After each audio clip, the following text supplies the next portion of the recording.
Hmm. What's going on, y'all? Crazy news. Well, it's always crazy news, but more updates on the suspected shooter. More info is coming out. Everybody's trying to frame it. Oh my gosh, he's a lefty. Oh my gosh, he's a groiper. He's a right-wing extremist.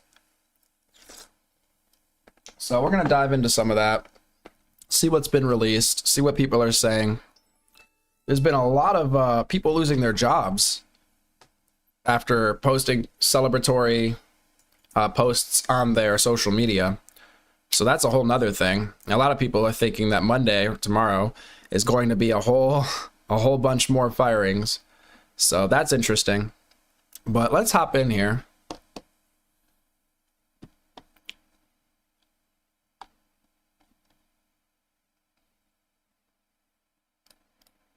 So I've got USA Today pulled up. Just to get us started here. Boom. Who is the man accused of killing Charlie Kirk? Here's what to know. So, the investigation into the suspect accused in the shooting of Charlie Kirk continues, with Utah's Republican Governor Spencer Cox saying that the person in custody is not cooperating. Tyler Robinson, 22, is accused of shooting Kirk in the neck during a public appearance at Utah Valley University, Orem, Utah, on September 10th. Cox said on the September 14th edition of ABC News this week that Robinson was not aiding FBI investigators, but that, quote, the people around him are, including a romantic partner with whom he lived. And this is kind of where the plot is thickening for a lot of people. Cox added that charging documents will detail what authorities believe may have motivated Robinson, as well as forensic evidence linking him to the shooting.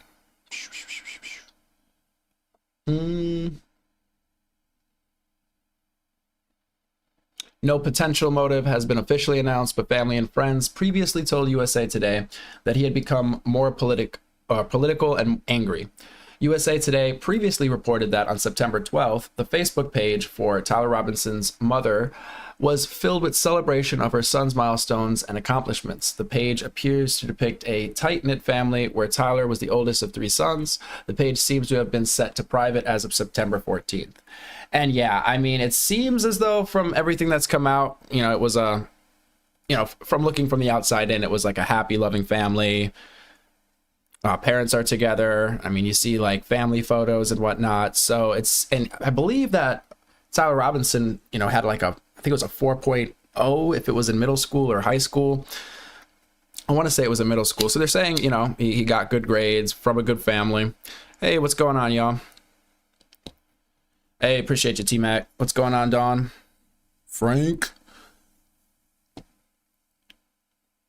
One of Robinson's high school classmates, Xander Luke, previously told USA Today that he, quote, was politically active and outspoken about people's rights, unquote. The accused shooter, quote, thought both political sides were contributing to a country being in a worse place and not improving the world, unquote, Luke said. I mean, it's probably somewhat accurate. The extremes are extreme, no matter which way you go, right? Robinson, who has no criminal history according to the state records, attended high school in the neighboring city of St. George. He's registered to vote, though he lacks a party affiliation. His parents are registered Republicans. Because I've seen a lot of people say, well, he's a Republican because of his family. But it appears from what everybody is saying, he was sort of like the black sheep of the family when it came to his political views.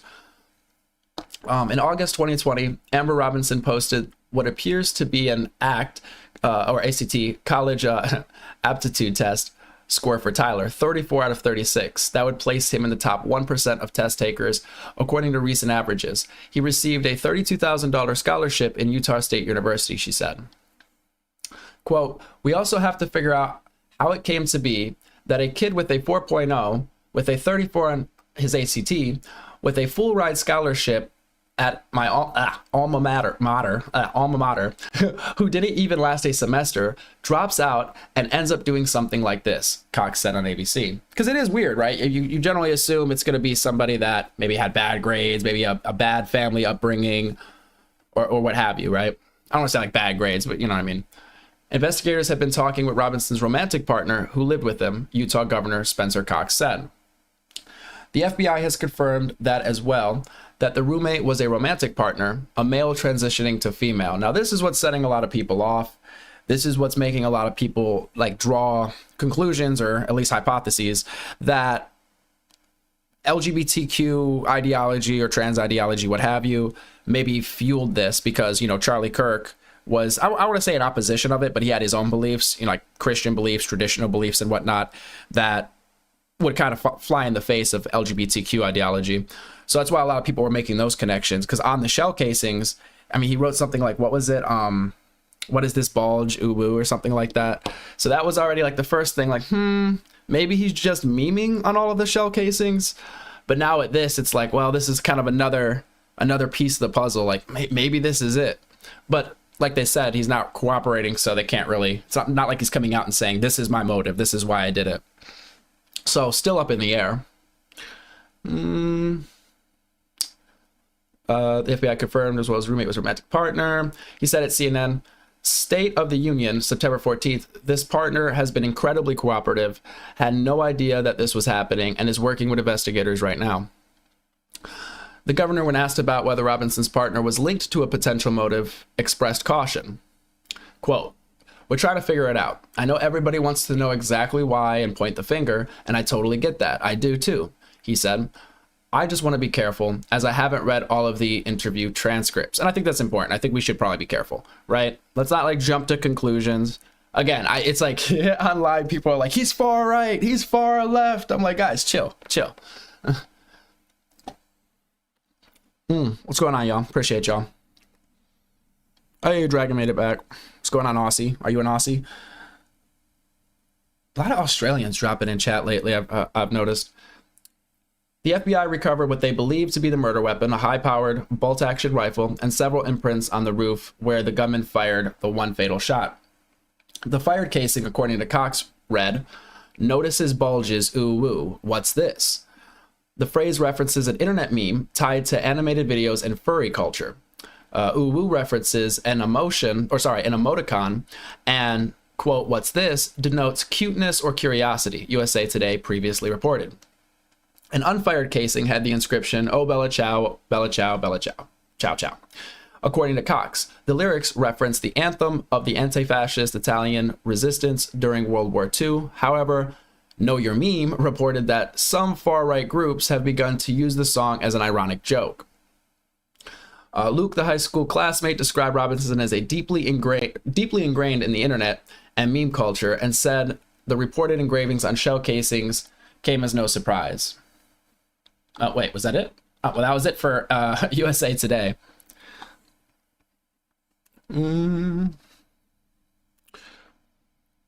See, and I see people in chat saying groypers, and this is throwing me off, because if a groyper, if I'm not mistaken, is somebody that follows, you know, Nick Fuentes, would they be like cool? Are they cool with the trans stuff over there?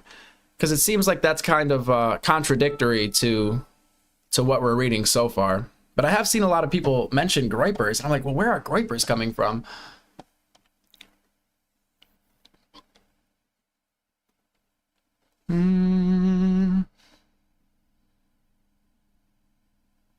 You said Luke, the high school classmate who couldn't confirm anything about him and then retracted his conversation. Look, I'm not going to lie. Some of the people that were coming out of the woodwork getting interviewed, I'm like, do you just want your 15 minutes of fame? Because there was one guy who was like, well, I rode by on my bicycle and I heard him talking to this person and I saw some sketchy people coming in and out of the house or something along those lines. I'm like, well, that's not really a lot of information. You say you're trans, but you like Charlie Kirk. Well, there you go. Yeah, yesterday on stream, we tried to, a lot of people were coming in here saying Charlie Kirk is misogynistic, racist, transphobic, whatever ism that you could kind of put in there. And we started pulling up debates and just media from Charlie Kirk, because I was like, well, I want to see this. I want to see his hateful rhetoric. Where is he spreading this hateful rhetoric? And if you guys have anything, I'll pull it up on stream, maybe once we get a little bit further here and we can investigate and analyze. As of yesterday, from what I saw, and from previous things that I've seen from Charlie Kirk, I would not label his, I would just not label him as hateful. He has his own ideas, which, you know, I'm not going to sit here and say I agree with all of his ideas, but he didn't seem hateful, didn't seem like he was calling for violence against people. Seemed like he just wanted to sit and have a debate, and I think more people should do that. It would be cool if it wasn't just like Charlie Kirk's or just the right side of things. It would be cool if the left side came out too and they set up a table and they're like, hey, let's talk to people, let's debate, let's like work on these ideas. I'd love to see it from all sides, you know, conservatives, you know, Republicans, communists, socialists, like whatever, libertarians, whatever you are. That would be cool to have more of those conversations going on in the public. It doesn't have to be just the right doing it. Somebody said he said gay people will be publicly stoned. I still have yet to find that one. I don't know where that one's coming from. I could not find that.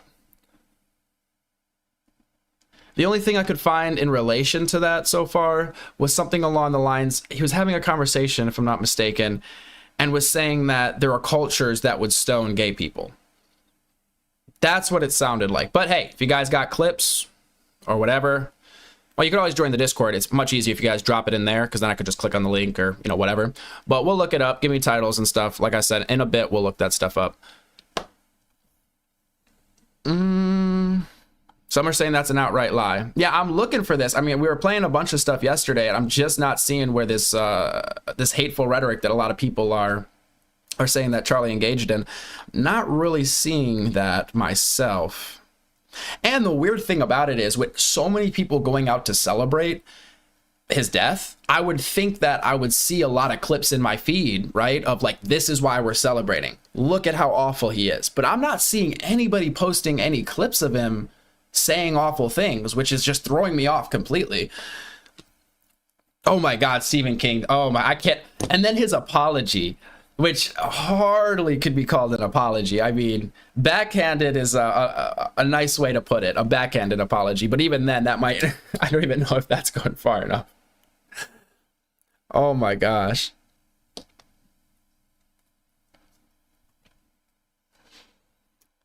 But like I said, we'll watch more of his content and stuff, and we'll analyze and break it down and see where he's spreading hate and whatnot. Hey, Not Laws has made it to the chat. What's going on? You messaged me on Discord. Oh, that was why my phone was going off. Hold up.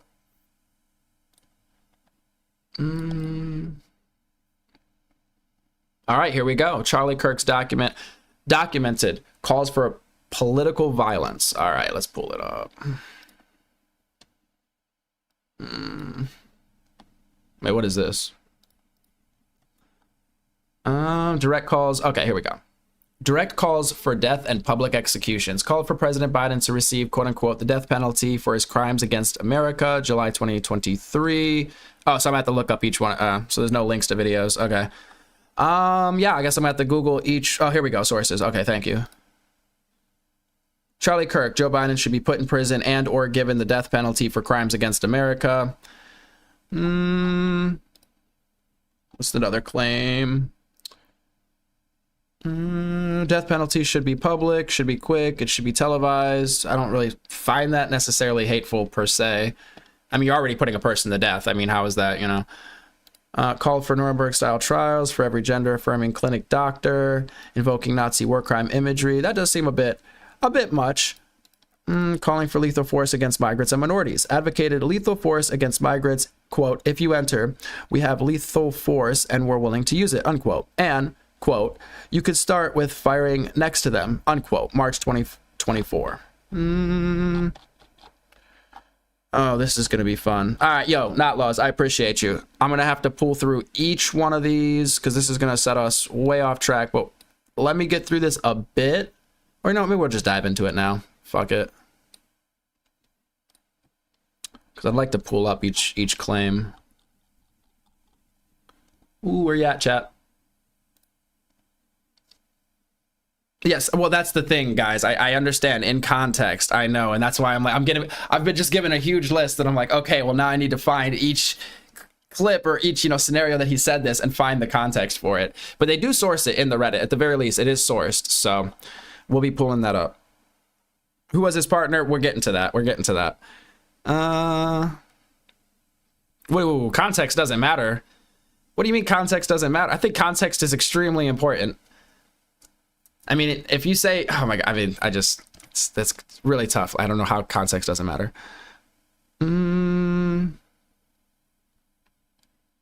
with context, defending the country. What kind of people celebrate the death of a human being? He encouraged young people. I'm just running through chat real quick.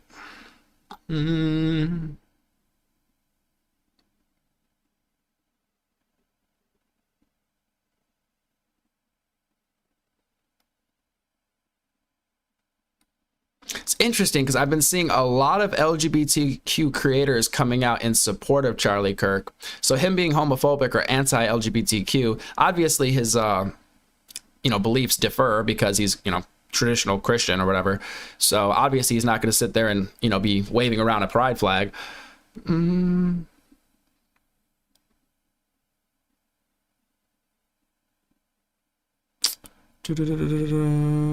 Conspiracy channel.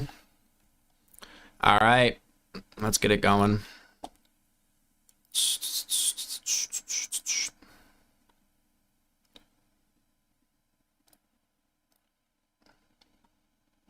Oh, okay. All right, let's do it. Where are we at? This is Zetio. I'm gonna try to pull it up on screen for y'all. Not familiar with this sort. Oh my gosh. Hold up. I gotta copy the URL.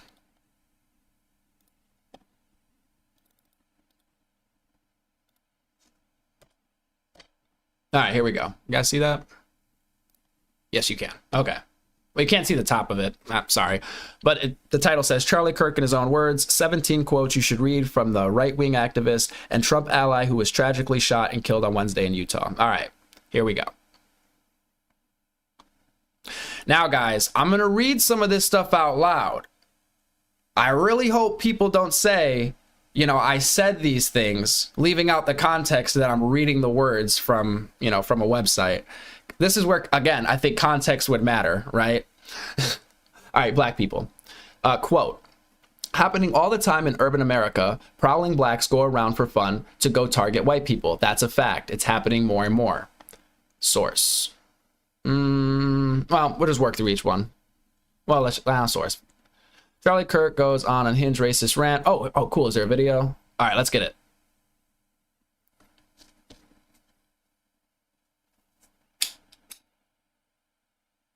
I saw somebody say the knockout game. Oh my gosh, I remember that. That's wow. Yeah, that's crazy.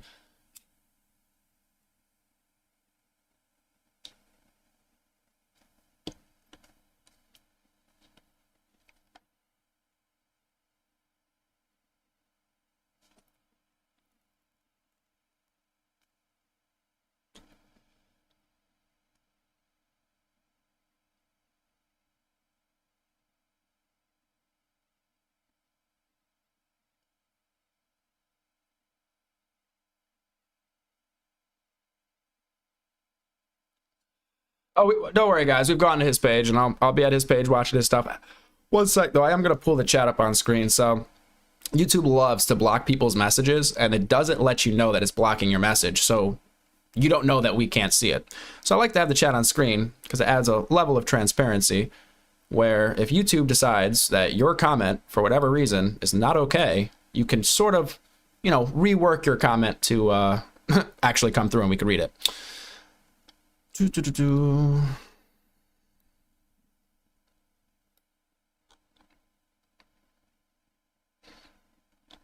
Now, let me not pause it while I do this.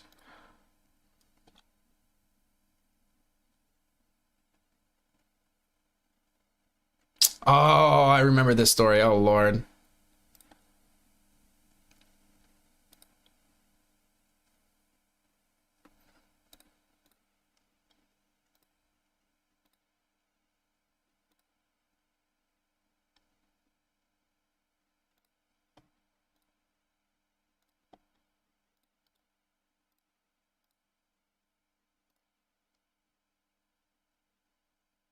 Twitterati.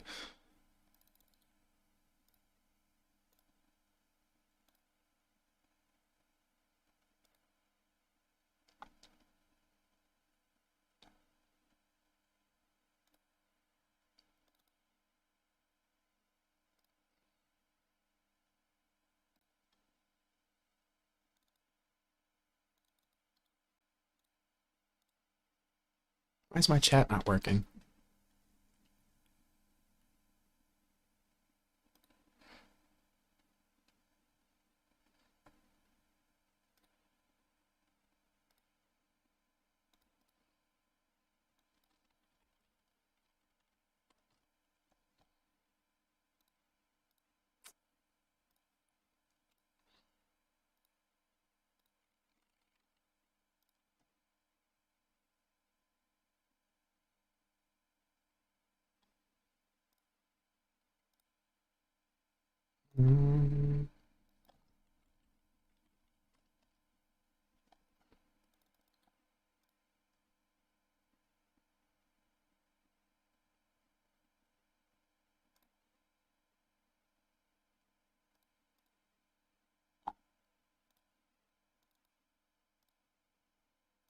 Okay, I'll be working on getting chat on screen. I don't know why YouTube hates me today. It's not working, but let me go back a bit. Sorry.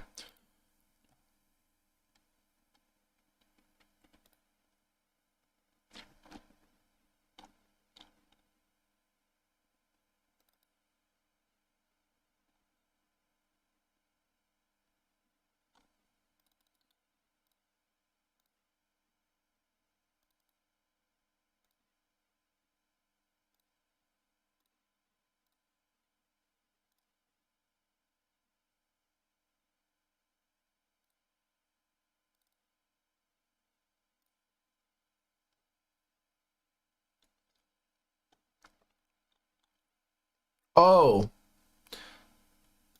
my fault, y'all. Well, like so many of these race hoaxes, it turns out that this was a lie. And by the way, Twitter was calling out her name. In fact, one of the Twitterati said, "She effing deserves. I hope you never have a moment of peace again." Again, this is a 4-month pregnant woman. Well, it turns out she actually paid for the bike. Appreciate y'all. I don't know what's going on with my stuff lately, guys, but bear with me. We're going to make it through. And something that is common in New York City is that young thugs will come up and actually, as you rent the bike, push the bike back in, kind of as a way to troll you, as a way to be like, oh, you paid for it? Well, you lose all your money type thing. So this white woman gets completely misrepresented. This is a pregnant woman equivalent of Nicholas Sandmann. She got suspended from her job because of this. This is Nicholas Sandmann 2.0. Now, were they trying to hijack her? Were these blacks trying to go rob her? Happening all the time in urban America.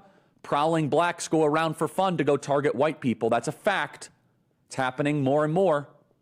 So Tariq Nasheed, who's a bigot and a racist, on Twitter says this, and he was the one that really started the race hoax. A suspected white supremacist woman tried to steal a city bike from a black kid after he paid for it. That's a lie. And when him and his friends wouldn't allow her to steal it, she went through all the Karen tactics to try to get black youths hemmed up, screaming for help, fake crying, mayo babbling. Now, to Twitter's credit, they now have a context check on it, where they have the New York Post article that says, actually, the community notes say that's not true. Her lawyer is coming out and saying, no, she actually paid for it, and it's the black youth that was coming to either steal it, rob her, or harm her, harass her, which, of course, we now see a pattern of blacks prowling the streets going to go harass whites. It's happening in Chicago, happens all the time.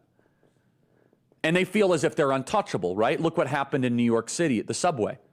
A black schizophrenic homeless person starts threatening people, saying, I'm going to go back to jail, and a white good Samaritan holds him in a chokehold. Tragically, the black guy dies, not a result anybody wanted. And who gets in trouble? The good Samaritan chokehold guy.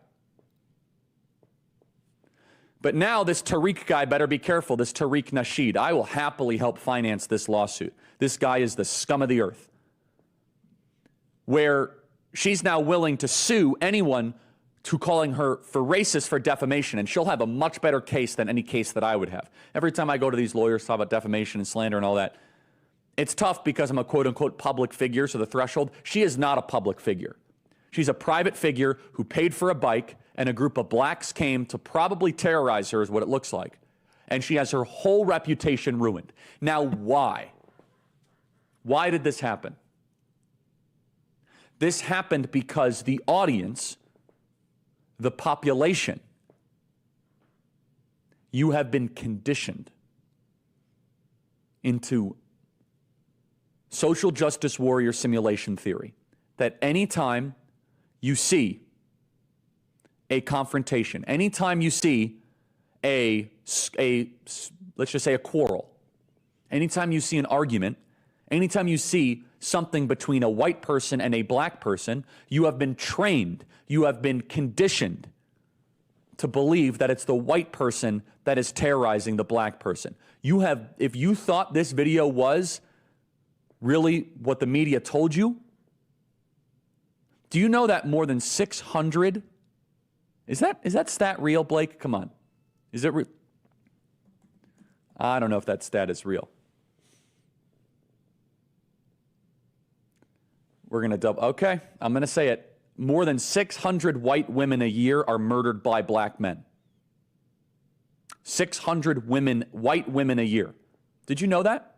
By blacks. So 600 white women are murdered by black. Now, without context, I would need to know, I guess, the other breakdowns, because just hearing 600 by itself, like, what are the numbers for other demographics, right? I mean, I would have to, maybe he goes into that. A year. One just happened, was a Hispanic. He might have been half black, doesn't really matter. Here in Scottsdale, my God. Young 29-year-old girl walking on a hiking trail, and a trans Hispanic comes and stabs her to death.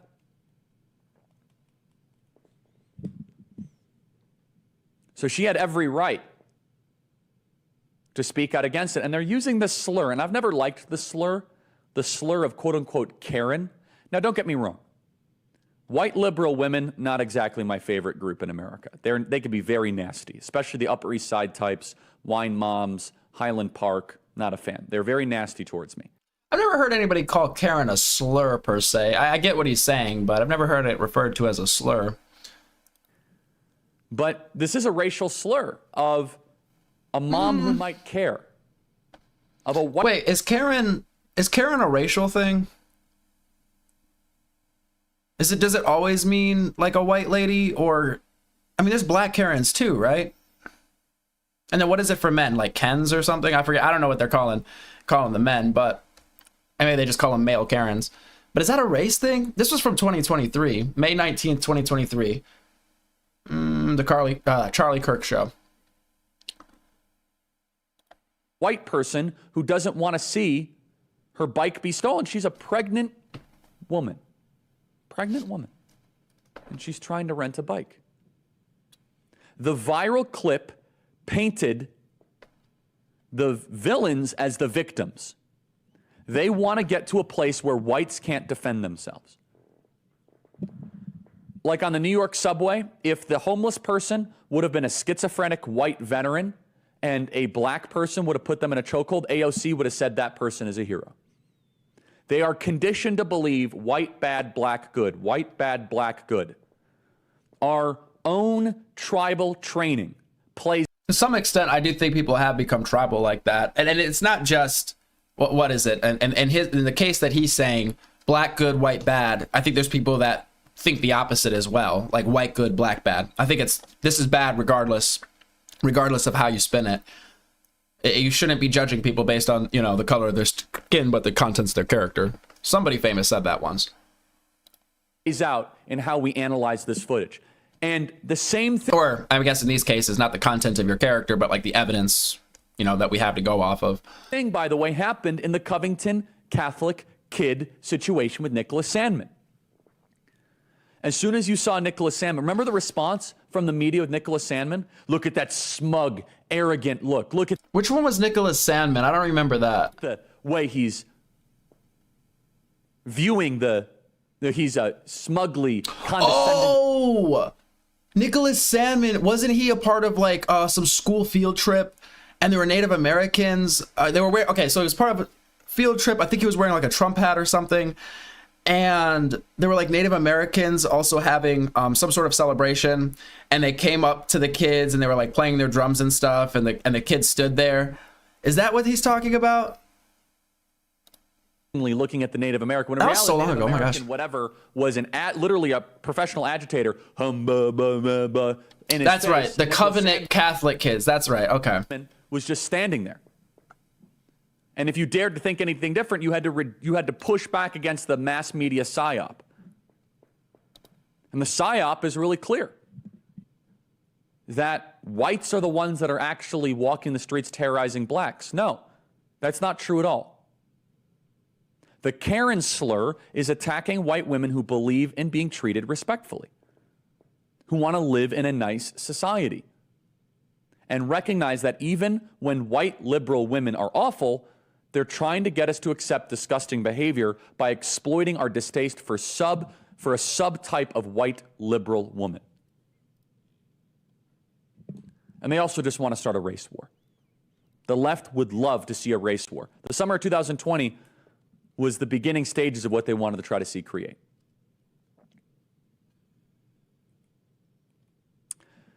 Karen emailed us. She said, Charlie, it's time for the Karen name calling to stop. I cringe when someone asks me for my name. That's sad. You did nothing wrong.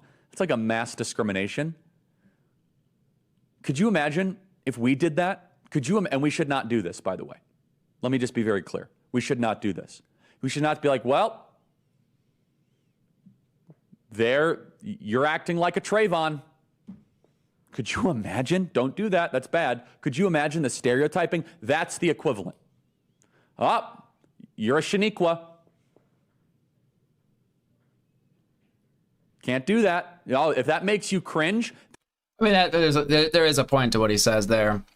So I'm Googling it. It says, while data varies by crime type and survey, studies generally show that most violent crime is intraracial, meaning victims and offenders are of the same race. However, some research indicates that for black offenders, violent crime is more likely to be interracial with white victims than for white offenders to target black victims. Conversely, a different study found white victims were more likely to be attacked by white offenders. It is important to note that some data points, such as the 2023 NCVS, showed divergent victimization trends with declines for white and Hispanic people and increases for black Americans. Wait, it is important. No, data points show divergent victimization trends. Interracial majority of violent crimes committed within the same racial group, a pattern observed for both white and black offenders. Interracial victimization. While crime is often intraracial, some data suggest a higher likelihood of black offenders targeting white victims compared to the reverse. And this is Google, just their little AI overview. I'm just reading here. Some of it is just almost intuitive because, I mean, if you just go by population of the demographics, I mean, if white people make up, I don't know how much they make up, what, 60, 70% of the population or something along that, like 55%, 60%. Actually, let's look it up. How many white people in the United States? 212 million.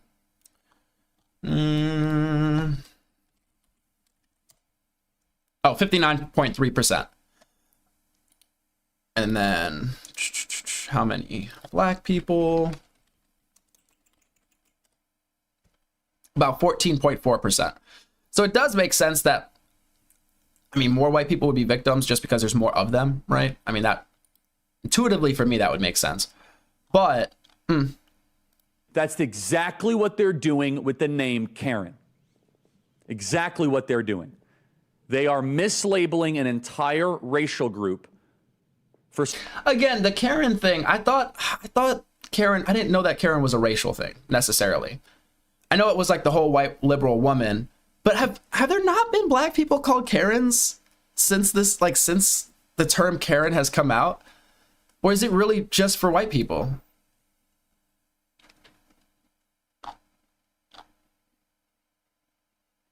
You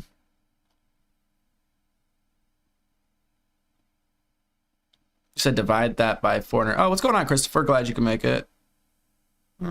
So some of y'all are saying white people. Some of y'all are saying black people are called Karen too, though.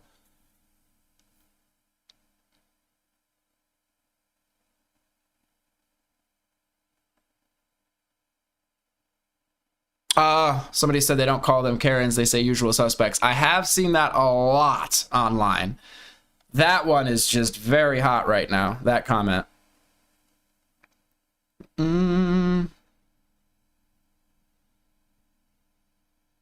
It's for everyone. If you're calling a Karen, you're just someone that complains and complains and complains with no solution. Don't matter the color of your skin, says Kona. It's definitely not a racial thing. You know what? Real quick, while we're sitting here, I'm going to put a poll in chat. I'm curious. It's kind of a moot point, but I am curious. Poll in chat is the term Karen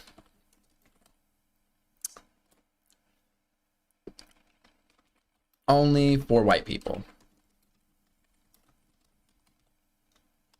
Yes or no? Boom. Poll in the chat. Gives us a much better idea of like actually what's going on here.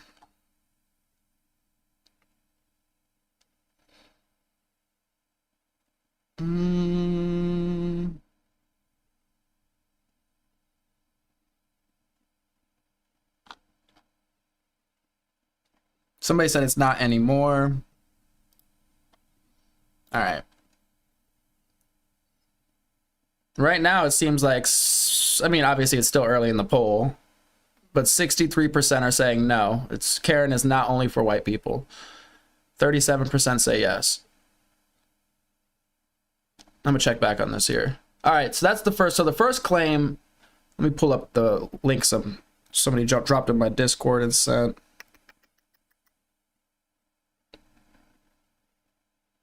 Of course, it opened in another browser. All right, here we go.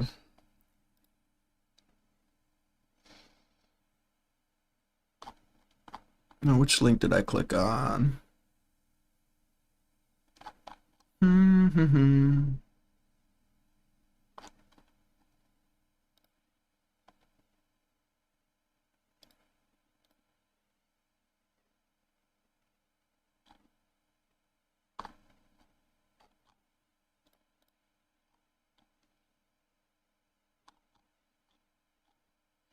Okay, so what was his claim, though?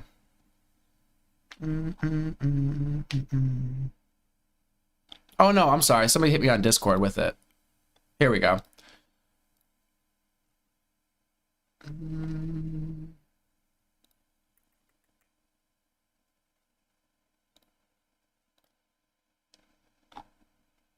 Okay, got it.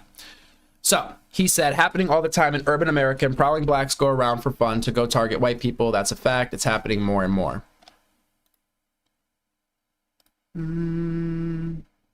Which it did seem like, I mean, he was saying something like that.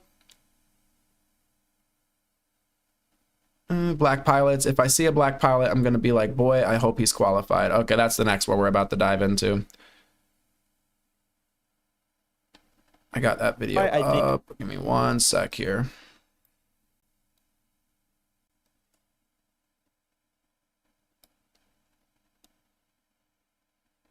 Obviously, from my quick little Googlings, it doesn't seem like it's the case that black people are going around trying to target white people necessarily.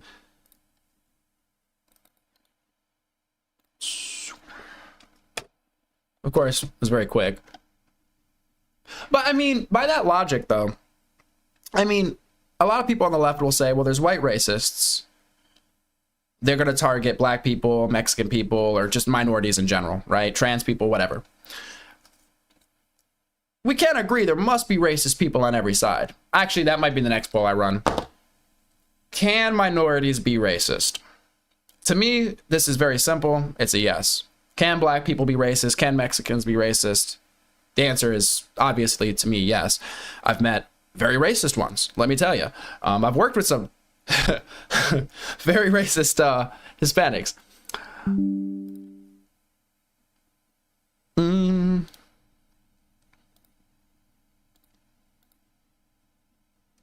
They were great people, don't get me wrong, but they were just, I mean, kind of racist.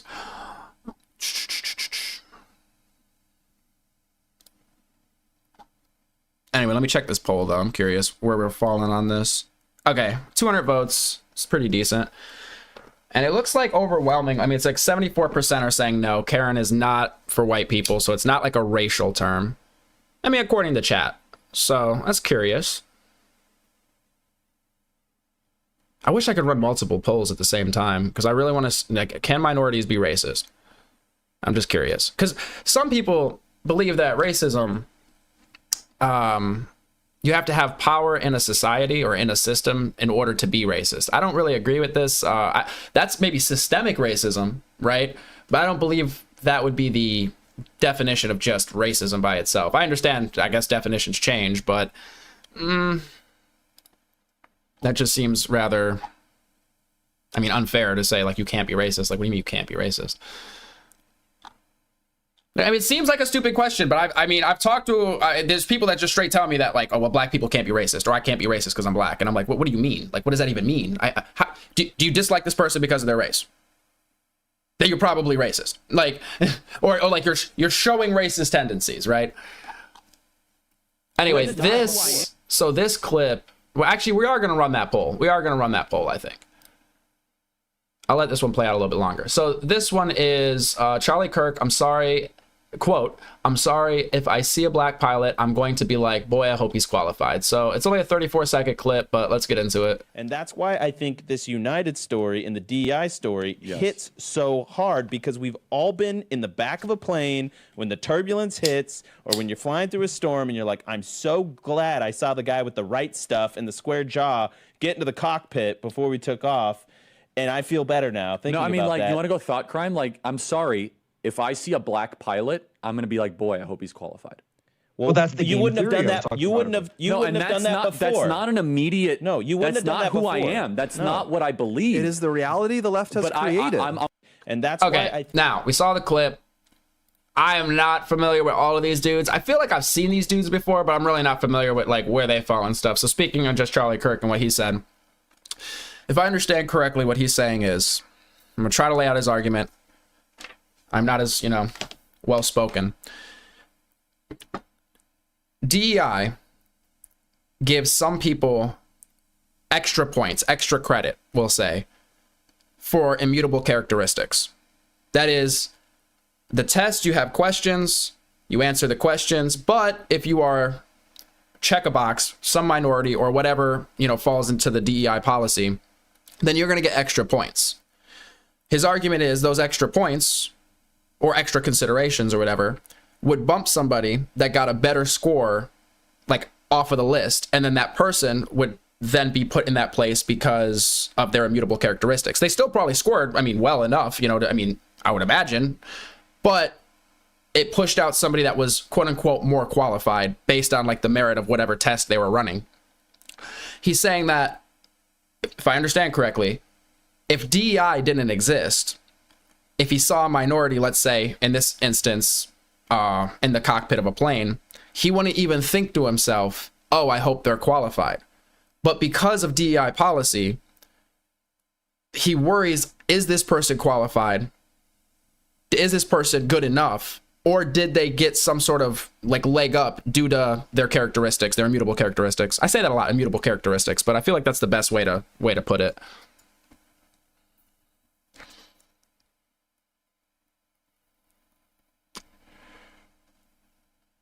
What's going on, John? Since we specify Black Karen, it's racial. I'm scratching my memory. I don't know. Have I heard somebody be called a Black Karen? That's a black. I don't know if I've heard that. I've heard Karen. I don't know if I've heard Black Karen.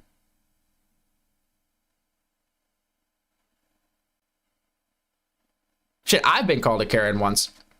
I was getting into it with somebody that decided to throw their trash on the ground instead of putting it in the trash can, and we got into an argument, and they called me a Karen. And I'm half black, so I don't know. They didn't say half black Karen, but I don't like when people throw trash on the ground. It's just, it bothers me, especially if there's a trash can within, a reasonable distance. But that's beside the point. Anyway. Ask AI to look up Black Karen? I don't know what's AI gonna tell me. Let's see. Black Karen. Oh. Well, wait, hold up. This is not at all what we're looking for, guys. This is not at all what we're looking for.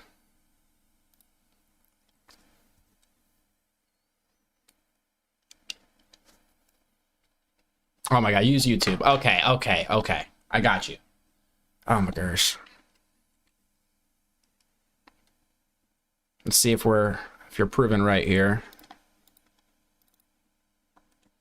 Black Karen.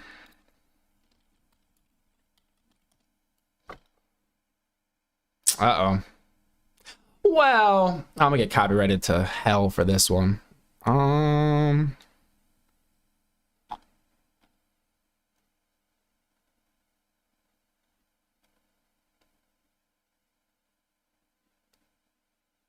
I'm seeing Karen versus Black Fisherman. This Karen told... I'll just pull it up.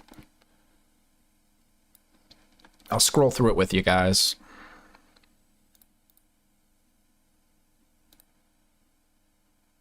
All right, hold up. Transition. Boom. All right. So I typed in Black Karen. There's a... I wanted to click on this one. It's the Daily Show, though. It's, you know, comedy. It's a skit. But it says Dulce Stone is Black Karen.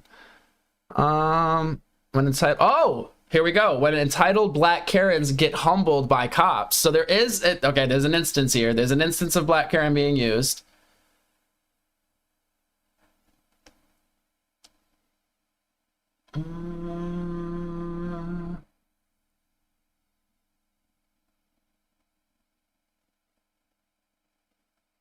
Hold up. This one says Karen gets pepper sprayed after saying this. Hold up. Sit down. Sit down. I'm not even bothering you. I'm not even bothering you. And this one didn't say Black Karen in particularly. So they're just saying Karen for this one. So I guess, I mean, it's, I guess, up to, you know, whoever. Really stupid. Anyway, so now, and it says Black Karen. So Comedy Central, they call them Black Karens. Some other people that post videos online just say Karen. We're gonna revisit the poll here. It seems like most of y'all believe, out of 300, almost 400 votes, 76% say no, it is not a racial thing. I didn't think it was a racial thing, but, you know, who am I? Anyway, we are kind of getting off track here, though. But that's kind of what happens here, so, I mean, it is what it is. On to the next claim. Oh, I guess I should read chat, right? Oh, Daniel Garrett. Hey, you made it. You said Charlie was a charlatan, a racist, a bigot, and he spread hate. Well, that's what we are trying to identify right now, Daniel Garrett. I appreciate you. One of my lefty mods, I think. I think you're one of my lefty mods, right? We are trying to find clips of him being hateful and analyze them. No one watches that crap anymore. I do know people that watch it. It's just not my type of comedy. But anyway, beside the point.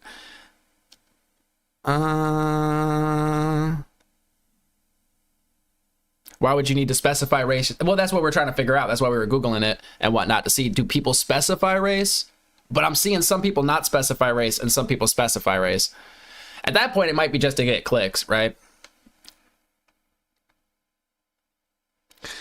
Yeah, well, guys, the mods, they come and go at different times. People are awake, sleeping, working, and stuff. So sometimes it's super left, sometimes it's super right, sometimes it's in the middle. Half the time they're going at each other's throats, but that's how I try to keep balance, right? Try to keep balance in here. I don't want an echo chamber, so. And I don't want mods silencing people just for their opinions. That's not cool. So the mods keep the other mods in check. It's a whole thing.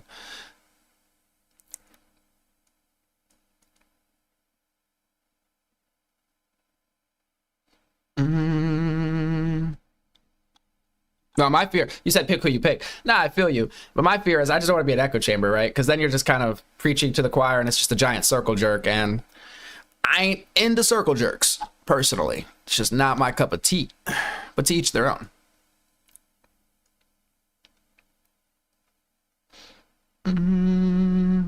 Getting ego. Yes, we've had some power tripping mods in the past. Yeah, anyway, so what's the next claim here? I mean, how do you guys feel about what he said about the airplane stuff? I guess I'll play it one more time. It is the reality the left has created. And that's why I think this United story and the DEI story hits so hard, because we've all been in the back of a plane when the turbulence hits, or when you're flying through a storm and you're like, I'm so glad I saw the guy with the right stuff and the square jaw. I'm not gonna lie, I've only been on a plane a couple times, but when I hit turbulence, I was like, at least it'll be instant. Like, if this plane crashes, it's really not much to worry about. It's you know, pretty much, I imagine, going to be very, very quick. So that's what I was thinking. Get into the cockpit before we took off, and I feel better now. No, I mean, like, you want to go thought crime? Like, I'm sorry, if I see a black pilot, I'm going to be like, boy, I hope he's qualified. Well, that's the you wouldn't have done that. You wouldn't have done that before. That's not an immediate. No, you wouldn't have done that before. That's not who I am. That's not what I believe. It is the reality the left has created. And that's why I think. Well, instant enough. I mean, At least I'll have some time for my life to flash before my eyes, I guess. But, I mean, yeah. So what do you guys think about that? Is he being racist? I feel like I explained his point well enough. At least the way I take what he says. Of course, some people will say, well, it's a dog whistle, right? Yeah, every pilot. I imagine even with DEI, you still have to be qualified to fly a plane. I can't imagine they're just grabbing anybody and being like, well, hey, you're a minority. Here's the keys to the plane. Do planes use keys? I imagine there must be some sort of authenticating device, but anyway. Highly regulated industry. Yeah, I would imagine they're not really just grabbing anybody here. Somebody said a huge group that is helped by DEI is veterans. Curious about that. Are you saying just because they get, like when you're filling out a job application, it asks like, are you a veteran? Like, is that what you're talking about? Or is there something I'm missing? Like additional programs that come through DEI specifically? Or are you just saying that having that at all is DEI? So some are saying it's racist, he's racist. Some are saying not racist.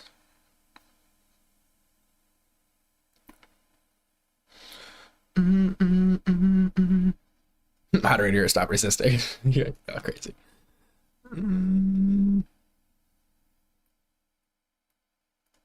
Do planes use keys? Hey, I don't know. This is how my brain works. In the movie, what's going on, John? Appreciate the 5. In the movie you passed, is a black woman as a white woman the Karen? This isn't difficult. Wait, what? In the movie you passed, is a black woman as a... There's a black woman as a white woman the Karen.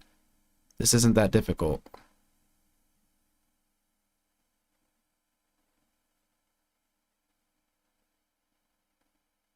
What am I missing here, guys? I feel like this shouldn't be difficult. I don't know what I'm missing in your comment, but I appreciate it. Are you saying that basically there is a distinction between a white Karen and a black Karen? It is a racial thing.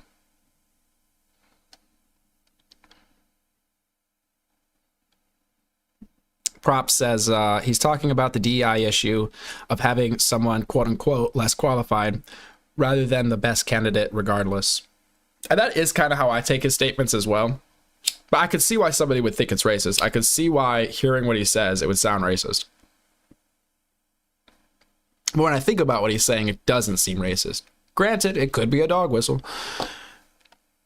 I'm looking for like a future post from you, John, to clarify what you were saying. If you want. Also, my chat just like stopped moving. You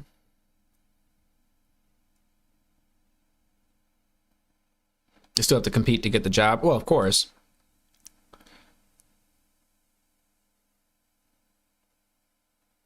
Somebody said, y'all also don't understand. Most people losing because of DEI is not the white guy, it's Asians. I've heard that. Wasn't it Harvard that had that whole scandal where I think it was like Asian students, or like, I don't know if it was specifically Chinese students, had to get higher scores in order to be accepted, and they thought that was unfair?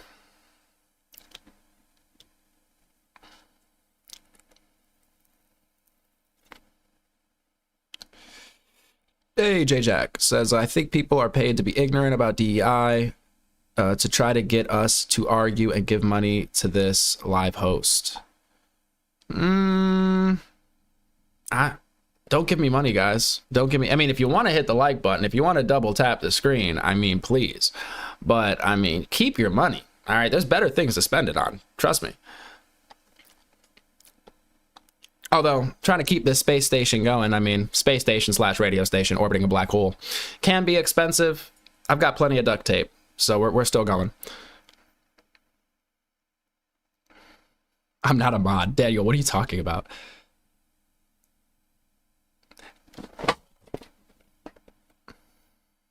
I've actually had people accuse me of my mod, like the way I mod people is DEI, since I like to have like different viewpoints for my mods.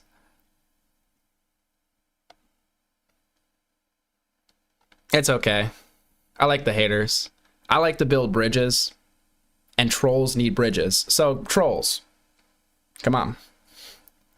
All right, what's the next claim?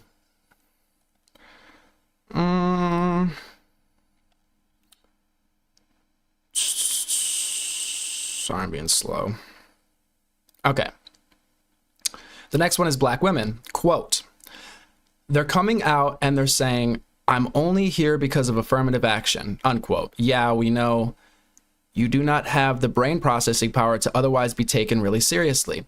You have to go steal a white person's slot to go be taken somewhat seriously. All right, we're going to pull up that source. You really have to wonder. Hold up. Let me pull that up for y'all. Oh my God. I don't know why I'm in a different browser.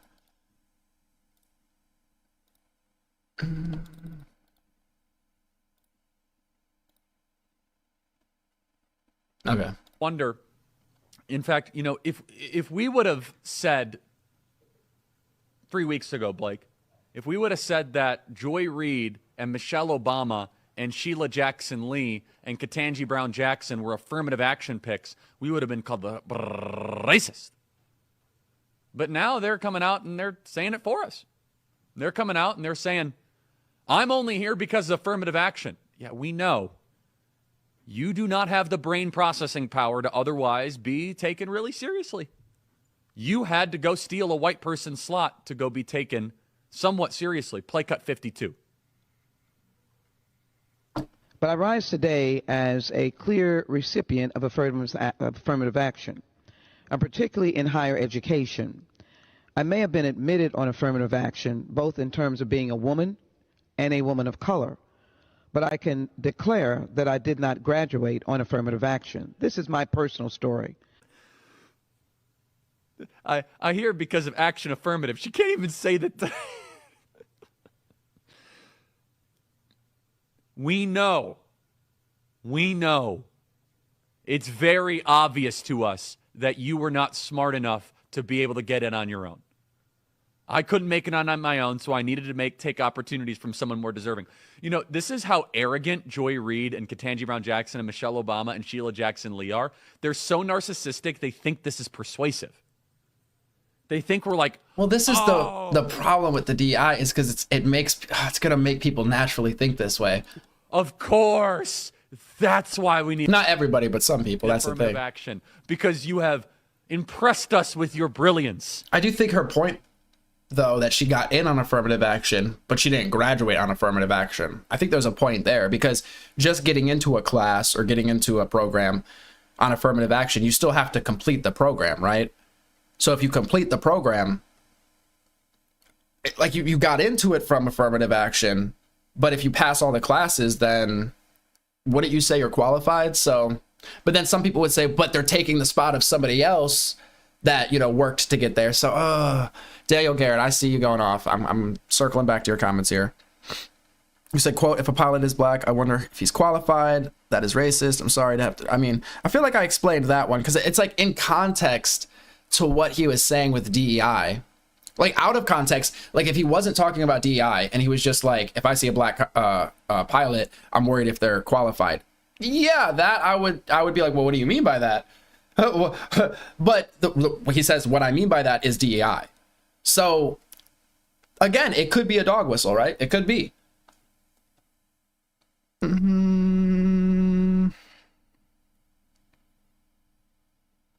He's extremely racist, David Duke. Sorry, like the chat like snaps. As long as he wears a nice suit, he can say whatever he wants. Is that all I have to do? I'm gonna get a suit for stream.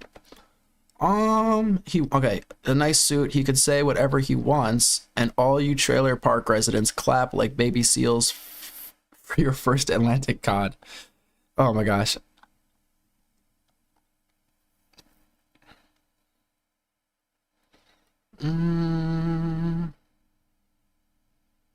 Military personnel are trained better and are less likely to leave a job than a civilian. Interesting.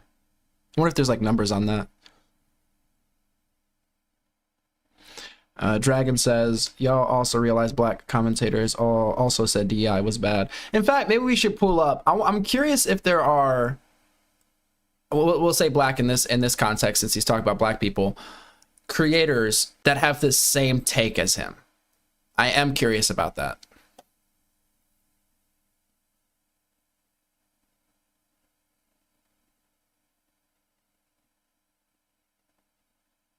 Is nepotism acceptable? If not, then neither is DEI. I feel like nepotism, though, is kind of like good luck getting rid of that.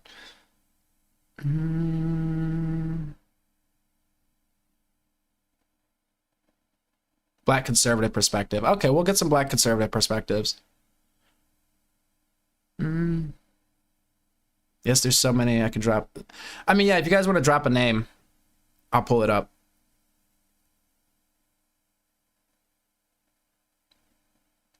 Yes, vets are preferred points in the job market. They ask on, yeah, no, I know they ask on applications. Okay, huh? Yeah, they get preferences. Yeah. Who mentioned Fuentes? Going to be really interesting when they killed Charlie and now they get Fuentes. I heard there was an attempt on him. I'm not sure if that was recent or not. You know, hopefully the killing can stop. I don't think it's going to help anybody. There's been calls from a lot of people to get other people, and that's just not going to be good. I don't think we want people killing each other out here.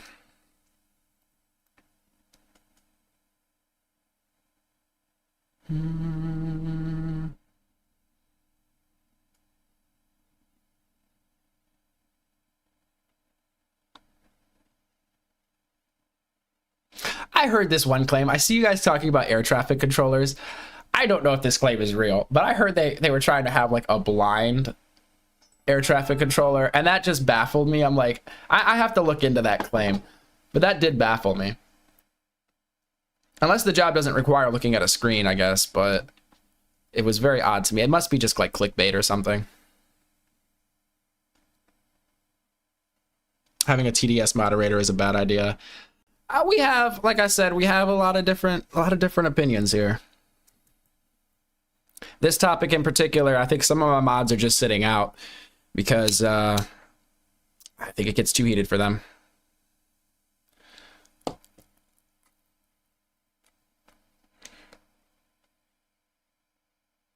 Well, somebody said vets get preferences for jobs. Fact, that's DEI. Then the next comment from Clayton here is vet preference does not include race or gender.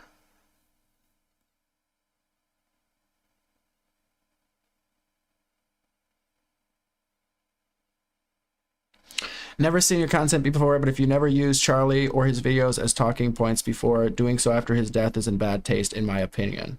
In what sense, though? In what sense? The point of this is, I mean, even yesterday, a lot of people were coming in chat saying he's a horrible guy. I'm trying to figure out, why is he horrible? Why does everybody think he's horrible? Not everybody, but why does like half of people think he's horrible?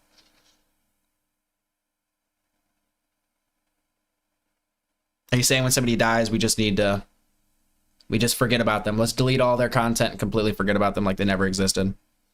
This is just a conversation being had now, guys.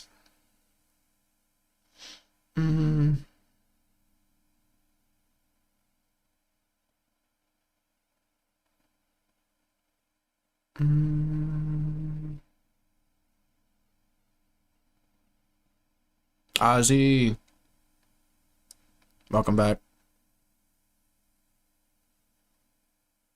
Most of us learn discipline. How many of you guys are? How many people are military here? Ex-military, current military? Out of curiosity.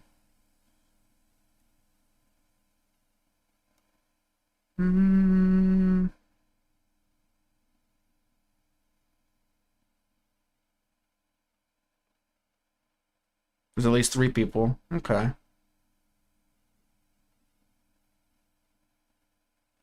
Military family. I come from a military family, I guess. Like all my parents, and like aunts and uncles and everything.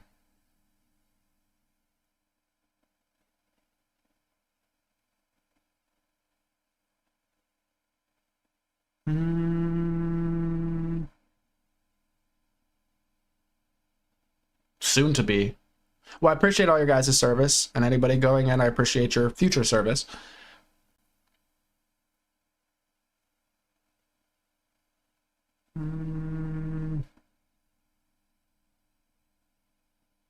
Military adjacent. Interesting.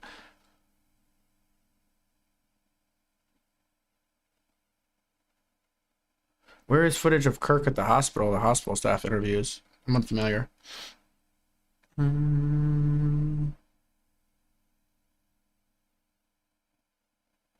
I think Charlie was disliked for his opposing views.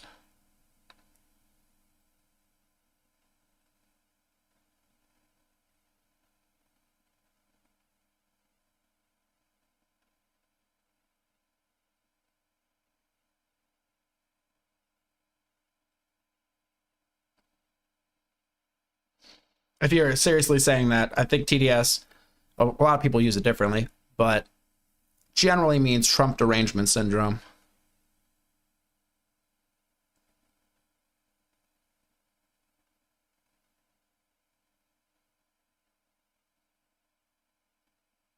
The civil rights movement was a mistake. Oh, I have a feeling we're working our way to that claim. Of course. Oh no, imagine the world without Joy Reid. Imagine the world without Sheila Jackson Lee or Michelle Obama or Ketanji Brown Jackson. They think this is persuasive. They think as they kind of now reveal that I'm only here because of anti-white, anti-Asian forced discrimination policies. That turned me into a bitter, resentful activist that hates white people, honestly, through our policies.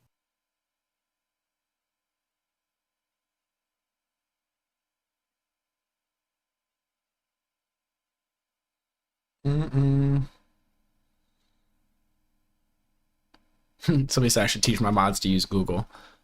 Well, my mods, they all have different opinions.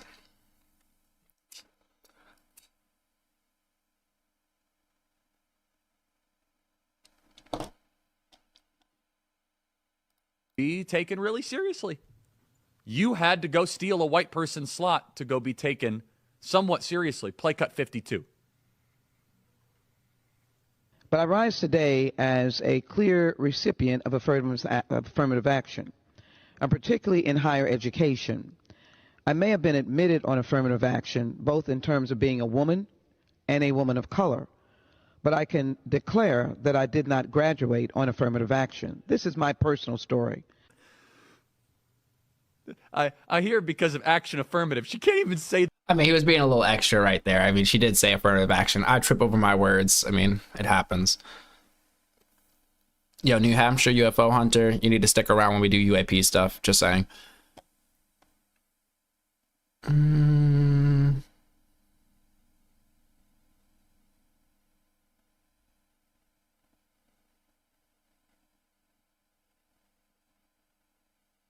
Oh, you don't appreciate your service.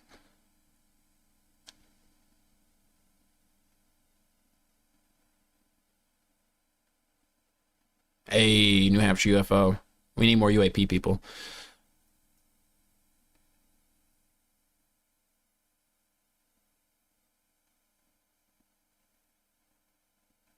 Hey, J-Jack, what are you saying?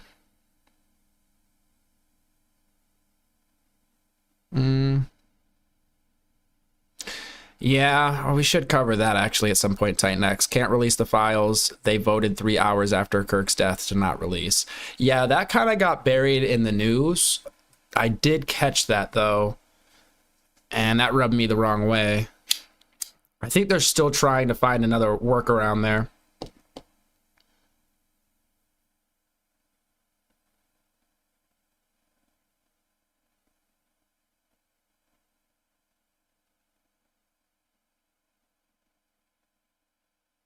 Oh, UAP is the new term for UFO. It's the same thing, though. Unidentified anomalous phenomena. Not to get off... let me not get off topic. I'm just reading your guys' chats here. I might kill the poll right now. I don't know. I think it served its purpose. I mean, almost 700 votes. I mean, we could wait till 1,000 or 2,000, I guess, but...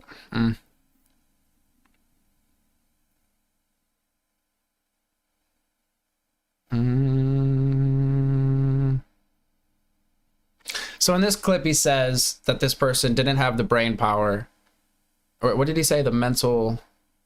Called the racist.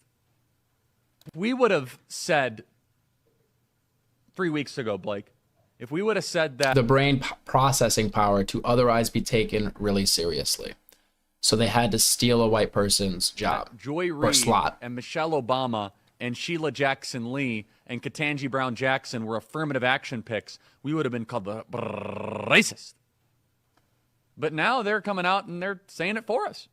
Like, if we would have said that Joy Reid and Michelle Obama and Sheila Jackson Lee and Ketanji Brown Jackson were affirmative action picks, we would have been called the racist. I mean, there's a point there. I feel like if conservatives were to say you only got your job or your position due to affirmative action, that could be seen as racist as well. I mean, depending who you are, right? But now they're coming out and they're saying it for us. They're coming out and they're saying, I'm only here because of affirmative action. Yeah, we know. You do not have the brain processing power to otherwise be taken really seriously. See, the problem is, if there was white people that were benefiting from DEI and you had the same take saying that, yes, we know you don't have the brain processing power to make the cut, well, then we could say this isn't racist. But the issue with DEI is it seems to, I mean, for the most part, only apply to minorities, right? I mean, I guess if you were going to like an HBCU and you were white, then you might be able to get, right? Don't you get some sort of scholarship or some sort of like maybe DI in that case? Because in that instance, you're a minority.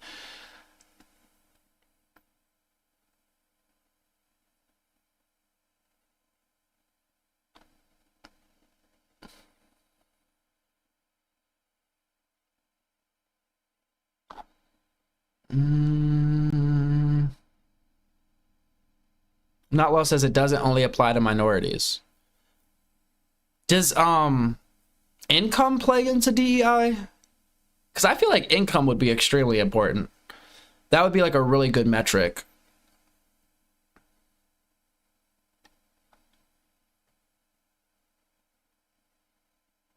Or maybe the income of somebody's family or something. That seems like a better metric to use than like gender or race.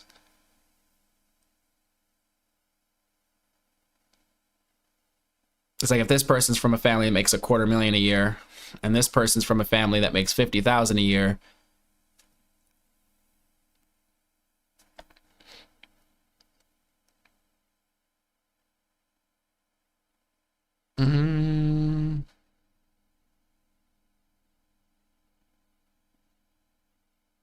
Credit checks with job applications should be illegal. Interesting. I mean, why give a credit check? Is it to show whether you're responsible or not? I mean, for a job, it's interesting.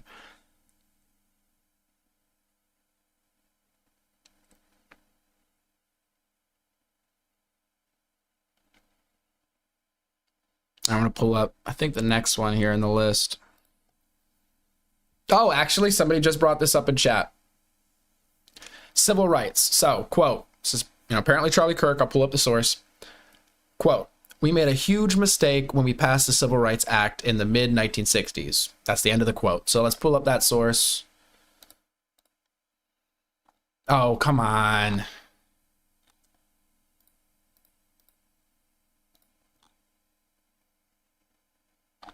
All right, give me a sec. I gotta pull up YouTube.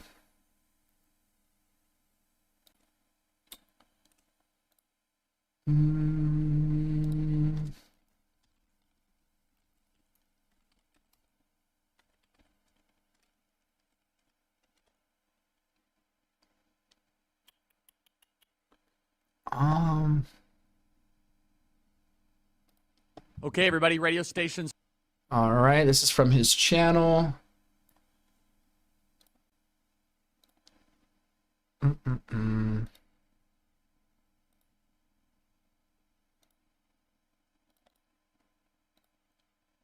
across the country. Honored to be with you, as always, live from the Imperial Capital here in Washington, D.C. We're here at the mobilebitcoin.com studio. You can email us, freedom@charliekirk.com, and subscribe to the Charlie Kirk Show podcast. The Charlie Kirk Show podcast is doing quite well right now. As we check the numbers, number 8 overall in Apple News. We're going to get straight to a guest here about many different things, and I love this idea of just doing things, cleaning up our cities, amongst many other topics that we are going to cover. The guest This says a month ago it was posted. is Aaron McIntyre. He's a serious thinker, Blaze TV host, and author of The Total State. Aaron, great to see you. Welcome to the Charlie Kirk Show. Thanks for having me, Charlie. So, Aaron, why don't we take this, before we get into some of the stories of the day, it's your first time on the program, I believe. Introduce yourself. Who are you? What do you believe? And what do you do? Somebody says, how do you moderate a moderator? There's actually managing moderators as well, but every time I give somebody a managing moderator position, they end up silencing all the other moderators they disagree with. So I still haven't found out how to really thread that needle, but anyway. Introduce yourself. Who are you? What do you believe? And what do you do? I'm Aaron McIntyre. I've got the Aaron McIntyre Show over at Blaze TV. I'm somebody who spent a lot of time just as an average guy. I was a high school teacher. I did a little bit of reporting for a local newspaper, and I started studying a lot more about political theory once I saw what happened during COVID, all the insane violations of our rights, because I needed to understand what was actually going on. I started making videos and talking about that, and that's really how I got to what I'm doing today. So, speaking of kind of the structure and the form of government, let's dive into some of the news of the day. President Donald Trump has announced that there's going to be a federal takeover of Washington, D.C. We have long said that crime is a choice, that rampant crime and the kind of degeneration of America's greatest cities has been a conscious decision by our political leaders. Has there been a comparable example in history or even in modern Western times of a great power deciding to no longer be great? And your thoughts on the federalization of Washington, D.C. as President Donald Trump uses federal force to clean up our nation's capital? I think it's a constant feature of declining societies, especially declining empires, that they lose the will to make the hard choices, that decisions become increasingly difficult because everyone wants to avoid accountability and responsibility. Laws get put into place just to protect the criminals because ultimately it's fear of the process that people worry about, not the fear of the actual crime. The people who are being victimized are put below the others. Their rights are less important than the rights of the criminal. I think that what we're seeing with Donald Trump right now is the willingness to say, no, law and order is what matters. The safety of the American people is what matters. I'm looking specifically for this one claim. Yeah, Charlie, that's what reflected. Yeah, please, Aaron, please. Oh, I'm sorry. Yeah, just that we see that reflected all over our society, that ultimately what people are it's a lot closer to where they work. And of course, the key element of this is they're big talkers, but they even know how wildly undangerous Washington, D.C. has come. Hold up. I'm looking for the specific claim, the quote about the Civil Rights Act.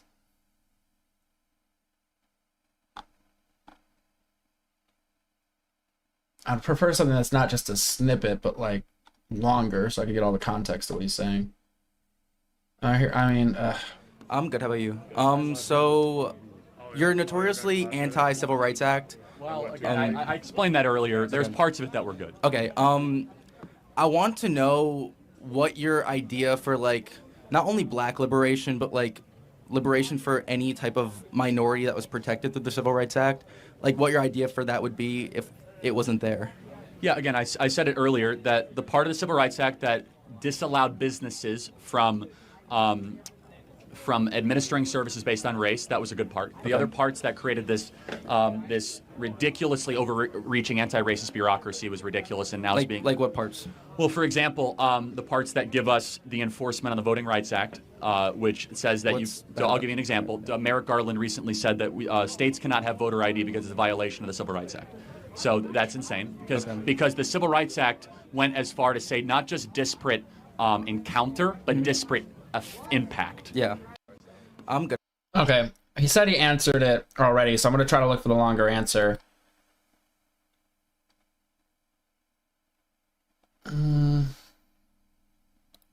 This anonymous kid, hiding his face, challenges Charlie on the Civil Rights Act. Charlie doesn't flinch. Okay, I mean. The civil fine very Charlie on the Civil Rights Act. Charlie doesn't flinch. Parts of it went too far. something I don't find very interesting about you, something I find kind of repulsive, is that I believe you said that the Civil Rights Act was bad and that we shouldn't have that. Thanks to the Civil Rights Act, if you have white skin color, it's much harder to get into a college than if someone has black skin color. Much harder. You have to get higher test scores. It's a much harder pool, largely thanks to the precedent set by the Civil Rights Act. Not to mention all the trans stuff, and they use the Civil Rights Act to justify it. Charlie's not guessing here. Oh my gosh, come on. Dude. Oh my gosh. Do you support the Civil Rights Act? In spirit, but not how it's written. Why? It's too broad and paved its way for the persecution. For example, they're using the Civil Rights Act to put men in locker rooms like Riley was in. How? Which article? Article 4 or 5, I think. I actually don't know specifically, but the Civil Rights Act is being used for by the trans movement right now as because they say that they are women, therefore they demand an accommodation of women's rights. Riley can riff on this. They're using the Civil Rights Act literally to have access into female locker rooms. So what would you change about the Civil Rights Act? I wouldn't make it as broad. I would make it much more crisp and concrete, and I wouldn't have it necessarily. I would also get rid of the disparate impact component of the Civil Rights Act. So the biggest problem with the Civil Rights Act, there's 4 components of the beast of anti-racism. There's affirmative action, DEI, disparate impact, and then, of course, there's a 4th that I'll remember in a second, which is basically disparate impact is that it must be racism if 2 different groups have different outcomes, which, of course, is outrageous. Disparate impact is the legal theory that undergirds most of the enforcement of the Civil Rights Act. Do you... I mean, okay. Maybe this is a question for like Daniel Garrett, I don't know, or somebody else in chat. Does it sound like he's like, when you say he's against the Civil Rights Act, do you think it's racist? Does it, like, it doesn't sound like he's being racist. He even said in this earlier clip, I believe it was this one. I'm good. How about you? So you're notoriously anti-Civil Rights Act. Well, again, I explained that earlier. There's parts of it that were good. Okay, there's parts of it that was good. I want to know what your idea for, like, not only black liberation, but like liberation for any type of minority that was protected through the Civil Rights Act, like what your idea for that would be if it wasn't there. Yeah, again, I said it earlier that the part of the Civil Rights Act that disallowed businesses from administering services based on race, that was a good part. So he said that was a good part. So not being able to deny service based on somebody's race. I mean, I think we could all agree on that. Now, if he said, oh, that's the part that's a problem, we should be able to discriminate based on people's race when it comes to like running our business, I would then be more on your side and be like, well, wait a second. That does kind of sound racist, but that's not really what he's saying. At least that's not what I've heard so far. The other parts that created this this ridiculously overreaching anti-racist bureaucracy was ridiculous, and now it's being... Like what parts? Well, for example, the parts that give us the enforcement on the Voting Rights Act, which says that So I'll give you an example. Merrick Garland recently said that states cannot have voter ID because it's a violation of the Civil Rights Act. So that's insane, because the Civil Rights Act went as far to say not just disparate encounter, but disparate impact. Yeah. I'm good. How about you? I'm not really. I mean, I'm trying to. He must have more, because this is one that is thrown up so much. Is that the whole Civil Rights Act thing?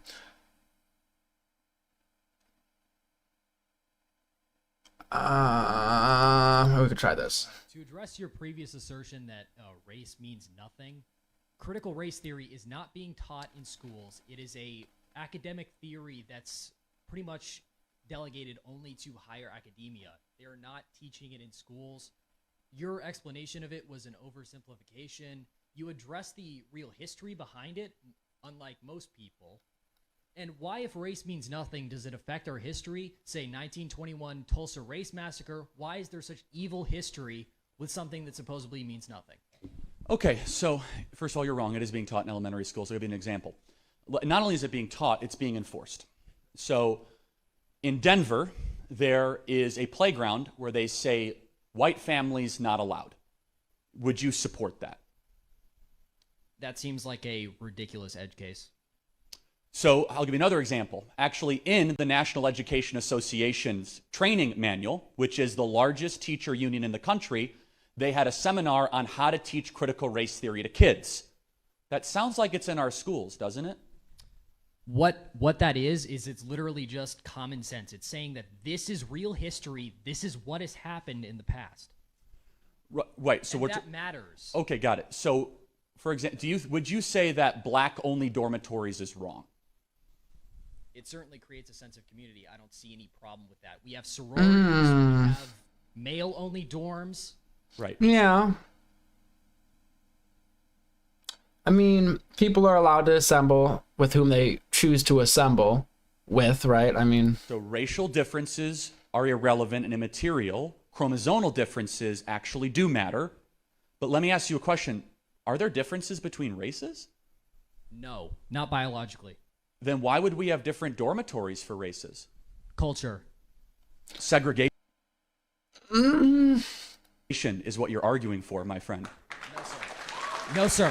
How is it not segregation to have blacks in their own dorm? You've just pigeonholed me, essentially. You've essentially just you've distracted from my original argument. No, you did that to yourself. Let's reemphasize. So Okay. Ibram X. Kendi argues, who is one of the leading thinkers of critical theory, race theory, discrimination today to atone for discrimination of yesterday. We have black-only graduation ceremonies at Columbia University, black-only dormitories across the country, for example, at Western Washington University. Can you join me today in saying black-only dormitories are evil, wrong, and it's segregation? You still haven't answered my question about why does this history simultaneously mean nothing? I mean, just right off of this part, if he's anti-segregation, and he also says that the part of the Civil Rights Act that stops businesses from discriminating against people based on race was a good part of it. It's good that we have that, and we should keep that. I'm not really seeing the racist angle here. I mean, I would assume a racist would argue for segregation, if anything, right? Well, I'm happy to answer that, but the fact you're dodging segregation in America, why is that? I'm arguing against segregation. So you're against black-only dormitories? Yes. Well, you said it was a force of community, and then not for critical race theory. That's an option. We have choice. Oh, so you could choose to segregate. That's a pigeonhole. What do you think of white? I mean, we are allowed to assemble with, who we wish to assemble with, so... Is it inherently racist to, have a whites only or black only or whatever only dormitory? Are there white only dormitories? I mean, is it racist by its... I mean, if you're enforcing it based on race, if it just so happens that everybody in the dorm is black, it's like, okay, well, there you go. But if somebody tried to join the dorm and they're white and they're like, whoa, you can't join because you're white. I mean, it feels a little weird.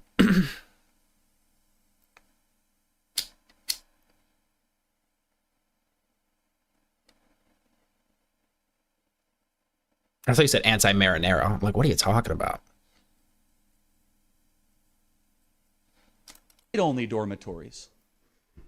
Oh, I'm sorry. Hold up. That's a pigeonhole. What do you think of white-only dormitories? Oh, you're right. He did ask the question. That's crazy. What? Would you support white-only dormitories? Everybody has a choice. So I think white-only and black-only anything is evil and wrong. That's why I hate critical theory and critical race theory, because when it's put in practice, you start to discriminate people based on race. So we're now south of the Mason-Dixon line in North Carolina. We did a lot of work to get rid of segregation in this country. Why are you trying to bring it back? What work? The Civil Rights Act of 1964. In this state? Yeah, actually, in this state. And he even references the Civil Rights Act as work that has been done. So, man, I don't know about this claim that he's racist because of him having issues with certain provisions in the Civil Rights Act. Because it doesn't seem like he's saying the Civil Rights Act, all of it's gone, all of it's bad, right? He's seeming to take specific issues. I'm not really feeling the racist element of this one, especially when he's arguing against segregation. It just seems that would be sort of a anti-racist. Anti-racist is funny to me because I'm just like, I mean, to me, not being racist is kind of like the default, right?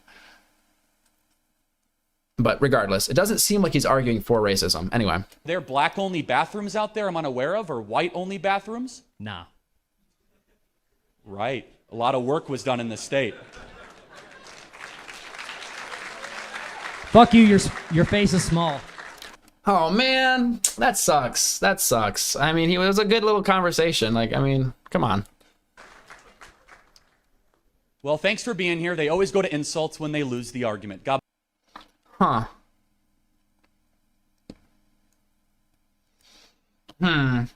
Okay. Now that we're... I feel like we've gotten a pretty good look at his civil rights arguments. I mean, we could go a little further with this one. I mean, it's sounding like he's arguing against racism for the most... I mean, really, it just sounds like he's arguing against racism.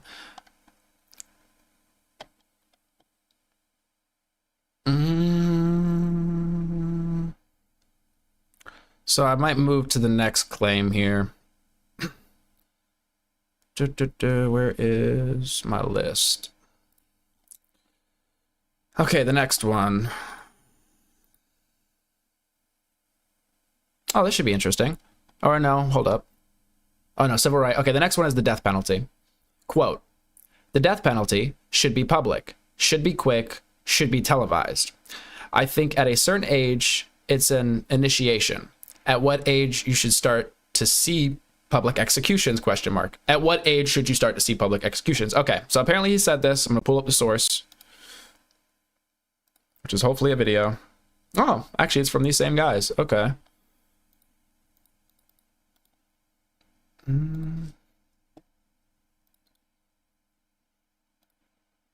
have to look these guys up after. I don't know who these people are. No, it's not showing on screen.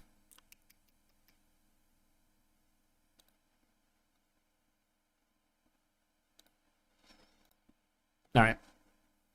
I just looked this up, Charlie. I didn't. Oh, no sound? Realize this, Jack. The last time that in Belarus. Are you guys hearing that, or is my sound messed up? They used capital it's working. Execution here was. Sorry, rewind that. I didn't hear it. I just looked this up, Charlie. I didn't realize this, Jack. The last time that in Belarus they used capital execution here was in 2019, and it was by firearm. Yeah, that's how you should. By the way, this is my other problem with death penalty. It takes too long, too many appeals. Expensive. It should be public. It should be quick. It should be televised. Well, this can't be right, can it? The last execution in France was guillotine in 1977. 100% true. They used the guillotine. In 1977? No way. The guillotine? Till 77? Yeah.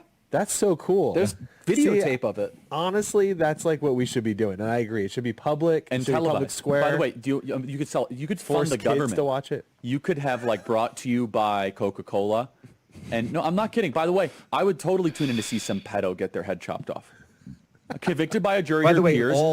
that's going to get. No, I'm talking about a real thing. I'm not talking all about executions in Belarus are by firearm. That's not a choice or anything. Andrew's saying don't make kids watch it, and I think no, the absolute I think opposite. At a certain age, it's an initiation. 16, if you can drive, you can watch it. No, but hold on. Not even 16. If all of a sudden you look at some of these savages, like in Indiana, there was this guy that went in and killed a pregnant woman and her 3 kids. Yeah. And you know what? I want to watch that execution. That'll make my day better. I want to see him on a public block and get him be publicly executed.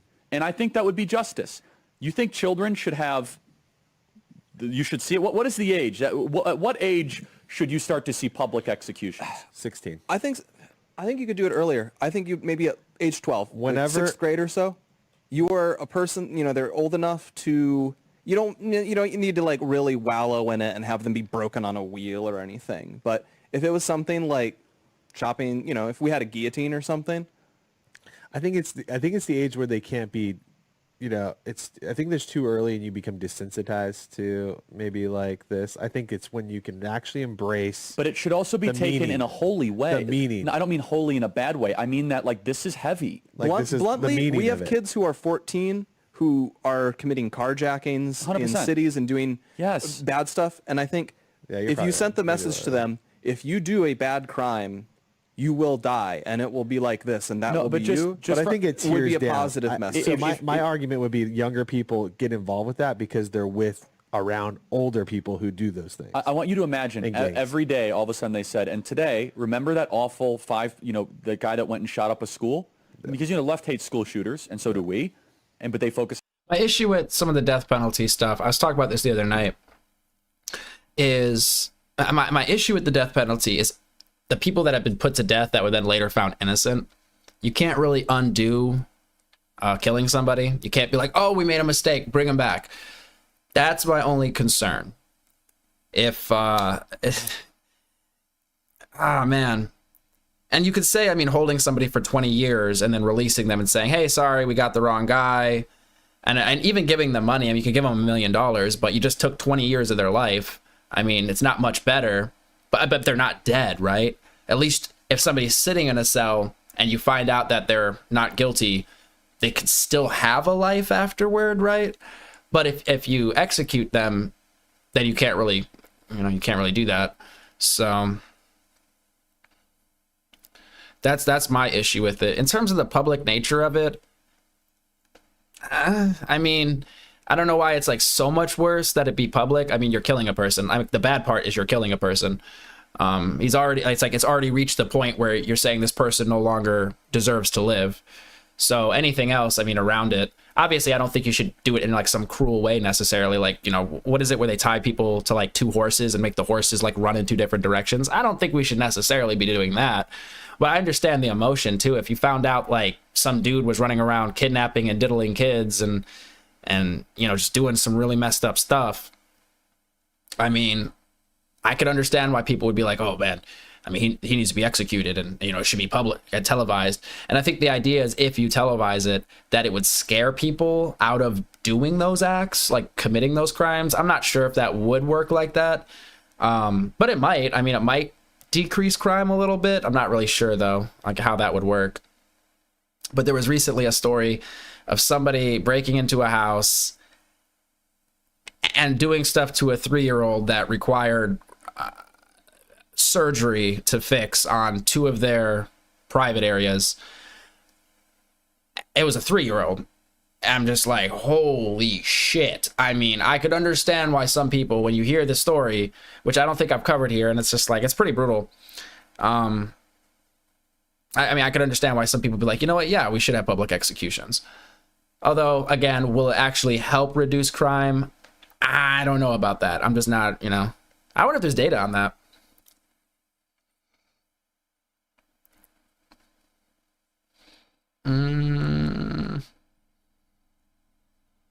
Somebody was like, Nightbot, are you real? Nightbot is great. If you type an exclamation point in weather with no space, but then add a space after weather and put your city or your state or wherever, he'll tell you the weather. Very useful if you ever want to know the weather for somewhere.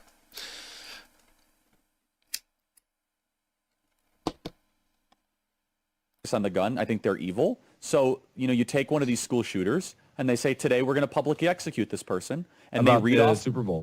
No, yeah, the shooters at the Super Bowl thing, and you read off what they did. Great. And you don't celebrate it. You just say, look, this is what they did, and if you do this, this will be your fate. Ready, set, go. Boom. End of life. And say guillotine. And I just Scared Straight used to be a whole TV show. No, but this is Scared Straight for everybody. Here's a question for anyone that might be, not persuaded. Would crime go up or down? It would go way down. Done. So that why is this even a question? Well, they'll say it's not a deterrent, and it's not because of course our current. See, they brought it up, like whether or not it's actually a deterrent. Our current system is just as dumb as it could possibly be. You get a last meal. No, they should make you eat bran. It's not. It's only done for a tiny minority of even murderers. Only a handful of murderers actually get it, and then their odds of getting executed are very low. And it happens 25 years later. You have to run articles in the newspaper to remind people why this bad person was on death row in the first place. I'm going to tell you, this is what's so frustrating about American culture. We took all the best parts of Greek culture and Roman culture and French culture and the Revolution and everything else, and we didn't keep this part. Like, we have the Colosseum. Daniel, I really hope you're lying. I really hope you're lying, bro. I'm assuming you're memeing. Don't go doxing yourself in my chat, okay?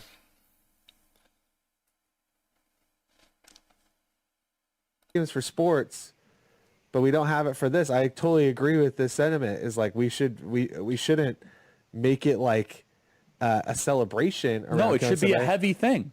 It should be a heavy thing. It's corporal punishment. By the way, it's capital punishment.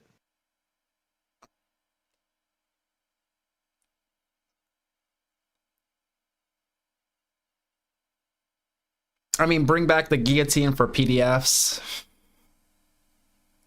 I don't even know if that's hateful. Like, I mean, really. I understand the reasoning for it. Again, I don't know if again, when it comes to the death penalty, my main issue is if a person, if you just don't know, I mean, I know they go through a trial and then they're found guilty, but there's been enough cases of people not being guilty. It's just tough. It's tough.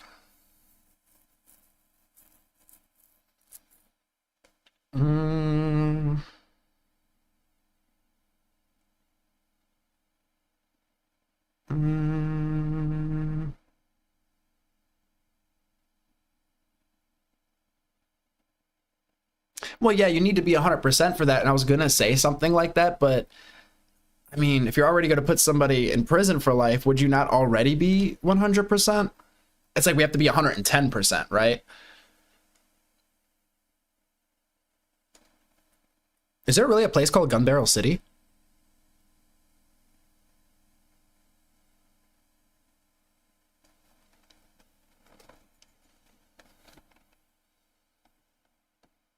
Yeah, you can't always be 100%. That's the scary part.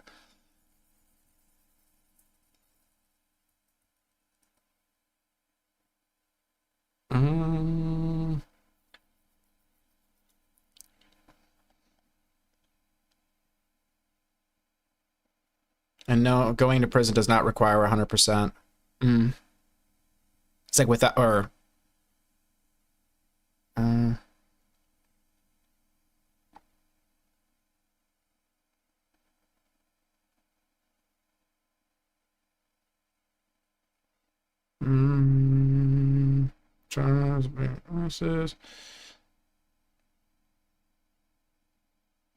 Oh, there you go, Garrett.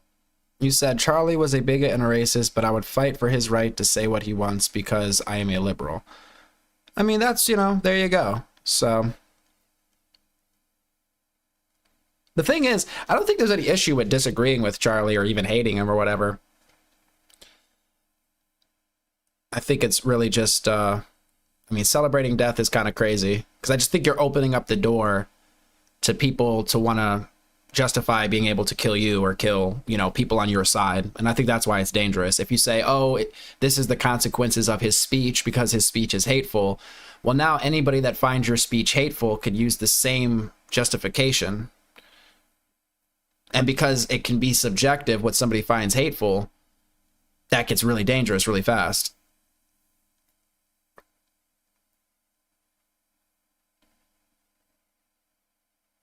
I think that, Jeremy says, I think that for those who don't think it can happen to them and keep pushing the limit, it would be a wake-up call on just how serious the consequences could play out. If you're talking about the back and forth there, I would agree.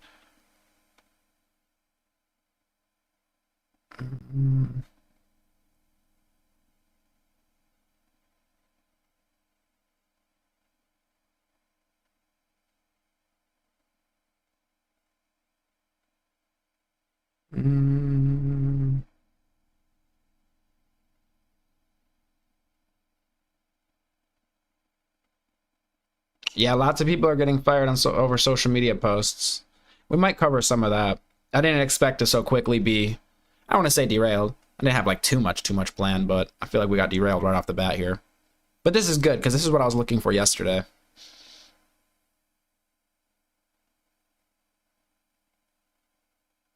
Daniel Garrett, that is a weird one. I'll give you a point for that. The blocking of the Epstein files. That was very weird the other day.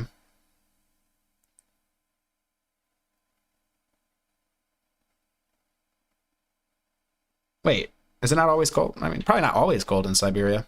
Did somebody do a Siberia conditions? Oh, 69 degrees. Wait, humidity is 96%. Jeez. What?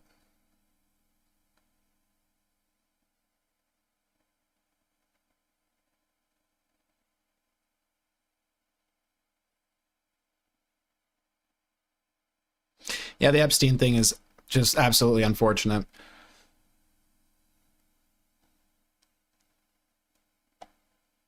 But hey, maybe in 50 years we'll get a list or something, right? When everybody's dead, they'll release a list. Well, it is summer, even in Siberia, says John.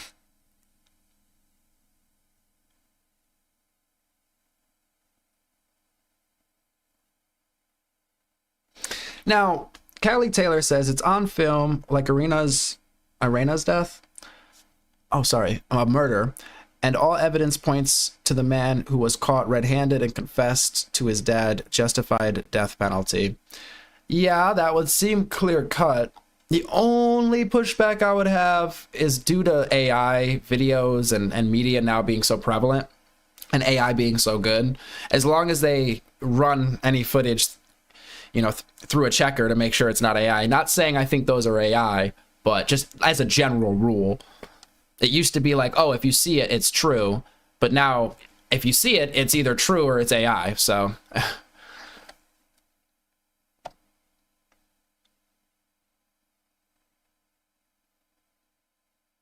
oh, Daniel Garrett, are you an atheist? I guess that kind of makes sense. Maybe. All right, the next claim. Wait, yeah, because this was, I mean.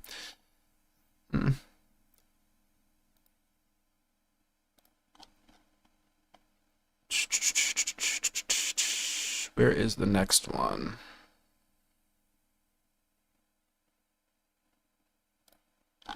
Oh, here we go. So the next one is Democrats. The Democrat Party supports everything that God hates. I'm going to pull up that one. Do we got it? More than anything else. All right, we got it. This one's only a minute, but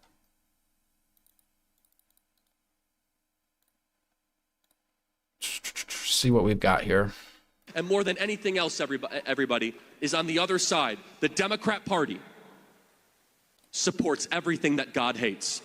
The Democrat Party is espousing the death of the unborn, the mutilation of our teenage kids, open borders, the destruction of our sovereignty, the elimination of our currency status. I believe there is a spiritual battle happening around all of us, but don't expect a spiritual victory if our own pastors do not engage. Right now, this state is a Christian state. I want to see that to continue. But we need the faithful. We need those of you that have influence over your congregation to put pressure on your pastors. And those, if you're a pastor watching this right now, I hope this touches you. I hope you, and I'm looking right in the camera right now, I hope you give a Sunday sermon and you talk about how the Democrat Party believes everything that God hates. I hope you tell your congregation how to biblically vote. I hope you challenge them and tell them to get in the arena. Because everybody, we have 12, and more than anything else, everybody is on the other side. I mean, this just seems to be like using theology as a way to drum up your voter base. I feel like the Democrats could easily do this too and be like, well, God's on our side, right? Even though the Democrats don't generally, they don't generally mess with theology. Yeah, when they're running around.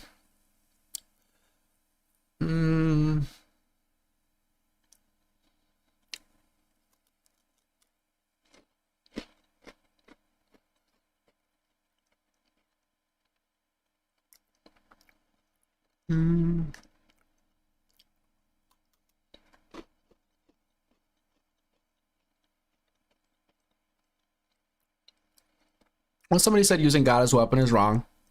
I mean, yeah, people, But a lot of times people, let's say for the abortion debate, a lot of times pro-lifers, it's based in theology or Christianity, like whatever faith. I mean, I don't know if you could watch a pro-life, pro-choice debate and not hear God come up. So it seems to be like linked. The whole concept of life starts at conception is linked to the theology that they believe, right?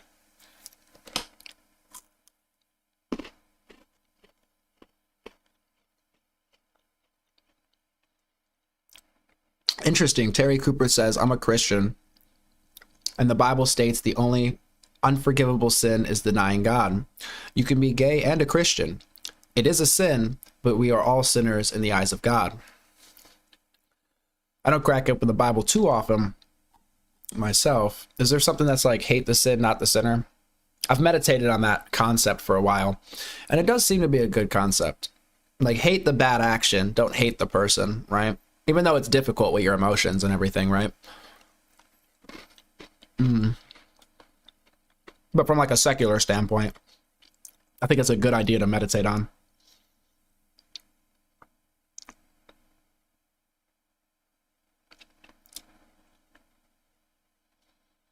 Romans 12:19. Interesting. Let me pull it up.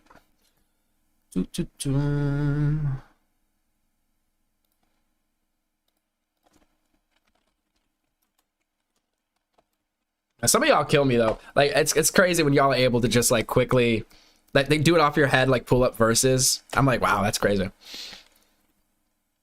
Romans 12:19 encourages believers not to seek personal revenge, but to entrust vengeance to God, who is the ultimate judge.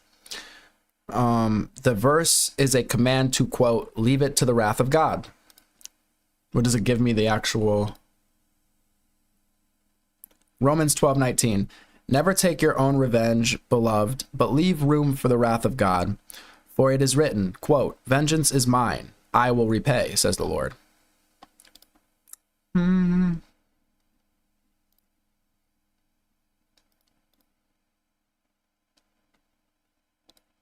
Interesting.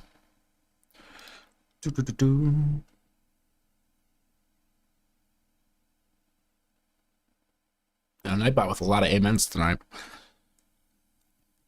One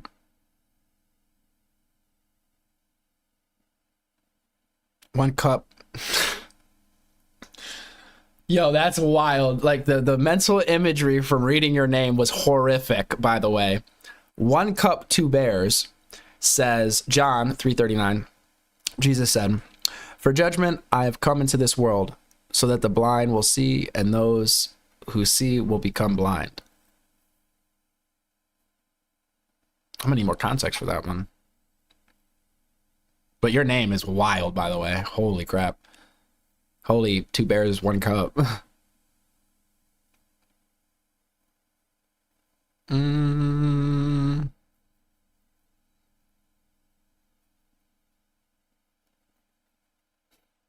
I'm pretty sure I modded Daniel Garrett because he was my biggest hater. Daniel Garrett, were you my biggest hater? Somebody I modded because you were like hating on me so hard. I was like, I need my biggest hater to be my mod. Daniel, you are up in arms today more than normal. I hope you're doing well, though. I hope you're doing well.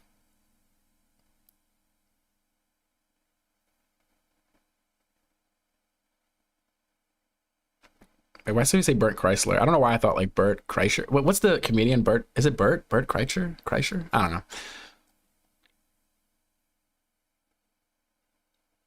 Ah, it was you. Okay. Yes, exactly.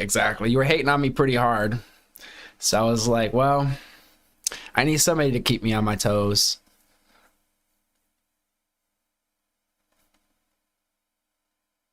Are you Republican or Democrat? I don't affiliate. I think it's a trap, personally.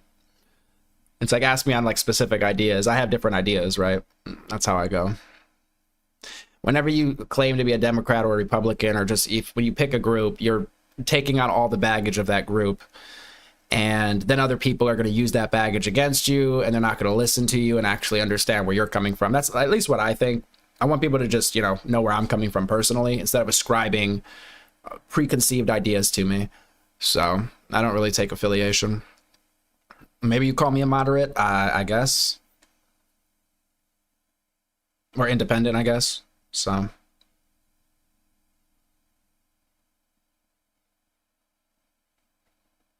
Because it's like, dude, I know conservatives, super cool people. I know Democrats, super cool people. I think I've met conservatives, freaking idiots. I've met Democrats that are freaking idiots.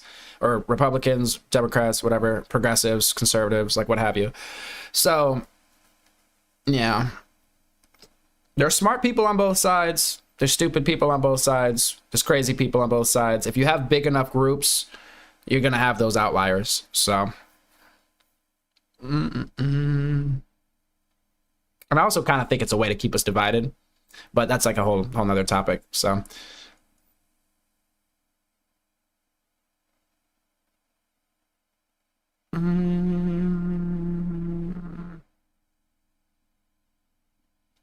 Wait, Daniel, are you Canadian? Yo, Daniel, are you Canadian? Are you one of my Canadian freaking viewers? Canada makes up like 5% or 6% of the viewership, so it's like the second one. The UK kind of comes in up there too. A lot of people from the UK. And Aussies lately. But Daniel Garrett, if you're Canadian, I got this for you. Or I got this for all my Canadians. I don't know if it's going to work because of the settings. Oh, see, you can't really see it because, my settings are messing it all up. But I'm getting a bunch of different glasses for stream. These are my Canadian ones. I need to get some American ones and just like every country, I guess. But I got a bunch of different glasses. Nobody cares. I'm just, talking. Anyway.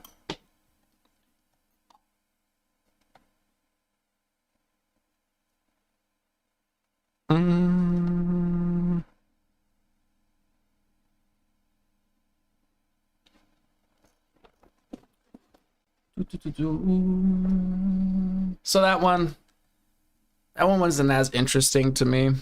Let me try going down the list further. What's our next one?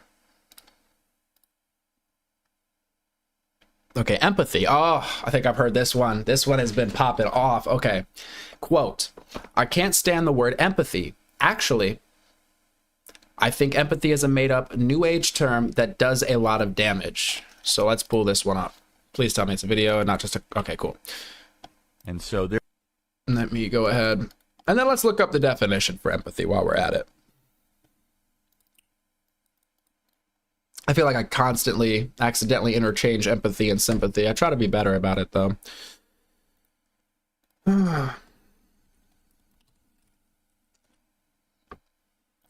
Empathy is the ability to understand and share the feelings of another, right? Whereas sympathy is feeling bad for somebody, right? Let me just double check. So I don't put my foot in my mouth. I will at some point, but I'm trying to buy myself time, people. Empathy involves actively sharing in another person's emotional experience, allowing for a deeper connection and understanding of their feelings. Sympathy, on the other hand, is characterized by feelings of pity or sorrow for someone else's misfortune, without necessarily sharing in their emotional experience. All right, we got that out the way. Let's go. To do what Bill... Shh. Okay. And so there's some really good polling out of Alaska that shows that Kelly Shabaka is gaining on Lisa Murkowski and is in a very, very good position despite the unconstitutional, immoral, incredibly complicated rank choice voting system. Never should have been approved. It's silly. It's backwards. It's rigged. It's awful.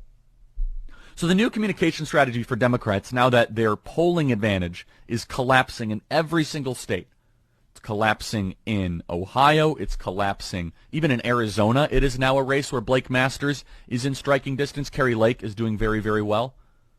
The new communication strategy is not to do what Bill Clinton used to do, where he would say, I feel your pain.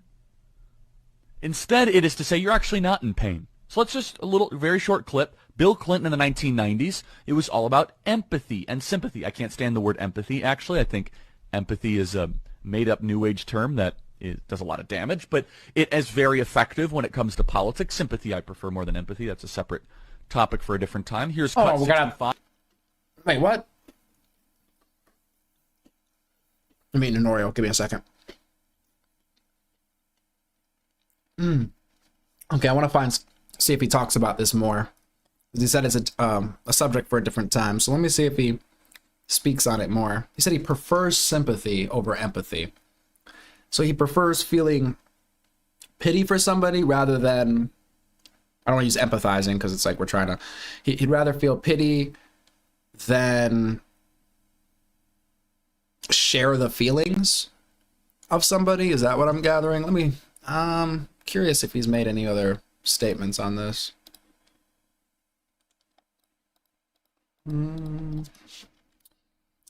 Empathy, Charlie Kirk. Oh, this is the same clip. Instead, it is to say you're actually not in pain. So let's just a little, very short clip. Bill Clinton in the 1990s, it was all about empathy and sympathy. I can't stand the word empathy, actually. I think empathy is a made-up New Age term that it does a lot of damage, but it is very effective when it comes to politics. That's weird. What the heck? Oh, okay. I see what I did wrong.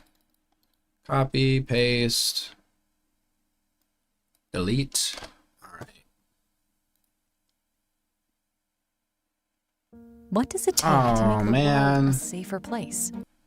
It's on Rumble, which I do not have a subscription for Rumble, and I hate ads. I need to see if this is posted on YouTube.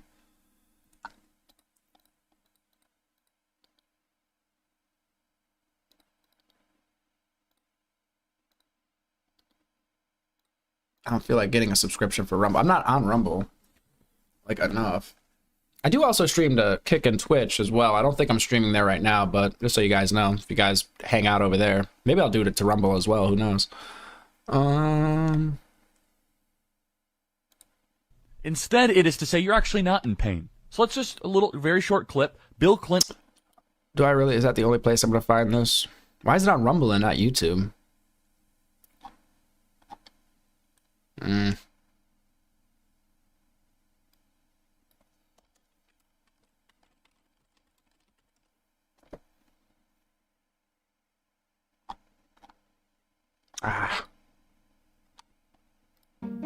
To help businesses be more productive.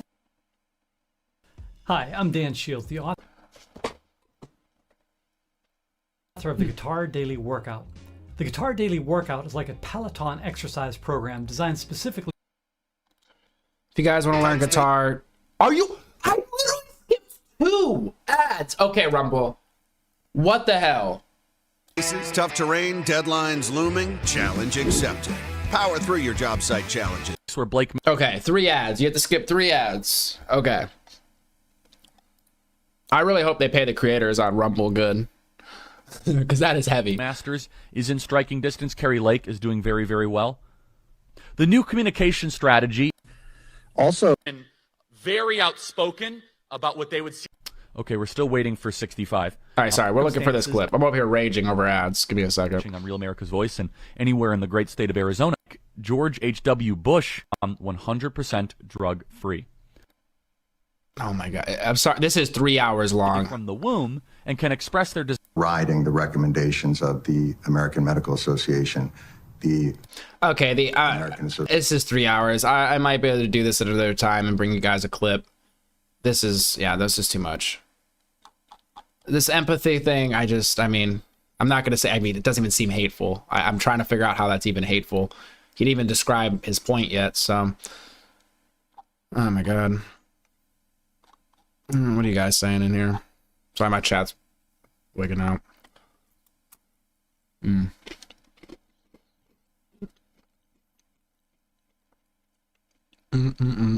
I hate politics. I'm sorry, Bubbo.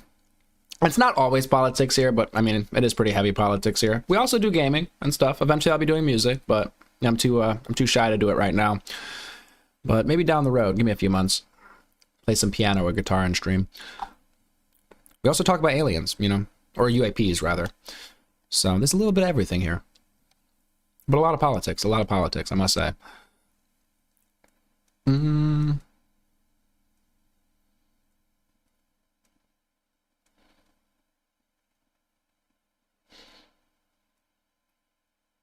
Maybe a couple of days. I've watched Charlie Kirk's content before. I watch a lot of different creators, and I used to, not even too long ago before this happened, I was like, I want to study Charlie Kirk's content because I kind of would like to go out and interview people myself. And that just seems not only interview, but I guess debate people.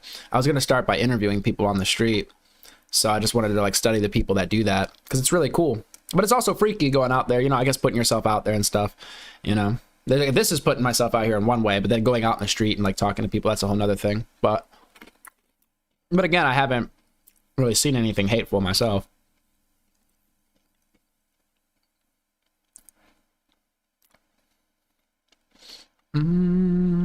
You said what my positions be, but on what? Like I was thinking, I mean, as of recent, I don't want to get ahead of myself, but especially with all the crazy videos I'm seeing coming out of people that are actually doing this and then being like attacked. But maybe political violence isn't the answer, ? Or is political violence the answer? And then get the people's like ideas on it and, whatnot. Like, questions like that and whatnot. Or go to protests and, ask them about what they're protesting about and stuff. I mean, it just depends on, whatever issue I'm bringing up. I'm more interested, like, I really like getting other people's opinions and trying to understand, like, all the different sides. Because I feel like people fight up with each other.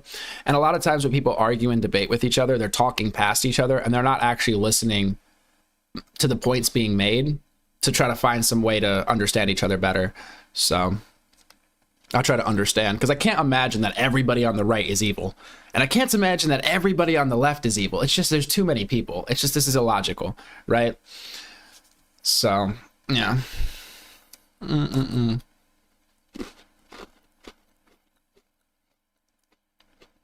said, how do you understand fascists? I'm assuming like anybody else, you talk to them, right?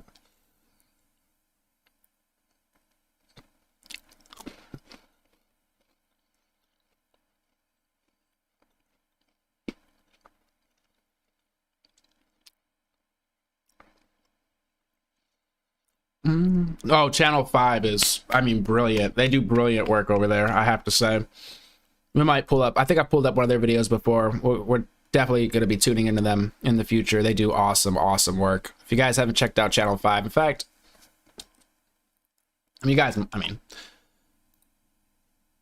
pull them up. Should definitely check out.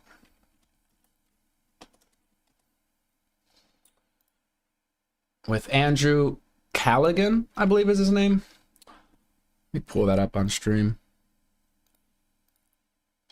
They do a lot of good work. They do really cool interviews. In fact, one of their latest things is they actually interview the person that was talking to Charlie Kirk and kind of debating him when Charlie Kirk got shot. He interviewed Hunter Biden. All sorts of stuff, really. Definitely check their channel out. Really good work. Really cool stuff.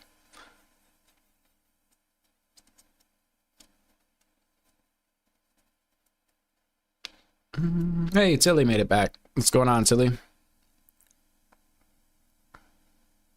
Oh, Black Creators about Charlie Kirk. There was one we played. Wait, were you here yesterday? I don't want to play the same thing, but there was this one that I enjoyed a lot, and we didn't watch all of it. Give me a sec. I guess we could take a break running through these for a second and bring up some creators of varying demographics, we'll say. So give me one sec while I pull that up. Where is my controls? I swear I'm gonna get better at this at some point. I had Ty Rivera pulled up. I don't know if you guys are familiar. I like Ty Rivera. They're a comedian. They're a part of the LGBT community, but I really like their takes. They seem like a reasonable person from what I've seen. I don't want to call them an old head. I don't mean that as because I'm not trying to say that in like a mean way or anything. They're just older than me, so I imagine have more wisdom than me, which is not always the case necessarily, but I like to assume people older than myself are probably have a little bit more information than me. So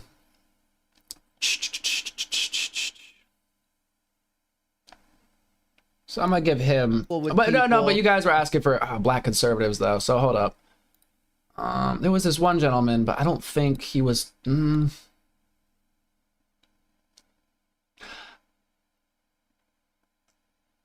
This one is rather random that I have pulled up.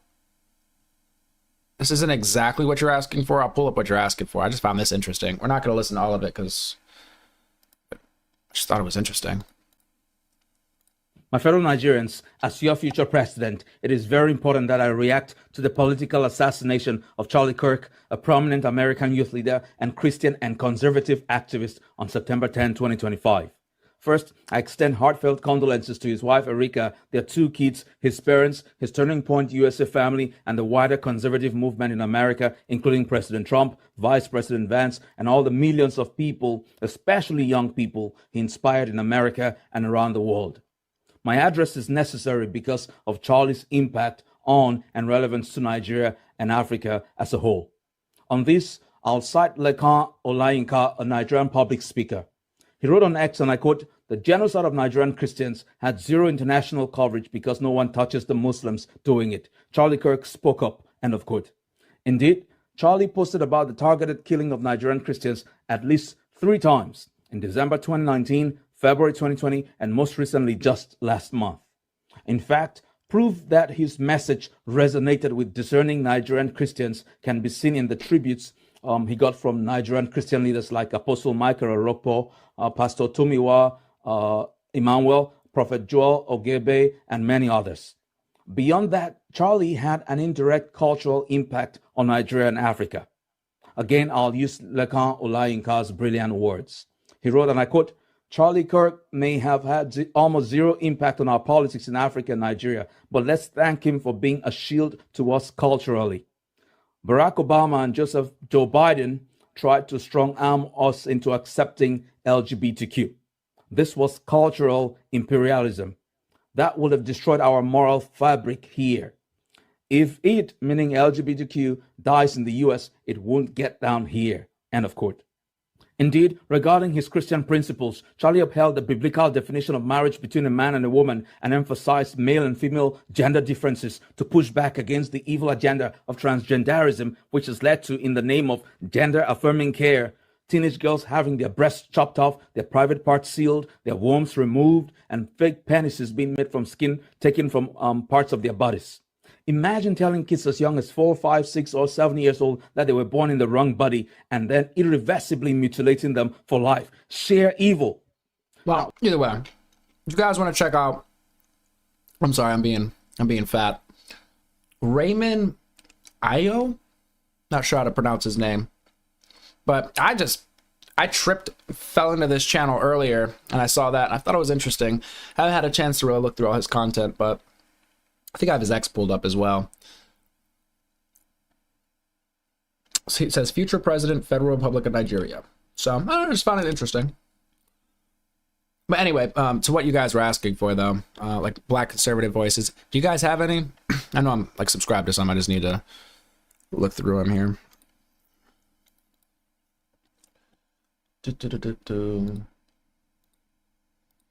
I really need to refill my coffee. Oh,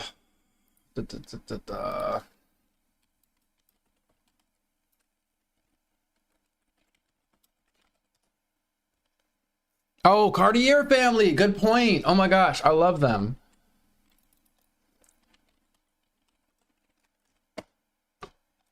That was just the first one that popped out on chat, so that's why I was like, okay, let's go. Oh wait, they watched the same one. Oh yeah, right, okay.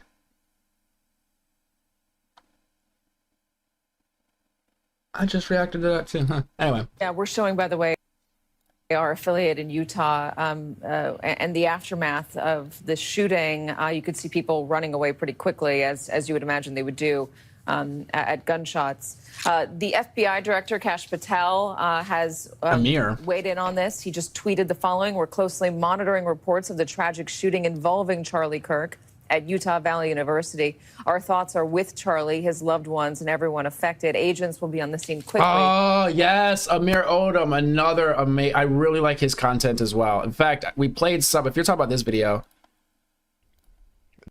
are you talking about, you said his latest video. Let me see.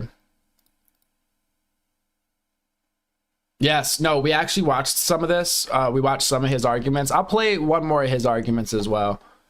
And the FBI stands in full support of. I was just trying to leave something for y'all to go and check out his channel. So you actually click on it, hit the like button over there, subscribe, you know, show all these people support. They do a lot of work on their channels and stuff. I'm over here just live streaming, you know. I need to put more work in. The ongoing response and the investigation. Charlie Kirk is a divisive figure, polarizing, lightning rod, whatever term you want to use. Why? well, he's one of MAGA's most prominent voices online. He hosts a New York Candace Owens podcast. He opines on almost everything. I He's have been very not closely tuned into aligned her with in the a while. president. Sorry, we already all know this stuff, so let's just get right up to them. Oh yeah, my bad. I did not realize it was that far. If you guys are unfamiliar, never seen this channel, Cartier family. Hope I'm saying it right. Really like their stuff. They cover all sorts of pop culture, right? Politics and stuff. To take place. And there's a few of them. Sometimes I've seen some videos where there's like 5 of them. They're not always in like 100% agreement. So it's also cool for that aspect. Matt. And that's the unfortunate environment we're in. Talk to me about the environment. He trying to justify it. These people are evil, bro. MSNBC, bro, these people are actual evil. They have no sympathy in their hearts at all. Y'all, Charlie Kirk did a lot for us. He has flown us out to places. He got us introduced to President Trump. And beyond that, he is a good man. He loves the Lord Jesus. And regardless of your political views, if you agree with the man or not, you should never, ever sit there and justify somebody being shot. He might be dead right now, and that's the first thing you say. I'm sorry, but you don't see this happen on the right. This only happens on the left with the media. The media on the right, when someone on the left is attacked or anything like that, which you never really hear happening, but I Officer do not Tatum, hear this okay. happening. Like when they shot at Trump, they cheered. I've already seen people on No Jumpers Instagram comments saying that they prayed for times like this, and I quote, that is exactly what they said. The hate and the divisiveness is from the left. It is insane. All he would do is debate and prove people wrong. And then they were so sad that they were being wrong that they wished on the man's death. This is sickening. This is evil, and I'm sick to my stomach, and I pray to God that he is alive. He never once mentioned violence. Never. He was literally preaching the truth. And the truth, sometimes people don't like the truth. But he would literally just debate and make people look dumb. But he never said anything about violence ever, ever, ever. He's not racist. I've met the man. I've talked to the man myself. He has flown us out with his money, himself. He introduced us to President Trump, himself. This is like, even besides the fact that he's done things for us, this one hits us different, y'all, because we actually have met and talked to this man multiple times. He is a good man. He is a Christian. He believes in Jesus Christ. This is sickening. If anyone out there calls himself a Christian and you justify this, shame on you. Shame on you. This is evil, and I'm pissed off, bro. Like I haven't wanted to shed a tear all year. Like I actually feel like I want to shed a tear, bro, because this is like. It's like you can't even speak truth anymore, bro. Like, this is literally all he did. It's literally shut up or die. I agree with almost everything Charlie said. And that means that any one of us could have got shot. Anybody could have got shot. People DM'd me yesterday. I opened my DM request and people were saying, F your religion.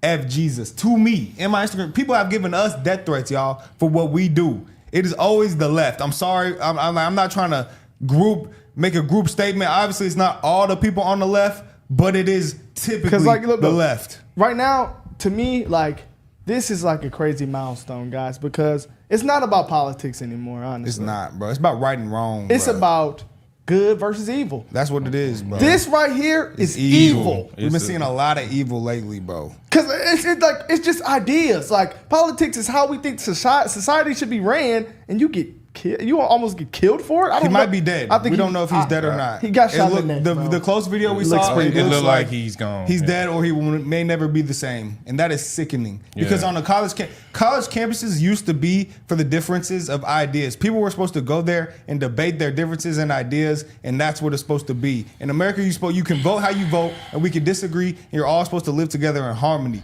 But you cannot sit here and call yourself a decent human if you are happy that another human being was shot and killed possibly. What I think should have happened to this man immediately, I can't say on YouTube. Because this is the guy that did it. Now, that is not true. If he's talking about the guy on the screen from, what's been released, this guy was, I think, arrested right off the bat pretty much, but this is not the guy that did it. Insane, man. He wasn't even on there. Bro, and on he's old. MSNBC gonna say we don't know if it was one of his supporters letting off a shot. Was cheering. Now that was crazy. we don't know if it was somebody firing shots in celebration. I went through a whole rant last night on that. That was the dumbest thing I've ever heard in my life. Are you Come kidding? the hell on. See, no, but actually, I have But some. anyway. Is gaining. Oh, sorry. Jeez. Bam. Cartier family. I mean, got their take, basically. This is bad. It's a bad thing to happen. They don't think he's a bad person. I imagine they don't think he's racist, right? Definitely check out their content. You know, leave something for the imagination for y'all to go over there and click. Boom. Who else did you guys? You guys said Tatum, Hodge twins. I have a feeling a lot of these people's takes are going to be the same. I mean, we could also pull up people's takes that are celebrating it too.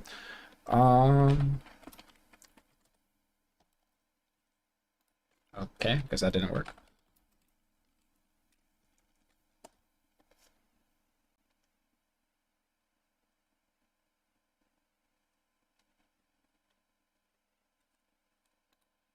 Well, oh, how am I not subscribed to them? I appreciate you guys for calling them out. I'm subscribed.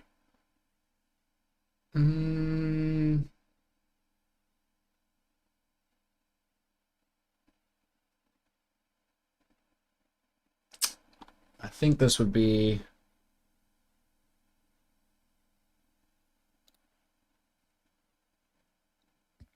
Manhunt for the assassin who gunned down conservative activist Charlie Kirk. Officials just released this image. They are asking for the public's help in identifying the person of Yeah, interest. Benny Johnson. He was like one of the first ones I was actually going to pull up. I actually have his stuff pulled up. I had a handful of people actually pulled up, but right off the bat, somebody linked me like, this is all the bad stuff that Charlie has said and done. So I was like, okay, let's just hop into that. But I actually did have some of these people pulled up just to get their takes. Anyway, back to what we're actually looking for. There we go. Hodge twins. If you guys haven't, conservative twins on YouTube, check them out. I mean, what more can I say? They're the conservative twins, right? Interest in connection with the fatal shooting. Nuxanor? Yeah, dude, listen. I like getting information and content, and I'm not gonna lie, guys, entertainment as well. I do use YouTube to entertain myself. So I watch a lot of different creators. Squad is following. I don't see any rifle. Shoot, I think I played Hassan, last night? I think I played his takes or 2 days ago. Oh, it might have been a few days ago. He's not holding a rifle or anything. So it makes me think he like planned this a day ahead and left a rifle up on top of the roof. Yeah, you know. This breaking news. Nick, you are in Orem, Utah. This is a really significant moment that this is being put out to crowdsource. Absolutely. So, Dana, we were told that they made some key breakthroughs overnight. One of those breakthroughs was good, clean video images of this suspect. Now, we were told about 2.5 hours ago that investigators were using task gets hard. I'm just skipping ahead because we know this stuff, and I just wanted to see what their initial takes were. A guy was saying that this looked like tons of bullets. Correct. This is reporting from my colleague Evan Perez that there was some writing found with the gun, with the ammunition, and they are obviously analyzing that to see if this writing leads them to an identity of the suspect, or hey, if X, welcome back. You know, ramblings on current cultural events. Analysts are going. I don't know. Sorry if I missed some of y'all. Just don't say it. According to the Wall Street Journal, it was trans ideology scribbled on the bullets. I don't know why they find it so hard and difficult to report that. Right. Just say what you found. If it's being reported on other platforms, why don't you just go ahead and say it? I mean, you are a major news network, and I do not like running defense for the mainstream media. You're hardly going to catch me running defense for them. I just imagine they want to cover their ass and not get sued, so they probably are a little bit more careful. Backed up by actual evidence. I don't know why you would hide something like that. You know, if something like this happened and they had like Trump's name on the bullets and stuff like that, I would denounce that. That would be. Yeah, I'm not gonna lie. The mods today are very left, I must say. I'm surprised Dirty Money hasn't dropped in here yet to stir the pot. Must be sleeping. Words out of my mouth. Right. Even though I'm a Trump supporter, I don't advocate for violence against Democrats. I don't advocate for violence against anybody who doesn't agree with me. Yeah, because you have a conscience. Most people don't have a conscience when it comes to politics. Mm-hmm. Well, I think for the most part on the right, we have a conscience. Xanadu, you said he was going out with trans, but it wasn't on the bullets. I think what they're referencing is, what did it say on the bullet casing? I just don't want to misquote. I know what a bullet casing is, Google. Thank you. I'm looking for it. Okay, so, well, we don't care about any of this. Notices, bulges, OWO, what's this? I think it's the notices, bulges thing. I mean, I don't know what else they could be referencing by notices, bulges, and then uwu, which is apparently like furry stuff. Now, to say you notice a bulge isn't necessarily, I guess, trans, because let's say you were gay and you were saying that. I don't even know when you say notices, bulges. I'm just not in these communities. So, you know, correct me if I'm wrong. If you guys that use this type of terminology know better than I, you could educate all of us. But maybe if it was like two gay guys, it's like notices bulge, right?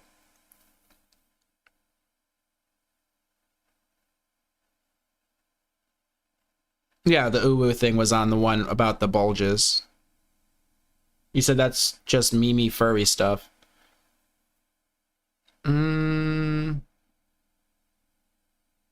Every bullet casing is memes. I mean, the one was a stratagem or like a kill streak, I guess a lot of people would maybe know it as, from like Helldivers, right? Like the combo you would put in to call in a bomb. Another one was catch fascists or something along those lines. Another one was song lyrics.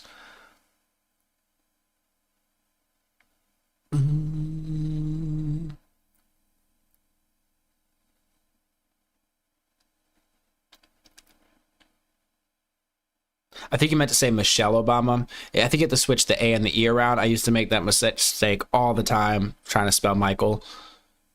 Correct me if I'm wrong. I'm pretty sure it's Cheal. I'm not going to sit here and like correct people's spelling, but for the longest time, I did not know how to spell Michael, and I would always spell it Michelle. Because anyway, just trying to help.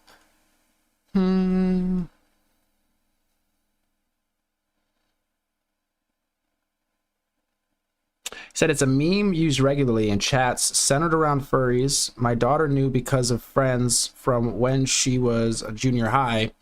So is the gay. Laugh my. Oh, I'm sorry. If you read this, you're gay, right? That was one of them as well. Appreciate that. Apostrophic. I like that. Michael. Oh wait, I think I sent you wrong. No, you spelled it right the first time. No, you didn't. You spelled it wrong the first time. Okay, no, we're right. Forget it, guys. I'm done. Michael Obama wears Jordans. Okay, that's kind of funny. Okay, am I spelling it? Okay, hold up. I'm sorry. I know this is like so off topic, but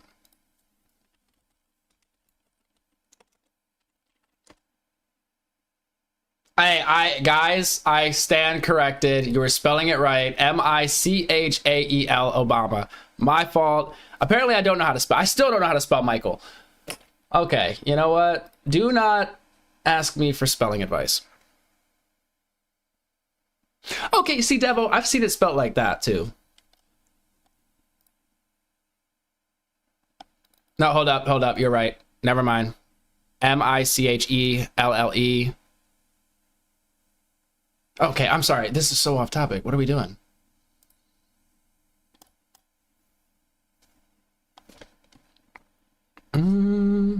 We can't be radicalized like the left can. I'm not saying we can't be radical on the right. Potato, tomato, Brad Pitt, it's all, whatever. I think it's more prevalent because they tend to be emotional thinkers. Yeah. So you can radicalize them. Oh, they spelt it that way to call her trans. Oh my gosh.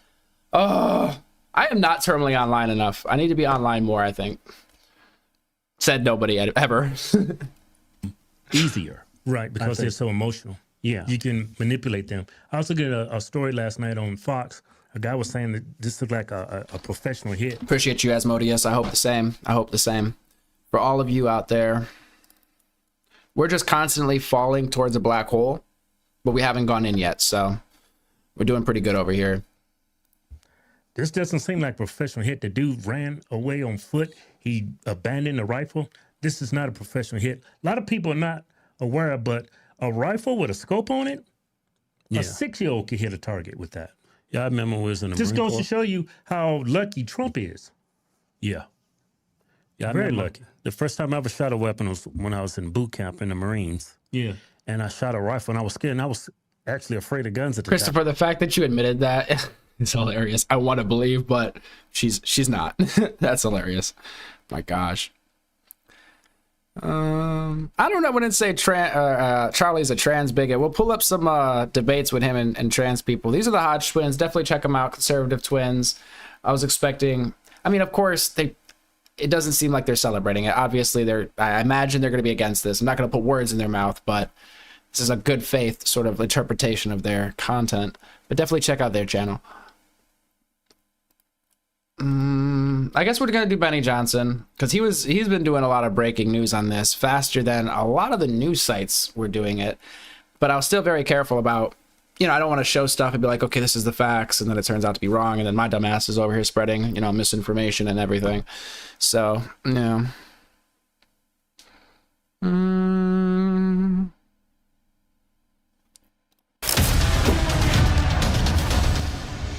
The political assassination of Charlie Kirk has had a profound effect on a spiritual sense. I believe that we are living through a great awakening and a revival in this country, but also from a political sense, it has stiffened the spines of the feckless and weak Republican Party that is typically as frail as wet paper towels. We are starting to see Republicans, especially in law enforcement and in the political arena, step up and say enough with the political violence, enough with political extremism. We must crush the elements of our society that are celebrating this death, that are encouraging more.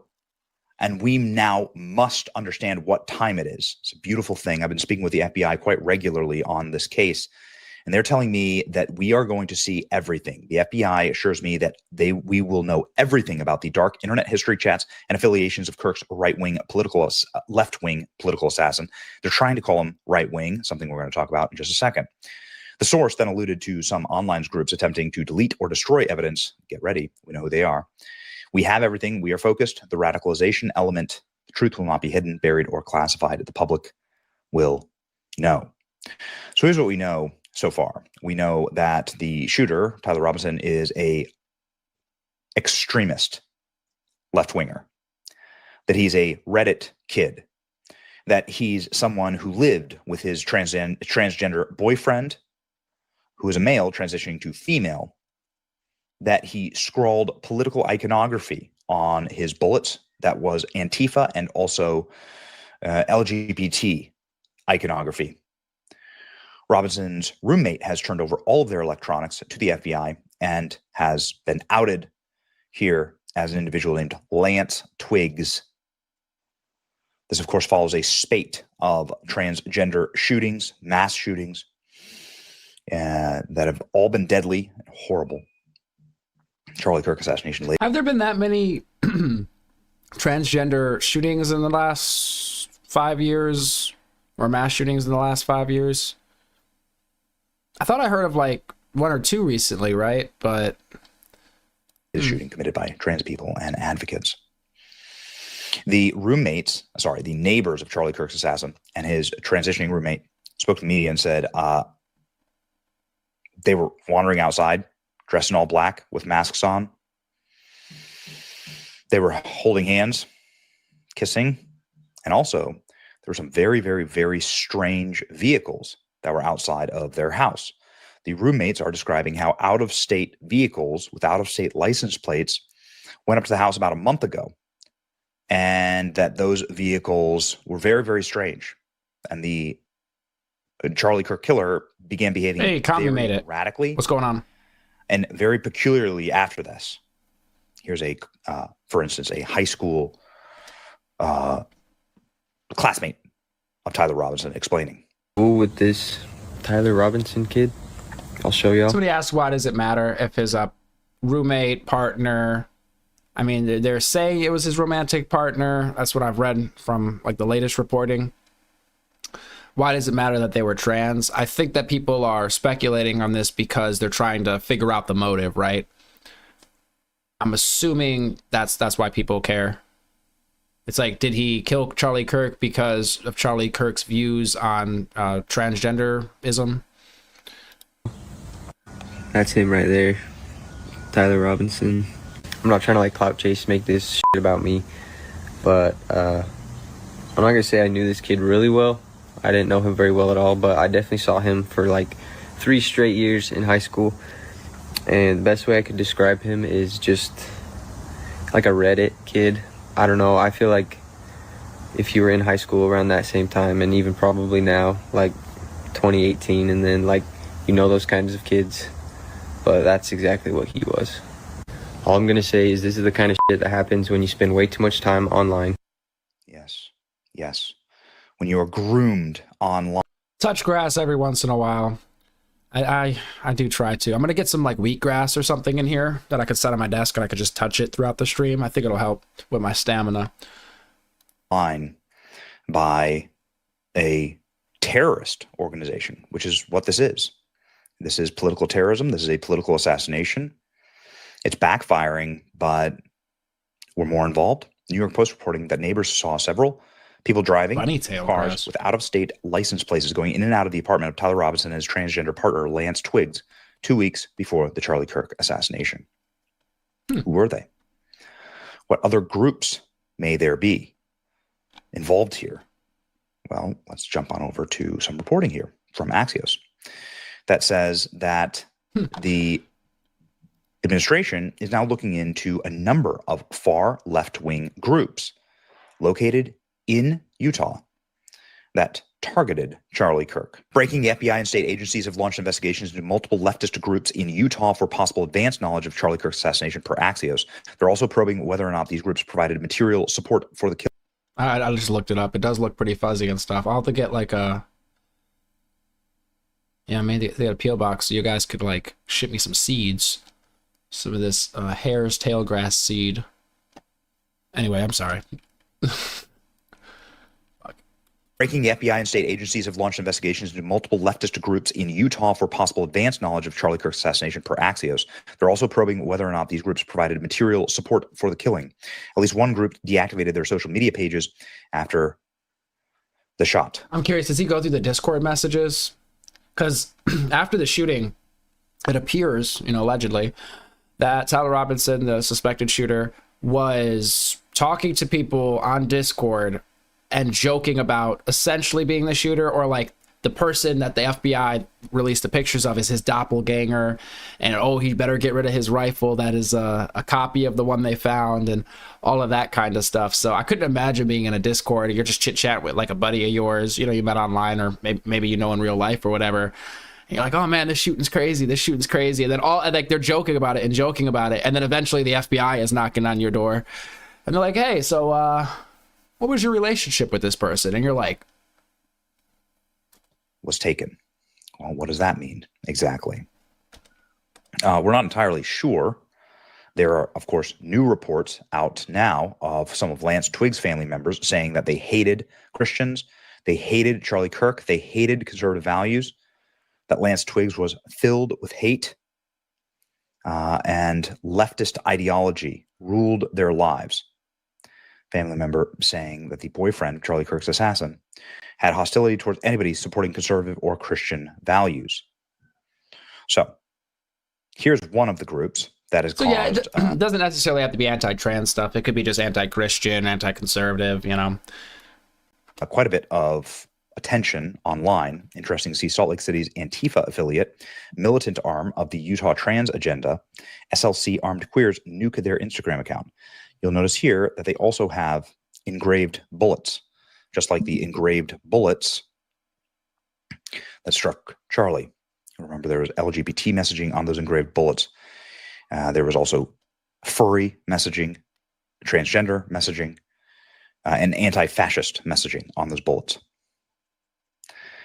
There's also a pretty stunning and horrifying series of posts from transgender activists who seem to have, at the very least, some type of foreknowledge about the Charlie Kirk assassination. Yep. Okay. I hope he goes deeper into this. If not, I'll have to pull it up. You guys have something very big coming soon. Be sure to check out the news. Yep. You'll know when you see it. That was crazy. There's a lot of these. Again, I'm taking a lot of this with a grain of salt. But somebody had posted something along the lines of, hey, something is coming, keep your eyes on the news. And then after this happened, they I think, quote tweeted it. And we're like, oh, there it is. Did it. Making it seem as though some people were in the know of this plan ahead of time. Right. These are some transgender accounts. I've been monitoring the FBI analysis, reviewing the reams of GPS data, and there very well may be dozens of co-conspirators. Ladies and gentlemen, the killer made sick jokes online just hours after the shooting. Yeah, this is what I was talking about. He was on Discord talking and exchanging and getting clapped on the back by his buddies. They have the screenshots of it. Yet Discord denies that he ever used the service. So they need a criminal subpoena immediately. I read something... I don't think Discord said he didn't use the service. From what I said, I think they said something along the lines of that he didn't use the service to plan this. That's what I read, but I mean, take it with a grain of salt. And right now. So this thing seems to be blowing open, even Elon Musk saying it's a terror cell. And the extremely moderate governor of Utah, Spencer Cox, saying, no, this is extremist ideology, and confirming the transgender boyfriend once again today on CNN. Again, we will stay on top of this case. It is so important that we live in a peaceful, safe country, and we cannot do that with terrorists, foreign or domestic. Here we go. You told the Wall Street Journal that it is, quote, very clear to us and to the investigators that this was a person who was deeply indoctrinated with leftist ideology. Can you elaborate on that and be more specific? Wait, this is CNN? Ideology. Investigators that this was a person who was deeply indoctrinated with leftist ideology. Okay, so we got CNN saying it. Because I heard a lot of people saying groypers. I heard a lot of people saying right-wing extremism, alt-right, what have you. If you have CNN coming out and saying it was a leftist, I mean, shit. Investigators that this was a person who was deeply indoctrinated with leftist ideology. Can you elaborate on that and be more specific? Well, sure. So that information comes from the people around. Oh, never mind. She's just repeating the claim. Sorry. On him from his but family they're entertaining members it and friends. That's how we got that information. Again, there's so much more that we're learning and so much more that we will learn. There will be. Mods, please tell me y'all aren't getting too silence or ban happy.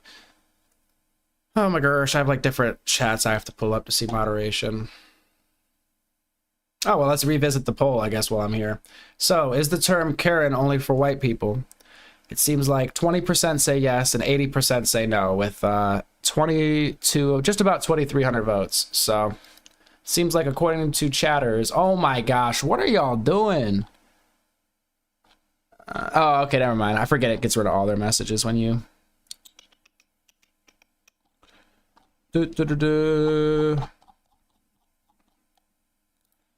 But either way, so it seems like, according to chat, Karen is not a racial term. Official charges will be filed on Tuesday, and there will be Astro, my bad, was justified. I appreciate the honesty. More evidence and information available then. And again, we're interviewing all kinds of people, everyone that knows him, and trying to learn more about what that motive actually was. Well, some... Oh, I'm sorry. I thought you got silenced for a little bit, and you were like, I messed up. Outlets are reporting that the suspect lived with a transgender partner. Is that accurate? And are investigators looking at this part of his life as a possible motivation? Yes, definitely. And yes, I can confirm that. I know that has been reported and that the FBI has confirmed that as well, that the roommate was a romantic partner, a male transitioning to female. I can say that he has been very cooperative. This partner has been incredibly cooperative, had no idea that this was happening, and is working with investigators right now. And how is that relevant to the investigation when it comes to the motive? Are you learning that? Sure. Well, yeah, that's what we're trying to figure out right now. Again, it's easy to draw conclusions from that, and so we've got the shell casings, other forensic evidence that is coming in, and trying to piece all of those things together. You said that the roommate is being very helpful. Has that individual now Slow and Low shows up the chat? Welcome. Explain to law enforcement what the mindset of the shooter was and whether or not it is connected to his ideology? The only reason I said that is the mods were very, very one-sided today for a lot of the stream. Or his situation as transitioning, as you just described. I'm not sure about that piece right now, Dana. Okay, so we're not sure if the fact that he was romantically involved, as you say, with his partner who was transitioning is relevant to the motive of the murder, based on the investigation.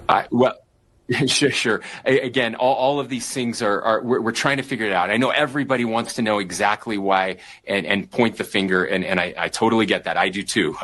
And so I just want to be careful, as I haven't read all of the interview transcripts, and so we'll. So the Groyper allegations, I think at this point can be put to rest. The conservative allegations, from what it sounds like, can probably be put to rest. Especially if it is the case, as they're reporting, that they had a transgender partner. That really makes it hard for me to believe they were part of a nationalistic, Christian, hyper-conservative group. I guess they could have been, but it seems improbable, right?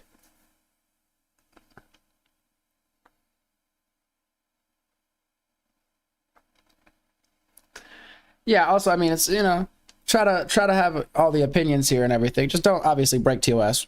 Don't spam. And don't be a creep. Don't be a creep when it's pretty vague, but I've only had to ban like one person that was saying some like really weird shit. Or 2 people or something. Only like 2 people in like months. So most people are not on the creep stuff. But I do try to keep it as open as possible. Unless you catch me on a bad day and I'm tired and I get snappy. I think to stop myself from going off, I'm like, let me silence this person before I crash out. I'm just kidding. It never gets that serious. So I don't stream for like 12 hours at a time. But those last couple hours, let me tell you. I creep into my kitchen at 2 a.m. sometimes. What time is it now? It's about that time. If it was a Fuentes fan, it's understandable. How is it understandable? So that's what's confusing me. Wouldn't Fuentes be against LGBTQ stuff? We might have to cover some Nick Fuentes material on the channel. I haven't seen really Nick Fuentes content for years. I thought he basically got banned from the internet, more or less. It's really funny because you could react to his content on YouTube, but I don't think he has a YouTube channel. I don't think he's allowed to. Which, doesn't that mean if you just get banned off of YouTube, you could just have somebody else make a channel for you?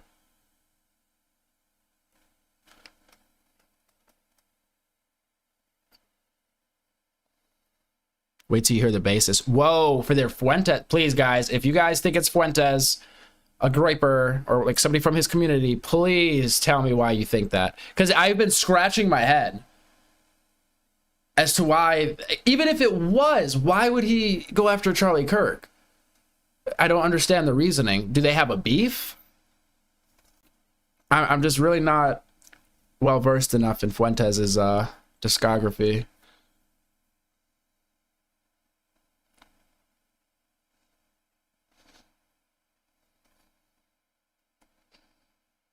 Well, I like to give the benefit of the doubt, guys. I like to assume I'm not always being lied to.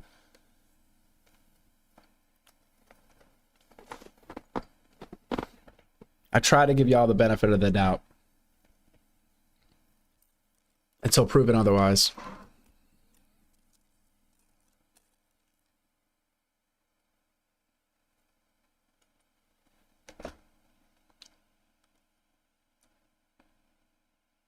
So they do have beef. Charlie Kirk called out Nick Fuentes and disowned him.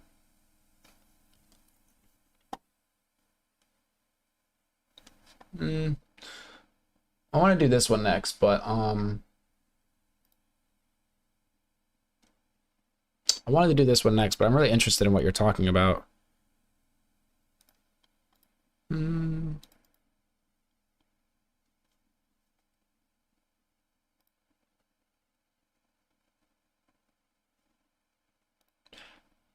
Okay, this is a little bit off point, but at least to break up the, it's just like a funny point.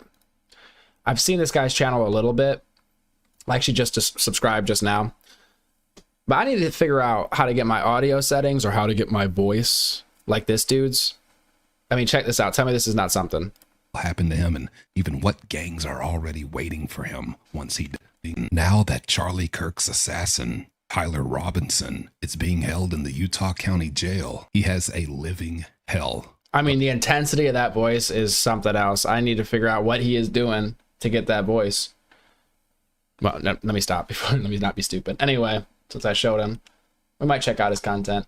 But since I showed him, if you want to hear his voice, there you go. Go subscribe, go like, and all that good stuff. Anyway, that's beside the point. Just breaking up the hatred for a moment in chat. But also that Nick Fuentes thing on Charlie Kirk beef you were talking about. Amir Odom, I got him pulled up.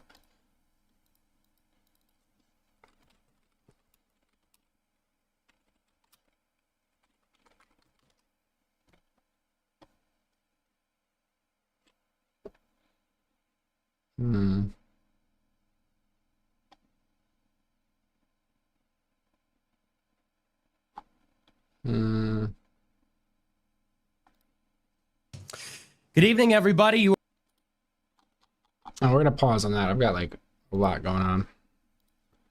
Where are we in chat? Okay, you guys are still going at each other. Okay, so everything's normal. Ty Rivera. Oh, it works now. No, it doesn't. I like their content. Comedian by trade. LGBTQ at night. I don't know. It sounded funny in my head. Not as much when I said it. If you end up liking it, check out their content. Maybe I need more LGBTQ creators in my subscriptions. I'm trying to think of who else I have. Collecting like demographics like Pokemon cards in my subscriptions. But I like his takes on a lot of things. You guys, I don't usually record this early, but I had to hit you guys with the news flash. Tyler Robinson, who's accused of the assassination of Charlie Kirk, was allegedly living with his transgender partner. And meanwhile, because this is hot off the presses and a lot of them haven't heard yet, the left are still denying his connections to the actual left. Okay, this is breaking news. It is being alleged that Tyler Robinson was living with his... I mean, no, and yo, Tilly, you're in the Discord, so if you make that list, definitely shoot it over to me. You don't like Ty Rivera. I think you've told me this before. Partner, a transgender man, and he is fully cooperating with the FBI. I went to school with this Tyler Robinson kid. I'll show y'all. That's him right there. Tyler Robinson. I'm not trying to like clout chase, make this shit about me, but I'm not gonna say I knew this kid really well. I didn't know him very well at all, but I definitely saw him. We did kind of get this info already, so I'm gonna move forward. Ideologies. That's what they're saying about Tyler Robinson. Indoctrinated by leftist ideologies. That's what they're saying about Tyler Robinson, Charlie Kirk's assassin. That he was indoctrinated with leftist ideologies. Gee, how does one become indoctrinated? Oh, I don't know. Maybe because he was living with a transgender partner who indoctrinated him. What's up, everybody? Ty Rivera here, the absolute best LGBTQ comedian in the world. All right, you guys, before we really get into it, I'm just going to ask that you like, comment, and subscribe. It really does help me on the algorithm. So we're going to talk about the fact that a lot of people on the left right now are turning. As a registered Democrat, all I have to say is the Charlie Kirk shooting just proves that we are the worst, man. My party is the worst. I got people celebrating, hoping that he dies. Are we for real right now? Where's the empathy? Where's the respect, man? It's disgusting. It's disgusting, truly. Dribbling in their cars. The fact of the matter is this: he was a father, and whether or not I agree with his political opinions, all he truly wanted to do at the core was see this country be the best, and I can respect that. And to see people just be blatantly disgusting. Man, we're the worst, man. We're horrible. Because they don't want to be associated with the party that actually celebrates the murder of a husband and the father to 2 young children. But we'll get back to that. Because right now, I was just on Facebook, and my friend Steve McGrew, if you're not familiar with him, very much an American patriot, a comedian as well, very funny comedian, but he sent me a link and a tip, and I was like, let me check this out. So, Brooke Singman, who is a reporter for Fox Digital, posted this at 8:38 this morning. Exclusive: Charlie Kirk assassin Tyler Robinson lived with his transgender partner, sources tell me. The individual, who is a male transitioning to female, is fully cooperating with the FBI. Sources tell me the FBI had text and other communications between Robinson and the individual that helped FBI authorities solidify that Robinson was indeed the shooter. And then she follows up with the tweet that says, the last question Charlie Kirk answered before he was murdered was, do you know how many transgender Americans have been mass shooters over the last 10 years? Charlie replied, too many. He was then asked, do you know how many mass shooters there have been in America over the last 10 years? Charlie replied, counting or not counting gang violence. Charlie was then assassinated. And then, as you just saw, one of his former classmates that didn't really hang out with him but did know him described him as a Reddit kid, which could indicate that he was on the left if you know anything about Reddit, because Reddit, almost everything is full-on lefty. And I perused a couple of subreddits, and they did seem to be pretty intense over there. They ended up having to lock posts because people were so deranged. And then there's also a New York Post article that came out that's titled, Charlie Kirk's alleged assassin, Tyler Robinson, deeply indoctrinated with leftist ideology, Utah governor says. Tyler Robinson, the alleged murderer of conservative activist Charlie Kirk, was deeply indoctrinated with leftist ideology. A preliminary investigation revealed, according to Utah Governor Spencer Cox. Cox noted that Robinson's political leanings had since become, quote, very clear to us and to the investigators in an interview with the Wall Street Journal after Kirk was shot and killed Wednesday at Utah Valley University. At a recent family dinner, Robinson had mused over... I guess it is subreddit to subreddit you go to. I mean, this was reaching... This was in the Kanye subreddit. Not that I frequent that, but I was just clicking around the internet as one does. I ended up in a Kanye subreddit, and they were like, what is this doing over here? Conservative activist's first stop of his American comeback tour at the Orem campus, which was about a 3-hour drive from the alleged sniper's home. The now alleged shooter, who is not registered with any political party, has discussed how he didn't like Kirk or the viewpoints he had, with a relative who responded that the now slain 31-year-old Turning Point leader was full of hate and spreading hate, according to Cox and an affidavit. They talked about why they didn't like him and the viewpoints that he had. Yo, you killed me with that one. Whenever I show anybody this creator, it takes them a minute to get past his piercings. That magnet comment, that is scary. That freaks me out a little bit. Wow. But I mean, to each their own, right? The Republican government. I've gotten used to it. I mean, I've watched his videos, just gotten used to it. I mean, I generally like to be listening to what he says. A lot of people I listen to while I like do other stuff. added during a press conference Friday. And that's the other thing that people on the left don't want to accept, is that if this guy, Tyler Robinson, had really been alt-right, which is what they're trying to claim, because they're saying that he was a fan of Nick Fuentes because he followed Nick Fuentes on X. But I would imagine if you went through his X, or if they go through his X, which I'm sure they're going to, they'll also notice that he's probably following Charlie Kirk as well. And we all know how... Wait, that eye tattoo has meaning. I'm unfamiliar. I'm unacquainted with the iconography on his body. If you know what it means, I'm curious. Much he liked Charlie Kirk. The fact that somebody follows somebody doesn't mean that they actually like them. I actually follow a lot of people that I don't like and I don't agree with. And in some cases it's for content. In some cases it's to troll them. Like specifically Nick Fuentes. I really have no respect for Nick Fuentes, but once in a while I will agree with one of his takes, and once in a while I will like one of the rants he goes on. So it's not like I completely don't like him. I just don't respect Nick Fuentes because he claims to really be hardcore and he's all about being white. But then when there was an attempt on his life, suddenly when they asked him if he was racist or that kind of stuff, instead of just copying to the fact that he's a controversial figure, instead, he went ahead and fell back on the fact that he's Mexican. So I've been referring to him as a Mexican maid ever since then. And every once in a while, I'll troll him. He has yet to respond to me, but I will troll him for the fun of it. But I follow him. I also follow several other people that, like I said, I don't agree with, I don't care for the opinions of, but I will follow them either for content or because... Like I said the other day, when I said that Charlie Kirk was basically giving the left the playbook for how they needed to form their arguments and what their arguments needed to be about. I feel the same way with people that I don't agree with. I practice what I preach in that way. I will follow and pay attention to, and in some cases consume the content of people that I don't necessarily agree with, just to firm up my argument. And I don't hate watch them. It's not like that. Exactly. Like I said, sometimes I do genuinely enjoy the things that they're saying or their delivery about the things that they're saying, even if I don't agree with what it is they're saying. But I will pay attention to it and be like, okay. Well, the commentator here, I saw somebody ask.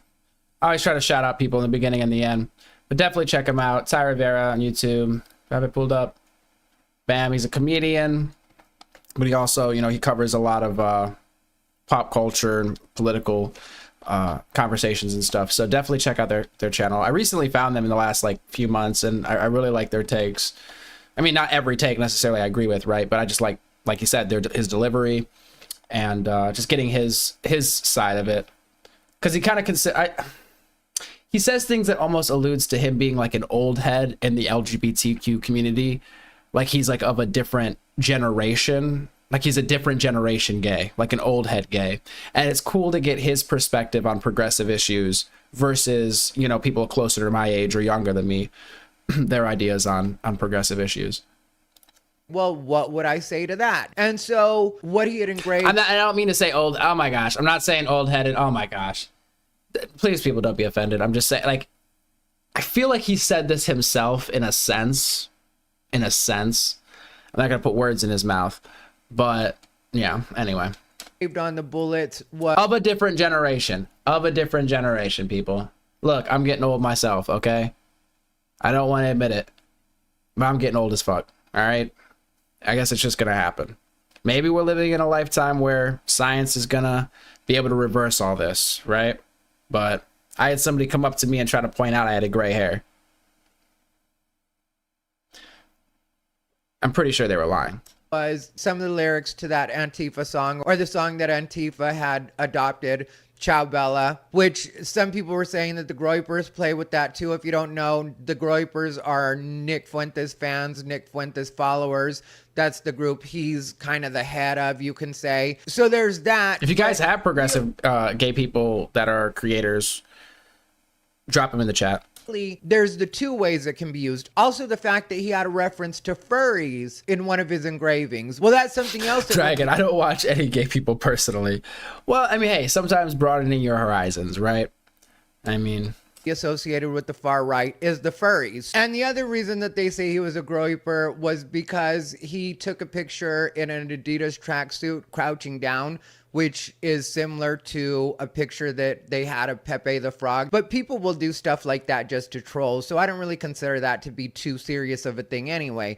But when it comes to following people on X, like I said, that means absolutely nothing. So there's a lot of things that the left just doesn't want to accept that does let most of us know that have any idea about any of this stuff that there is a good chance that he was Antifa. And I think that where we're headed here and what's eventually going to happen is Antifa is going to be put on a watch list, if you know what I mean. And then they're going to be a particular type of group. And then that's going to give the president and the government the excuse to break up anything that's Antifa because they're that particular type of group. And that's really where I think we're headed. And that's really what I think the left needs to be worried about, is if you think you're losing a lot of people now, wait until that actually goes through and people realize the level of evil and the level of toxicity that they're supporting. No, and I get you. I mean, I don't seek out, I'm not like, okay, I need to seek out the gay person now. But it is cool to get the perspective from different sides. And now that I have, like, I subscribe to so many people, there's like so many different perspectives I can get, right? So it's not like I actively seek it out, but I'm glad I didn't type it on YouTube. Okay, gay creator, politics. But I found him somehow, and I think he's got pretty decent takes. And when I say a decent take, I mean honest in the sense of honest to like what they believe. I mean, I don't know if he's being honest, right? I mean, you don't know if I'm being honest, right? But it seems as though he's being genuine, and these are his beliefs, and just taking that and being able to sort of meditate on it.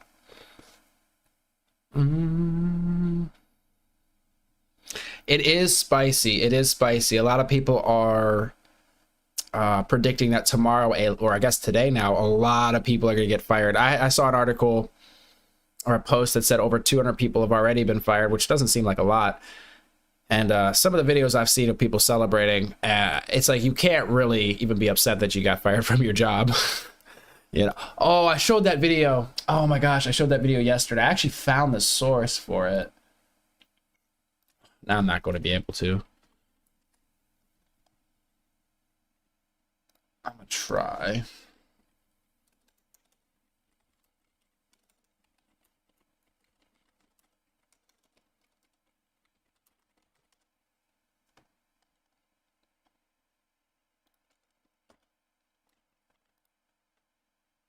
Oh, I think it's because it was on TikTok and they reposted it onto X. That's why I had so much trouble.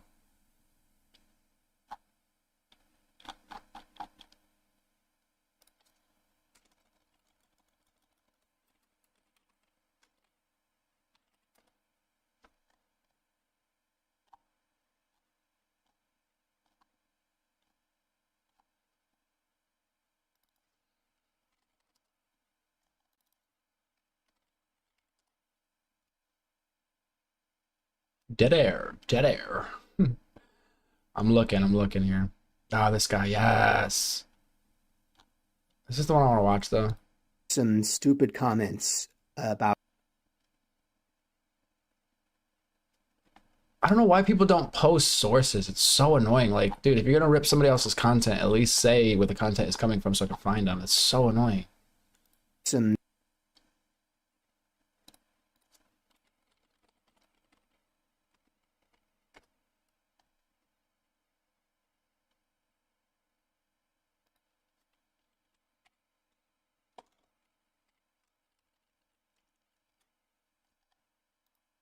Oh, please tell me this is him.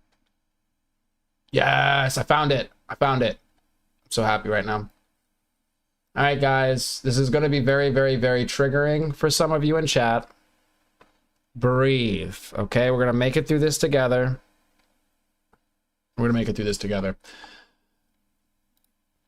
I made some stupid comments about Charlie Kirk on the day that he was shot.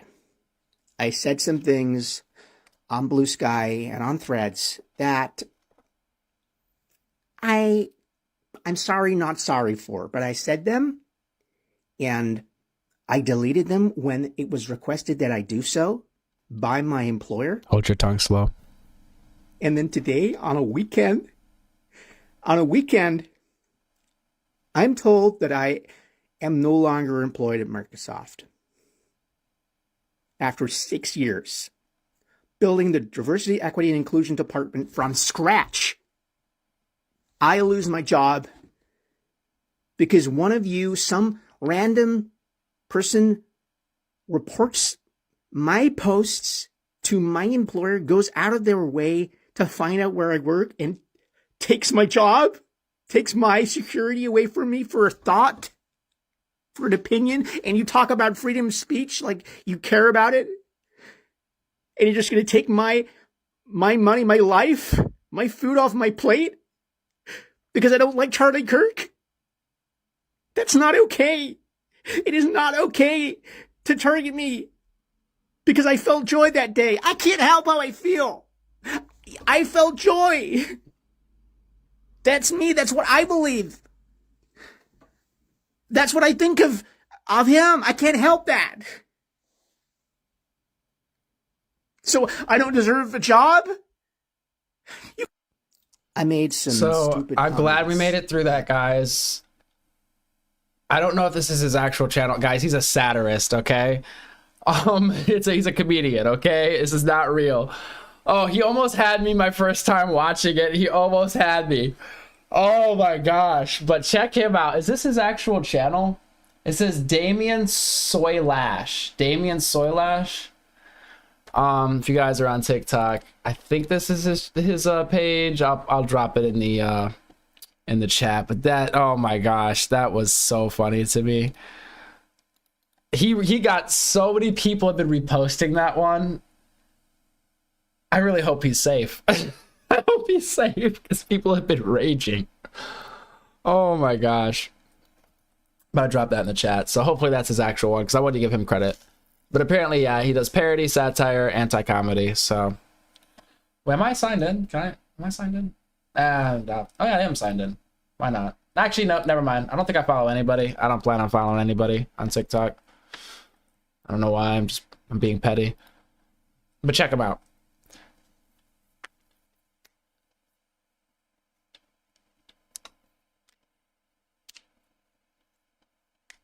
Yeah, no, it was satire, guys. It was satire. That one had me it had me dead. So I'm like, there's no way. It was a 2 on the nose. It was 2 on the nose toward the end. I was like, no.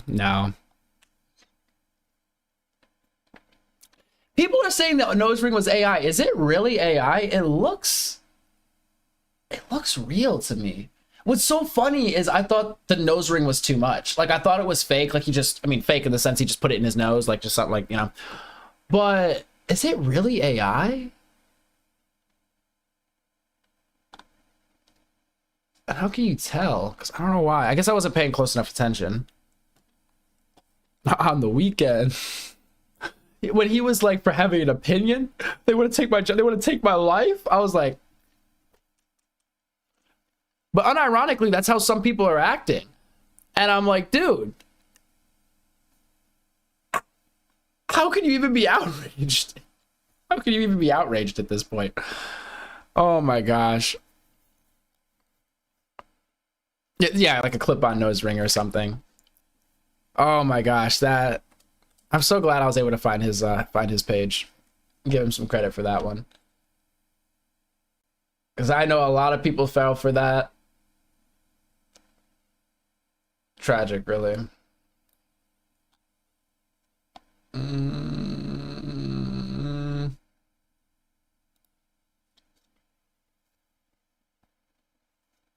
Jeffree Star. Which one's Jeffree Star? Is he the makeup guy? Jeffree Star. I know Patrick Star. That's like the most famous star that I know. But let me see about Jeffree.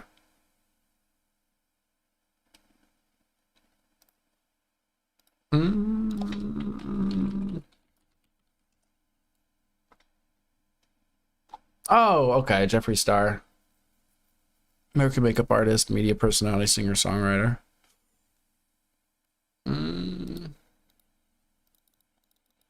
Not Patrick Star, but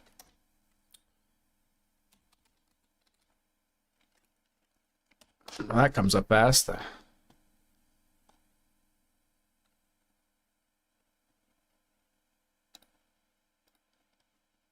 right, Jeffree Star here. Destiny. Oh, Lord, guys. Did we watch Destiny here the other night? His take, I mean, he's been going on a rampage, right? Like debating people, basically saying this is, I don't want to put words in his mouth, but he is not, we'll say he's on the lefty side. He tends to dig his toes in on controversial issues anyway.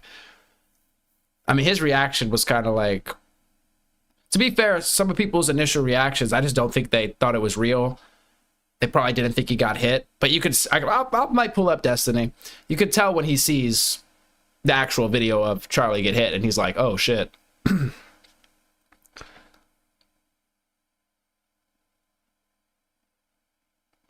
Yeah, I don't know. I used to watch Destiny like, oh man, I don't know how long it's been, 5 years ago, a decade ago or something. And I remember he used to debate race realists, ethno-state. I remember the debate with JonTron. I mean, there were just so many good. Oh, there's the Jesse Lee Peterson. Just so many good memes, so many good arcs. And then as of recent, I don't know. I might pull up some of his content, see what's going on with him. One that broke my heart, and most of y'all are not going to agree with me on this because you didn't know about this person before they like blew up. But Sneeko, I kid you not, like 12 or 13 years ago, I had a YouTube channel, a gaming channel, when I was like, I don't even know. I must have been 14 or 15. I don't even know. Sneeko, his channel is just as old, or goes back that far, his old channel or whatever. And I used to watch Sneeko when I was like 14 or something. And he made these great video essays. Like he was nothing like he is now, or he wasn't a red pillar. He wasn't, you know, whatever he's doing nowadays. And I remember one day I just saw Sneeko pop up out of nowhere because he kind of stopped making content when he went to college, or he wasn't really like making content like that. And I saw him pop back up in the scene on a Destiny video out of all places. And I was like, oh my gosh, good for him, man. He's come back. Oh, I can't wait to hear some of his takes. And then the Red Pill arc began. And I was like, what the hell? It was just like a 180 from the content he used to make so long ago. And I thought it was a meme. Like, I thought he was doing it on purpose to get people mad, and then he was going to do a 180 and switch up. But he never did. That, to me, was so crazy. And people that know Sneeko now are like, what are you talking about? But if you watch his old content, it was solid content. So...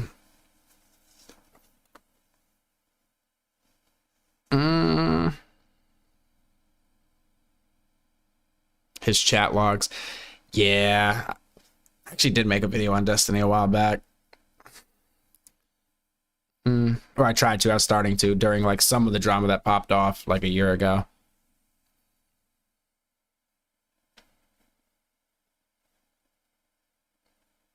The reason Destiny is yelling is because you people are not feeling shame, so the rest of us have to feel shame for you. Oh my gosh. You know, I think I'm going to have to hop over and watch some of Destiny stuff. It's been a minute.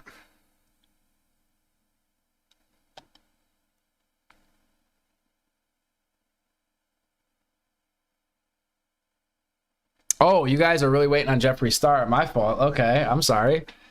Let's see what Jeffree Star has to say. This better be worth it. Wait, is the sound on? Charlie Kirk shot at Utah Valley University event. The shooting took place around 12 p.m. local time. Charlie Kirk has been shot at the event held at Utah Valley University on Wednesday. The Utah Valley University... Charlie Kirk was just shot and is now passed away while he was debating at the Utah Valley College. And this happened while we've been streaming. I'm literally been editing a video. I'm about to upload it right now. And I'm literally stunned. Like, what is going on, dude? For speaking the truth, that's what happened? Are you fucking kidding me right now? If you watch me daily, we don't really get political in this room. We are all about positivity, makeup, sarcasm, jokes, trolling, clapping back, being fun. Okay? This is a grown man who fought for the truth, who went all around our country debating people of all walks of life, walks of religion, walks of sexuality. He debated everybody. And if you're in here saying it wasn't the truth, you are a they, them loser, okay? You are one of those people who doesn't want to live in reality. You want to live in your weird little brain up here. Okay? You are delusional. You are not right in the head. Okay? So any of you weirdos coming in here, Charlie fought for the truth. He debated people all over this country. And he didn't care what you were. He still had a conversation with everybody. Why did I respect him? Because he knows reality. Well, there you go, Jeffree Star. Is this the same person? Jeffree Star. Why do they look so different? I'm so confused. Am I thinking of a different... Who's the other makeup guy? Isn't there like a makeup dude? Really? Jeffree Star, right? Isn't there like some other makeup guy that's like super popular?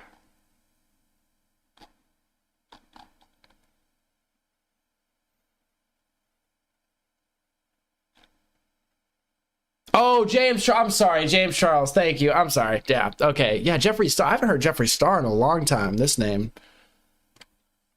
Do they have a channel? I've never.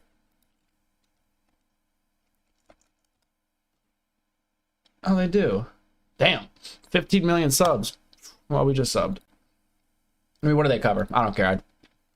We follow everybody here. Well, to be honest, not really my type of content, guys. But if I start looking really good, all right, I might have taken some makeup tips or something. Who knows? Who knows? But not really my type of stuff, but maybe he does other stuff. I'm not really there for the makeup.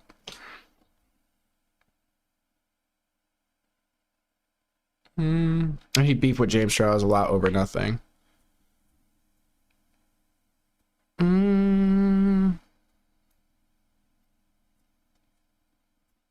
Tilly, are you saying you don't like Jeffree Star either? Matt, pull up Blair White. You say you don't like Blair White. Jeffree Star, you don't like Jeffree Star. Speaking of Blair White, I think we did cover their take already. Oh, Amir. Yeah, Amir's video. We covered a little bit of it yesterday because he wanted to do kind of what I was doing earlier in this stream, going through some of the claims against Kirk, debunking them or whatever. I mean, in his video, debunking. Mine, I'm like, let me just see the information, right? I'm not going to say, I can't debunk something if I see it and I, agree that it's bad. But I guess I was debunking earlier from the clips I was playing. But Amir, I do have up here somewhere. Amir Odom, who's awesome channel.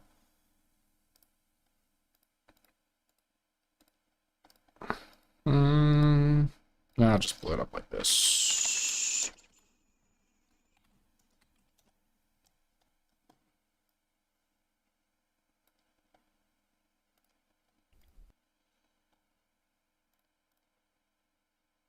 Bam. Definitely check out this gentleman's channel. Really like their content.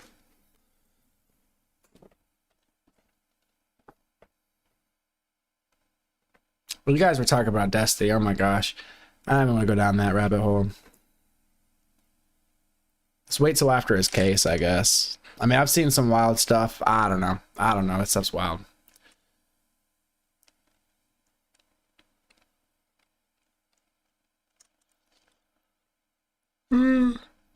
Brad Palumbo. I've never heard that. Type it in before it gets lost to chat forever. Oh wait, I'm on Rumble. What the hell? We tried this on YouTube. And all already forgot the name somehow. What the hell?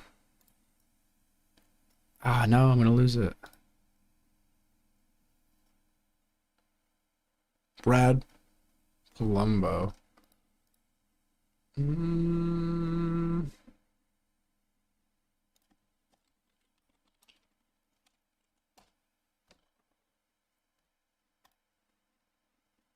Oh wait, I'm subscribed. Yeah, I just didn't know his name. Oh my gosh. It's funny, I think I actually subscribed to him today, but I've seen a couple of his videos in the past, actually.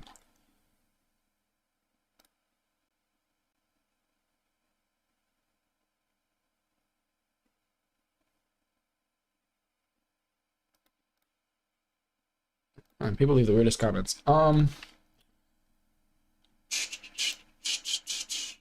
his latest video, debunking the biggest lies told about Charlie Kirk. I think we basically went through a lot of these already earlier on my like an hour or two ago. We'll say on racism. Racism. You are here in the wealthiest country ever, at an amazing university, with all the opportunity imaginable in front of you. And all you want to do is look backwards at everything that prevented you, when you are a glaring example that there is no systemic racism and you can actually achieve your wildest dreams. Whoa, I never said that. Hey, I'm not the only black person who exists out there. There's so many people who this culture is affecting to this day. Do you know black Americans are the richest black people on earth? What statistic Africa. is that? Okay, I need you to pull that up like right now. You can. Black Americans per capita on average. Can you pull that up? I'm hosting an event right now. I don't know what to tell you, but anyone can fact check me on this. So you cannot find a black majority country or any country where black people have significant representation where they are as wealthy, because even the poorest people in America are in the top 5%, the top 2% of wealth around the world. And so my whole belief is stop acting like you're a victim and start making better choices. That's not racism. I am my ancestors' dream. I'm in the deep South, Tennessee, I don't know, 40, 60 feet, probably above tons of my ancestors that were slaves hundreds of years ago, living their dream right now. I am my grandfather's dream, who could not speak openly like this, who actually dealt with the Jim Crow laws, who actually dealt with the real racism. I'm afforded every opportunity any white person is in this country right now. Are there economical differences? For sure. Are there some systemic things that we can get into? For sure. But I'm not going to sit here and act like I don't have it better than every other generation of black people that have come before me in this nation. I have it better. We all have it better. We genuinely do. I don't understand how people can sit here and call Charlie Kirk a racist when even back in 2018, 1920, hosted events like the Young Black Leadership Summit, where he would take 200 to 300 young black people all across the United States, invite them to DC, invite them to meet the president, invite them to the White House, invite them on this journey in this conference to learn more about the black history in this nation from other black people, to hear about stories that aren't taught in schools, to see a different side of our past as victors and not victims. You know, being a part of founding organizations like Blexit, where they are active in a ton of different states, in a ton of low-income black neighborhoods, giving young black kids mentors, school supplies, rides, field trips, events, block parties, that man. But people just want to say, oh, he was racist because he said this one thing. That's not how this works. You're allowed to have an opinion. You're allowed to say things. And also, you as a person watching this video, you're allowed to fact check everything for yourself. You're allowed to think deeper and think critical about the things that are being said. That's okay for you to do. Karen in chat. And the things I feel your rage. Often talked about. We were talking about your name because earlier we were watching a Charlie Kirk clip where he said Karen is a slur that they use against white people. And I was baffled. I was like, is Karen, when people call somebody a Karen, is it a white person or could it be any race? I thought we called like all sorts of different people Karens, you know? And Charlie Kirk also said, it was a slur and we, shouldn't be using it and everything. And honestly, if your name's Karen, yeah, I feel bad that people are, like for you in that sense. I mean, that would suck if somebody was took your name and uses it as basically a slur. It's kind of shitty, I admit. But anyway, we had to run the poll in chat because I had to know, is this just for white people or is this used for anybody that's acting a certain way? So that's why that's in the poll. Hey, Brock Purdy, the great. Appreciate the 5. Look up Soul Town Productions. What to expect if you self-deport. Super eye-opening from a Mexican man explaining what happens. I was in awe what he said. Let me see. Anyway, real quick. Amir Odom. I really like their channel. So go check them out.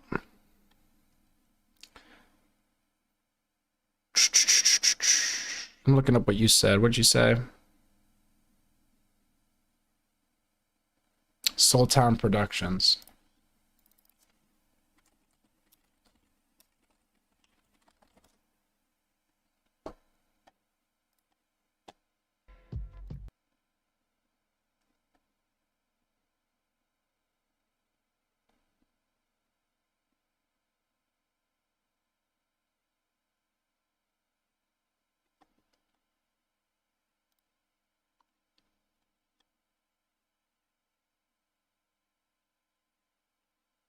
What to expect if you self-deport. Is that the name of the title?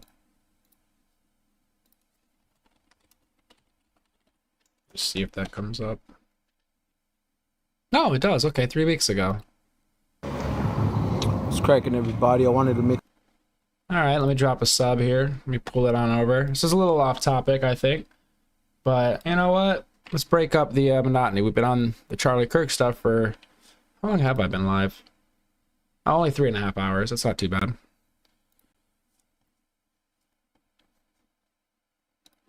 After this one, I am going to stop and get something to drink. I mean, I'll stay on live, but I need to get something to drink. Maybe use the bathroom, Stand up, actually. I'm going to be setting up a camera so I can stand and do streaming. Because sitting down, it just be killing me sometimes. I have like long legs. I'm like a daddy long leg, right? I got it pulled up, right? Where's my... There we go. All right, this is who we're watching. Soul Town Productions. So if you like it, check it out. Bam, we're gonna go ahead and drop a sub. I love supporting other creators, especially smaller creators like myself. Make a quick video for people like me who was raised in the States but happen to be Mexican, right? We have Mexican citizenship. We don't have American citizenship. I personally self-deported about 2 months ago, and I kind of want to give you guys an update or some kind of glimpse of what to expect when you come to Mexico from the United States, right? You're going to need certain paperwork to be able to work. You're going to need something called Kirk. You're going to need your RFC. You're going to need your INE. You're going to need to register with the IMSS. You're going to have to provide some kind of paperwork of a residency. If you have family that I'm going to stretch live in Mexico, right? Fortunately, my family live in TJ, so I was able to get some kind of proof of residency through family that already live here. You're going to need to get your birth certificate, your Mexican birth certificate. You're going to need many different kinds of paperwork, but the ones I mentioned right now are the most essential to be able to work, and that's main priority when you move over here. That's main priority because you need to work. Now I'm gonna give you guys a little glimpse of what happens when you start working, right? Many of us believe that you can't make it in Mexico. Our parents left Mexico at a time when Mexico was full of poverty, and it does have a type of culture shock. You are gonna miss out on certain things. Mexico isn't America. There's certain things that are different. Like one of the things that kind of had me on a trip was like the streets aren't clean, or like certain, you know, it doesn't look like the States. It looks dirty, it looks fucked up, but it's not, you know. And there's hope out here, you know. Being out here, I learned a lot of things. I learned that us as Mexican citizens, we have a lot of rights, and we have a lot of benefits, you know. We have free healthcare. As long as you're working with a good company, you have free healthcare. In 6 months, if you're working at a company that documents taxes and things like that to the government, in 6 months you could own your own property. Not own it in the sense that it's fully paid, but in the sense of you apply to get your property and you make payments on it, and the payments are affordable. You know, I pay 6,000 pesos a month for the apartment that I rent, but once Should be able to do the conversion, but I'm going to look it up. 6,000 pesos. Oh, pesos to USD.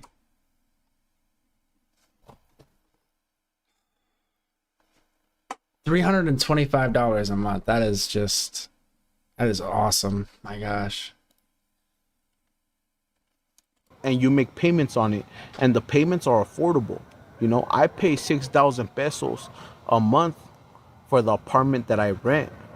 But once this benefit is, once I'm able to actually get this benefit, it's called Infonavit, INFOAVIT.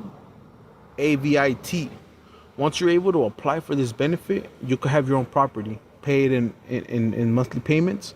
They take it out of your check, and you only pay 6,000 pesos a month, and you're able to have your own house. In 10 years, you could pay it off. I'm 28. Once I'm able to apply for this, by the time I'm 40, I'll be able to have my own property. I'll be able to have my own house. But, you know, one thing I will tell you is, don't compare. Right, the pay is not the same. No, sure. American gains with Mexican gains, you know?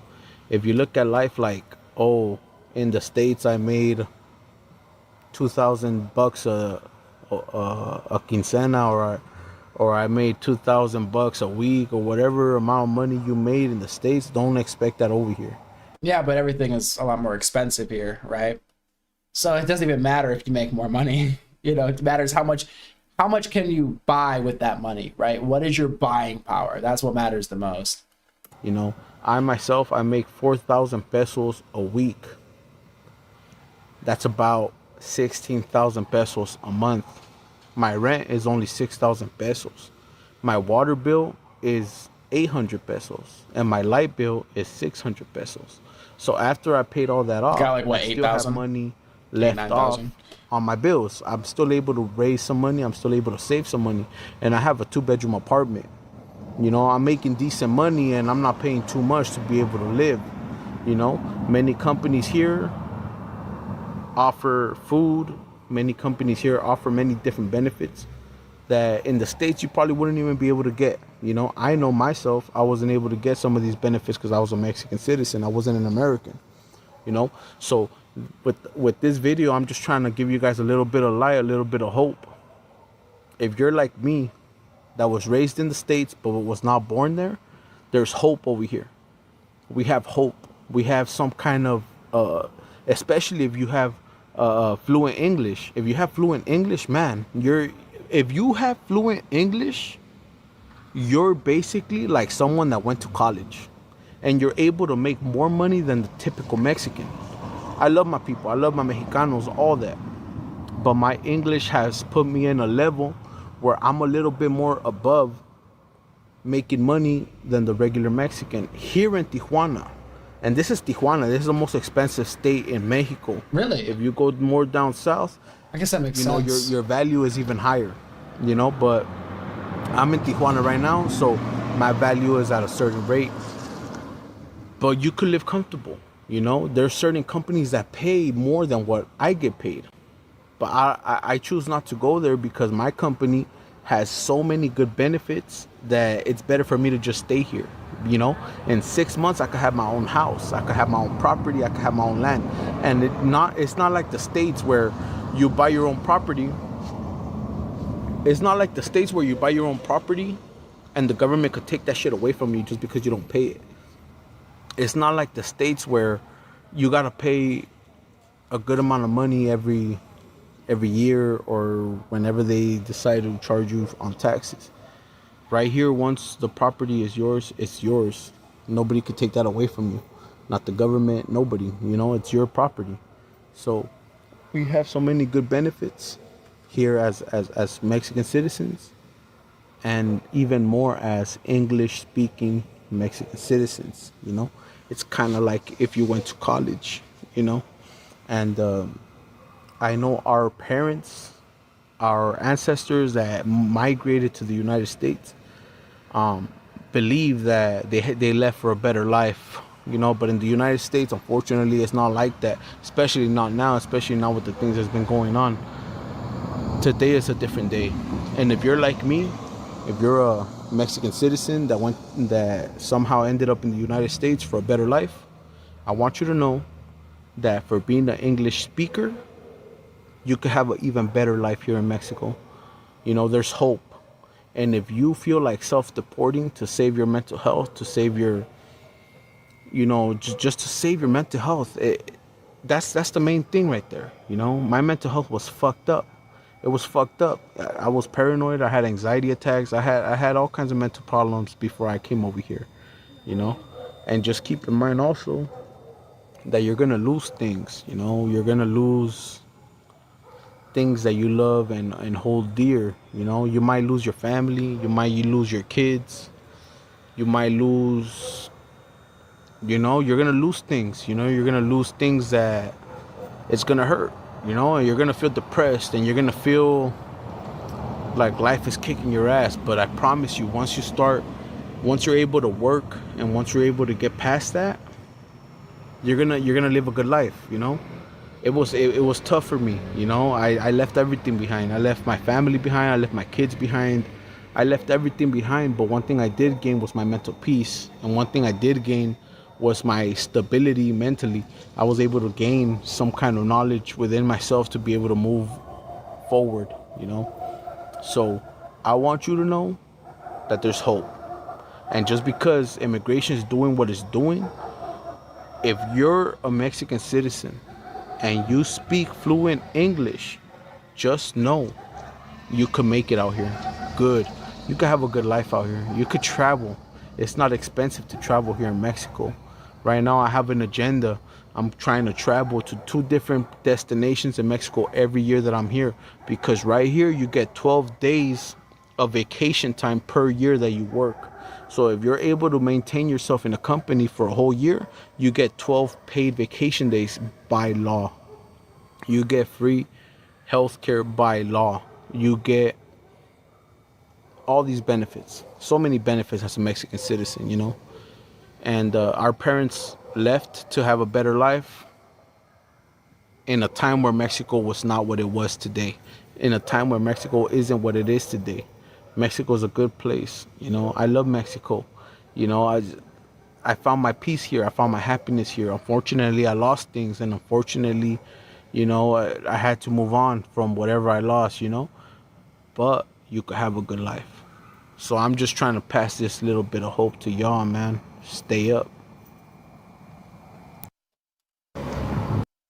All right, that was a good video. Interesting, positive. You guys like that? That was, I might check back on his channel here too. Sultan Productions. I'm gonna be looking at chat here in a sec. Sultan Productions here. I'd say that was wholesome. I mean, compared to everything else we've been listening to today, that was actually like pretty wholesome. What do we got in chat? His kids might be adults. That's a good point. You know.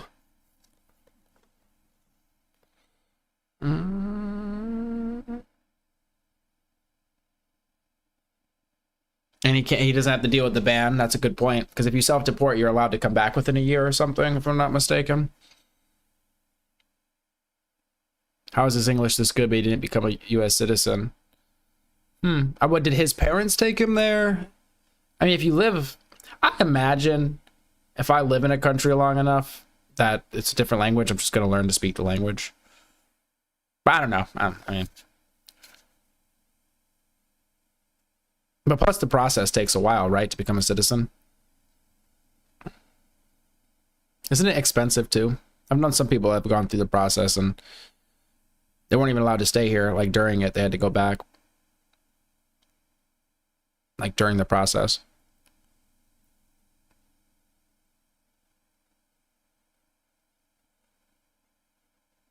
Yeah, probably brought here as an infant, yeah. Which is a shame. I mean, if you're brought here as an infant, that's just difficult, right? And then you're running around kind of paranoid and fear and everything. I don't know. I am split on the immigration thing, on the illegal immigration thing. Like I fall on like kind of one side of it, but I want more nuance. What's going on, Easy? First time viewer, like the content in your vids. Also check out the channel respectfully, Xavier. Your channel, or is it called Xavier? Appreciate you, Xavier. I did say I was going to use the bathroom after this one though, but let me pull this up.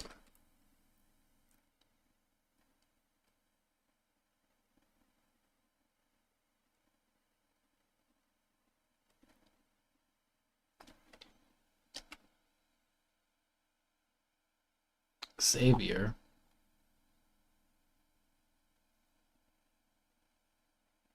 Oh, I'm so dumb. Respectfully. Got it, Xavier.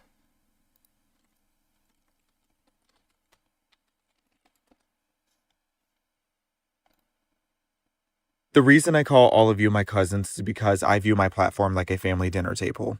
Oh, I like this already. This is good vibes. I like this. Okay. But check out Soul Time Productions if you like that. I subscribed. I'll fall into some of their other stuff here. Oh, it even goes over the Charlie Kirk thing. But we're going to pull up. What do we got? I literally just looked it up. Oh my gosh. I'm sorry. Oh, okay. I had to move this too because I do want to watch this at some point. Oh, there it is. Respectfully, Xavier. What? One sec. Bam. All right. Boom. Let's get it going. Now, I need y'all to bear with me though, because I do need to use the bathroom. Probably refill my coffee cup as well. So we're going to get to Xavier here in one sec. I don't want to leave y'all in silence. I do trust y'all can get along well enough in the chat while I'm gone. Don't strangle each other. Or if you do it, at least resuscitate. Right?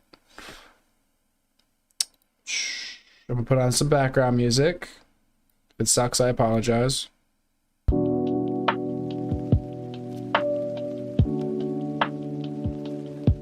Okay, this works.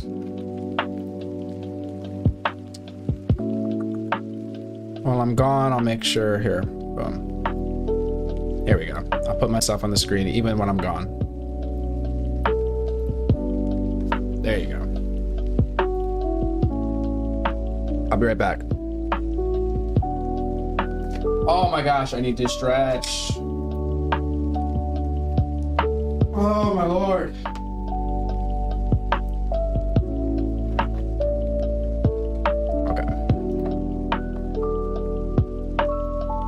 If you guys haven't and you enjoy, please hit the like button, subscribe. I don't say it enough. We're just falling towards a black hole, but we're keeping it together. Please keep all appendages in the vehicle. Do not put anything, even just the tip, in the black hole. It will not end well. You will not escape. All right, I'll be right back.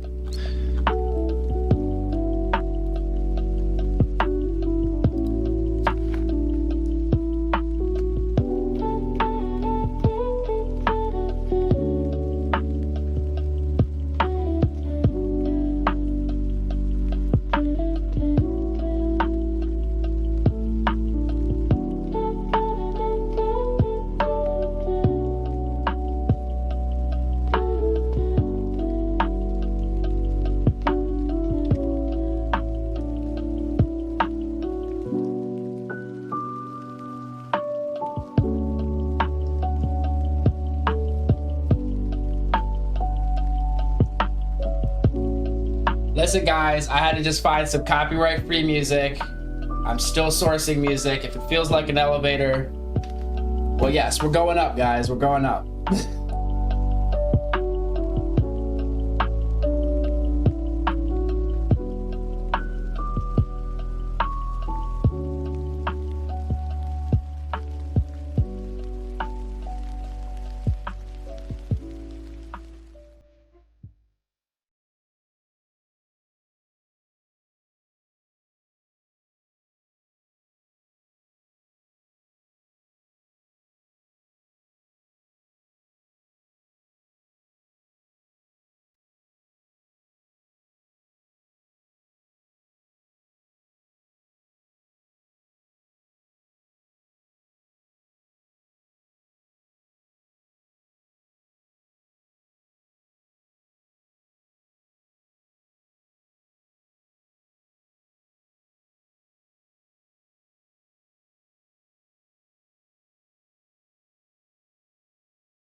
Thank you very much, and I look forward, all of us look forward to seeing you on the Hornet on Thursday.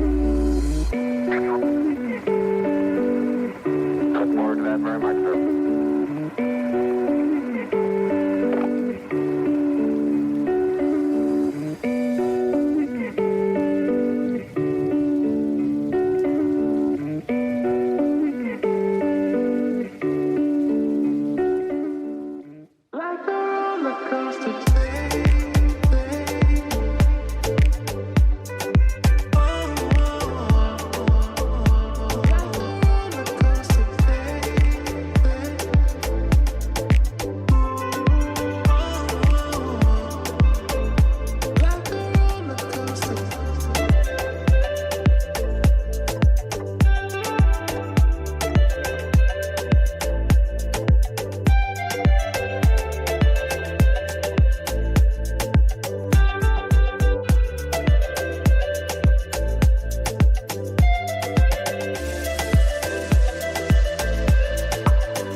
Can you show me tonight?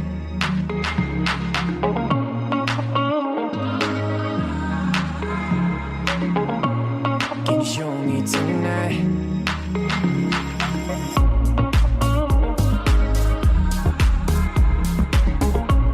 Can you show me tonight?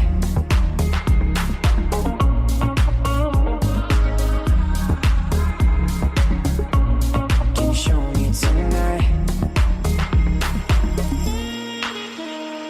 Can you show me tonight?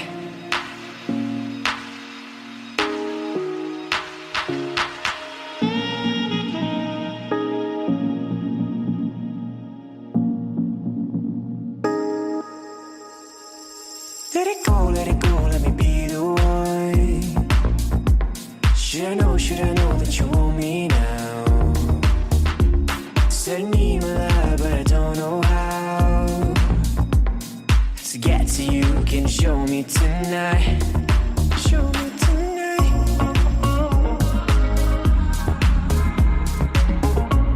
Can you show me tonight?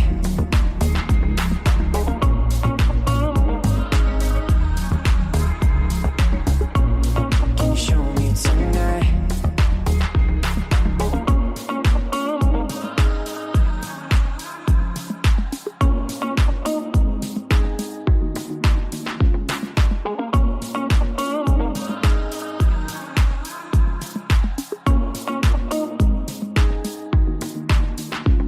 Let it go, let me be the one.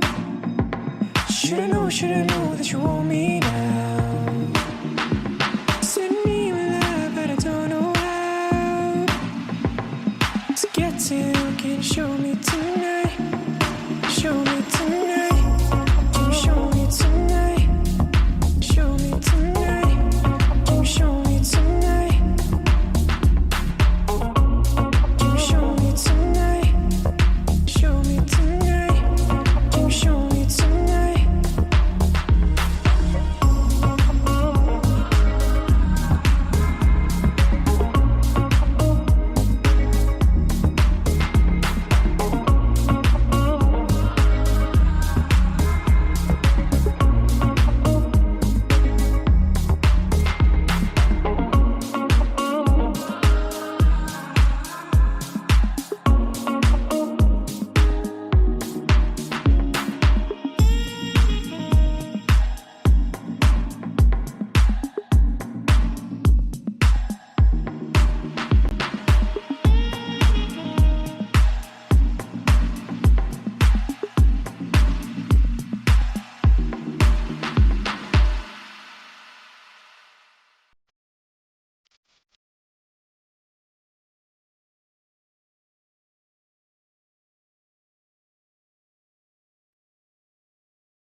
I'm back. I'm putting the milk in the coffee.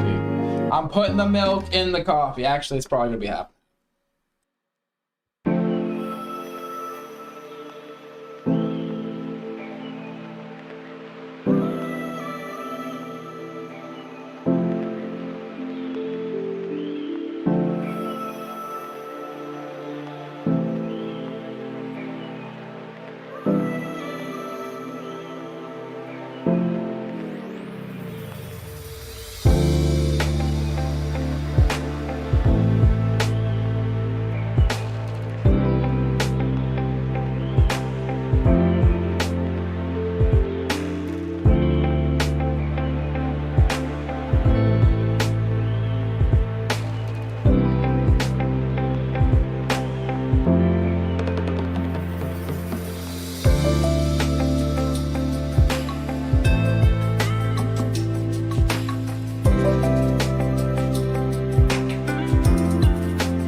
Stretched. We're doing good. Coffee refilled. Beautiful stuff. Beautiful stuff. Don't know what the music sounds like. Where's the music? Great. No, that's awesome. Please play music. That is absolutely gonna get me copyrighted. Yay. Going on my list of things to do. I need to make a playlist. Whenever I kill these lives, it's like, you have been copyrighted by 50,000 things. Not really, but kind of. Oh, my lord.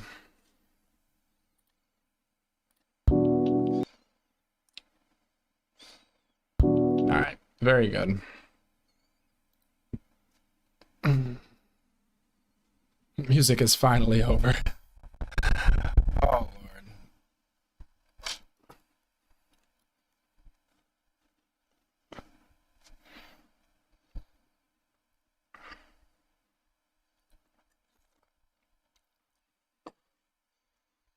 somebody wanted to do a Mickey D's run, so I indulged them. There we go.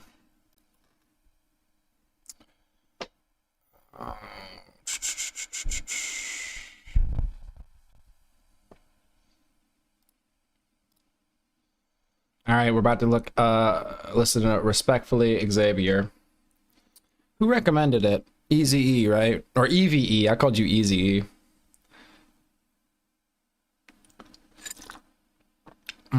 That's yummy. I don't know if you guys can see it. Can you see it? I'm about to spill my coffee everywhere. It's the small things in life for me. I'm always afraid of breaking this cup. Okay. What did I miss, y'all? Anything interesting in chat?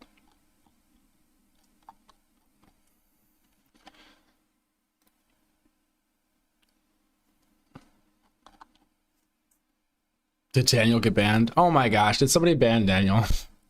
He's my biggest hater. We can't ban the biggest hater. Although he hasn't been hating on me as much recently. He used to make a point to make fun of my hair every day.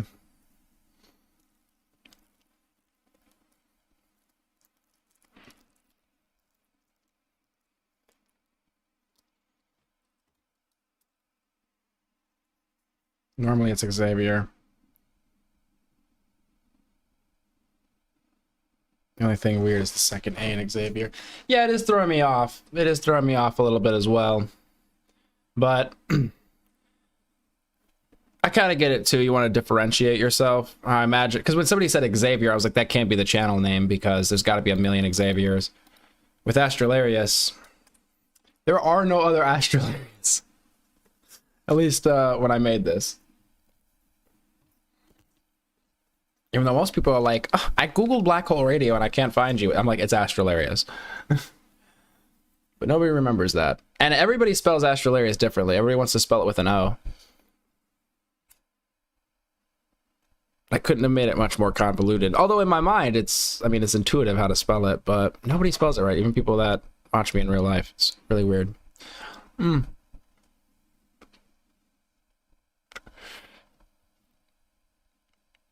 We saw clowns and little sharks. Holy shit, how could I miss something like that? Oh, I see you guys talk about communism. Commie, I see you working. Spreading the word. Thank you! See, Devo spelt it. I'm assuming you weren't cheating. You spelt it right. Like, I don't understand why people can't spell it right. Like, I looked everywhere. My boyfriend was looking for you and he spelt it like this. And I'm like, well, he's not supposed to spell it like that.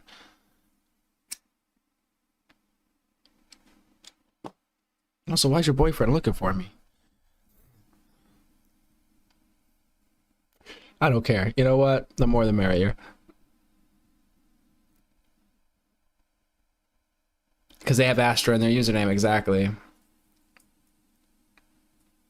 All right, so which video are we going to watch? From this channel.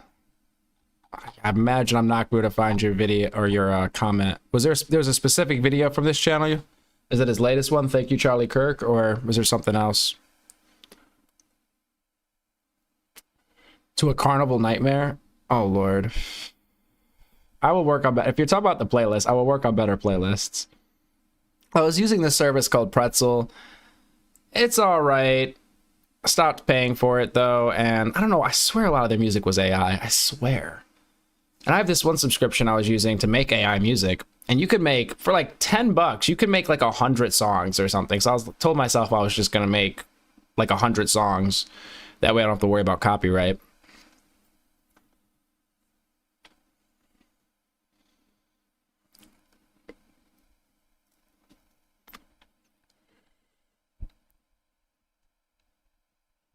I appreciate you, Aaron.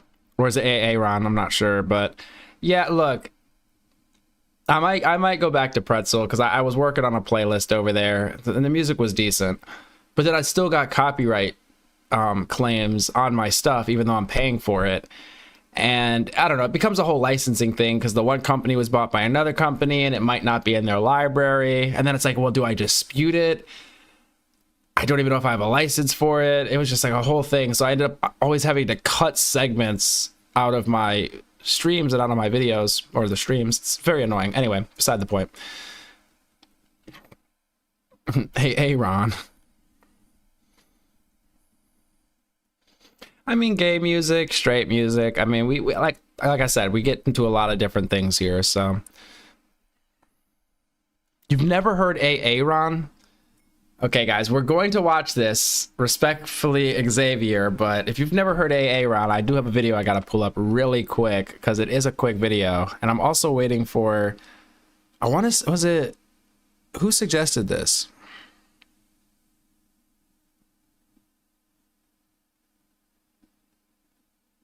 I'm assuming you wanted me to watch the Charlie Kirk one, so I'll pull that up. But let me do the Aaron thing real quick, just so we all are cultured.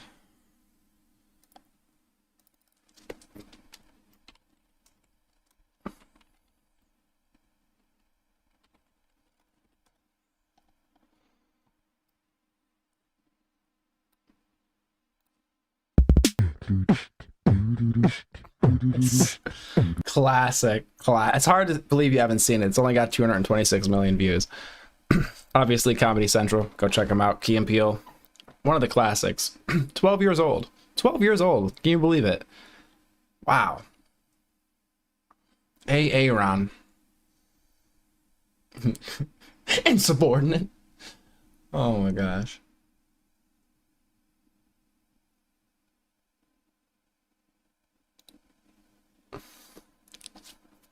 All right, get some sleep, Devo. Appreciate you for coming through, getting sucked up into the black hole. I wish only the sweetest dreams.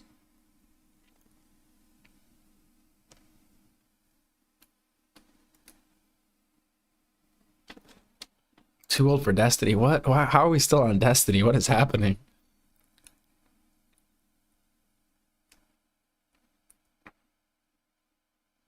Live from the event horizon. You're listening to Black Hole Radio. All right.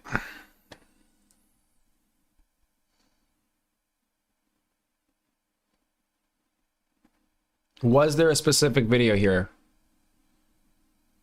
Yo, Evie, it was you, right, that recommended this?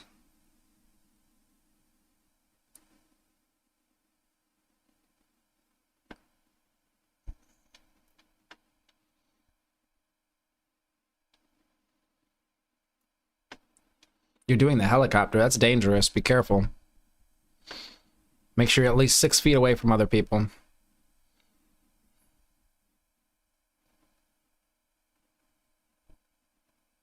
Oh, Vrooman, what's going on? I didn't see you. Hey, yes, Frank Vrooman. Good to see you in here.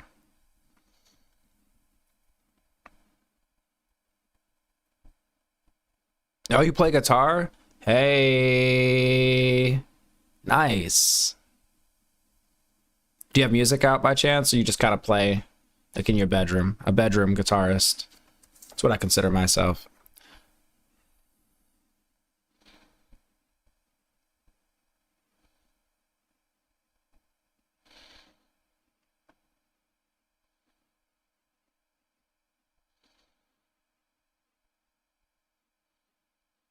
Okay, well, whoever recommended this channel,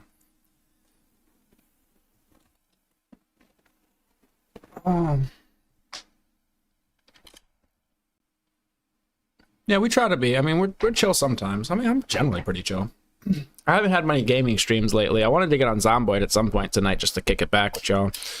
Kick back, a little music, a little Zomboid, like a hangout session. It's just been really crazy with the news lately. So by the time things settle down in chat, I'm like beat.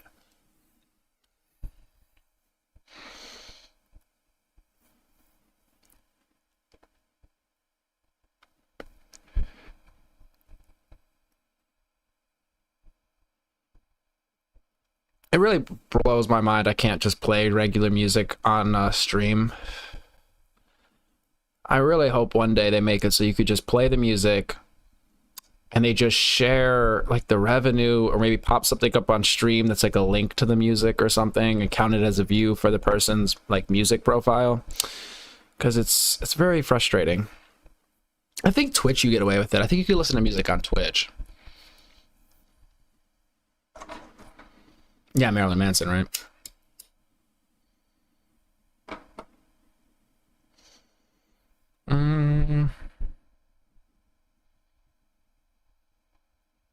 He's super sassy. Okay, the first vid. All right. I think we'll close out on Charlie Kirk on this one. The reason I call all of you my cousins is because I view my platform like a family dinner table. Sometimes we fight, often we laugh, and you guys roast me sometimes. But no matter what the disagreement is, we always welcome discourse. That's what democracy is really about. And no one embodied that more than Charlie Kirk.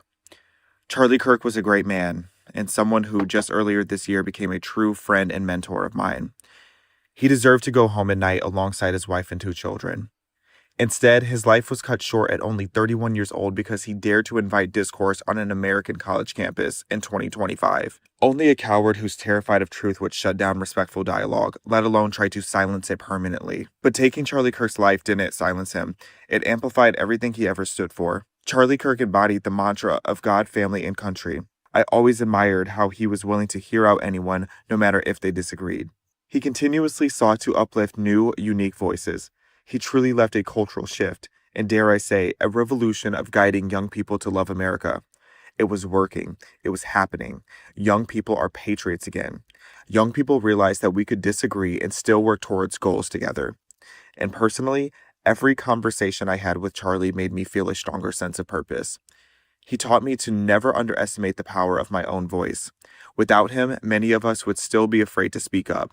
But Charlie, he championed fearlessness. He's a hero, and that's why his life and legacy will forever embody the deepest price of freedom. May God cover the Kirk family, and may we thank him for our time with Charlie Kirk. Solid. Charlie Kirk, 1993 to 2025. It's coming from respectfully, Xavier. Check out our stuff. I just subbed. I love when you guys put me on the new people, new to me. Said they're sassy, so I'll be checking out their content. We'll be pulling up their content on stream. Y'all didn't see that. A piece of my Oreo. Aborted the mission, but it made it in my mouth, don't worry.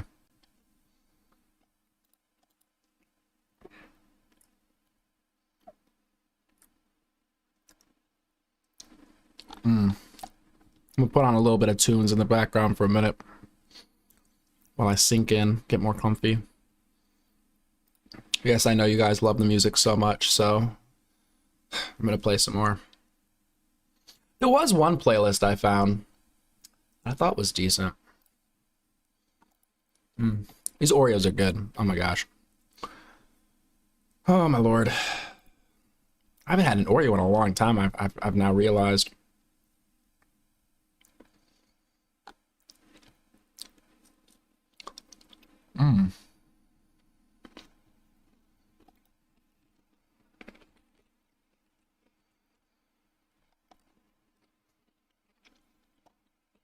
They say copyright free, but I know I'm gonna get smacked on some of these.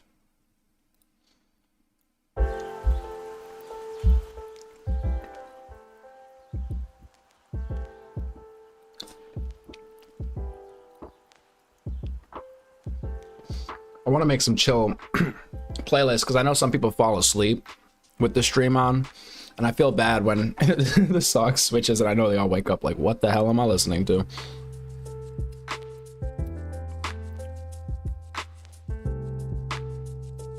Hey Tilly, I'm with you. Using stuff until it falls apart. I am with you. My clothes are so old. My car is old enough to drink. Yeah, I'm all about that. Oh, chilling in space, guys. It gets lonely out here. This is why I stream. You don't get a lot of visitors when you're out here.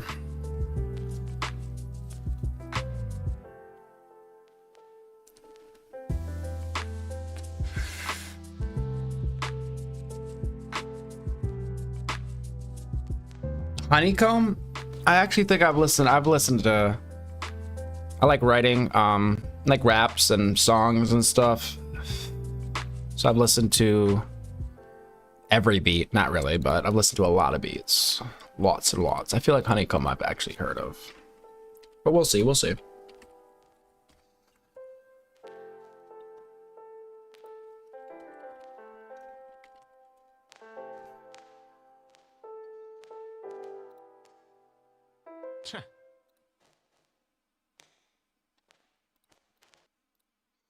Actually, I just need to reach out to some producers and see if it's cool for me to play some of their stuff. I'll play a little bit of their stuff. Oh, this I already know this is gonna be a vibe, y'all. I already know this is about to be a vibe. Hold up, let me pull it up on stream. I'm so glad you recommended this. I've actually not seen this person. I'm gonna go ahead and subscribe right now. This is the vibes we need, I think. Real quick.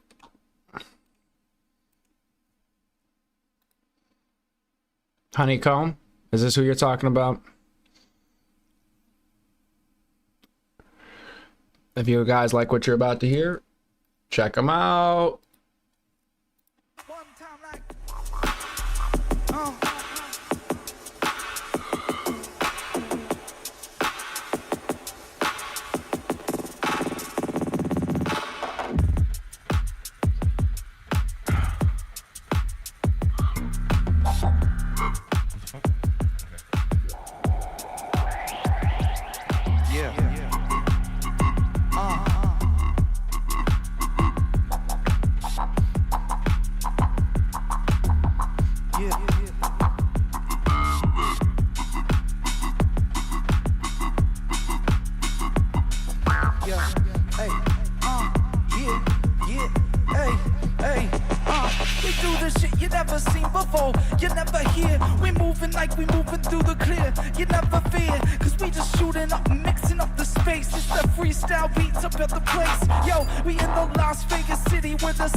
What is he playing? I'm curious. He's got this thing in his mouth. It's like you blow, right? And I'm curious what like instrument that is. I feel like I've seen it before.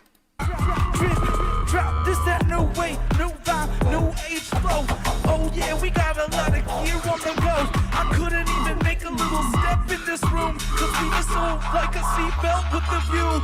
There's no fucking room up on the bus. Girls, you gotta go on the next bus, trust us. There's a bunch of fucking gear here. Oh yeah, it's great.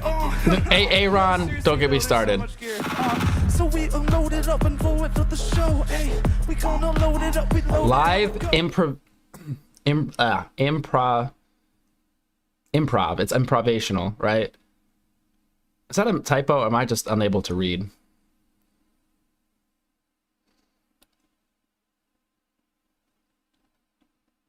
I like it, guys. Check them out.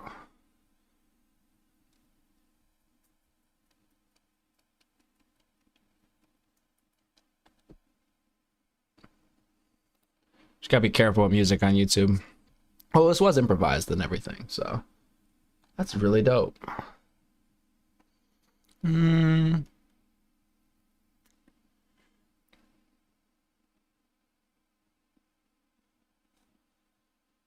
Hey, Aaron.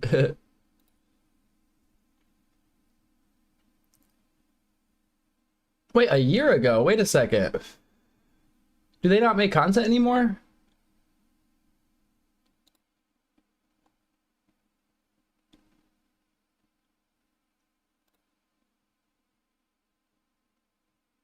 These streams are from 5 years ago, and his latest video is from a year ago. What?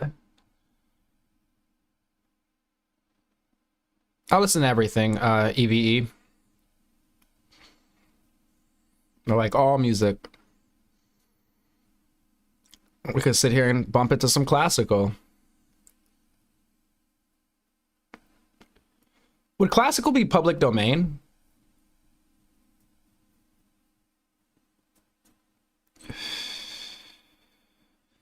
Peter Frampton used. I'm not familiar.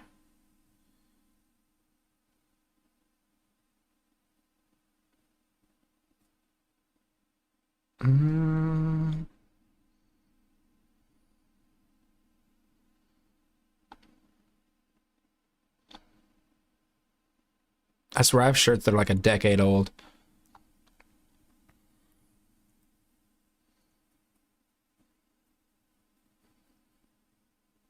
What's going on? It's totally Brooke. Is it? Is it Brooke? Or are you an imposter?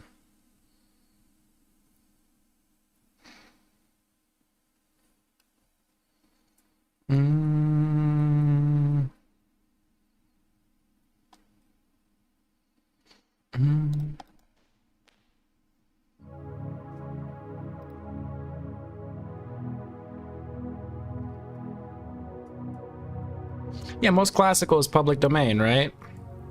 All right, let's get it then. As I nuke my channel here. I mean, if the AI said it, I don't know if it can be wrong. I love this one. I'm not going to play all of this. I don't think this is like one of my favorites.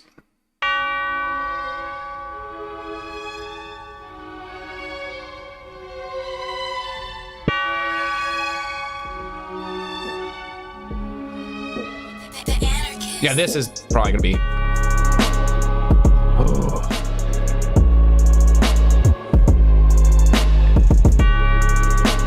Anyway, I shouldn't. So they only have 400 subs. That is not possible.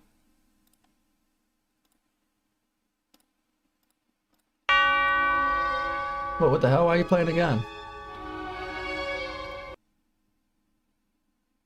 It does say free trap beat download, but that does not mean you're safe. Yeah, definitely check them out. This is like one of my favorite, like, modern renditions of it. I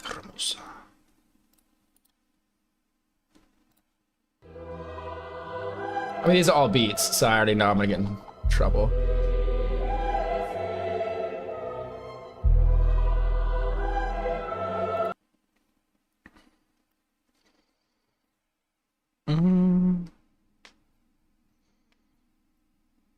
Your favorite kind is rock. My brother has a metal band called Welcome Eternity. They have OG stuff except to cover Comfortably Numb that I know of. I'm gonna look them up. Welcome Entity. No, Eternity. I mean, both would be sick ass names. Welcome Eternity. I love that. Oh my gosh. Oh, what's his face? He's in the Discord. He's got a metal band too. Damn. We're playing some of his stuff the one day. Welcome Eternity.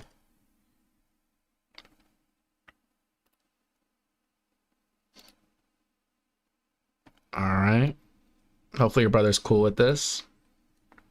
I'll probably play a little bit just to, I mean, try not to do too much damage here.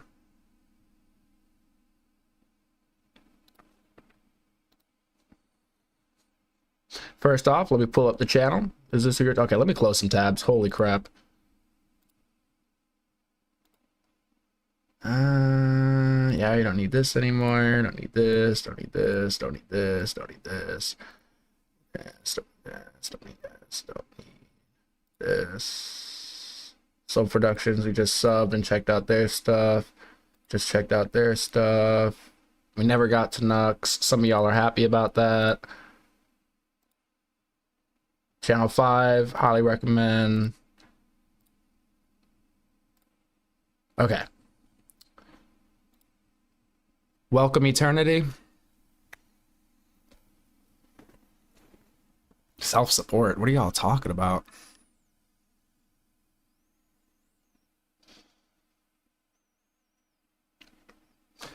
Is this who we're looking for?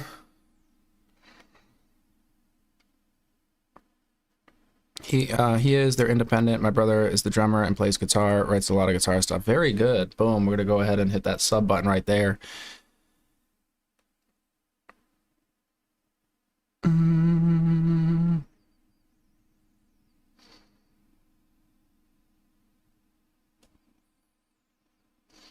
I love that self-support. If anybody ever says you need therapy, I'm going to say I self-support.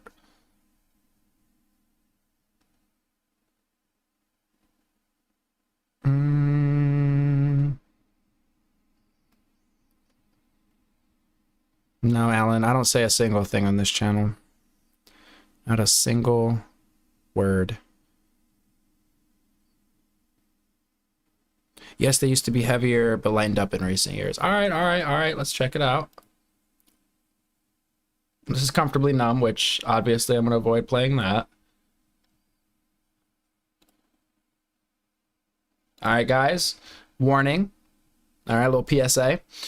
This video has been identified by Epilepsy Action to potentially trigger seizures for people with photosensitive epilepsy. Viewer discretion is advised, okay? Little PSA here.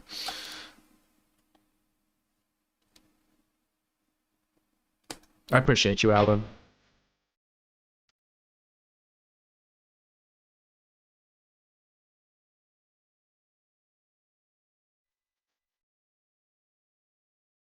Okay.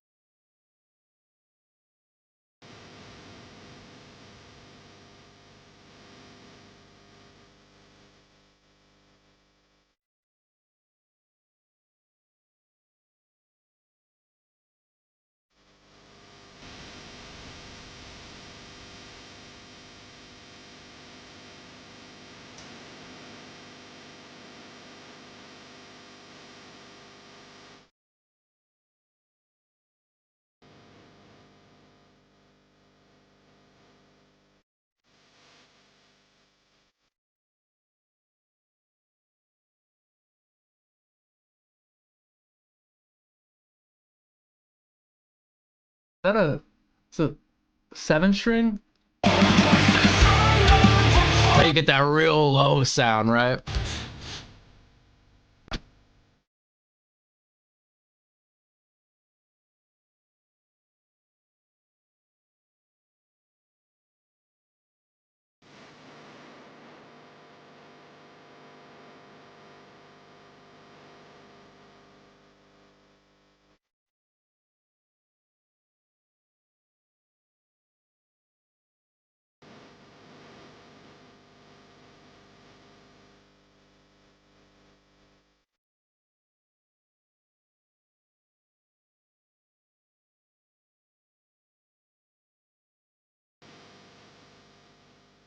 Video is sick too.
Yo, amazing.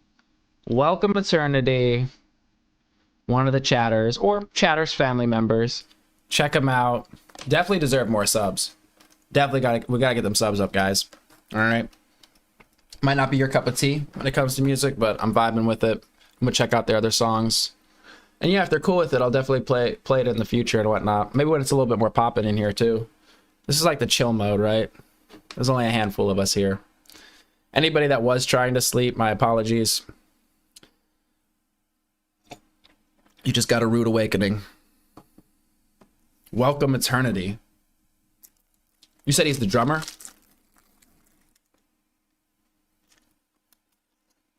Oh, if anybody has channels, does music, does art, whatever, you could always let me know. We'll pull your stuff up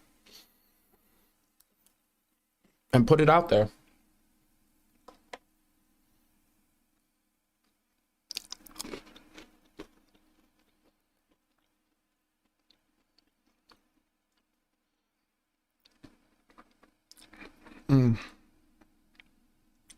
Yeah, when I'm not live, I'll definitely check it out. I just know I'm literally getting notifications from our last stream saying, oh, you've been hit for this and that. And I was like, dude, I thought it was hitting me about this one. Now, there's some content that is like so protected, like Joe Rogan. It'll just block me worldwide while I'm live. So I'm grateful that's not happening. Well, your brother is solid. You guys, the whole band is killing it. That's amazing. I love it.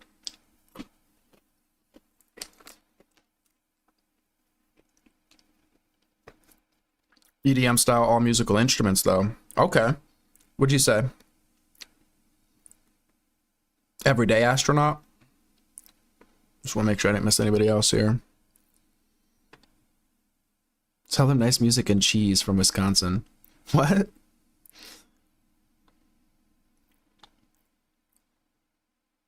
Corn plays 7 strings. I want a 7 string. I got rid of my electric. I want to get another one. I really want 7 strings, but I was like, learn to play the 6 first, before you add the 7th.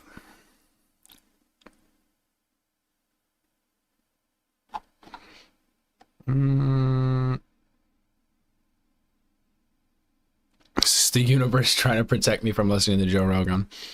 That is hilarious. Wait, who just recommended Everyday Astronaut? Let me see.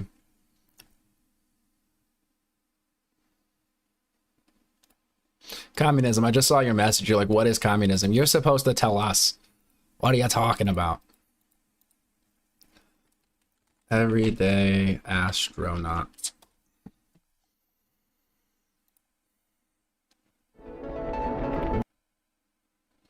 Okay, that is not who we're looking for.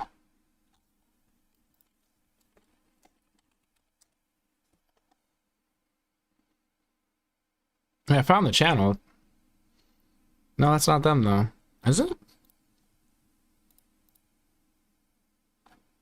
No.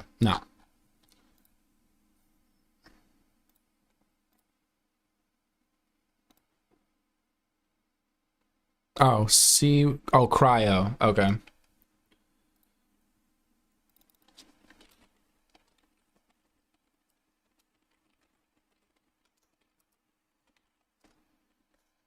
Ah, there we go. What's their channel? Oh, I see. Okay.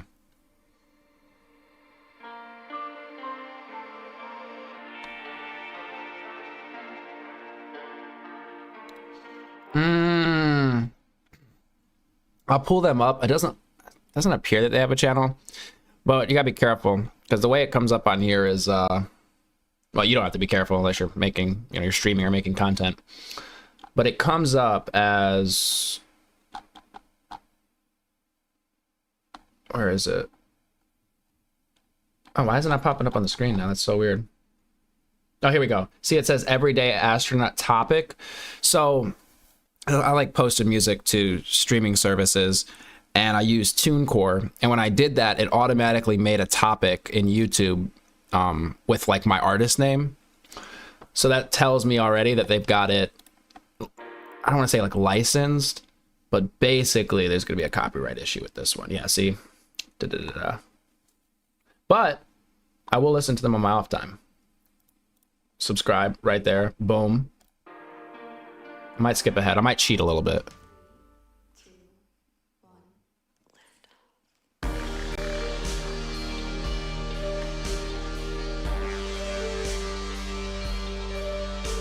Dude, these are the vibes we need in the space station / radio station.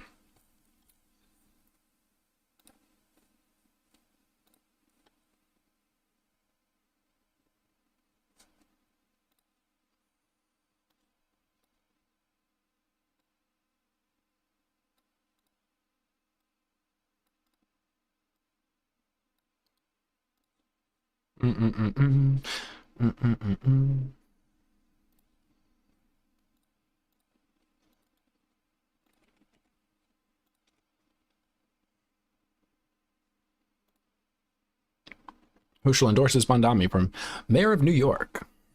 Governor Kathy Hochul of New York endorsed Zoran Mamdani, the Democratic nominee for mayor of New York City, on Sunday night.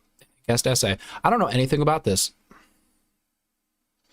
Is this a good thing or bad thing, Kami, according to your analysis? I think you actually mentioned this to me the other day, right? We're all over the place. You don't think they're... let me check my stream health. Oh, it says excellent connection. That's about all it says.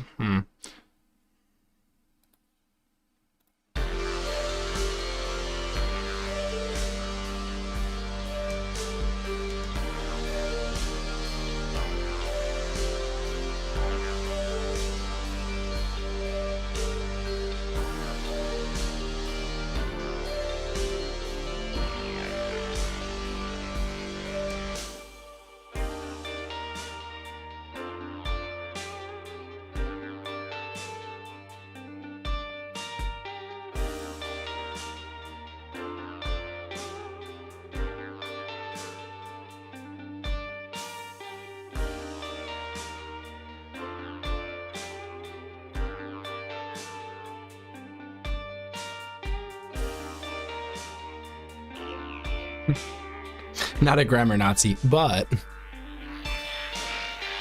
snakes kill people. You know, that's actually, I mean, I know it happens, but I mean, how often does it really happen?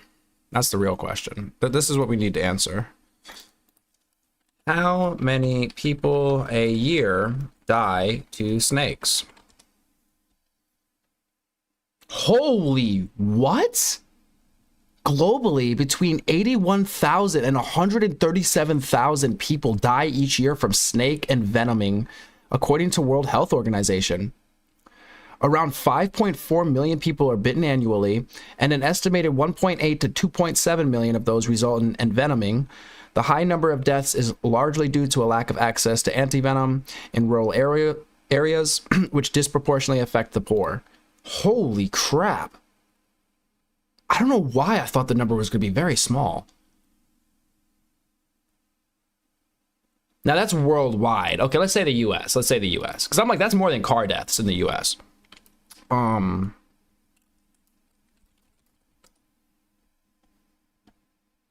the United States, on average, about 5 people die from venomous snake bites each year. Okay, that sounds... Holy crap. That, yeah, in terms of the United States. While 7,000 to 8,000 people are bitten by venomous snakes annually, death is rare due to the availability of high-quality medical care and antivenom. Long-term injuries such as loss of a finger or functional impairment are more common than death, with 10 to 44% of rattlesnake bite victims experiencing lasting effects. Yeah, you don't want to get bit by a rattlesnake. I mean, you don't want to get bit in general, right? Oh, damn it. It doesn't matter. So snakes and capitalism are killing people. I mean...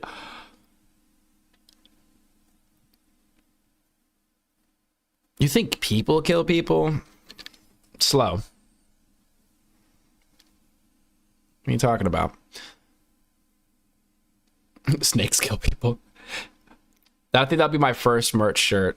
I'm gonna make a shirt. It's gonna say snakes kill people. Oh my god, and we could do like the don't tread on me snake.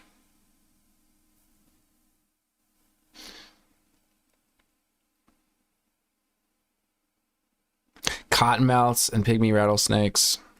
Wait, really? Were they like devenomed or whatever? Defanged? Long ago I had a ball python.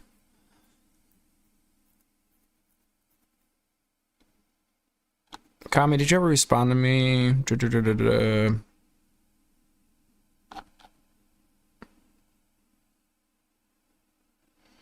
Oh no, you're going on with the... Okay, I see.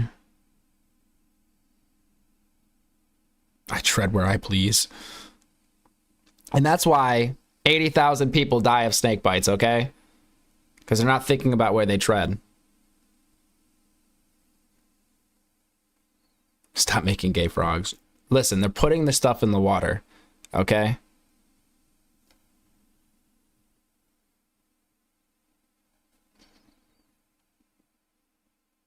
Yeah, no, ball pythons are just... they're so docile. They're so nice. They're just chilling. They just chill. They're very, very sweet. They only get like 4 feet long.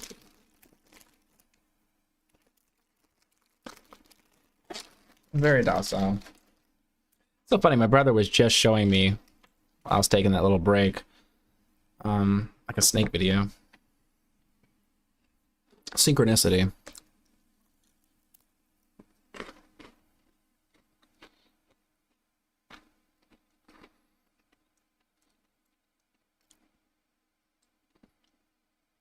$156K people die daily. Out of what, like 8 million? It's negligible, right?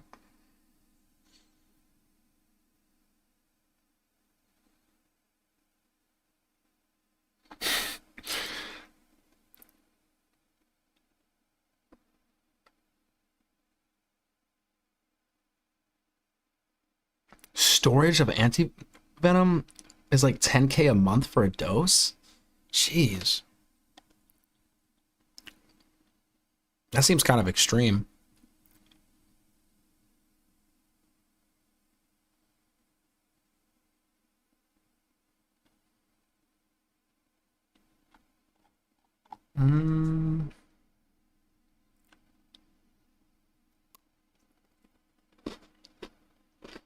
Part of the DSA. Okay, so you like them.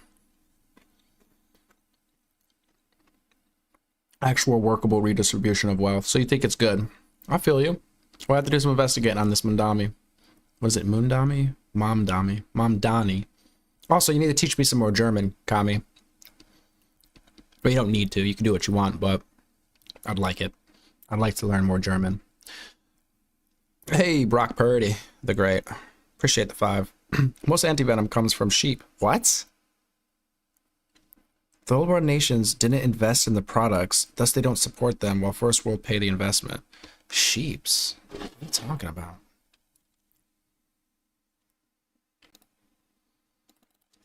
Where does antivenom come from?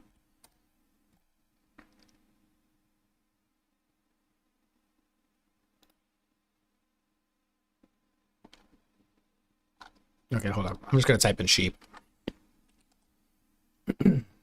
Antivenom is created from sheep by injecting them with small, non-lethal doses of venom, triggering their immune system to produce antibodies. Blood is then collected from the sheep, and these antibodies are isolated and purified from the plasma. The purified antibodies then become the antivenom, which can be used to treat snake bites in humans by neutralizing the venom. Holy crap, I didn't... Wow, that's really interesting. I don't know why, I just thought they kind of like, I don't know, synthesized it or something. Could you do that with a human? Like, I understand why we probably use sheeps. Is it something special with the sheeps? Or if you were to put like a little bit in a human, would it be the same effect? You could like extract the antibodies and... Or do sheep just have some sort of immunity?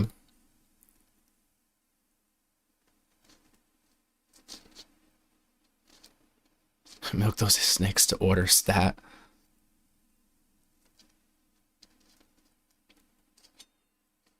You just learn more, I swear. Dude, constantly. That's why I like doing this. You never know when information is going to be useful. Some of this is going to seem useless to y'all. But at some point, one of these little facts that you learn here, or that I learn here, might save our life. Don't hold your breath. but it might.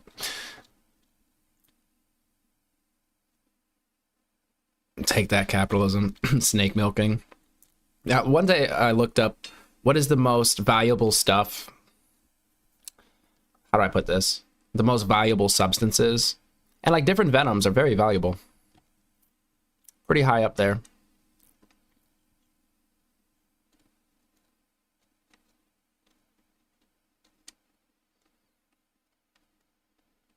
Oh, they're cute. Okay, they're close to humans genetically. Okay.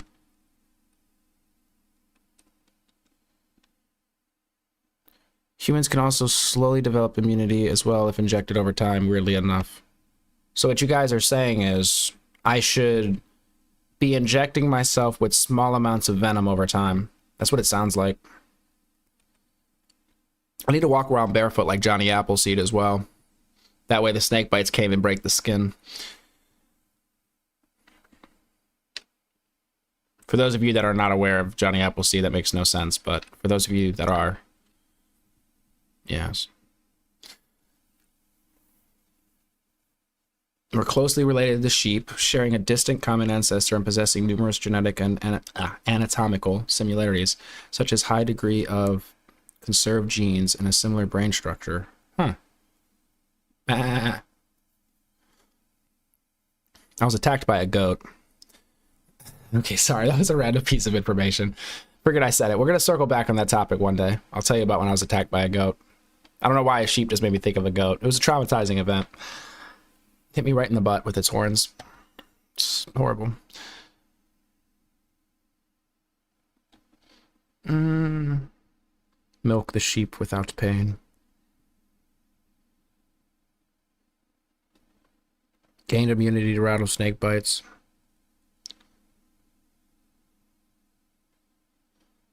You don't want to hurt any animals. Yeah, I wanted to make silk. I was talking to Kami about this.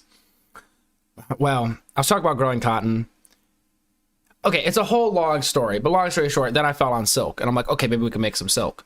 And then I found out that you generally kill the silkworms, and I was like, I don't want to do that. So, anyway, yeah.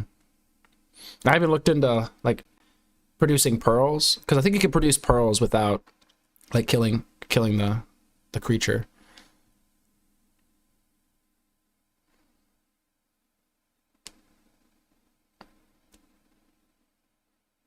The closest relative to a whale is a hippopotamus?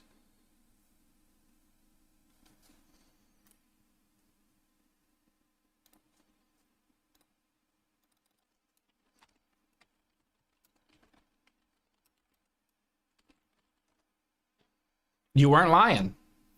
Both whales and hippos share a common ancestor that lived in the water, not on land, according to genetic evidence. Huh. Deers, cow, and pigs are also distantly related to whales. The hippo shares a more recent common ancestor with them than any other living animal.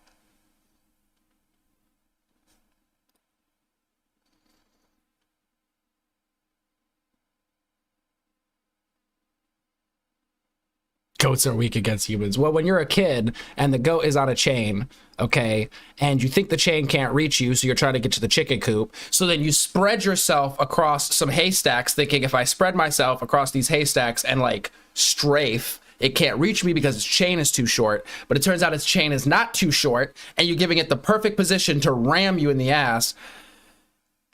They're quite dangerous things. Anyway, we don't have to revisit that.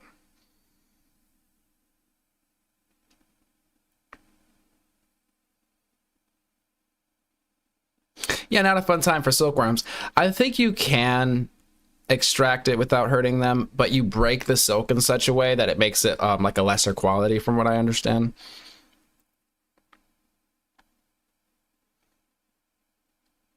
So it works sort of like vaccination. That's what it sounds like.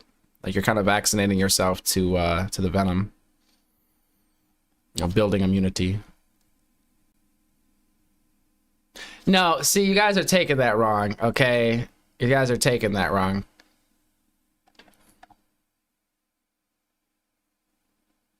Nothing was inserted anywhere, okay?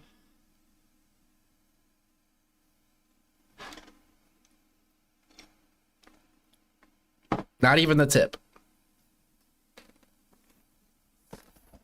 can't believe I still remember that too. I should have just ran past it. I don't know why I didn't just run past it. I was like, oh, its chain is not that long.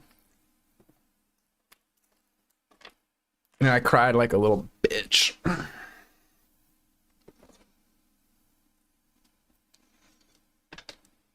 Never the same again. Oh my gosh, I was on this farm and I was like, oh, it was so embarrassing. I mean, I was so little, it's like, you know, what's embarrassment at that point, but...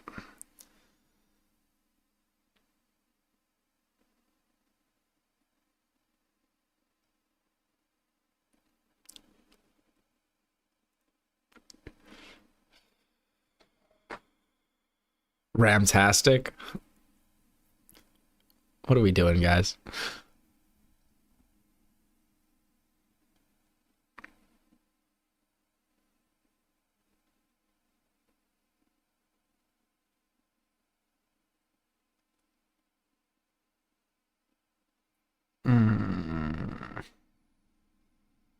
Oh, the oyster, yeah.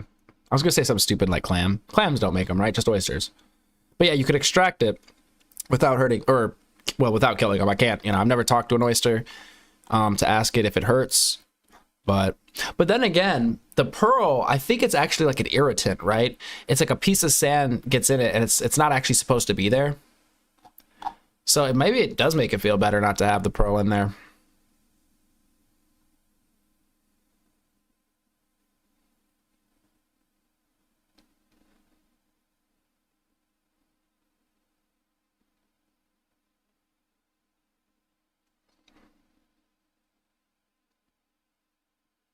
I'm not trying to ram myself any deeper, guys.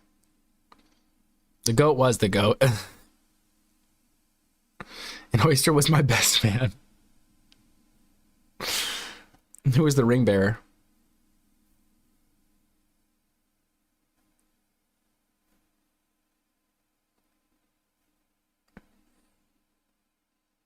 I'm pretty sure it was a goat.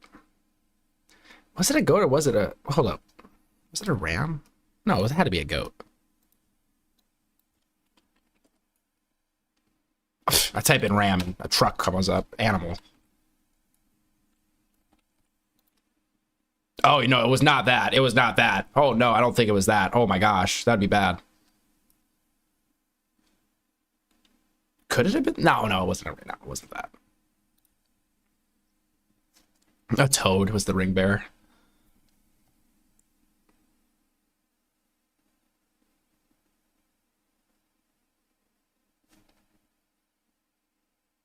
Yes, be careful around farm animals, y'all. They're just waiting for you to slip up.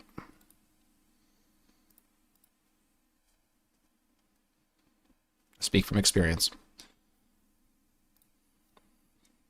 Somebody recently, like last week or sometime this week, told me I need to get a chicken. So I should get some chickens. I've always wanted chickens.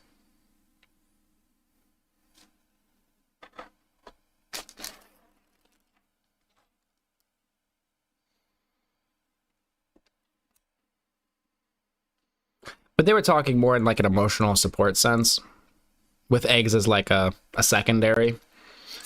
They think me taking care of a chicken would be good for me. But if I got a chicken, I'd have to get a couple chickens, right? Otherwise, it'd get lonely.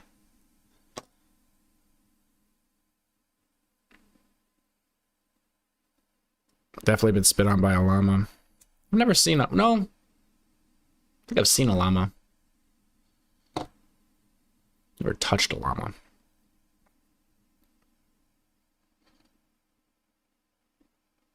It's a pet that eats food scraps and makes a free egg.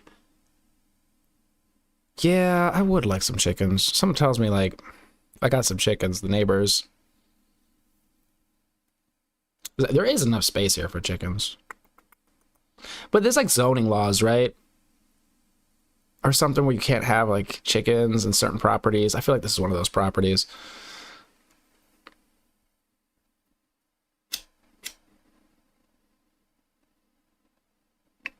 No, roosters are vicious. The hell are you talking about? I'd have, like, battle scars on me the next time I'm on stream if I had a rooster, I think. Shit, even geese are kind of mean. You ever square off with a goose? They hiss. It's freaking insane.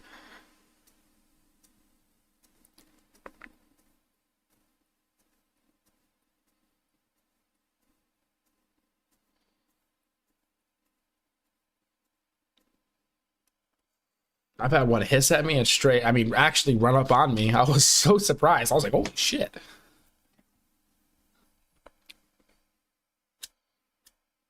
I've never heard of a mute swan. Mute swan. Welcome to Black Hole Radio. We are on our animal hour.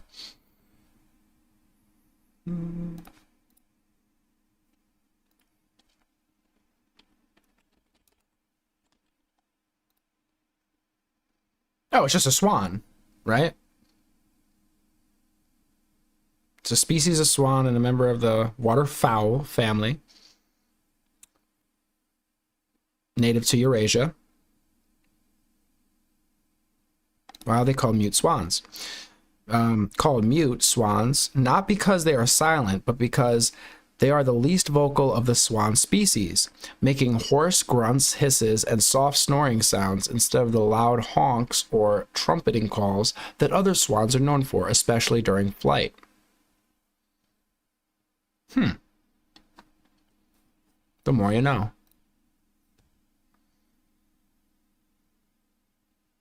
Yeah, no, they do look very pretty.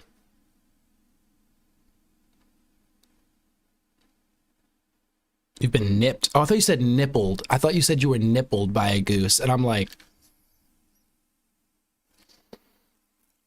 you were nipped by a goose. Wait, where'd your chat go? Am I blind? Oh, there we go. True that. I've been nipped by a goose. They are honey badgers with wings.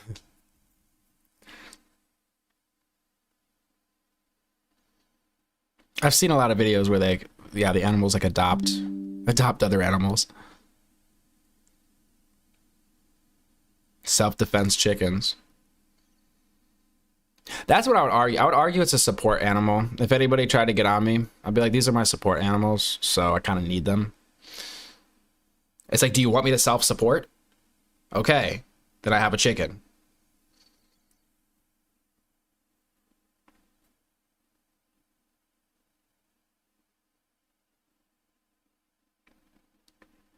Given lizard tails, they walk like little T-Rexes. Ooh, so they're like messing with them while they were like developing? Isn't that a dolphin? Wait, where? Roosters are also the most prolific. Ah, yes, in Animal Kingdom. Grapists. Evil little birds. I haven't heard that. Well, I haven't heard that about roosters in particular, but dolphins I've heard that. I heard dolphins are like the only animal. Oh, this can't be true. Maybe it's the only animal that... No, because that wouldn't be true either. But it was like they're the only ones that have sex for pleasure and not to reproduce. I'm not sure if that's true. There must be other animals like monkeys and stuff, right?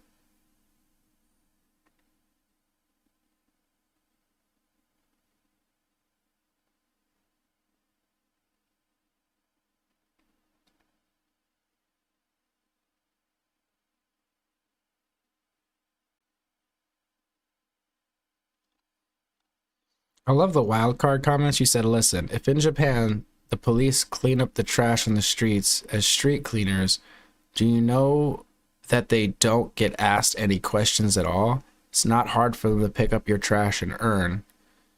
I am fascinated by this. What are you talking about? I feel like you just came from another chat. And I'm like stepping into the middle of a conversation. Or are you guys talking about Japan and I just missed it? Bonobos. Bonobos.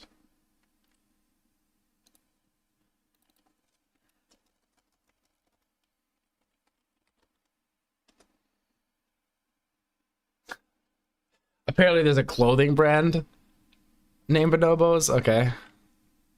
They're not monkeys. They're great apes. The smallest of the great apes. And are among our closest living relatives. What's up, fam? Sharing over 98% of our DNA, according to the Columbus Zoo. unlike many other primates, bonobos, are known for their peaceful, cooperative societies, often using non-reproductive sexual contact to resolve conflicts. Huh. They live in the Democratic Republic of Congo and are critically endangered species threatened by habitat loss and poaching. Interesting. Wow. So they solve their problems with sex. Huh. I don't know if that would work for humans, but if it works for them, more power to you. They're horny and chill.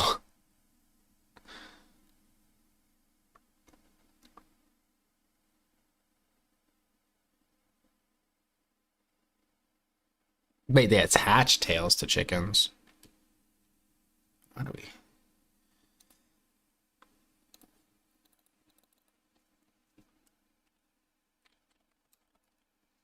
Attached tails to chickens. I've heard attaching a tail to a donkey, but a chicken? Chicken with tail. Okay, well that looks horrifying.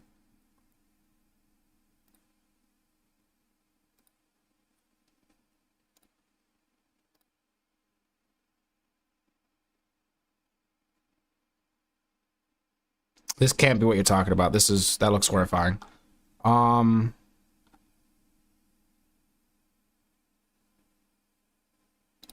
Ever wondered if chickens That can is what walk you're like talking about. dinosaurs? I guess I could. Okay, never mind. Birds They got a evolved side from by a side. dinosaur suborder, but they lack the long tails of their ancient relatives. In an experiment, researchers attached a fake tail to chicks, resembling the weight proportion the theropod. I mean, it really throws me off a little bit, but let's check it out. I don't know why this feels kind of like nightmare fuel, but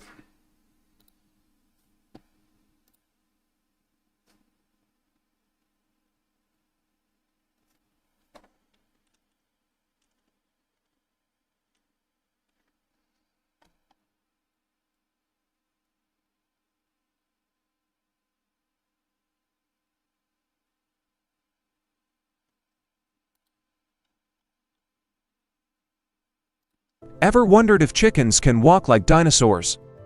Birds evolved from a dinosaur suborder, but they lack the long tails of their ancient relatives. In an experiment, researchers attached a fake tail to chicks, resembling the weight proportion the theropod dinosaur's tail. The results were intriguing. Chickens with a fake tail show different postures and walking styles. if I strap a long thing to your ass, you're probably gonna walk different. This experiment, mimicking dinosaur gait, provides fresh insights into dinosaur walking mechanics and energy dynamics, deepening our understanding of their evolution. Ever wondered if chickens can walk like dinosaurs? I just love that prompt. You ever wonder if chickens could walk like dinosaurs? Actually, yes. How did you know? I thought they were like genetically modifying them to like grow tails.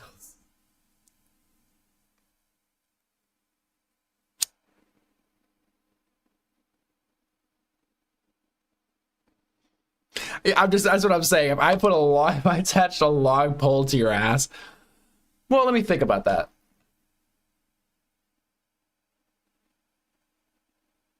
Well, if it acted as a counterweight, you could lean forward. What are we talking about?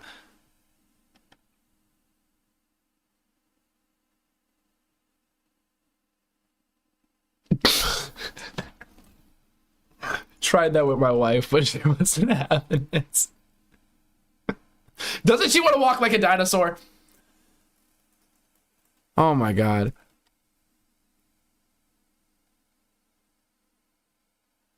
That was a short, not the documentary. You're telling me there's like 2 hours of this? No, but I mean, it's interesting. It is interesting. I'm also like, I think I need to be a researcher. You know what it reminds me of? Oh man. How would I look this up? It's like an old reference.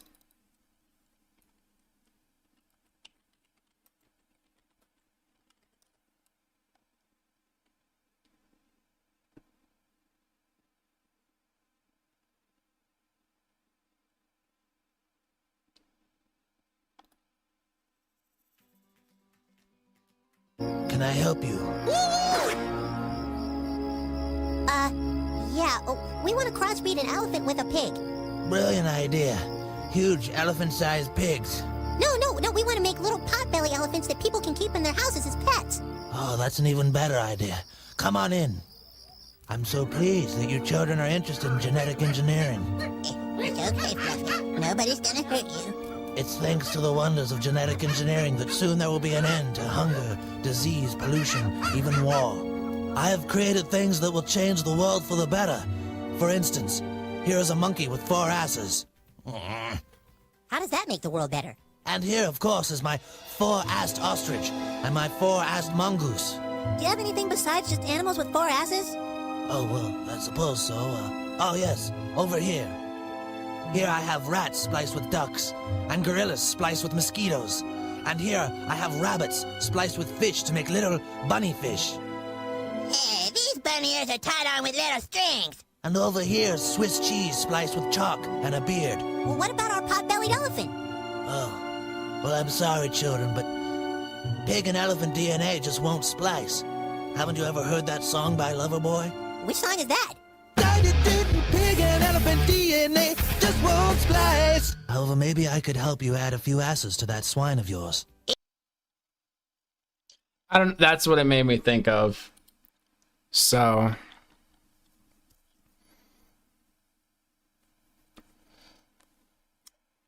that is old, yeah. Is that the first season? Wow.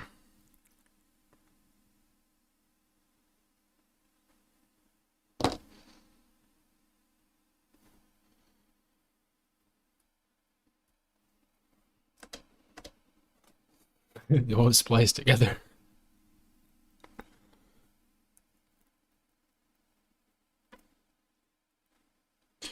Oh Lord, was it Nambia or something? It was, yeah. Oh my gosh. Or Nambi? Yeah, I know what you're talking about. Oh Lord.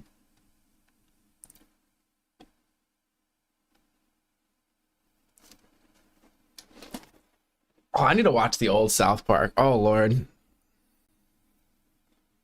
It's not from that episode, but it is that character, right? Where they get the groups confused.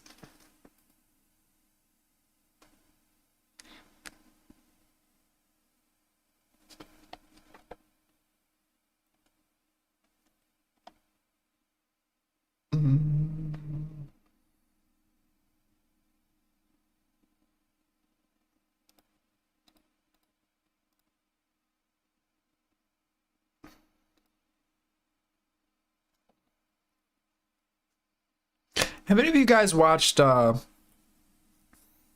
Birdman Attorney at Law? I think that's a really good show. If you haven't watched it, it's a good cartoon. They really got me. I don't know why I found it so funny. And I think it's so sad that it's such a short little series.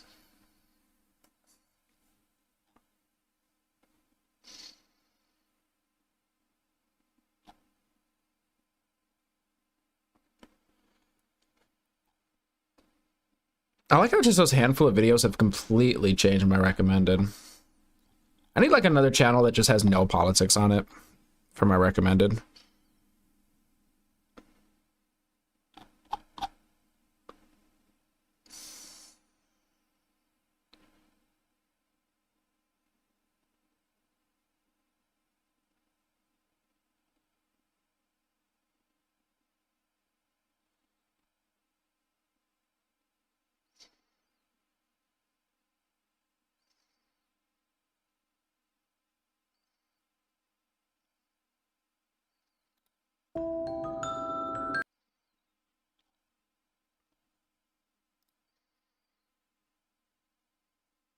I used to like The Archer a lot. Aqua Teen, Hunger Force was great too. I never watched that one in a long time. And Archer I actually never watched. But you recommend it? Mr. Hanky.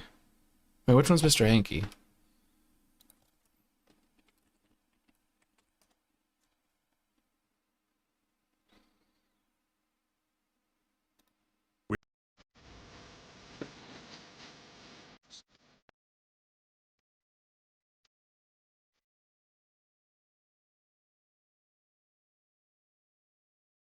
Oh, it's who, right?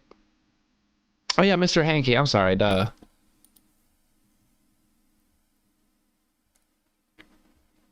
Your algorithm is so bizarre.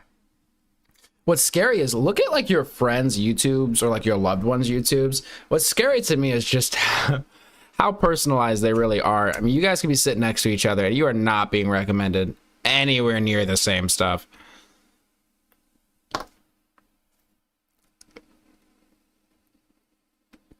C Labs.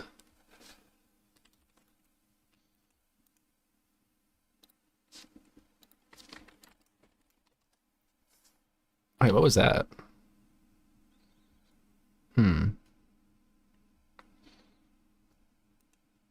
Okay, my feed is actually getting interesting now. What is happening? C Lab. Okay, 2020 and 2021.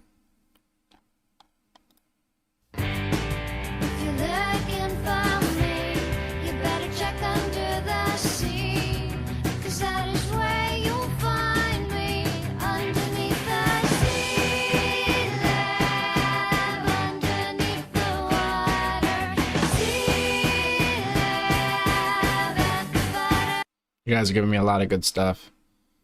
All right, well, since we are on the animal subject, I just got recommended this. How a cat works. Let's take a look inside to explore the intricate systems that keep this marvelous creature functioning. As you can see, the feline body houses 6 main rooms, each operating at an extraordinary level of precision. Let's zoom in and examine each subsystem more closely. Starting at the top right is the acoustically tuned meow production room. Here, 2 dedicated sound engineers work non-stop to fine-tune each meow, we all know adjusting pitch, volume, and tone based on real-time external conditions. Their goal is to craft just the right vocalization to influence their human into giving them exactly what they want, whether that's food, attention, or just annoying you until a door is opened. Directly beneath, we find the purr generator. This room might get some overlap, like with some memes and stuff that are super popular, but it just surprises me how little overlap there is at times. Is powered by a single, focused operator who manually spins the crank, activating the gear system that generates the iconic feline purr. These purring frequencies are carefully calibrated to calm humans. I was wondering where that came from. And reinforce the cat's position as the most adored creature in the room. Back on the upper floor to the left is the object dropping lab. Here, a team of 4 feline engineers conduct non-stop testing, dropping everyday objects from elevated surfaces. These objects, mugs, eggs, bottles, are carefully analyzed for impact, noise, and reaction value.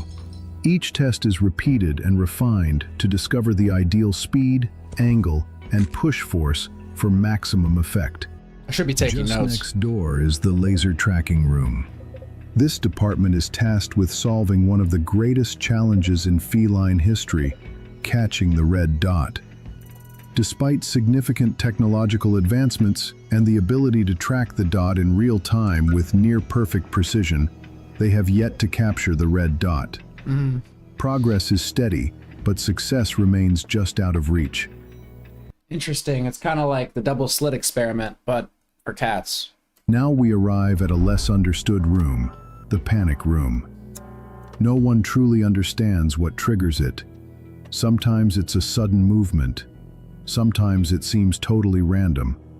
The operator stands ever ready, one paw hovering over a giant red button, which, when pressed, launches the cat into sprint mode. We also don't know what exactly makes the operator stop it again.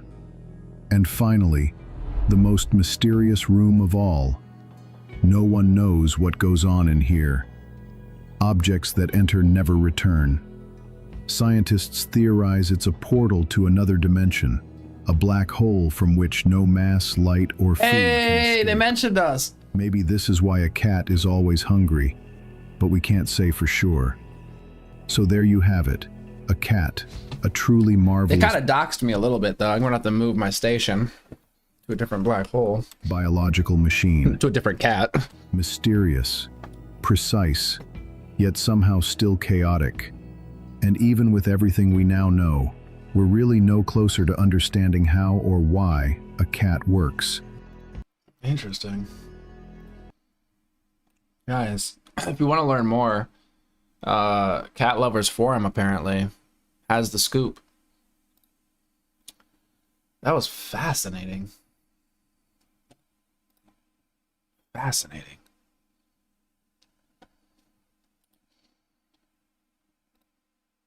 Oh my gosh.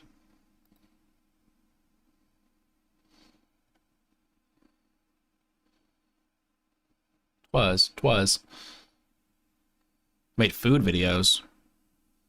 Get Kami to send you food. Kami, where you at? You're quiet. Are you not into the cat stuff? Are you not a cat person, Kami?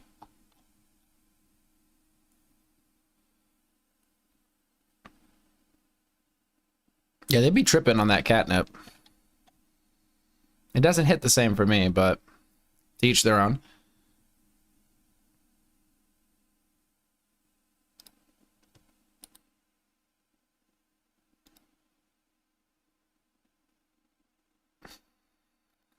You guys ever heard of a guitar harp? Kind of want to get one of these. Or is it a harp guitar? I think it's a guitar harp.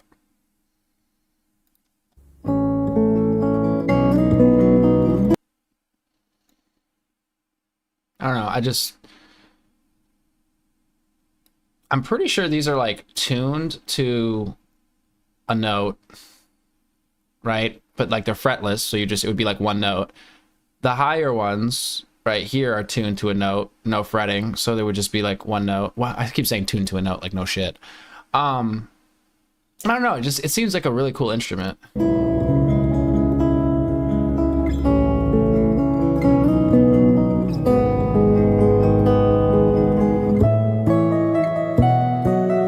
Oh wait, I said you didn't fret. Hold up. Did I just lie? Because it looks like...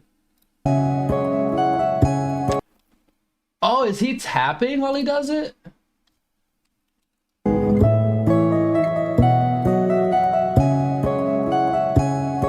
Oh, that's awesome. And they're like double layered. So it's like a 12 string. Oh,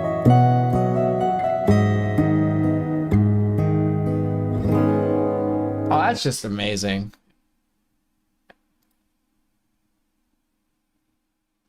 If you want to hear some more of that. Okay, well, geez, let's not go too hard here.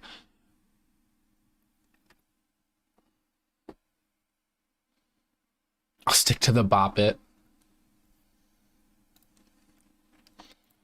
Has anybody ever mastered the bop it?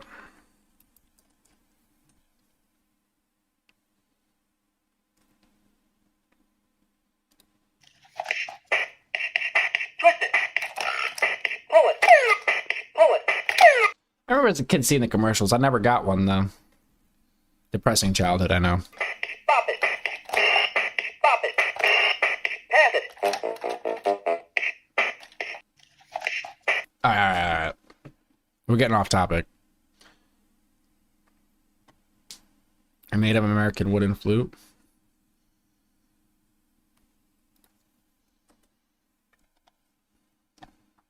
Yes, we need to keep breaking my algorithm here. Need to break it out of the senseless politics.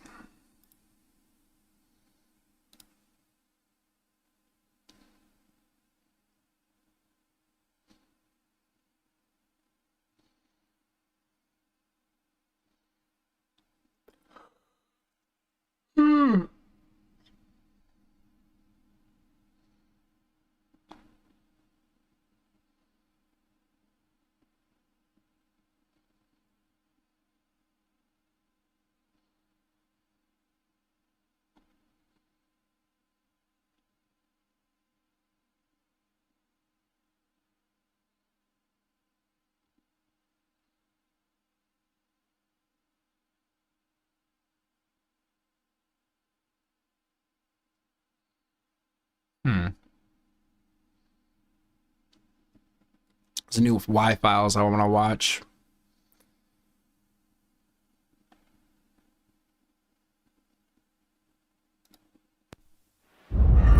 From the moment I understood. Look, we're on the slot machine right now. Hold up. Do I have that? Of course. My hotkeys wouldn't work. The weakness of my flesh. It disgusted me. I craved the strength and certainty of steel. I aspired to the purity of the blessed machine. Your kind cling to your flesh, as if it will not decay and fail you. I don't know why humans are trying to destroy the world here. Like, why are you giving the power to the snakes like this? We already said that like 80,000 people a year die. And now they're giving them mechs. Like, what are you thinking? Just because you can doesn't mean you should. Anyway, check them out.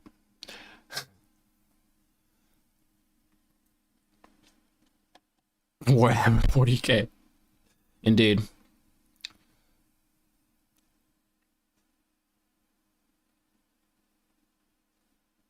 Cows run the music. They're so good. Plays music to wild animals, and their responses are so interesting.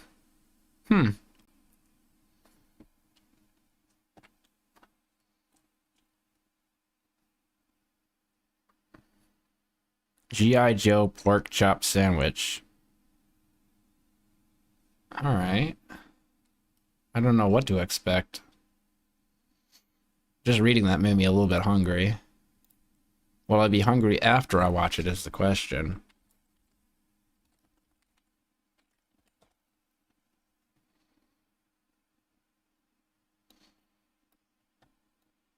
Oh my gosh. Okay, sometimes my mouse doesn't work. Don't tell anybody. What the hell, dude? Oh, okay. I'm pulling it up, guys. Just bear with me here. 1 second. Oh, it works now. Yay. I'm something of an engineer. You're not cooking. Yeah, dude.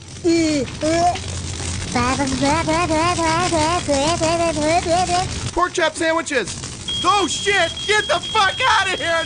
What are you doing? Go! Get the fuck out of here, you stupid idiot! Fuck, we're all dead! Get the fuck out! My God, did that smell good? Detect it. There's no going, and you tell me do things. I done running. G.I. Joe! I love it. I want no context. I want no context. I think I have one for y'all. You've probably seen this.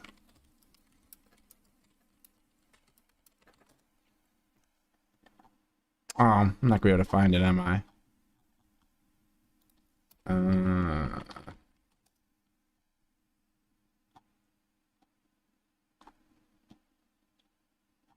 Oh, I'm not gonna be able to find it. That's so frustrating.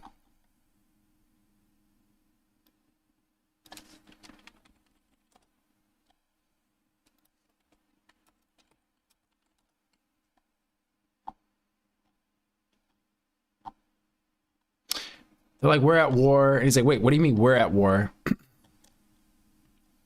Oh, we attacked. What do you mean we attacked? Hold up.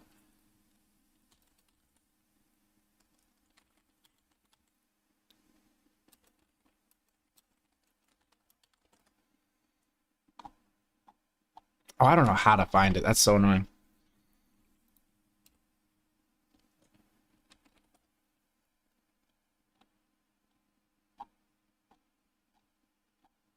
Oh my gosh. Wow, I'm so glad I did not have that on screen. YouTube, I need to report some stuff. Oh my gosh. YouTube has a problem. Yikes. Yeah. Yikes. That is crazy.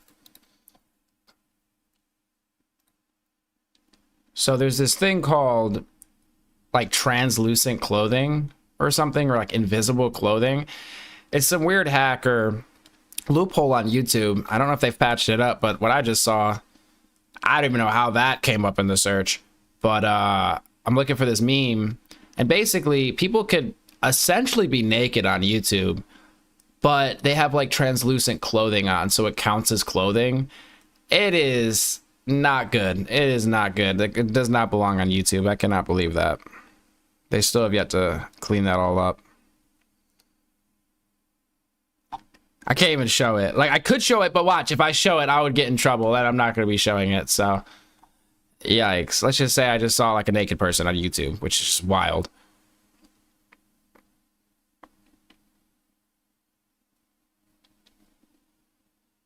Oh, the video is educational. Yeah. Yeah.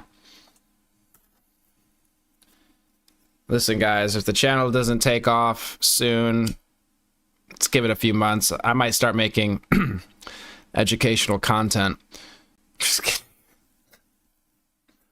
Holy shit. Plumbus. Yeah, the cleaning videos. Oh my gosh. I had to do research because I was going to cover it on stream. So I did some extensive research. I'll eventually make that video or something. I might need to do some more research first, though.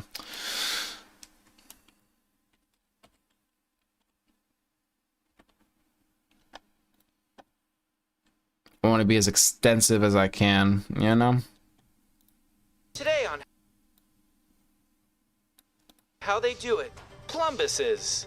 Everyone has a plumbus in their home.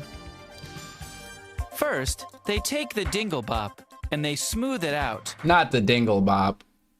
With a bunch of schleem. The schleem is then repurposed for later batches. They take the dingle bop and they push it through the grumbo, where the fleeb is rubbed against it. It's important that the fleeb is rubbed because the fleeb has all of the fleeb juice. Then a shlami shows up and he rubs it and spits on it. They cut the fleeb. There's several hizzards in the way. The blamps rub against the chumbles, and the plubis and grumbo are shaved away. That leaves you with a regular old plumbus. I always wondered how plumbuses got made.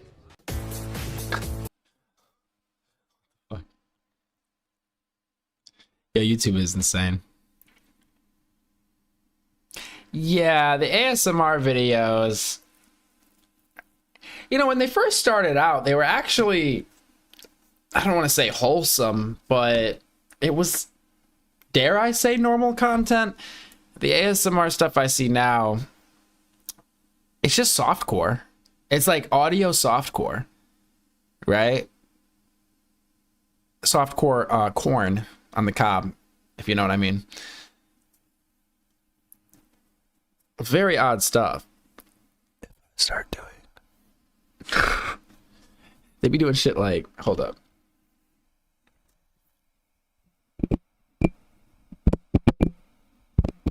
It's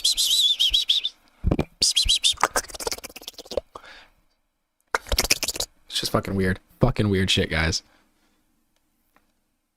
All of a sudden, I have like 5,000 viewers. I'll be like, okay, guys.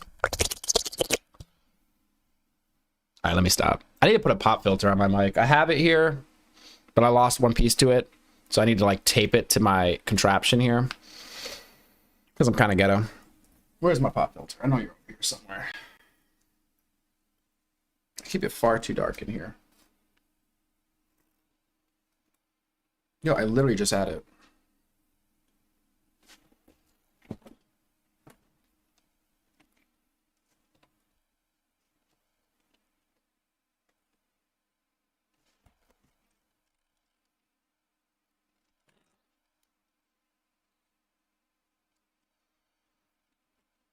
You need the right mic. No, you're right. I don't think this is the right mic.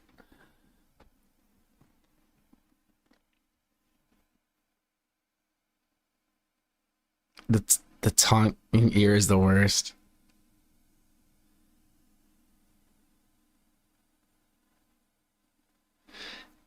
Melatonin.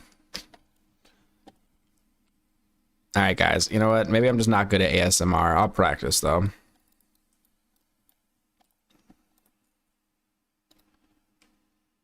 That would be a cool transition, though, going from like politics to ASMR.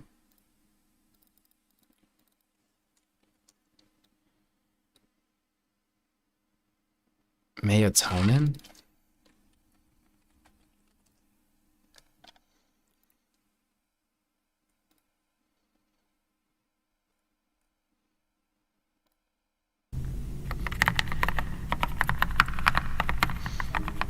Okay, I mean, that's, you know, I guess wholesome. I mean, they're just typing on the keyboard.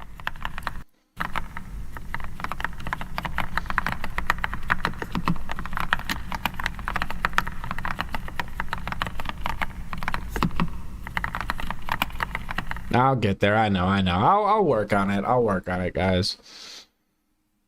Oh, man. There's just so many pathways, right, of content creation one can take. But I think that's the beautiful thing about art, right? You take from here, you take from there, you mash things together. ASMR, politics, cleaning videos. If we could somehow find a way to mix all that together, make a new genre out here. Be the first to do it. Obviously, put it under educational. Cover all of our bases. Technically, this stream is under news and politics right now, which is, well, with where we're at right now is kind of funny. Naked politics.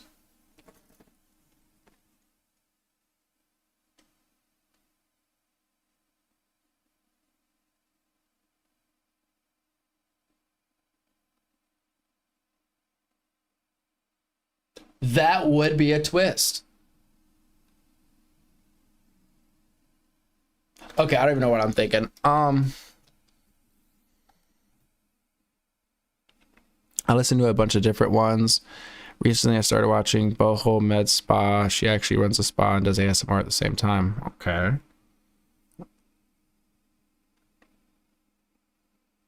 Just because it can doesn't mean it should. No, of course, of course.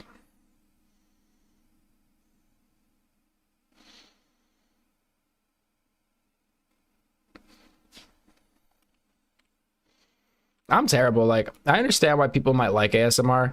They're like falling asleep to it. Dude, I fall asleep listening to people argue and shit, or listening to creepypastas, or just like listening to some unhinged stuff. I don't know why.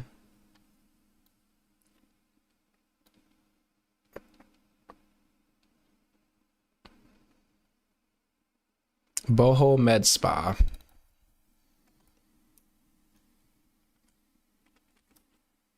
Wait, Boho what? I just said it, Med Spa.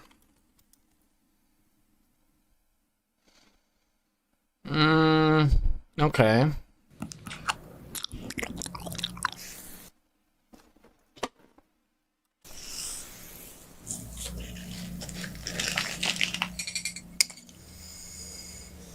I don't know why my hair keeps standing up. What the hell, dude?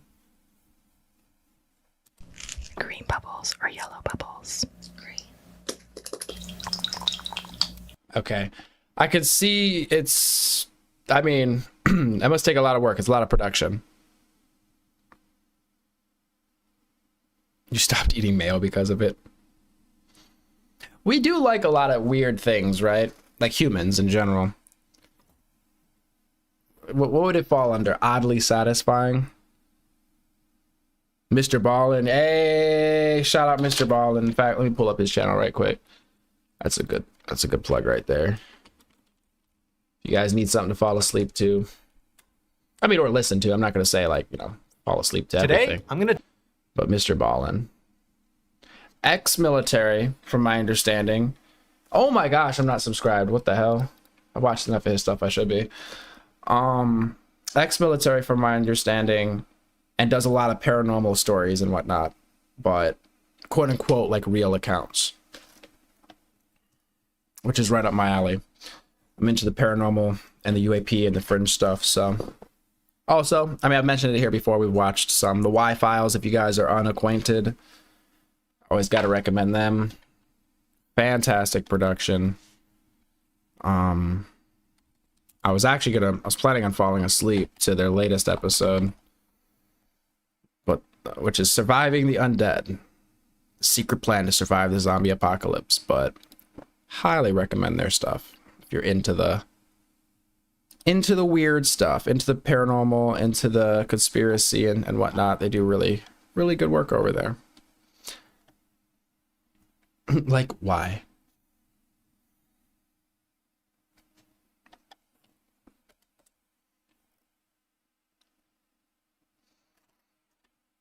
Highly recommend them.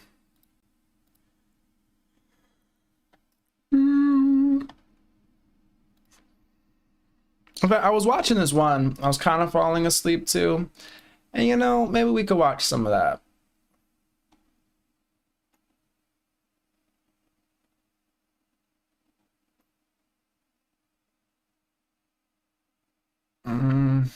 Which one was it?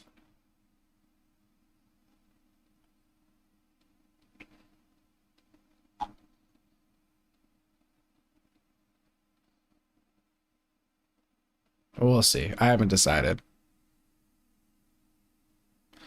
No, I have not caught up on Nepal. I saw some memes about it. Seemed like the place was on fire. Then they decided to hop on Discord, have an election, and seems like the government flipped over. But I've only seen tidbits. Is that like a accurate synopsis?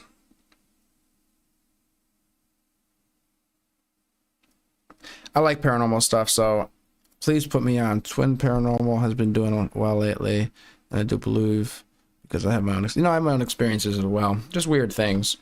So, and I love listening to people's stories. So,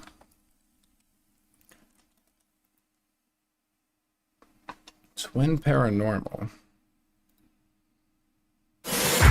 I am iffy sometimes with these types of channels just because, like, I want to believe in things and I'm into these subjects to some extent, but I do feel like there's a lot of charlatans, right? So, but I'll have to check their stuff out. Surviving my scariest encounter ever. The Minnesota Demon House. Surviving our scariest 48 hours ever. Check it out. I'll check it out. Because you recommended it. Sometimes these channels, I'm like, meh. I went to Charlotte and I stayed in a haunted hotel there. Supposedly haunted. Didn't have any experiences though. Spent a weekend out there. We literally rented it or got a room there because it was haunted. Too pricey though. Too pricey. Yeah, a lot of fraudy stuff out there. Yeah. In the recent videos, they started bringing other people in to validate. Okay.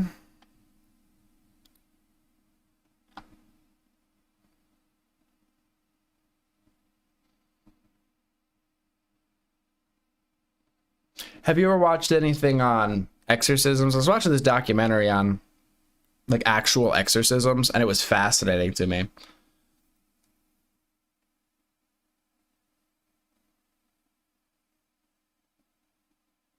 Oh my gosh, it's so weird that you just brought that up.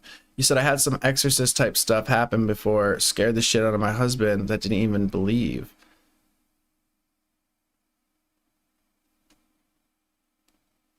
Who was being excised? Well, the spirit, right? But you know what? You know what I mean. I spent a night in the Eastern State Pen, and it was not scary at all, unfortunately.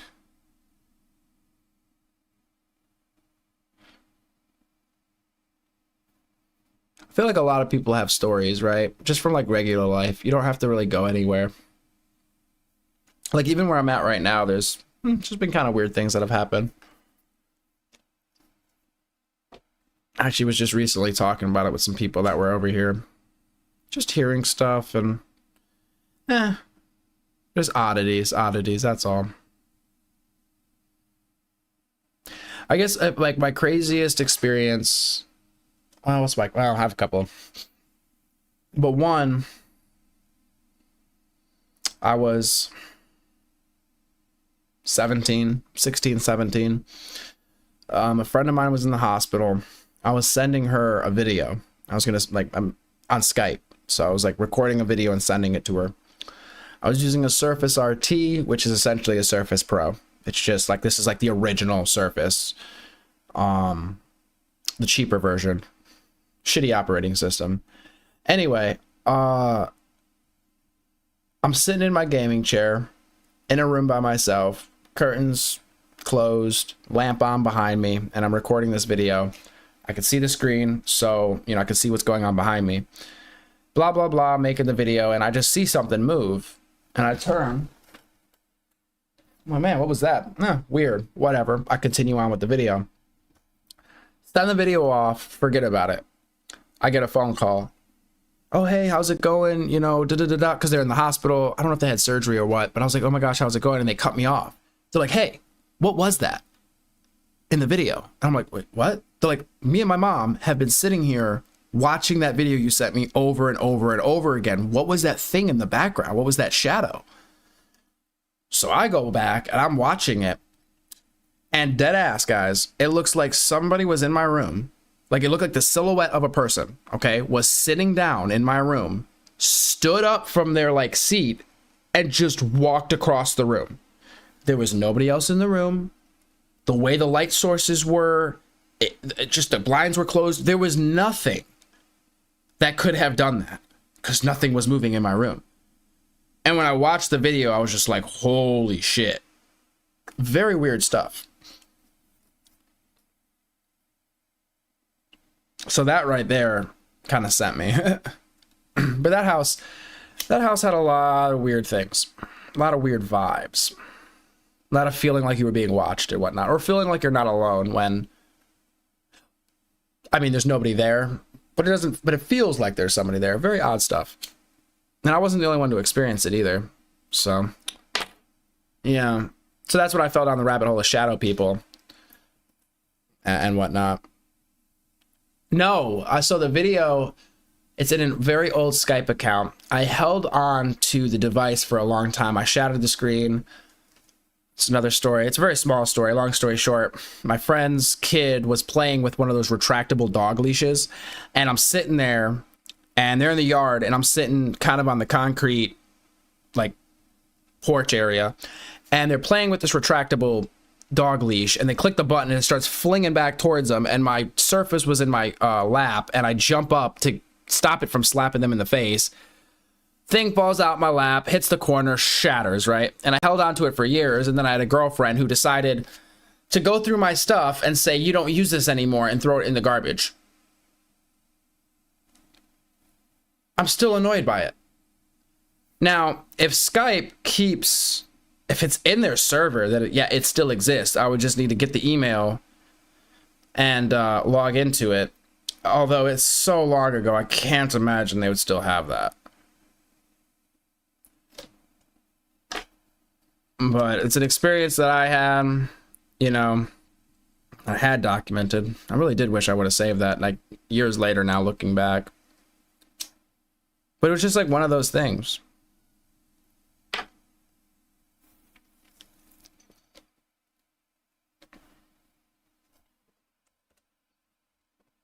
But it wasn't like bad vibes necessarily or anything like that. It's just creepy, that's all. When it feels like there's something else there. I mean, nowadays, it wasn't like all the time or anything either. It was just like weird things that would happen.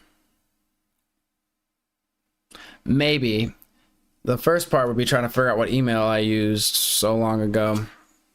If I could get it, I will. And I would probably show it on every stream. Anytime we're doing UAP or just paranormal shit, I think I would do it. I think I'd be showing it. And people would be like, oh, it's fake or something. No. Nah. And if it wasn't pointed out to me by the person I sent it to, I would have just forgotten about the moment. Because it was just such a split-second thing. I just was like, what? Oh, that's weird.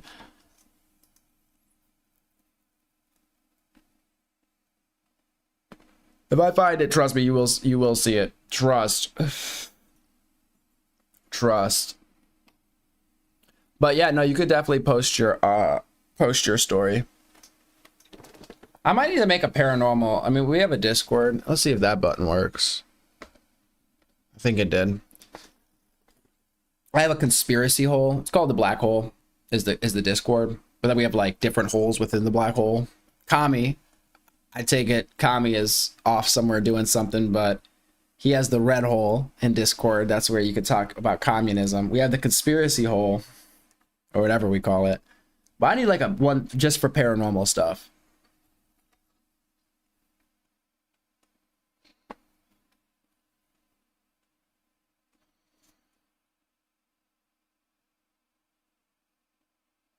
All right, while you're posting that, let me grab a Coca-Cola. I'm just burning up. I think it's because of the damn ring light. I swear that ring light kicking heat.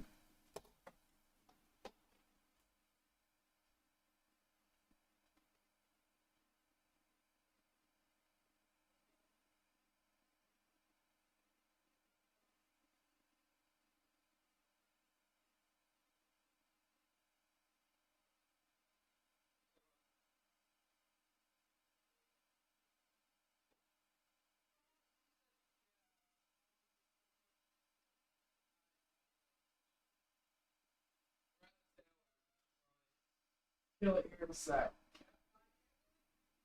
Ah, no. I would need to go back to the politicians, I think. Or something, or change the title or something. My presence is being requested in other realms. Oh, but I choose this realm for now. Okay. I am burning up. Cheers. Cheers.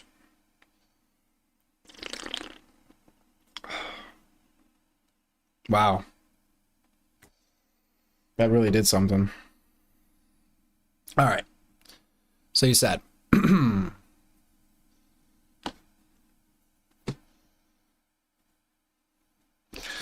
read demonic attachment right off the bat, so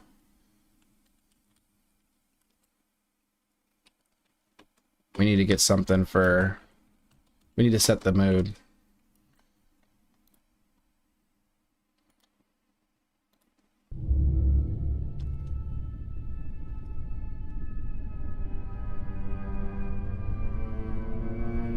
All right. So we had this demonic attachment that followed my husband around since he was a kid. He thought he was crazy. Hold up, that's really loud. Jesus. He thought he was crazy when he was younger, but it came to a head when we were going through a rough time. All right. Started freaking my son out, who was 4 at the time. Then one night, our lamp started dimming and brightening. I said it must be my granny. He said it was a demon, and then we got 3 knocks on the wall. More stuff started happening, but the scariest was my son had this Toy Story balloon from his birthday. It was months old. So at that point, it started to sink one night. Like sing? Is that what you meant, sing? It flew up on the ceiling. Stop it. And started inching around like a snake towards us. My husband hit it. It flew back, went back to the ceiling, and flew straight across at us. We would hear walking from the living room come and stop outside of our door. There's more, but that's the gist. P.S. He jokingly said it was a demon because at this point he's atheist and doesn't believe anything. Holy schmoly. What's going on, Clippy? Welcome back. Holy crap, that actually reminded me. So in this same place... Oh my god, the footsteps. You just reminded me. Holy shit. Oh man, that's freaky. I'm tripping though. Like, are you serious? You're not pulling my leg. Because this is beyond... This is far beyond my stories. This is far beyond what I've experienced. I'm sorry. I mean, if an inanimate object flew to the ceiling... I mean, that is insane. I bet it did. I bet it was traumatizing. The balloon was old. It had helium. but was, oh, sinking down. So there's no way helium made that happen. Okay, I see what you're saying. Wow. Yo, the footstep thing is so real though. Because I remember in this one place a while back, God, we used to hear footsteps in the hallway. I remember my girl being asleep next to me, and I would be hearing the footsteps in the damn hallway. And it got to the point where I think I locked the doors, or maybe they didn't have a lock on them. So I started putting things, like I barricaded the doors. I remember I would walk through the house. I would like get my knife and walk through the house and check the house. Because I swear to you, somebody was in the house. We were hearing footsteps. Like, unmistakably footsteps.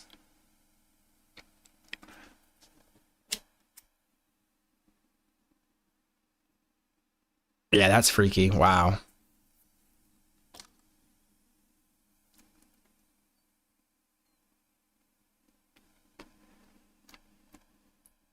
At a certain point, it's almost like you want to find somebody because you're like going crazy because you're like, I hear it, she hears it.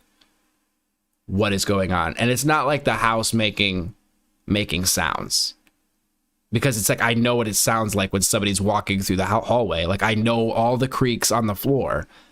Like if you step here, it makes this creak. If you step here, it makes this creak. And we would just hear that. Oh my gosh.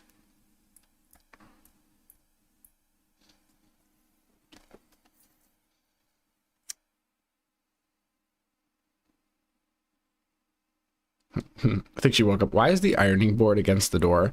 Because while you were sleeping, I was securing the premises, okay? You're welcome.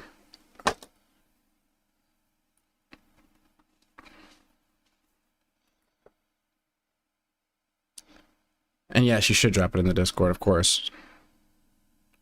My husband also got a picture of its legs one night. It revealed itself to him when we were across the country, staying with my family, and he was alone. He saw white glowing eyes and dreadlocks. I'll post a pic of the Discord if I can. Yo, please. Please. Yes. Wow, that's freaky.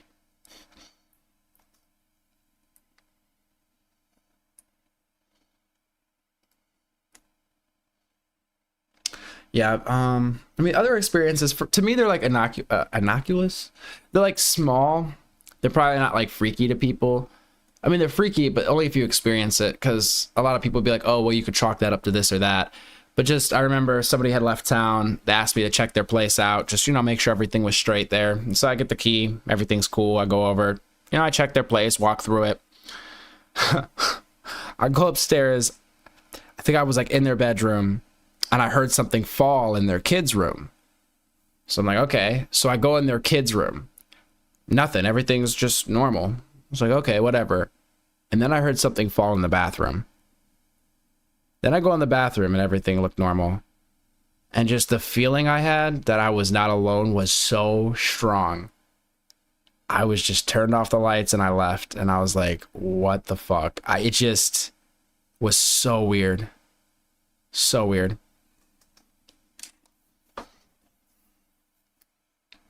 I like to think of it as a guardian angel. Just because one of my crazier stories, I think my life might have been saved by something. I was sitting on some train tracks and the train came. I don't think I could have physically gotten out of the way of the train in time because of the way I was sitting on the train tracks. And it felt like something picked me up and pushed me off of the train tracks. And the train flew like right behind me.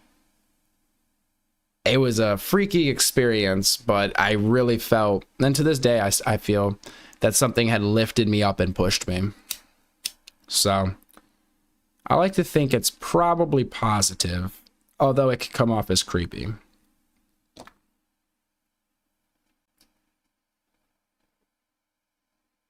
He only got the legs though. Yes, that's what I'm saying. It would like hide when he tried to photo or video it. Dude, if I had those scenarios, I'd be setting up cameras It would be Paranormal Activity if you've ever seen that movie. It's actually a guilty pleasure of mine. I really like this, the Paranormal Activity movies. Just on the concept alone of setting up cameras in your house, replaying the footage, and just seeing odd things happening at night or when you're asleep that aren't supposed to be happening. It's just, it feels so real and so possible, right? Like, I bet you if a bunch of people set up cameras in their place and then reviewed the footage afterward, they'd probably see some weird things happening.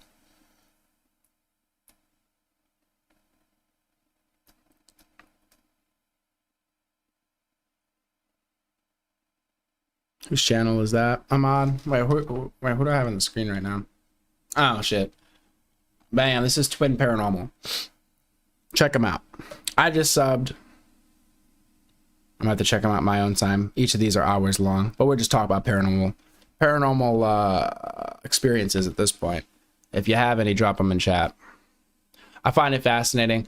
It's a conversation I do like to pull up to people, like randomly, because you'd be surprised. A lot of people have stories, even if they're just a one-off story. I've realized a lot of people have them.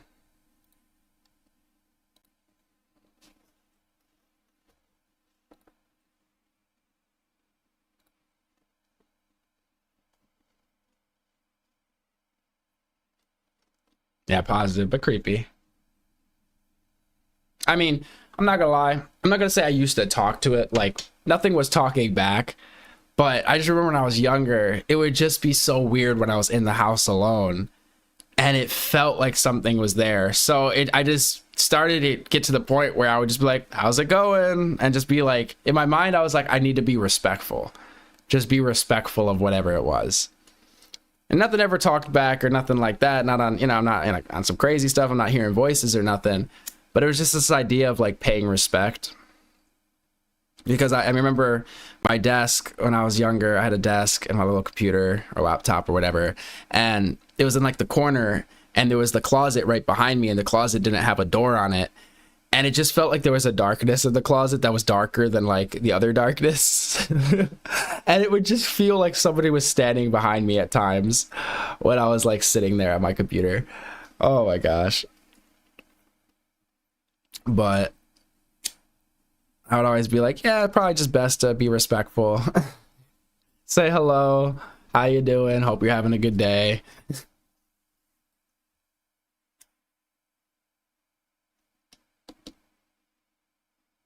You get creeped out checking your security cameras. Oh my gosh, I bet. You almost don't want to know. Like, if it's not bothering you, and it's seemingly just some randomness, or maybe it is something out there. Maybe it is a spirit, who knows? And it's just minding its own business. Just let it be, right? See, I do have a guardian angel. So at first it was tricking me, making me think it was that. We still have the attachment. It's weaker when I'm around. My biggest mistake was thinking I got rid of it. It's around, but it hides until he's alone now. Interesting. Jelly says, sometimes I get creeped out checking my... Oh, yeah, that's right. Pointy, not a single one. Raccoon down the chimney once. Damn. Was he at least nice? I low-key want a raccoon. They seem so cute. And do they have opposable thumbs or something? I see them like picking up things. I'm like, whoa, that is so cool. But not a single one. Interesting. Yeah, I mean, yeah, maybe a lot of people don't have it. I don't know. Or some people or whatever. You might also have to scratch your brain too. I wonder if some of us just... Maybe something out of the ordinary happens, but you just kind of chalk it up and like push it out of your mind. You chalk it up to something normal and, push it out of your mind. Because yeah, like now that I'm thinking about it, we're talking about it, I have a few memories that come up. And again, it's not like the craziest things most of the time. The shadow one was crazy, and the train situation was kind of crazy. The other ones are just like, meh, right? People could roll their eyes at it. Oh, you were just hearing things. Oh, the house was just shifting. Oh, the dark was playing tricks on your eyes. And I'm skeptical too, don't get me wrong. But it's just like when you've had certain experiences,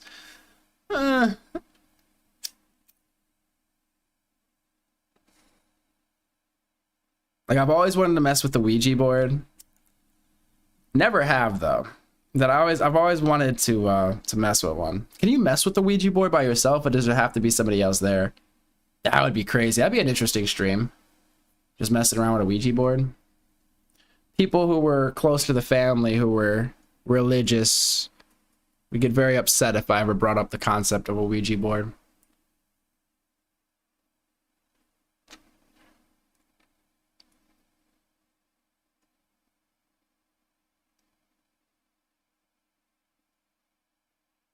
Have you already heard of ghost stories from your friends, Pointy? Or Tilly?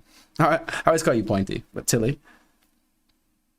Evie says, during the balloon incident, it got to a point when I couldn't even be in the kitchen or living room at night without having headphones in because I would constantly hear it moving. Oh my gosh. Interesting. Did you ever try like burning sage or anything like that? There was a point my mom used to do that. She would sage the house. What did she say she was doing? I mean, she would joke like she was exorcising demons or something, but I don't know, it just became, I don't want to say a normal thing, somewhat normal thing. Interestingly enough, I moved into this place recently. There's a lot of old stuff that was left in the place from the previous person. They said we could basically, you know, some of it they want to come back for, some of it we could do with as we please, or, you know, what have you. But they left some sage, you know, wrapped up, that they've obviously been burning and saging the house with. And it's sitting under the kitchen sink right now. I don't think I've ever touched it. But, I don't know, whenever I see it, it just makes me think about these things. I'm like, why do they have sage, and why is it burnt like that? Because you only burn sage like that, as I know, to, like, cleanse a house or something. And this house I'm in is rather old. It's about 90 to 100 years old. So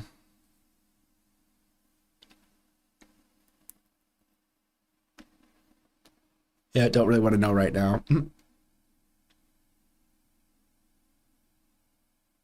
It was a mom one, and luckily the flue was closed. Okay. Yeah, if I could debunk it, I will. Yeah, exactly.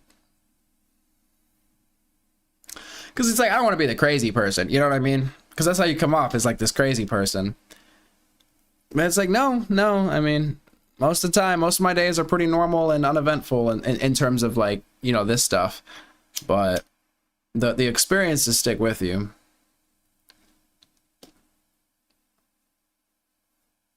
You have a bunch of raccoons that hang out. And possums. Oh, possums are super cute too. Yeah, be careful with those animals, unfortunately, raccoons and possums. But, I mean, if they're clean and everything, I mean, I think they're pretty sweet.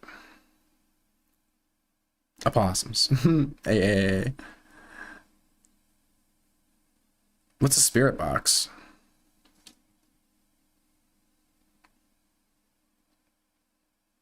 I think I've heard of a spirit box, but wait, a spirit box, is that... No, I'll just wait till you tell me. By yourself is the worst way to play Ouija.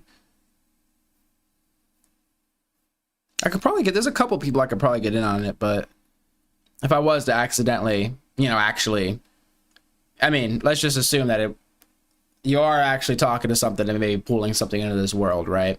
I'd hate to get other people involved in my shenanigans. My luck, it would haunt them and not me. And then I'd feel bad about it. So.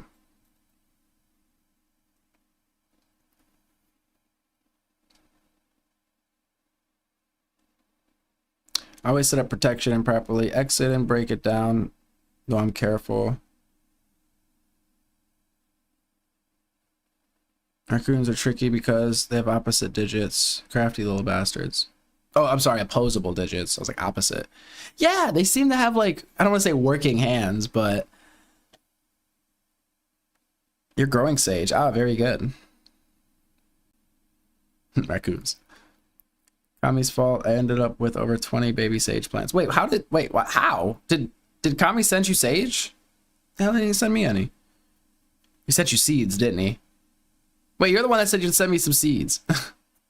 I got a native buddy He could get me Primo Sage, some really killer stuff. Oh, okay. You're talking about that Salvia Divinorum, aren't you? EVE. Oh yeah, I did the Sage multiple times. Candles to get rid of negative, candles to bring in positive, left open doors and windows. I got strength to demand it to leave. I thought it was gone, but it wasn't. Over the next year, I got a lot of health issues and severe depression, like I had never had in my life until my husband moved across the country 6 months before. I did, and I got better. Scans through radio frequencies, and they can manipulate it to push words through. Interesting. Oh, there was something I wanted to respond to. You said, oh, an interesting one. There's a friend's house I went to as a kid, and there were these glass bottles hanging in front of every window. And I asked them, because I just thought it was decoration. It's like, why do you guys have glass bottles in front of all your windows? And apparently it's something to ward off spirits or like bad energy or something like that. But you like hang, I don't know if it was colored bottles or what the specific qualities of the bottles were, but they had glass bottles hanging in front of every window.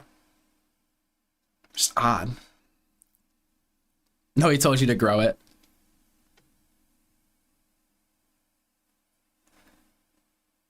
Careful, Tilly. He's trying to start like a whole sharecropping business, so you gotta be careful. No, I'm just messing. Kami, where you at? Oh my gosh. He'd be getting a kick out of this. Yes, they're good. The raccoons listen to me, kind of. Like I tell them to do something like, get out of the house, please. As you're throwing shoes and stuff at them. Send some leftovers. Okay, very good, very good. Christopher Hitchens with the Ouija board to see if he has changed his mind about anything. I would assume whoever if the Ouija board stuff is real to any extent, I would question whatever I'm talking to. I'm assuming whatever I'm talking to is not the thing I intended to talk to. Because what are the chances? Let's just say you're talking to spirits of past people. Out of the billions of people that have passed away, that you just so happen to interface with the person that you're looking for. Of course, I don't know the mechanics of it, if it did work. So who am I, but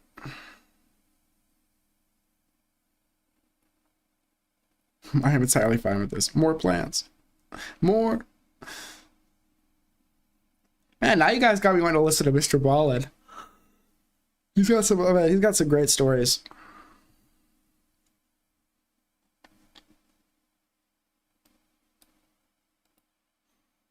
Okay, I'm ending this poll. We got 2,600. I don't even realize the poll was still there. Boom.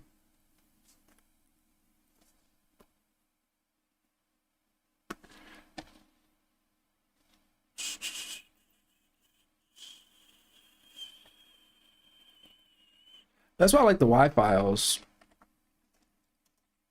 Because they at least try to debunk the stories they're talking about if they can.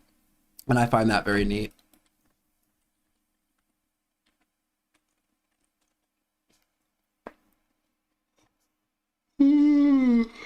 Oh my gosh, he has a shadow people one. Here, this might be good stuff. I never vote as a way of exercising my freedom not to. Respect.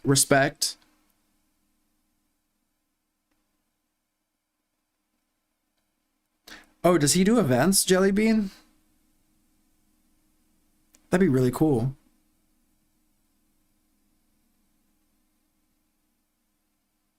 Wait, a black Chad?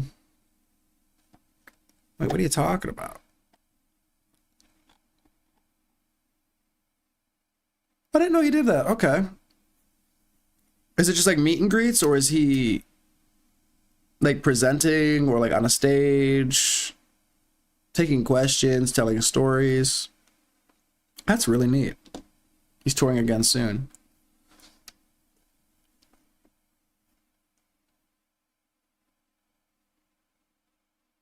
Ah, live storytelling. Very neat.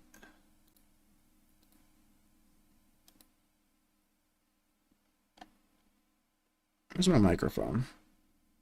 Can I move the fan without like messing up my microphone? Because oh my gosh, I am burning up. I gotta blame that on the spirits, but like it is so weird how this room gets so hot out of nowhere.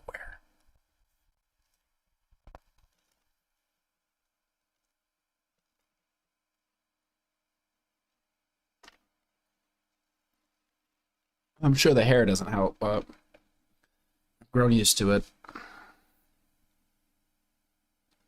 Yeah, negative entities, they're usually low vibrational. Living people are usually high vibrational. So we do Ouija boards and stuff. It's like a light to moths. I can see that.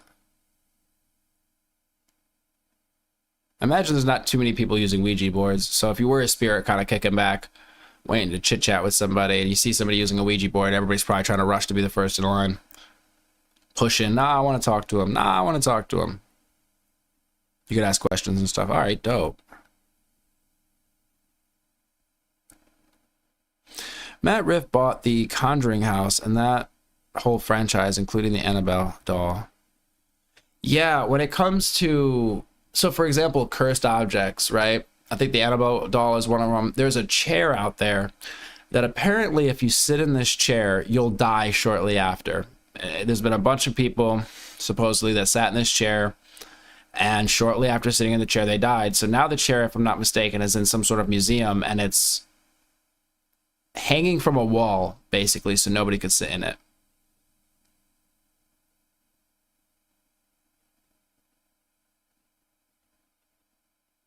No worries, Evie. But yeah, if you find it, let me, yes, please. Jeez. Matt Rife. Yeah, he and Elton Castee from the Overnight Channel. Matt Rife.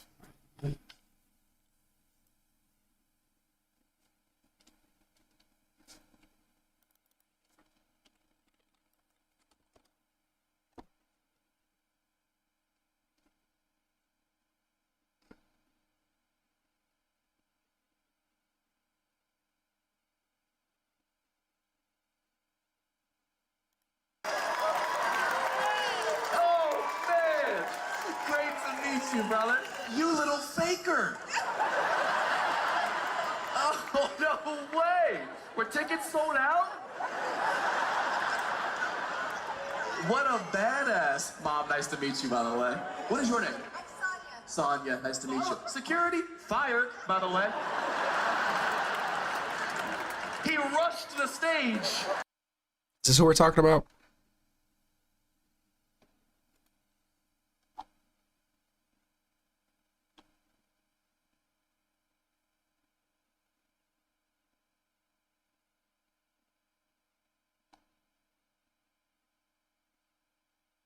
I feel like this is not who we're talking about. Wait, hold up. Sorry. He's got a Joe Rogan one. Do I want to get like... Can't I react to that? Okay. Let me go to his channel. He's also a comedian. Elton Castee from Overnight Channel. Elton Matt Rife.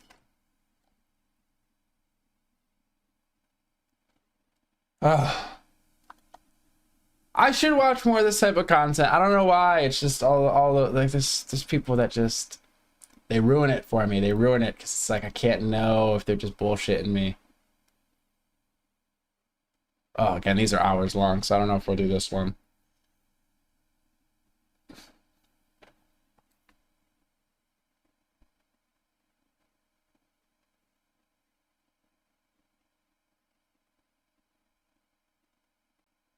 During the Annabelle tour, yikes.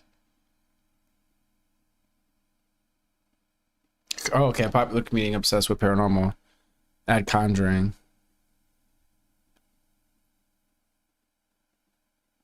No, I understand. I mean, the content game. What the? Oh my god, dude! The next 2 nights will be spent living with some of the most demonic items in the world, including a collection of haunted artifacts from some of the most insidious and evil cases in history. The 50-year collection all kept within the home of Ed and Lorraine Warren, with the energy of every single evil artifact trapped within it, and possibly the energy of Ed and Lorraine Warren themselves. Lorraine's actual clothing, look at this. In this investigation, we were sent alone into the Warren Occult Museum, haunted passageway, Halloween room, and new areas. The entities asking for sacrifices, but then demanding they be made, resulting in constant poltergeist activity in the most terrifying ways we have ever seen. Controlling the house, controlling the lights, controlling the walls, the doors, the floor, controlling our cameras, our microphones, our devices, trying to control our bodies, to control our minds, and to control our souls. The horrifying evidence captured this night is simply the tip of the iceberg. Each day that passes, each investigation that takes place, and each question asked, the intensity of this legendary home grows. That's honestly one of... I should just try this stuff here in this house. I'm curious if there's anything I'd find. Used to be a skeptic. I actually found a bunch of Ed and Lorraine's old tapes and stuff for investigations. They're trying to archive it all. I need a stretch. Do they make comfortable gaming chairs? Jeez. I mean, I love my gaming chair though, so I wouldn't part with it, but I just need something for my feet. All right, let me get a pillow. All right, good night. I felt glad I found your channel and you all. Yes, welcome to the black hole. You've been sucked in. You are trapped at the event horizon.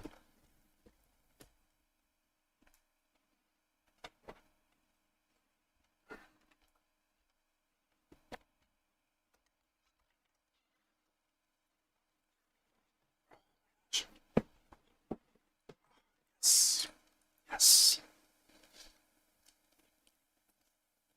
I'm eventually gonna have a more comfy setup.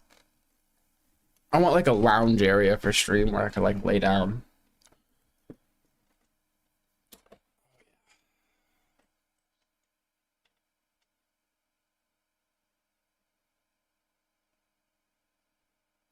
Okay.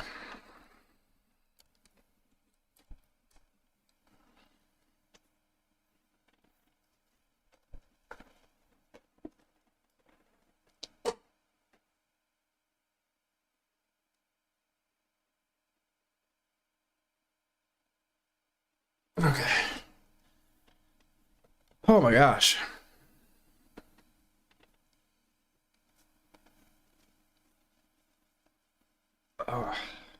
Also, I think wearing my headphones for a long time. Oof.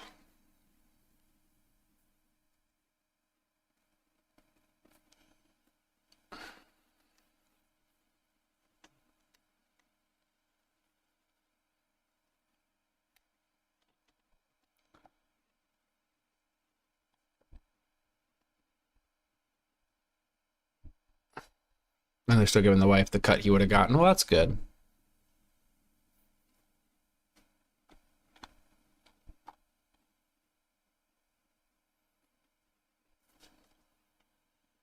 I sub to this one. What we'll do is... Hold up.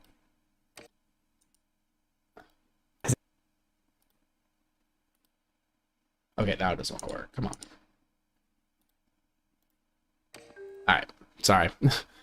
Flipping through these things.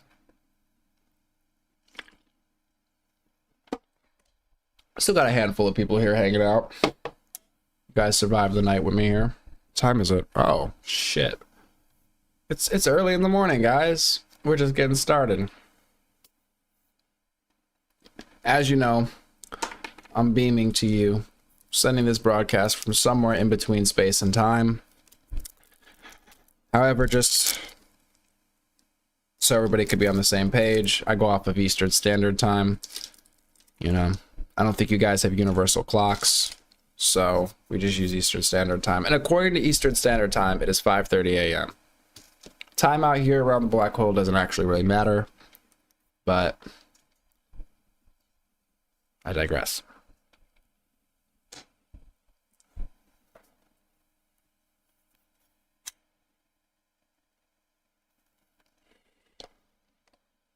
But I think we can finish off on some maybe some Y files here. Why not? A little bit of creepy stuff. Oh, I need to see what my day looks like today because I want to stream. I'm kind of politicsed out, but I mean, I'll probably still have to touch on the news. But I want to get into more paranormal and UAP type stuff. We did a whole UAP stream last week, or 4 or 5 days ago. That was awesome. I did not expect to get so many people because when I first started this channel, I was interested in doing like UFOs, UAP, paranormal stuff. And I remember when I first started doing like I was covering like the Jersey drone situation. Man, hardly anybody. So it's really cool now getting people that are into those topics and whatnot. Because if I am crazy, at least I'm crazy with other people, you know? At least I'm crazy within a community. But let's do this. The Y files, highly recommend them. If you've been here before, we've definitely watched a video together. Let's end off on this shadow people and the Hat Man. Here's how it happens.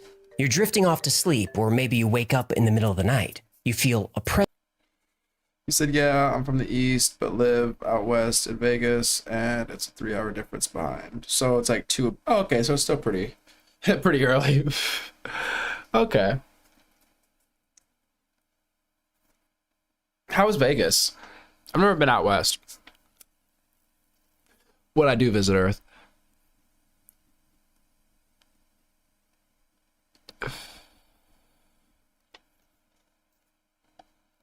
How are we doing on time on this stream? Just curious how long I've been sitting here. Time flies when you're having fun, as they say.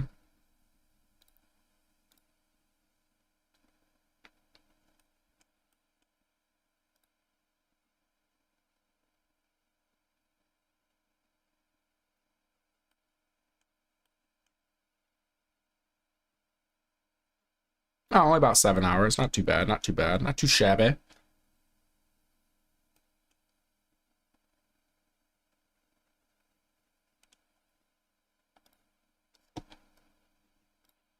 Let's get it.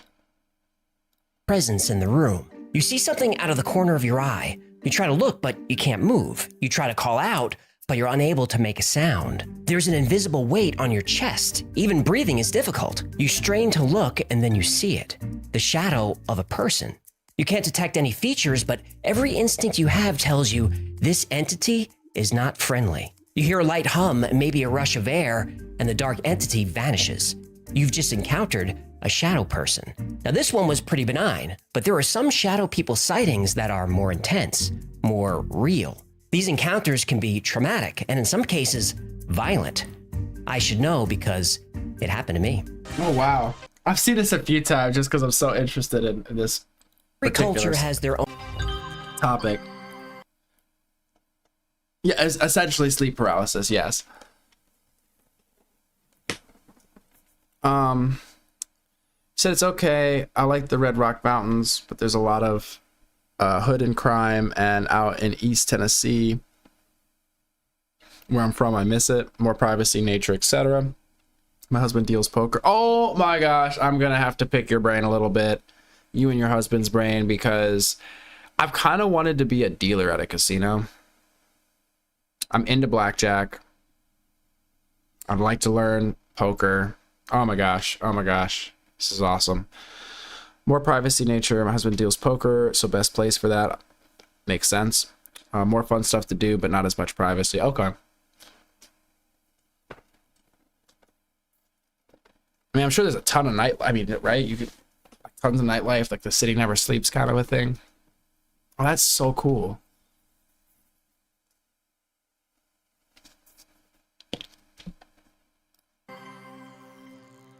Every culture has their own paranormal legends. Asian cultures, European, American, and so on. Some myths exist in cultural subsets like religions and individual countries.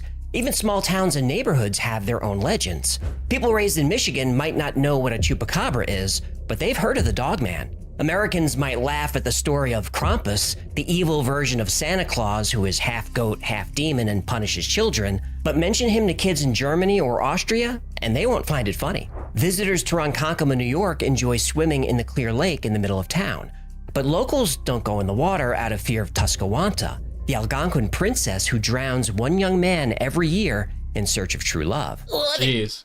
So you basically just send one friend out there, you wait for somebody to get drowned, and then you're good for the rest of the year. He said you should totally do it. Hold'em makes more money, but blackjack makes good money too. It is easier to get into. Oh, that'd be so cool. You have to take a class, right? I mean, I would obviously have to take some sort of course.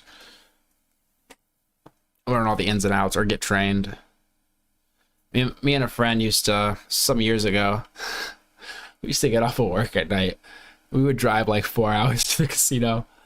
And we would play blackjack for like 8 hours or whatever until the sun came up, and then we'd drive back. Oh my gosh, that was some good times. That was some good times. I haven't been out. There's this place I want to check out. It's not too far. And I've been meaning to make a trip out there. An East Coast spot. We live 30 minutes away from Hard Rock Casino in Tampa. I think it's the largest casino in the nation now, but it's not like Vegas. I've been to the Hard Rock in Ohio, I guess towards Cleveland. I don't think it's in Cleveland, though. I used to go out there with my mom. It's good times. Hard Rock and then Jack's Casino up there. Then I've been to like Harrah's, which is underneath Caesars.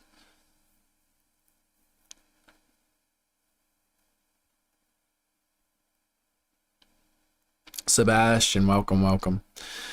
The Lady of the Lake in Mexican culture. They used to read it to us as children. We call her La Llorona. Oh, interesting. La Llorona.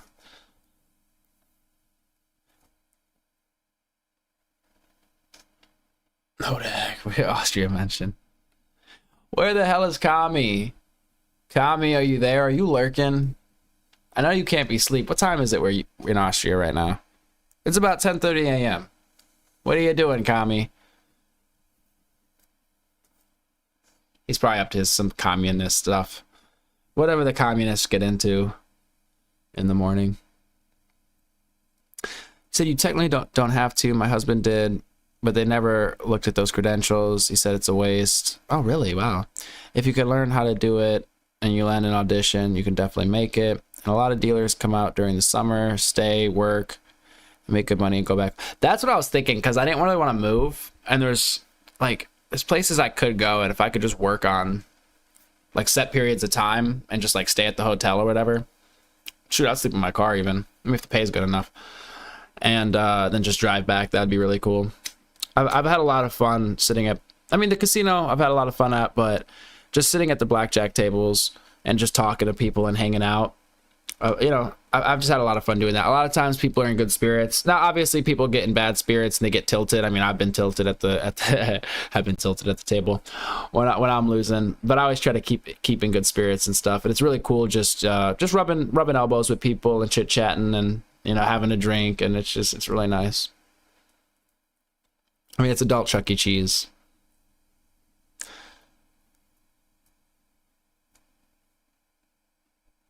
Wisconsin mythical animal thing. Wait, hodag? Is that a mythical animal from Wisconsin?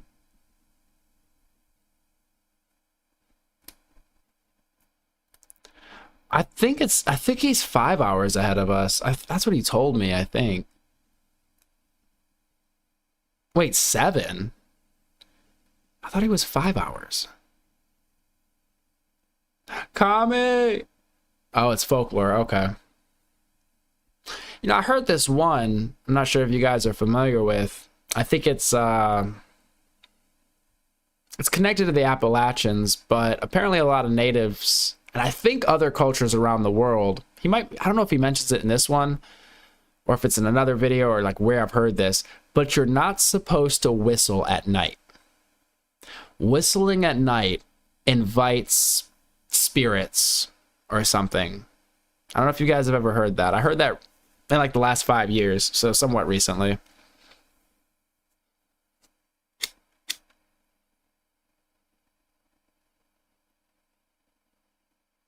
Oh, ahead of you. I'm sorry, 7 ahead of you. Okay, gotcha. Yeah, we've all been tilted before. My husband has dealt too many celebrities. Really? At the what's up? From famous poker players, Jennifer Tilly, Ray Romano, and the son of The Sopranos. Wow. Son from The Sopranos. Yes, 5, 6. I mean, what is time anyway? They have WSOP at Bailey's in Paris,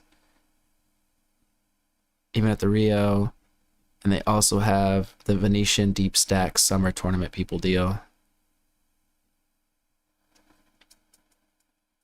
Oh, that'd be really cool to get into. I'll have to break out my chips. I got into, I'm just interested in a lot of things. For example, card counting I find interesting. So I used to spend a little too much time on that. Oh, man. Oh, World Series of Poker. You know, I've seen it a lot because I've watched it and I just couldn't place what it was. Yes. World Series of Poker. You said you were a serious Hold'em player for 11 years. I hit the Spade Royal at the casino. Thought I won 131K. Ended up winning 1,500. They changed the jackpot to bad beat. Been on tilt since. Wait, are you saying they? I don't know if I'm understanding. Did they screw you out of it? Is that what you're saying? Because a Spade Royal, a lot of times side bets, for what I've seen on blackjack tables, I mean, we're talking hundreds of thousands of dollars if you hit those side bets. And like a Spade Royal, or just a Royal in general, I'm pretty sure you're getting like 100K or something. I mean, I've seen side bets, I mean, of hundreds of thousands of dollars. I'm trying to think if I've seen $1 million. I don't know if I've seen $1 million. But it's just because the likelihood of you actually getting that is so low.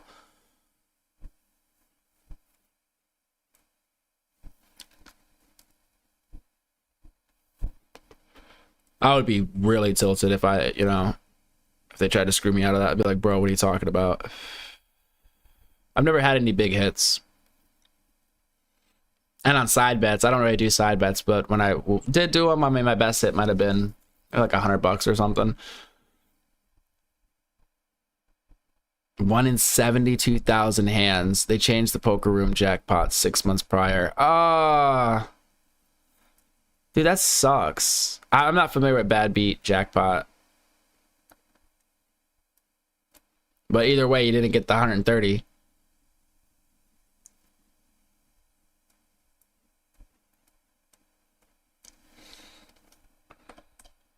Damn, that sucks. The crab cat. The what? No, the crab cat. All goldfish are afraid of him. He's half crab, half cat, who works in a sushi bar in the underworld. They have sushi in the underworld? Before the crab cat appears, you hear him shopping. Versus 4 of a kind? So it has to be a straight flush, and it has to be versus a 4 of a kind. What are the odds of that?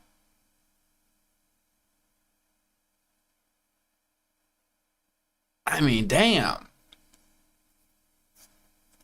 1 in 72,000. That is not, we don't like those odds. We're losing money. Let's make it a little bit more difficult. Also, blackjack, let's not pay 1.5. Obviously, you were playing Hold'em, but either way. Damn.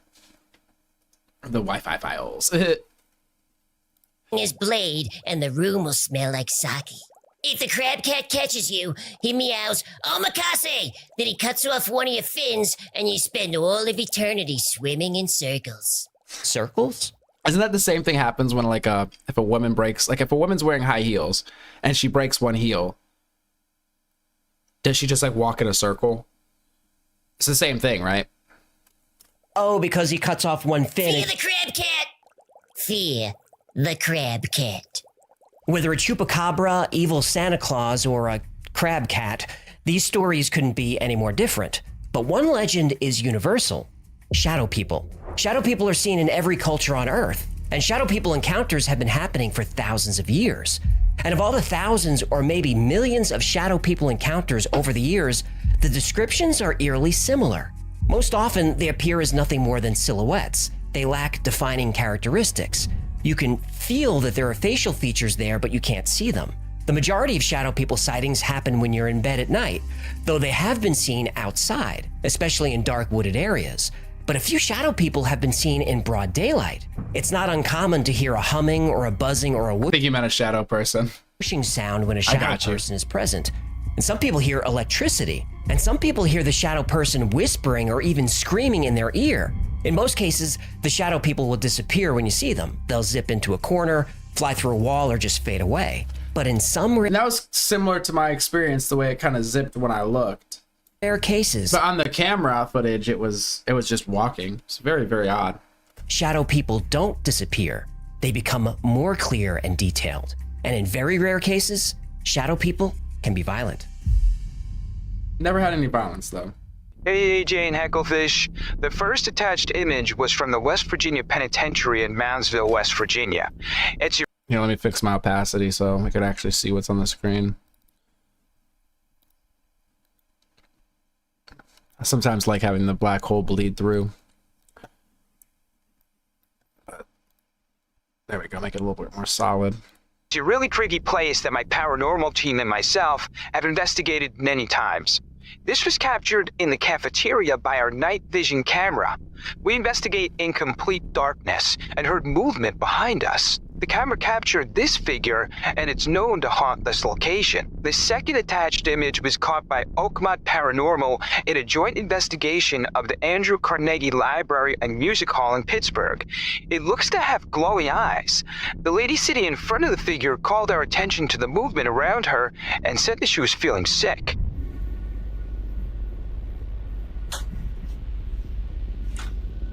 We're going to do a complete walkthrough.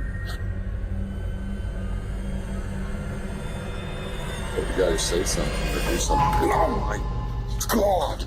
No! No!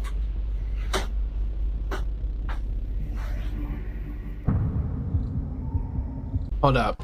Yeah, this one is freaky. A complete walkthrough. We're gonna do a complete walkthrough. But you gotta say something or do something. Oh God. Yo.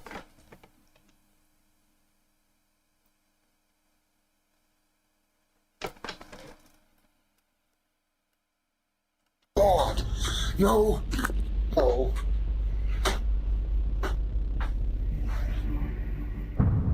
Yo. Yo, no. Oh my Lord. That is something. What do we got? You said, yeah.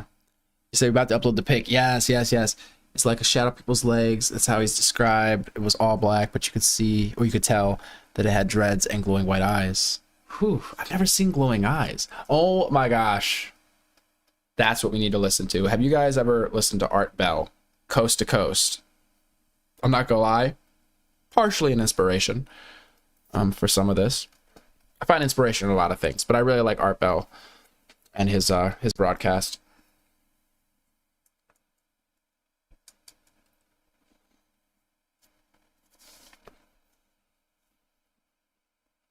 So ET is forking real. I knew it. No worry, Evie.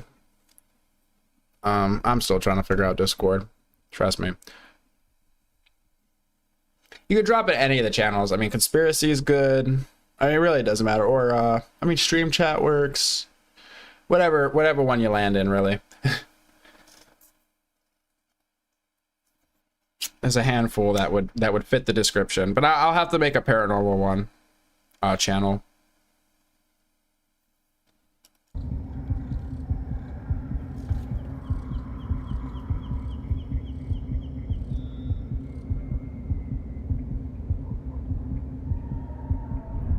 The Choctaw have been in America for almost 4,000 years.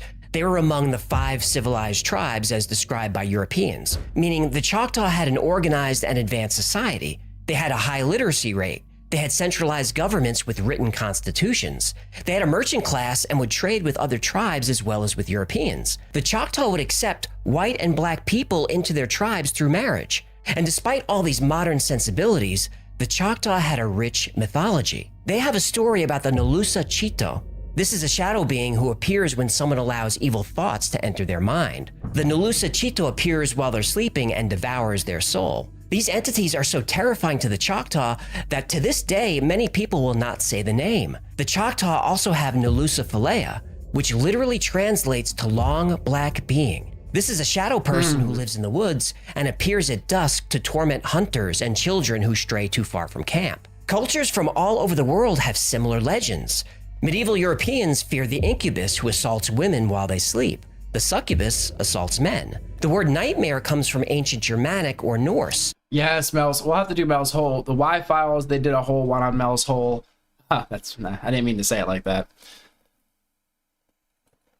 But yes, we need a black hole broadcast on Mel's Hole. We need all the holes to line up, okay?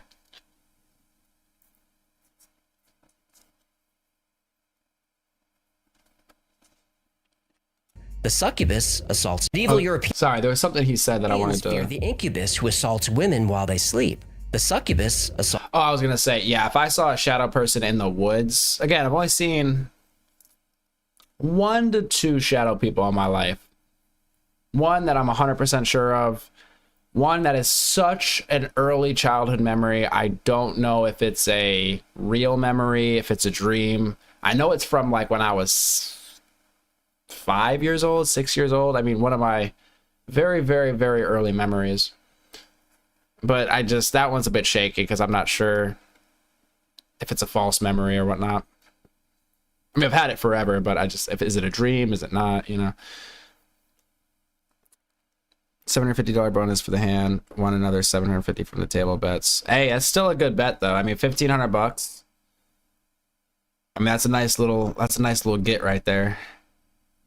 Now, how much did you leave with? Right? How much did you leave with? Because we have all had those like awesome hands or whatever. For me, again, blackjack, not poker or hold'em or anything like that, or any of the poker games necessarily. But you know, when you're sitting there splitting on doubles, and then you know the dealer busts, and you just are like, yo, I just like triple, quadrupled my bet, and I won. And then you walk out with $0 in your pocket because you just kept playing. Tragedy. All right, I think he dropped that. We got it. We got a screenshot in Discord, I think.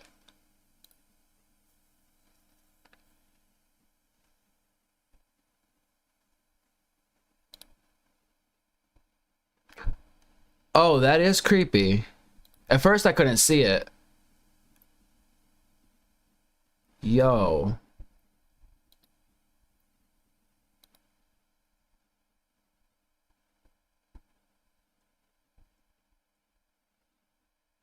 Yo, that's really freaky.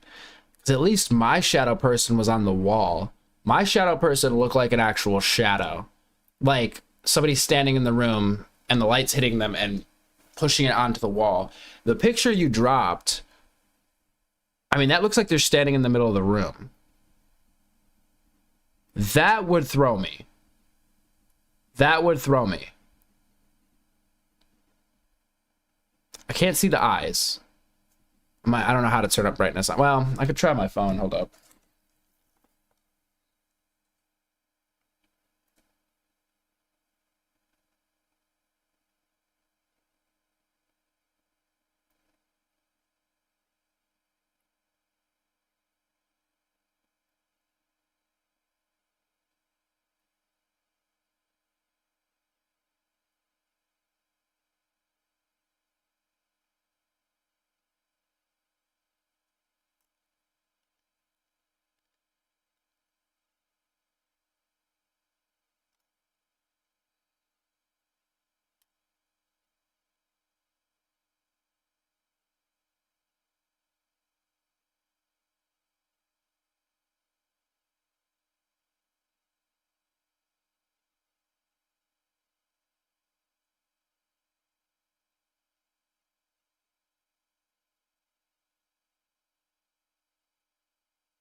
Oh, the picture only caught the legs. Okay. No, I see the legs. I mean, I see feet where I appear to be feet, and then I guess going into an ankle and a leg, and then kind of obviously into darkness. You know, it almost looks like they're wearing like a... I mean, I don't know. I'm just speculating here. Based on what I'm looking at in the picture. Almost like a dress or something. Or like poofy pants. Of course, you know, it's tough because, you know, the camera could only pick up so much, but that is freaky. Dude, if I saw that, you got me looking around my room now. If I saw that through the doorway, I don't know what I'd do.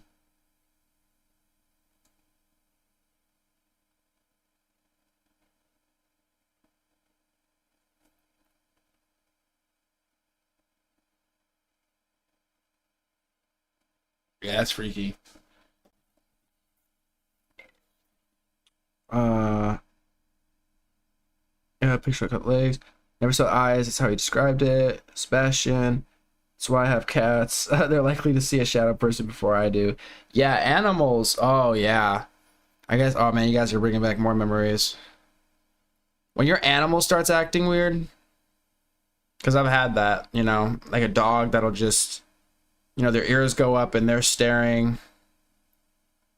Or just acting weird. But I think it's good. I think it's a good reason to have animals around, cats, dogs, and things like that. They're probably going to pick up on it first, realistically.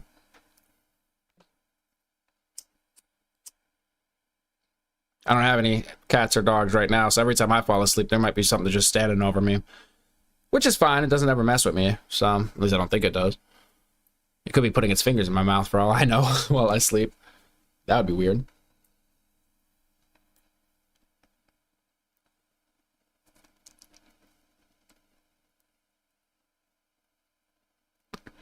Maja says, I have some shadow people as well. Or I've seen some. One looked like a nun. Oh, that's interesting. Because again, it's hard to see in this picture, but that almost reminds me of like what we're seeing there at the bottom. On the computer, it looks a little different. Well, my screen is dirty. I need to get my life together. First one looked like a nun. First, she was black smoke. She even looked at me, and she was in a static state. So I was not alone seeing it. We ran out the house. Can we see? All right, terrible.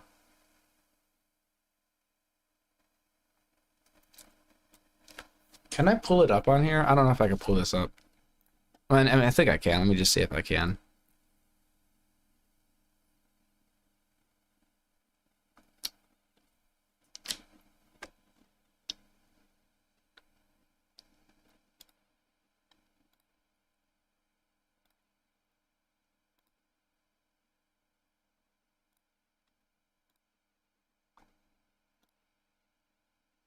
Oh, you're not gonna work. Come on. Oh, is it because I have it closed?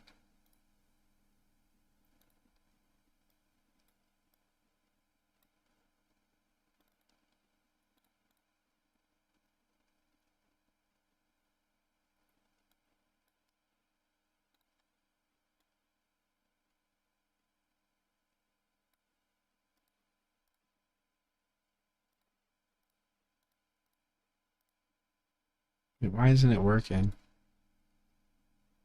Oh, that's really creepy.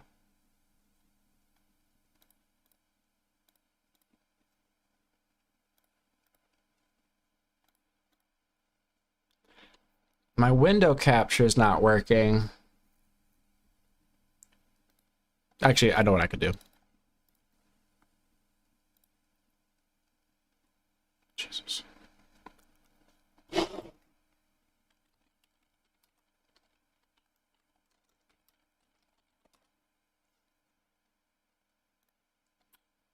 So that won't work, but what I could do is I could pull it up like this.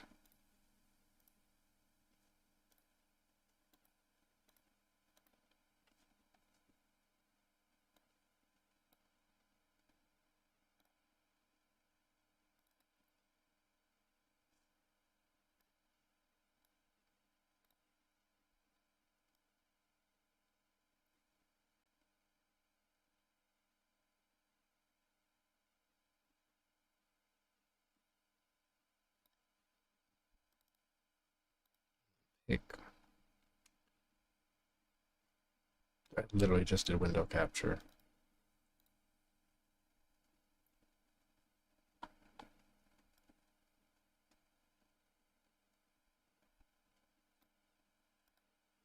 Isn't it working? Oh, there we go.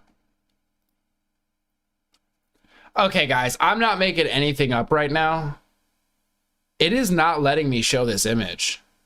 Okay, let me not jump to conclusions. It's just showing up as a black box. And I've tried it like 2 different ways of doing it, and it is not showing the image. Hold up, let's not jump to conclusions. Give me 1 sec. There must be something going wrong. I've never had that happen.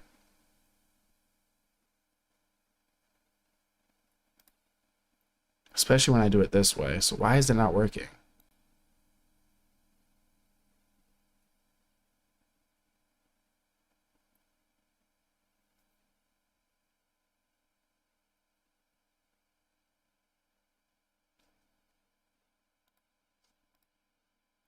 Why is it not?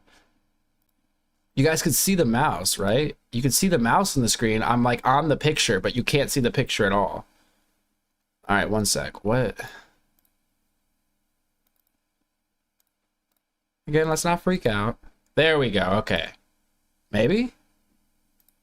Okay, thank you. Oh my gosh, I was tripping for a second. It's gonna be so hard for you guys to see on the screen. Can I make it bigger?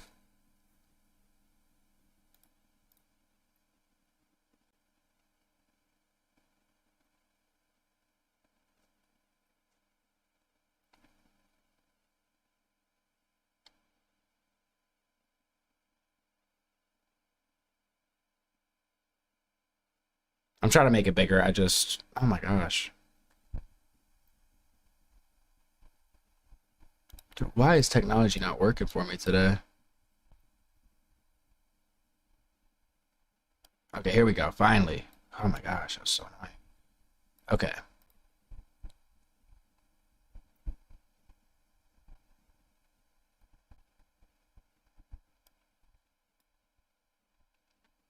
Low key, I kind of want to run this through some AI. Have it kind of brighten it up a bit. I'm going to make it a little bigger too.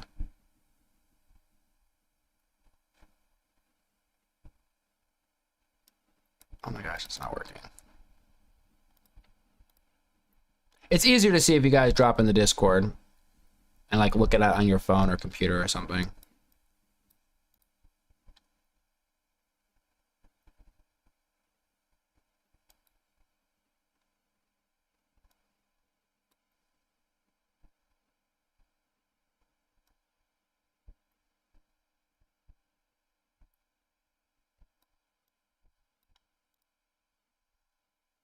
Right now, I think that might be as big as I could get it.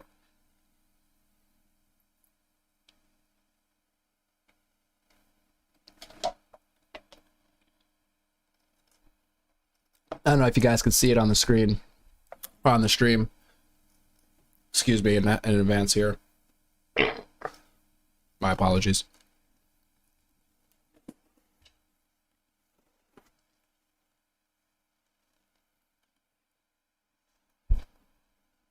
A shadow person. Rather a shadow person's feet / ankles / legs. It's hard to see.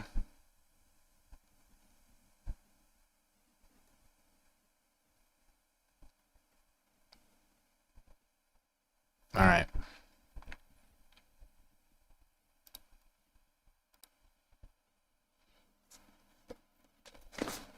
It throws me off if that dude. Again, if I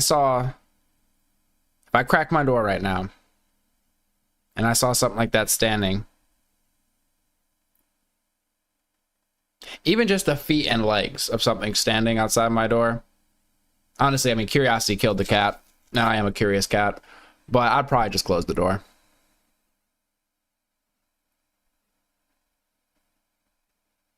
That's some creepiness. That is creepy. Especially since you're saying it's been torturing him. What'd you say? You said multiple times he has tried to take photos multiple times.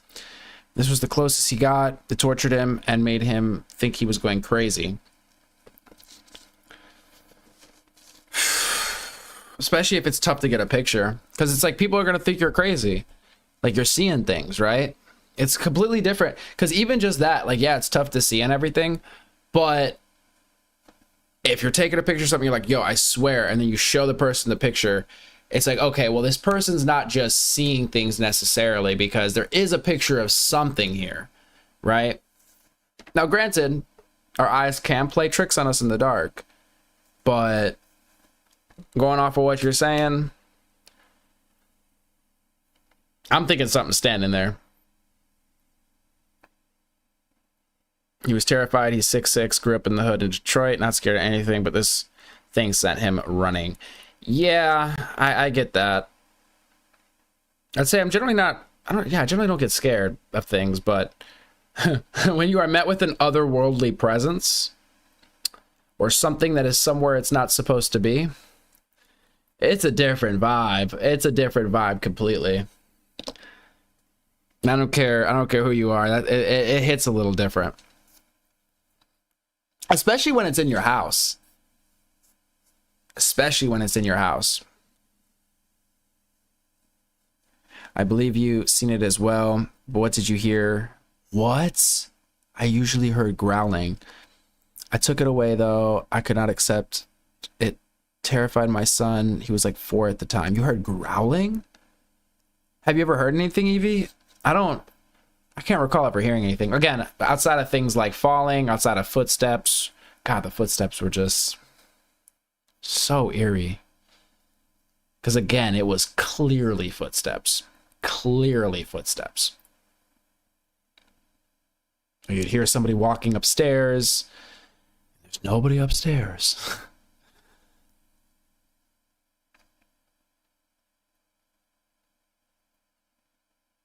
I believe him because we had the experience with the poltergeist activity.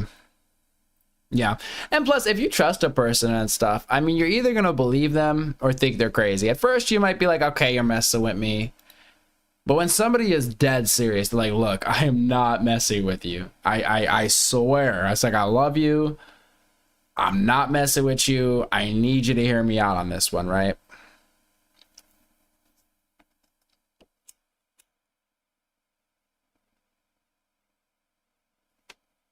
It's like, I don't think I'm having a psychotic break. I could be. You know what? Fuck it. I could be. All right.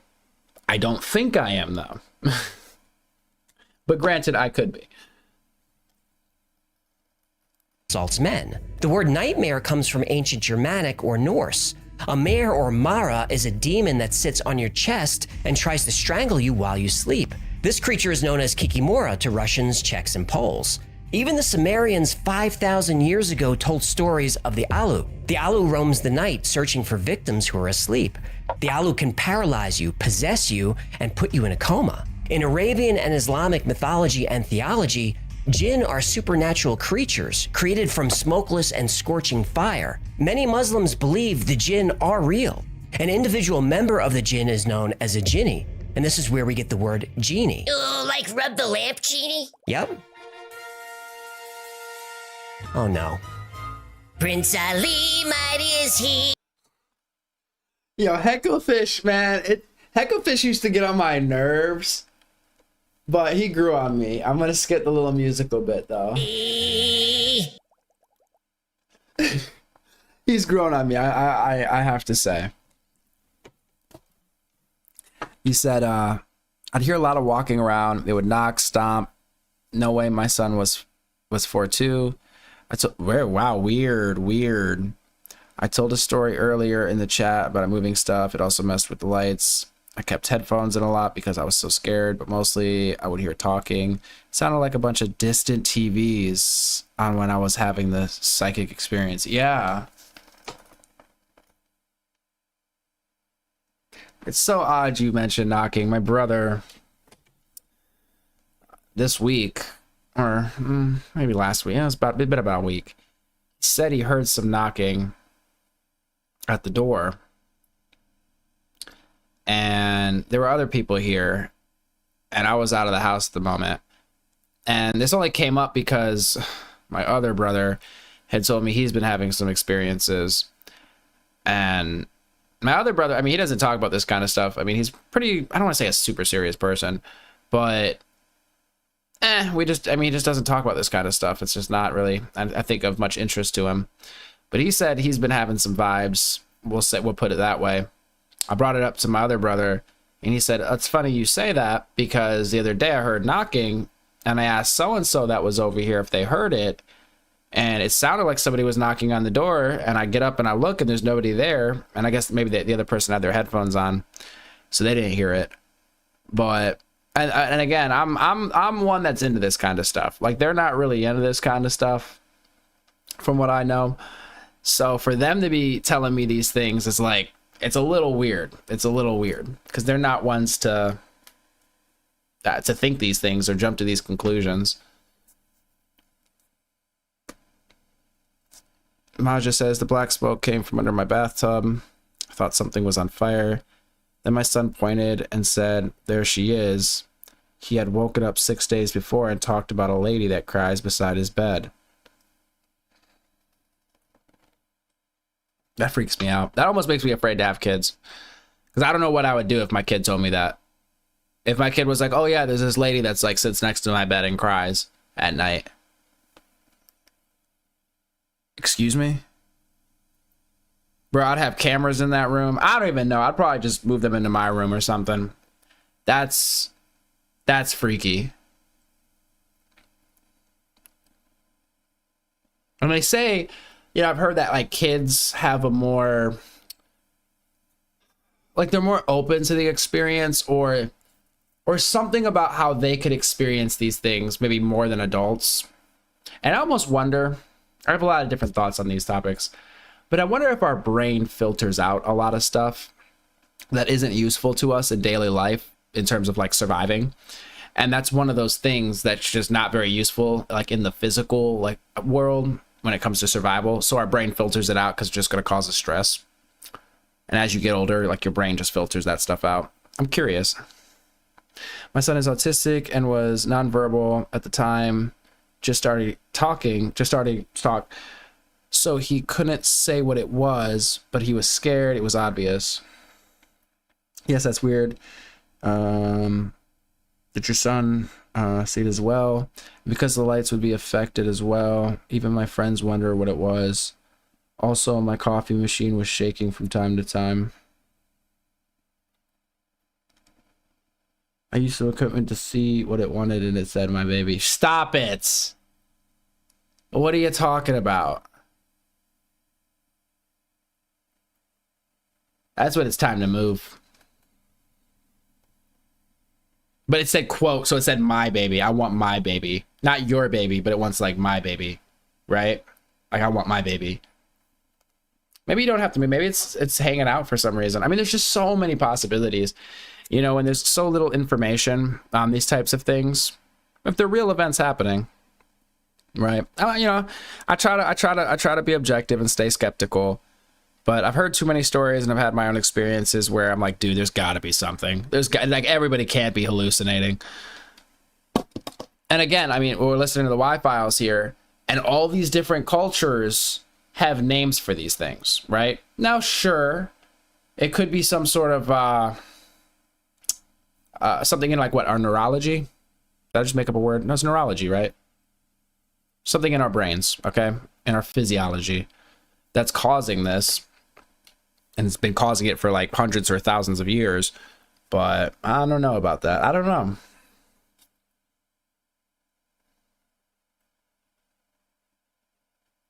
I told my son he was maybe dreaming, but he was terrified. He even said it come blood from her ears. I believed him when I saw her, though. My son has high-functioning autism as well. And then Evie responding to Maja. My son would be playing and then take off running to our room and slam the door, open the door, peek out, slam the door again. Like there was something there, but he couldn't describe it. That's true, but when multiple people experience this. No, exactly. And that's the thing. It's just like, it's the worst when you experience this type of shit alone. Because you're like, okay, I'm losing my mind. Right? But like the most reasonable response is, I'm losing my mind. I can't tell anybody about this because they're going to say I need to get some help.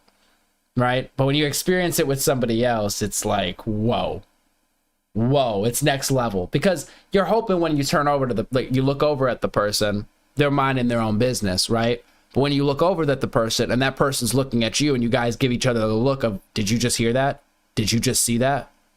And you're both on the same page with it. Okay, now what? Are we sharing hallucinations?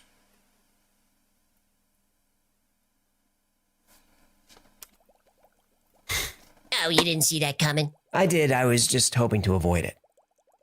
The jinn are typically invisible, but when they want to be seen, they can take any shape they want. They're often seen as large, shadowy figures.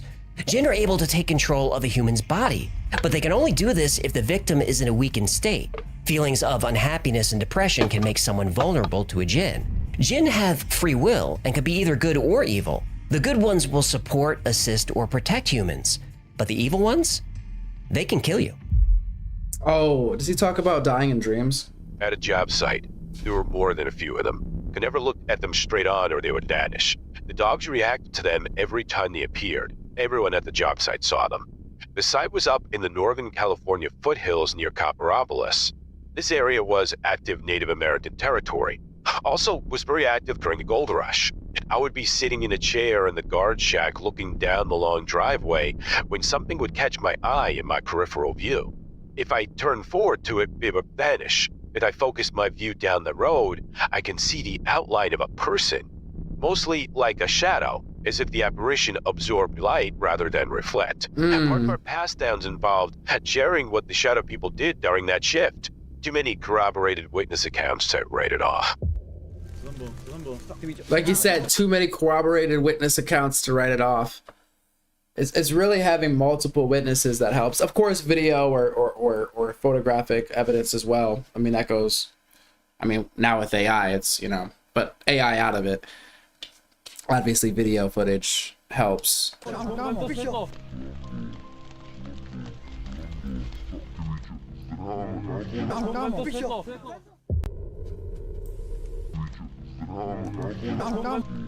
Sorry, I just want to see this.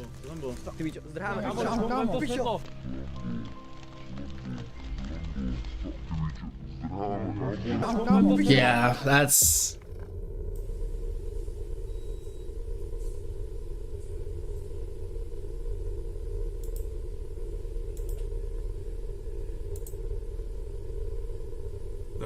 Is this me? Americans are familiar with the Vietnam.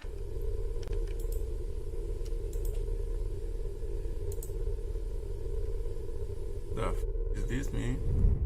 See, that looks kind of like the one I saw a little bit, except, again, it wasn't walking in the open. That's what throws me off about these. That's what's so freaky about these. Like, right there, like, as it's on the wall, that's what I experienced, was something on the wall. Like, it's as if something was standing in the room and its shadow was being cast on the wall. I've never seen a shadow like that one where it was, like, walking...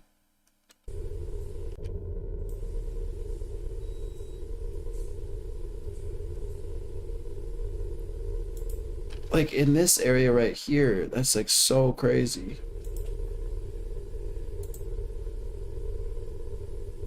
Is this me? Americans are familiar with the clapping Vietnam War, the proxy war between Cold War superpowers that lasted from 1955 to 1975. But what about the Laotian Civil War, which happened at the same time? It was fought between the Kingdom of Laos, supported by the United States and its allies, against Lao communists. It's also known as the Secret War in American intelligence circles because CIA recruited thousands of fighters from the local Hmong population to hold back the communists. Well, the Secret War did not go well for the CIA. The Hmong people became refugees and thousands of them fled to the United States. When the Hmong arrived in America, suddenly young, healthy men were dying in their sleep. Over 100 men died this way, and doctors had no idea what caused it. But the Hmong did know what caused it. They believe in an evil night spirit that sits on your chest until you suffocate. They call it a pressure demon. But as long as you're faithful to your rituals and keep your ceremonial objects near your bed, you're safe. The Hmong believed that they were being punished by shadow entities for leaving their homeland. To this day, there's no medical explanation as to why all these young men died. When this story appeared in the LA Times, Wes Craven was inspired to write A Nightmare on Elm Street. Freddy Krueger is actually based on a shadow person. And as frequent as shadow people encounters were throughout history, it seemed to be a fringe phenomenon, something that happened in faraway lands and ancient civilizations. Nobody knew how common shadow people sightings were. But all of that would change in 2001 when shadow people would go mainstream. Check out the chat here. Bigfoot's about to clap cheeks. Wild, wild. Hey, everybody needs love. Yeah, fortunately, I grew up with my whole family experiencing things. My first thing I saw was 3 shadow people when I was 6. Very interesting you say that. Okay, I'll tell my story then. When I was about that age, like I said, 5, 6, this is the one that I don't know if it's a real memory or not. I want to say it was 1, but I was like, it had to have been a dream because I was like sitting in the bathtub. I don't think there was any water in the bathtub and the light was off in the bathroom. And I was looking at the hallway and a shadow, it's really lanky shadow, like walked. And again, when I say walked, like it's like you could see the appendages, right? You could see like the obvious legs and arms, and it was walking across the wall, or like, you know, like a shadow does. And I swear it almost like it's like it looked at me and it just kept walking. So, but that memory, I don't know if it's a memory or a dream, but it is one of my oldest memories. Very odd. Where was I? We just moved into a new home. We were all sleeping in the living room, but I woke up and was alone and saw them across the room, and they were like pointing at me, and I was crying, and it felt like they were laughing. My parents woke up and the next day my dad told me about the things he saw since he was a kid. Oh, wow.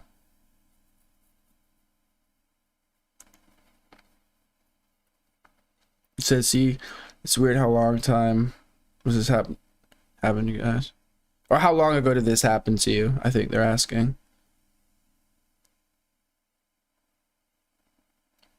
Yeah, that's how it looks, but mine had a veil on like a nun and a white face and black smoky eyes and static. Yeah, you guys were seeing a lot then. Can't say I've ever seen eyes. That's wild. Or really anything else besides silhouettes. You said it's something that's attached to my husband, but it's not showing itself. I don't know if it's weak, but this thing changes form. I tried getting rid of it. I think I'm going to have to use religion instead of only sage. Maybe. Especially if it's bad. Again, in my experience, I just assume that, you know, they're doing their thing, I'm doing my thing, and we just happen to be crossing paths. Again, I do feel like there's some sort of, guardian angel type stuff going on, maybe. Although I say that cautiously because I don't know. It's like I imagine like, okay, there is this other entity, and it maybe for whatever reason has taken an interest in me, and it's over here crossing its arms right now, looking at me, thinking like, you really think you're that important that I'm looking out for you? You really think I'm looking out for you? But from my experiences, it's like maybe you are, and I appreciate it. I mean, you're obviously not haunting me, I don't think. So, I'd like if you don't.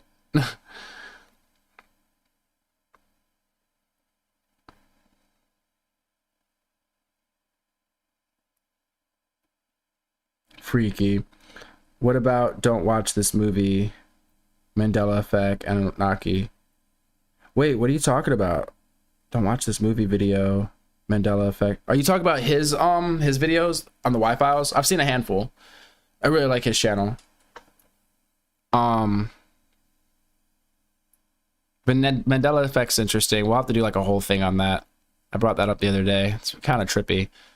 Anunnaki, that's just, I mean, that one's been around forever. I've always heard about the Anunnaki.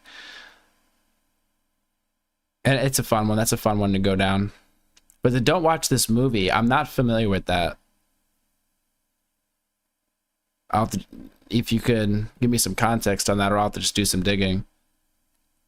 Eve says, even if it was a dream, it could have come to you in your sleep to make sure you saw it instead of in person.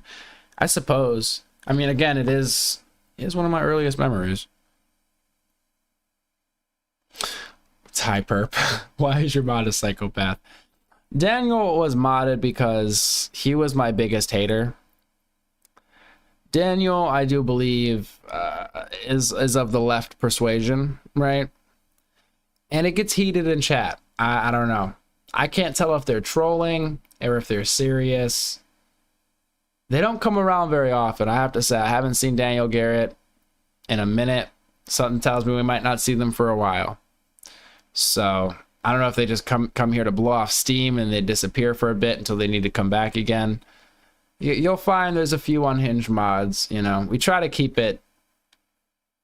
I don't even know. I don't know. I'm still trying to work it all out. But you'll find all sorts of flavors of mods here. Brochacho. Hey, appreciate you, Aiden. Aiden the Goat 101. Welcome to the black hole. I really need to put my pop filter on. I don't want to breathe all over your guys' ears. Seems inappropriate. Rude, even. Why Kirk was killed. We're working on that. We did about 3 to 4 hours on that earlier. I'm like decompressing from the politics. It was like 2 straight days of politics without anything else. So we're on the decompression right now. Don't worry, I'll be back on talking about that stuff before you know it.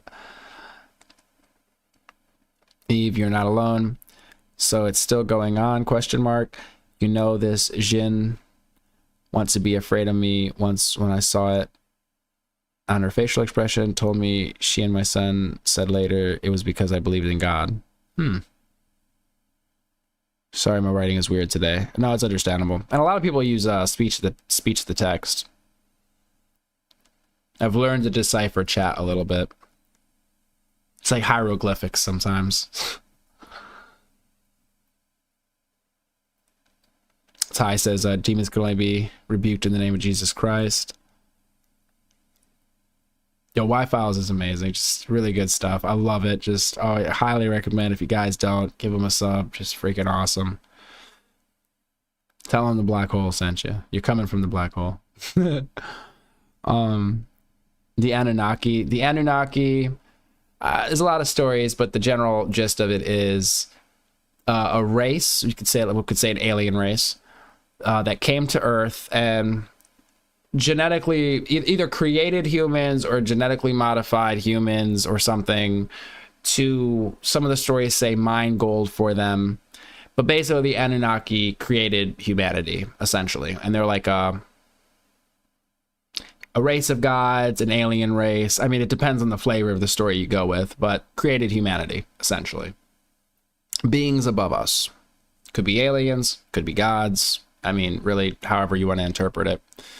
We'll have to do a whole Anunnaki thing. It gets thrown into a lot of different stuff, though, so that's why I said it depends on the flavor. I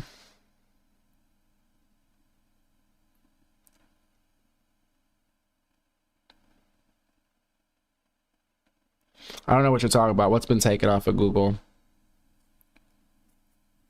The Kirk stuff? I'm confused. But I'll circle back. Project Bluebeam, that's good stuff. Federal Bank buying gold, not familiar with that right now. But Bluebeam, Project Bluebeam, the current day Project Bluebeam, I think is Arrow. The All-Domain Anomalous Resolution Office of the United States. Pretty sure that's the modern day Project Bluebeam. But that's a whole nother thing. Check out Arrow, AARO.gov. It's a government website, government organization that is supposed to basically be looking out for essentially UFOs, or what we call them today, UAPs. Maja, or Evie says, Maja, you're good, and that's possible. And I think that's why these demonic attachment is weak around me, because my husband is atheist and I'm Christian, more so lately than ever. Type perp, Sebastian, Anunnaki is an alien race, or angels who slept with human and made slave to mine gold for them. Yes, that's another part of it, because they needed gold for whatever reason, again, and they say this is why humans are attracted to gold, is because they engineered us to want gold or light gold, so we would mine it for them. The slaves were giants called the Nephilim, right? It's a mix of alien and religious conspiracy. Yeah. Maja. I believed it was something from the Bible, maybe used in her own way. She could go to the other side. Also astral projection, fourth dimension, I believe. Oh my gosh, let's not get an astral projection. Oh my lord. I fell down a rabbit hole with that. Have you guys been on the CIA site? Look through those declassified documents. If you're interested in astral projection, type in CIA remote viewing manual, or just CIA remote viewing. Go to the CIA site, go to the declassified documents, and look into remote viewing. Fascinating stuff.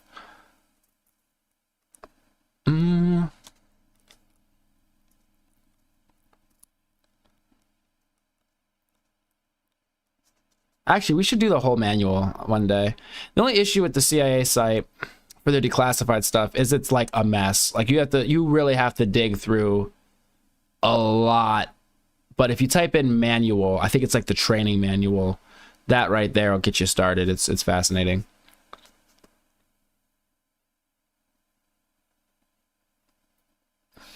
Maybe the ones growling when they sprack or spoke. Or speak, I see. Maja. Yes, I need to find out what it is. For some reason, when the overnight channel was streaming, when they bought the Warren House, Wade that worked with her wanted to share it to the chat. Oh, I'm confused. I don't know what you mean. Oh, you're talking to Maja. Govin says, biggest earthquakes on Himalayan belt in Japan. Jesus is huge. All right, you piqued my interest briefly here. Was there an earthquake I'm unaware of? Just out of curiosity.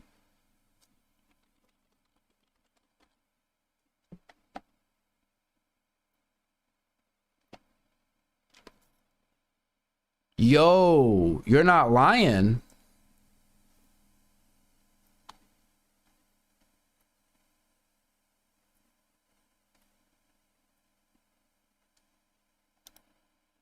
That was 2 days ago. A 7.4 magnitude earthquake has struck near the east coast of Russia's Kamchatka region. We'll have to do some digging into that.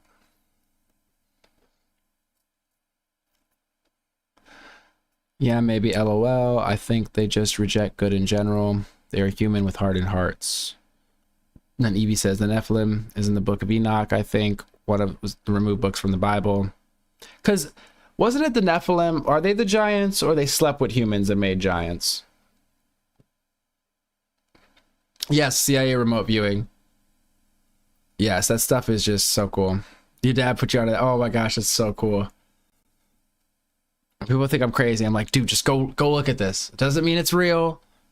There's like 50 different, reasons they could have been doing this, but check it out. It's fascinating.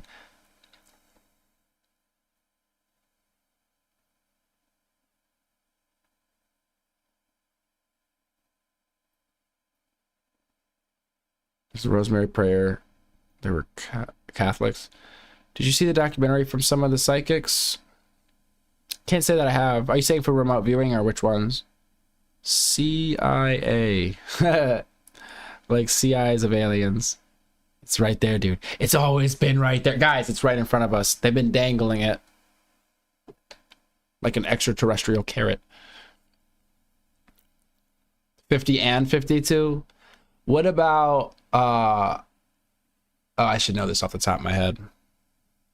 Bob Lazar talked about it. It's not Area 51, but it's S4, right?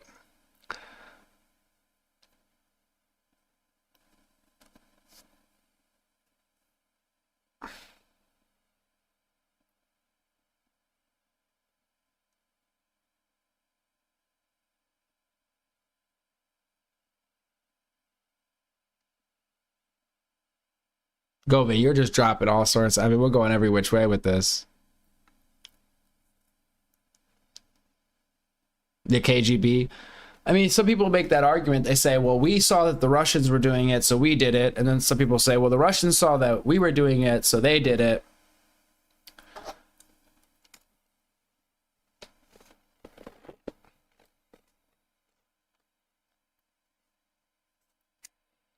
I don't know about, I've never heard of Crown Committee. I mean, the elites ruling the world, I mean, that's just kind of a given, right? I mean, somebody, right? Somebody's at the top of the hierarchy, you know? Although I don't think it's one person or one group necessarily. I imagine it's a handful of groups and people vying for power, but I mean, who knows, right? All right. When I was on active duty in the Marine Corps stationed at Camp Pendleton, California, I had an encounter with a shadow person. Late at night on a weekend, I was alone in the barracks, stone cold sober. My roommate was on the other side of the base. As I go to bed, I turn over and slightly open my eyes. At this point, I see a shadowy figure come out from my roommate's closet and walk to his bed. I could see arms and legs moving. I see it literally crawl into his bed, and clear as day, I see the thing turn over like it was looking at me. In a panic, I back into the wall, never blinking and staring at what I just saw. I grab my phone and turn the flashlight on, only to see the bed empty. A few weeks later, I finally tell my roommate what I saw, and he was speechless and said he saw something similar a few days before I told him. Did he just say he waited weeks? Did he just say, guys, if you're ever watching my stream and you see a spirit, a shadow, an entity standing behind me or something, please do not wait 2 weeks to tell me, okay? You can mention that right off the bat, okay? Appreciate that. Glad we got that out the way. Yes, I watched Mr. Bala. We pulled him up as well. He's great. He's great. We're gonna have to watch some of his stuff on stream. But he's got, I mean, oh my gosh, he's got so many. Somebody was saying he might be going on tour here soon. Hold it. Somebody in there? I'm telling you, this was me. I'm telling you, when I was in that house, and I mean, we were hearing stuff, and I remember she fell asleep, and I'm walking through the house thinking somebody's there that broke in. I'm not gonna lie, I had a knife. I'm thinking somebody's about to jump out. They're trying to like rob me or something, or I don't know. And there was nobody there. Oh my gosh.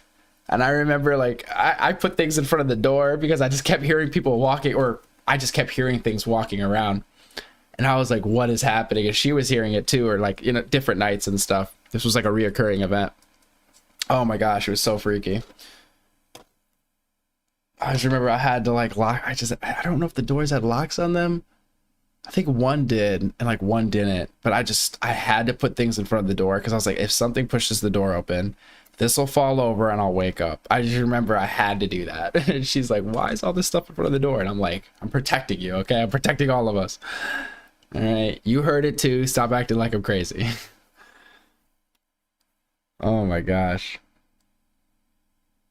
Diving videos. Which one is the diving videos?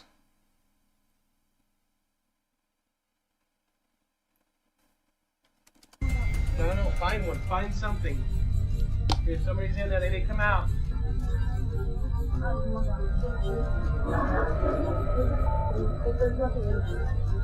know what. Yeah, we need to get the out of here. Seriously, oh my god. Stop it.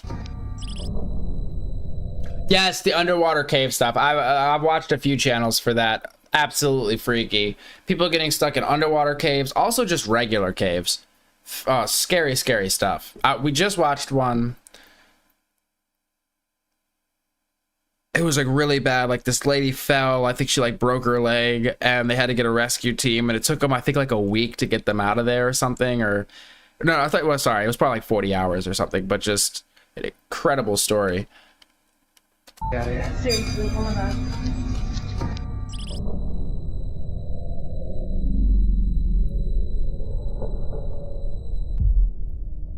My husband and I are paranormal investigators. We lived in Oklahoma. We decided to check out the Joplin spook light. I just turned the car off when my husband said he could hear a conversation coming from the field next to us. We didn't think anyone would be out in the... Yo, Govan, appreciate you for stopping by to the Black Hole Radio. You've been sucked in. Can't wait for you to come back around. dark and the cold Be safe out there. rain, just having a conversation. As I looked past my husband toward the field, I saw from the corner of my eye the light shining into the car was being blocked, starting from the left to the right. I quickly turned my head and watched as 1, 2, 3, 4 shadows ran behind the car and completely blocked the light from the yard light.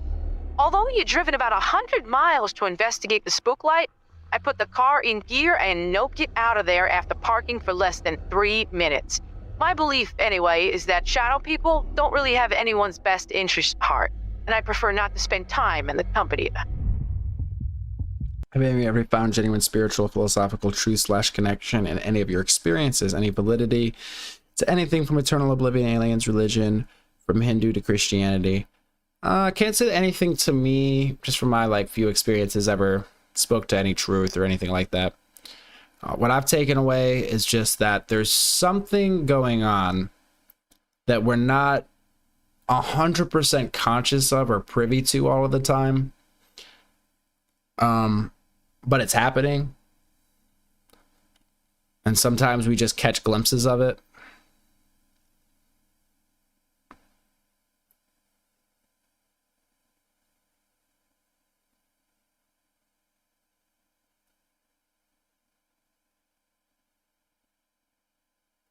The Vedas. Is it Vedas? Is that how you say that? Shit, I might have to check that out. Brick, for me personally, Christianity fit the laws of logic to a T that, along with the anthropological evidence, turned me into a believer 100%.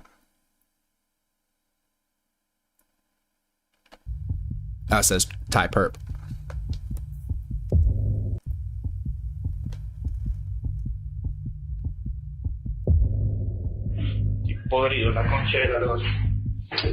Imagine walking and your shadow's out of sync with you.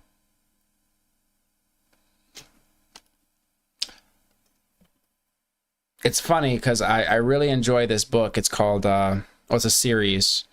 It's a trilogy. The Bartimaeus trilogy. The first book is called The Amulet of Samyarkand. There's 3 books. It's a trilogy. There's also a 4th book that takes place. It's like a prequel. I want to say that's The Ring of Solomon.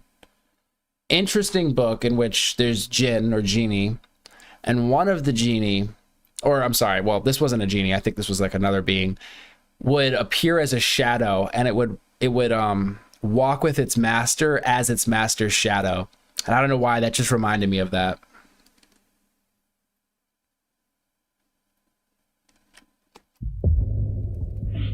Podrido, la concha de la lora.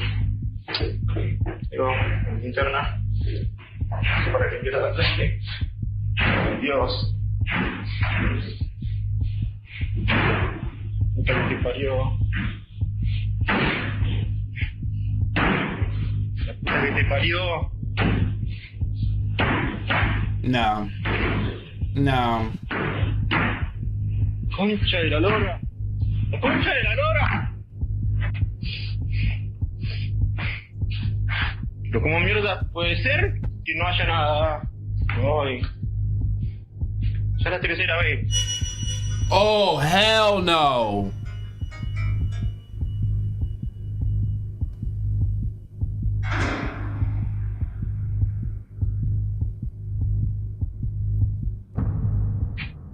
In April 2001, Art Bell took a random call on Coast to Coast AM. Art Bell! The caller told Art a story about shadow people. Nobody had ever heard of shadow people before, at least not by this name, but Art found the story interesting and asked if anyone else in the audience had a similar encounter. Well, 4,500 stories came in. Damn! Last week, I asked viewers of the Y-Files to send their shadow people stories. We got almost 3. All right, yeah, we're making a paranormal channel in the Discord. I want to start documenting this, you know? I know some people are going to make up stuff and whatnot, but I am really curious of people's experiences, real experiences. It'd be cool to get this documented. 100 submissions in one day. Art Bell got way more than you. Well, of course he did. He's Art Bell. You're jealous. I'm not jealous. It's not a competition. Well, yeah, that's what someone who loses a competition says. I'm not competing with Art Bell. Oh, that's abundantly clear. Damn. Got him. Shadow people will fall into one of a few types. The first is just a black mist without any form. It may look like a cloud of slowly moving smoke. Some of y'all had said that. Yo, somebody had said that just now. Was one of your experiences was black smoke? You know this is a shadow person because you can feel a presence or a negative energy in the room. Next, human-shaped shadows. These shadow people clearly have a body, head, and shoulders, though you can't make out any features. Even though you can't see their face, you still get the sense it's looking at you. Like the Yes.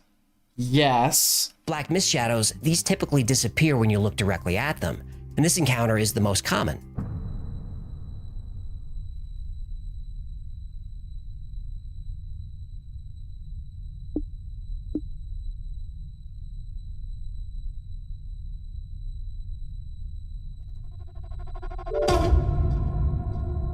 Oh no. But that was just, dude, that's kind of like how it is though. When I was 8, I was experiencing a lot of turmoil in my life due to an alcoholic and abusive father. At this point is when the shadow people started appearing. Never doing anything, just watching. It scared me, but I dare not say anything for fear of being beaten. As the years passed, my paranormal experiences increased to beyond shadow people. I started seeing and interacting with full apparitions. Once I was with my best friend as a teenager, and a man walked up to us and just said, "Everything is going to be okay." He then walked past us and vanished. My friend just stood there speechless and in shock. When I asked him if he knew that man, he said, "Yes, he's my uncle, but he died 2 years ago." As a young man while in the military, I was stationed at Subic Bay Naval Base in the Philippines. There, many of the locals witnessed shadow people and apparitions around me. The Filipinos would get scared and claimed the aswang were following me. Moving up in severity, there's the demonic shadow person. Brick Wall, you said, I appreciate the genuine response. I sometimes think I reject the notion of absolutely nothing as an oblivion. Even before we existed as individuals, reality still. Hinduism is not religion, it's way of life, and Sanskrit has its language. Vedas, Upanishads were written in Sanskrit. Sebastian says, ain't no way. Brick Wall says, Brick Wall Waterfall, I like that. Existed. Sorry, it cut off. Reality still existed, sorry, it cut off. I don't think nothing ever has or ever will truly exist, so there is something out there. Oh, what's going on, Brick Wall? We're gonna have to get into this. So weird thing this makes me think of. My mother and her 3 other siblings all swear to their graves that when they were younger, they had fevers, they would see paper people. Paper people, whoa. Okay, but that sounds like another way to describe a shadow person. Have you guys ever had fever dreams? That is some wild stuff. Ty Perp says, what I love about the Y-Files is he always provides the debunks and allows the viewer to decide without an agenda. Exactly, he's good faith, and that's what I like about it too. Like sometimes you get to the end of it and they poke a bunch of holes in it and he's like, I don't know about this one. Meh. But sometimes they're like, hey, this really seems like there could be something here. That's why I really like them. Brickwall, you might check out some of the evidence of Christianity. It might surprise you. There's reasons to believe in Jesus Christ was a real person, not to mention other things. And the brick wall says they were thin in 2D and would be stretched side to side like fat, but not really. Okay. They said they would snicker at them and never move. They all said they saw them, but never at the same time. Honestly, again, to be genuine, my personal experiences led me specifically towards Catholicism. There's a lot to say about it, but it seems to be, if you believe in Jesus, that is the most accurate.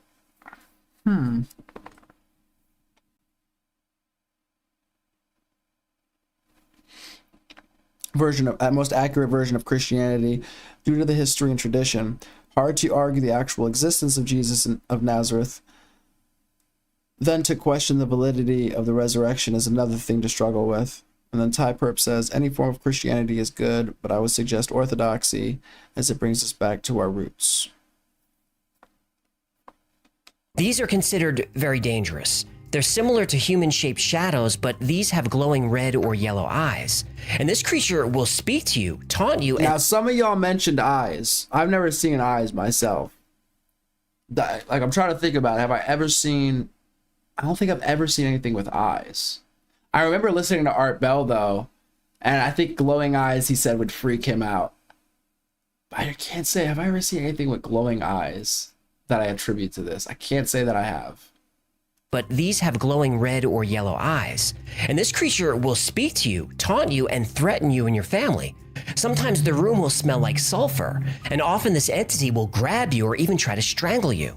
A more specific shadow person is called the Old Hag. This entity takes the shape of an old woman with features that you can see, and she looks like what Western cultures would consider a typical witch. The Old Hag will paralyze you, climb on top of you, and sometimes try to choke you. And this is another shadow being that you can physically feel. My wife and I are on vacation in the mountains. In the middle of our first night, I woke up to the sound of whispering coming from a corner of the room. I turned to look and realized I couldn't move. Then I heard footsteps. Real quick, you said not to blow up about it. Oh, no, you're straight. You're straight. I looked into Orthodox. I just don't agree with the non-papal agreements and the Faluk. Talking a little above my head, but I appreciate you because I could learn a thing or two, it seems. He said, I think Jesus was clear about St. Peter being the rock the church was built on. And then Ty Perp says, also, as far as the resurrection, if you believe Julius Caesar was stabbed on the floor of the Senate by Brutus, then the resurrection is believable, as Caesar died 50 years before Christ. And the brick wall says, also, I do think Orthodox is valid. Apostolic succession and the difference between them and Catholic is more definitions and cultural. There are Eastern branches of Catholicism in communion with Vatican. And then Eve says, I'm not denominational. I grew up Southern Baptist, but Catholicism isn't for me personally. I just follow what Jesus taught. The carpet, like the sound of feet dragging. Sorry, I want to go back to the beginning of this one so I could hear. My wife and I are on vacation in the mountains. In the middle of our first night, I woke up to the sound of whispering coming from a corner of the room. I turned to look and realized I couldn't move. Then I heard footsteps on the carpet, like the sound of feet dragging.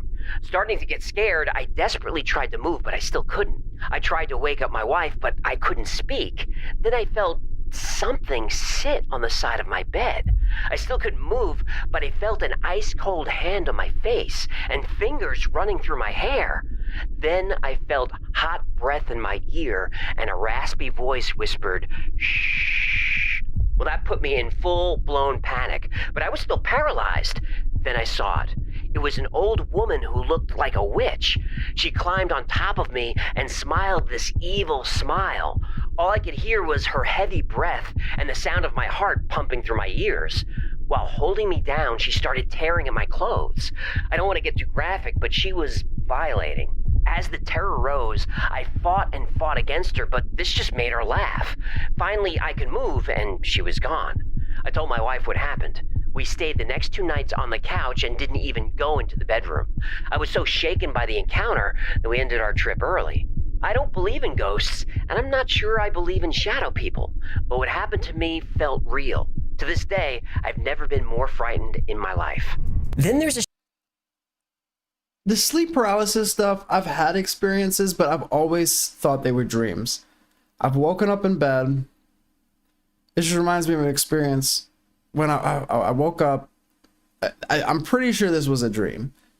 My girl was sleeping next to me, and there was somebody in the room with us.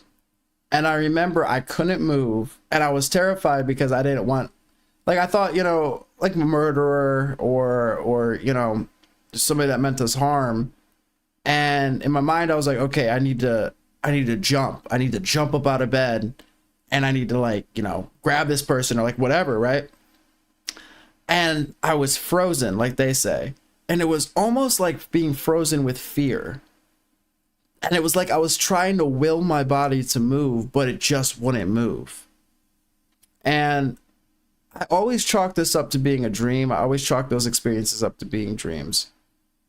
I don't think I was actually awake. I don't think I was. But I swear there was somebody in the room with us, and I couldn't move. And it's so frustrating to think of, because when like I don't know if I've ever been frozen with fear. Like, those are the only instances I could point to. And again, it felt like a dream, but I could not move my body. And it's almost like there was a weight on me, but it was nothing sitting on my chest, because I was like laying on my, kind of like my side, like my belly, like she was next to me, and I was kind of like laying on my side. And I kept thinking, I don't want to move and draw attention. Like, when I move, I want to like explode. Like, I want to like hop out of bed really quick to not give this person time. You know, I just want to like get out of bed and get to them like really quick. I don't want them to think I'm awake, you know. I'm pretty sure it was a dream though. But that was the same house that we did have experiences in. So, I don't know. I'm going to still say it was a dream. That's what I'm going to say. The shadow person known as the Hat Man. He's usually an extremely large shadow creature who wears a wide-brimmed hat. Again, Freddy Krueger was a Hat Man. And sightings of the Hat Man have been increasing. And many people believe that the Hat Man is a warning, a sign of the end of times. My story took place in 2003 when I was 17. No, you're totally cool. You're totally cool. I mean, I feel like religion can be like easily linked to this, right? Like, if you say, oh, a demon, like that automatically for a lot of people invokes some sort of theology. So no, it's totally cool. It's totally cool. Years old. I had the single most terrifying experience of my life. I was asleep in my room when I suddenly woke up paralyzed and sensing an unease in the room. Despite being awake, I was unable to move any part of my body except for my eyes. I knew I was awake because I can hear the TV that had been left on in the upstairs living room directly above me. As I scanned the room, I noticed movement to my right in the corner of the room. The figure seemed to appear from the shadows, standing as tall as my ceiling, menacingly hunched over. It had no noticeable features like eyes or a mouth. The figure was dressed in a tall top hat and slowly floated towards me, its fingers stretching out and seeming to grow in length as I reached out for me. I felt a genuine sense of complete terror wash over me, like I had never felt before, almost like the feeling of dread was being imposed on me by this being. Yes. The entity moved closer and closer, its hand raised in my direction almost in slow motion, and I felt a visceral sense of evil emanating from the figure, a feeling that I had never experienced before and have not felt since. Despite the fear that gripped me, I was also terrified by the intensity of the movement and the eerie, unnatural movement of the shadowy figure. Only when the fear became overwhelmingly intense did I finally snap out of the paralysis. I am a logical, reasonable person, and I did not believe in the paranormal. That is why, after the initial terror left me, I found the whole experience to be rather entertaining. I mean, the top hat was just ridiculous. I never once believed that my experience was real, and I thought that I was simply experiencing a waking dream. It wasn't until several years later, when I was watching a documentary on Netflix called The Nightmare, that I started to feel like maybe it wasn't just a hallucination I experienced all those years earlier. After several minutes into this documentary, someone was recounting their paralysis experience, and they showed a sketch of what they had experienced. To my shock and disbelief, this sketch was the exact same Hat Man figure that I had seen nearly 10 years earlier. I mean, exact same. How is this possible? I paused the show, completely frozen in disbelief, as for the first time I knew that I had experienced something otherworldly that others were apparently also experiencing. Seeing a shadowy human figure was easy for me to attribute to some sort of common psychological human manifestation, but the commonality of that very unique top hat, which held no significance to me, was impossible to explain and shook me to my core. What he said there about it imposing almost imposing dread or terror or negative energy. I kind of get that. I just remember what terrified me was that I was in bed with my girl and I felt like I couldn't move and I felt like there was somebody there. My fear was more that I couldn't protect her and that my body wasn't listening to me. Like if something happened, I wouldn't be able to move to like protect her. That was like my main concern. And that's what like really like made it terrifying for me. The Hat Man is a type of shadow being, but he has some traits that make him unique. Obviously, the most notable feature of the Hat Man's shadow entity is his hat. Oh, is it? It's not his button-down cardigan sweater? The type of hat varies by culture. Some say it's a fedora like Freddy Krueger. Some say it's a top hat. In South America, they say he wears a gaucho hat. But regardless of who sees him, the hat is always wide-brimmed. Sometimes the Hat Man has glowing eyes. Witnesses say he wears a cloak or a trench coat. He's always tall. Sometimes he stands over 10 feet high. One thing everyone agrees on, seeing the Hat Man is bad news. We were living in a house where a lady hung herself from the rafters of the living room. Upstairs was condemned. Used to be 2 apartments. There was so much activity up there, you would have thought the apartments were occupied. Once the landlord came to fix a leak from up there, I told him about the activity. He said, no way anyone is up there. It's locked. It's impossible. I told him there's constant walking around, constant banging, like someone is moving furniture.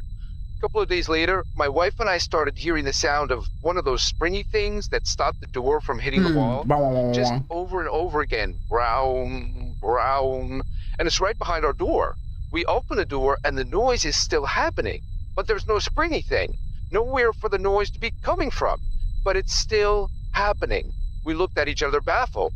After 2 minutes of the noise, it stops. The broom is leaning behind the bunk bed and it flies out and falls over. The dog is spooked, and right then the trash can slides about 5 feet, stopping right before the dog.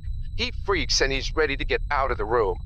Later in the night, our 3-year-old daughter wants to sleep with us. She's in the middle of my wife and I, and at exactly 3 a.m. I'm woken up, and standing over me is the tallest shadow person I've ever seen. Our roof is 8 feet, and he was hunched over staring directly at me. He had a top hat on, and you can see the white in his eyes, and he grinned and I saw white in his mouth, like teeth. So naturally covered my head and grabbed my baby girl and wife. Looked about 3 to 4 minutes later, and he was gone. Scared the bejesus out of me. The Hat Man can create or is attracted to negative energy. Bad luck, illness, even death follow the Hat Man. I saw the Hat Man in 2003. I was lying in bed ready to go to sleep with my boyfriend beside me. I was laying there and looked up and saw the Hat Man standing behind the door. I had never heard about the Hat Man or shadow people, and I thought I was seeing things, or that it was because I had taken a sleeping pill that night. I said, "There's a man behind the door." My boyfriend said, "Shut up and go to sleep." That should tell you how concerned about it we were. I eventually went to sleep and thought nothing else about it. My boyfriend died in his sleep later that year. It was within a few months of this happening. Sometimes the Hat Man brings visions of a future apocalypse. Some people who've seen him said he showed them a dark future, nuclear war, worldwide disease, and famine. And the Hat Man sometimes gets attached to entire families, where multiple people can see him. And once he latches on, it's almost impossible to get rid of him. Some people even see him away from their homes, and in daylight. This happened to me 10 years ago when I was a teenager. I was sitting alone at the kitchen table eating. Then a sense of dread and downright paralysis came over me, and I was compelled to look at the kitchen door. Right there, I can clearly see the shadow of a man with a hat and glowing yellow eyes.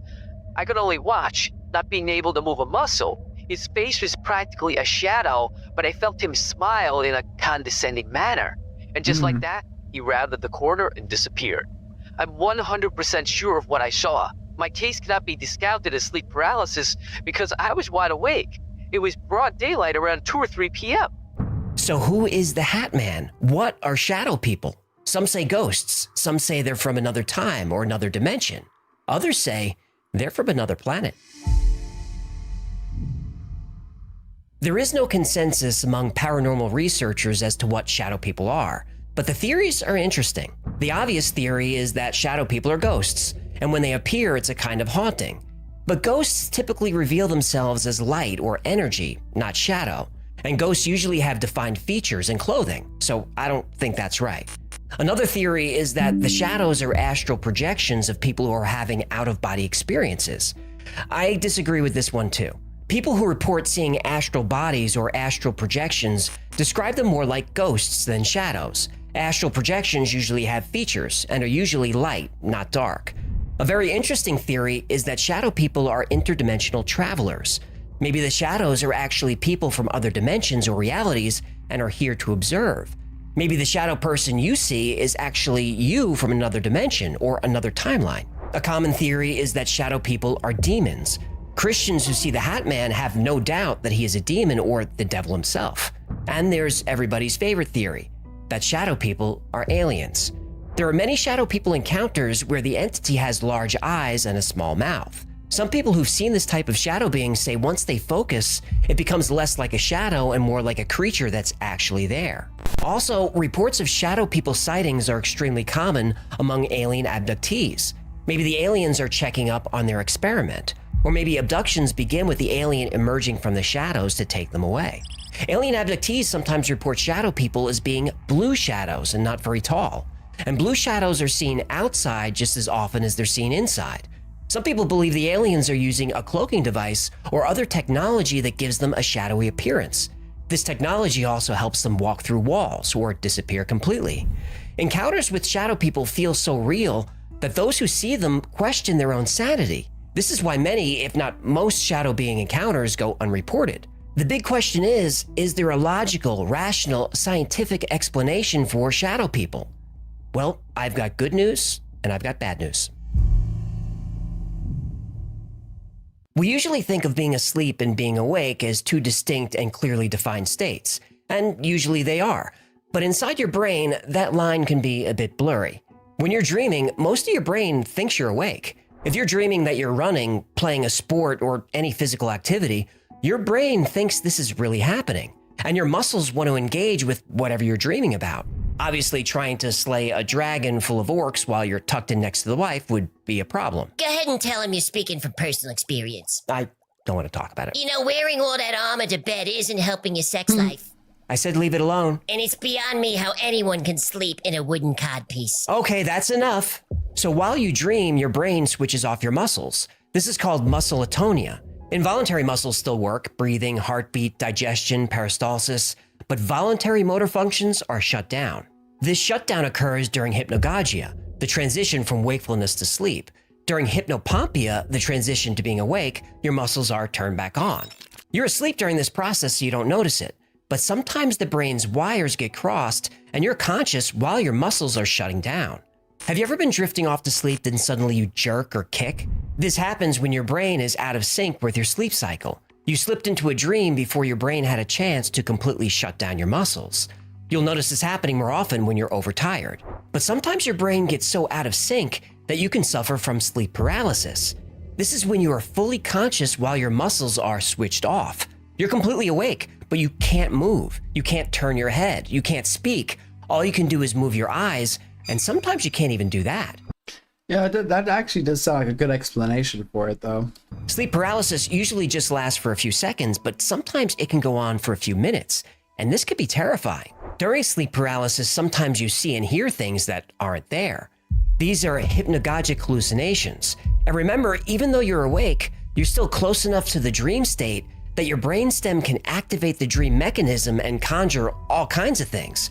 So the hallucinations can feel very real. Right. Not only can you have visual and auditory hallucinations, you can experience somaesthetic hallucinations. This is when your body can feel something that isn't there. The cherry on top of this horrible experience is the negativity that occurs. There aren't a lot of happy stories about sleep paralysis. This is because when you're sleeping, your brain has a deficit of the neurotransmitters serotonin and dopamine. This causes low mood, depression, and fear. The reason shadow people encounters sound so similar is that humans are all built pretty much the same way. It would be logical for us to hallucinate the same things.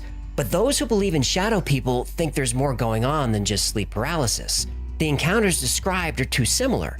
Regardless of age, religion, or culture, people see the same shadow beings. Believers say shadow entities appear while we're sleeping because that's when we're most vulnerable. So let's all hope that sleep paralysis creates shadow people. because I can think of nothing more frightening than it being the other way around.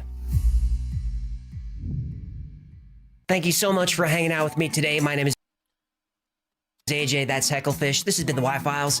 You guys, definitely. I mean, it seems like most of y'all are hip to the Y-Files, but if you're not, I highly recommend the channel. There's all sorts of stuff in terms of like paranormal or alien or, I mean, just crazy stories too. They do a lot of research, and they, as you can tell, they put it together in a very nice narrative with great visuals. Really like their stuff. Highly recommend.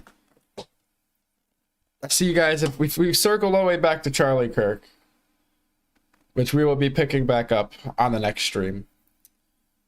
But yes, I would agree. You can dislike a person. That's all fine and dandy. I do think it's a little bit much to celebrate somebody's death in this manner. I think that's, you know, to each their own, right? You're free to say what you want to say. I do think it's not a good look, and it sets a bad precedent. And, you know, hate begets more hate. Violence begets more violence. We know the yin and the yang, the cycle. That's my take on it. But we covered all the breaking news as of yesterday, so we'll see what comes out today.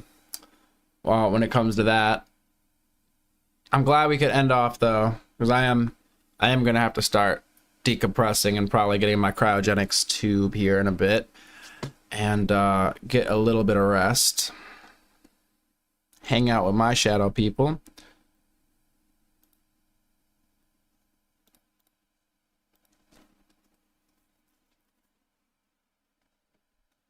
You guys want to continue the conversation? Boom. There's the Discord and chat.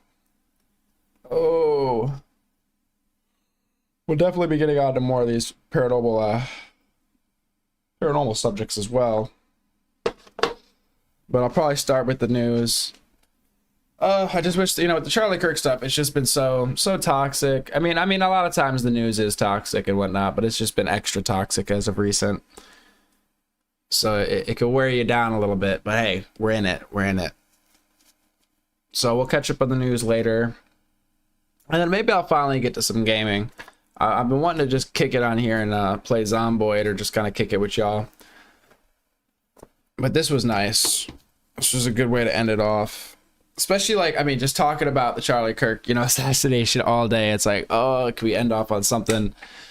I don't even want to say like a bright side. We're talking about shadow people here. That could be good, that could be bad, but I do think it's better than talking about the assassination.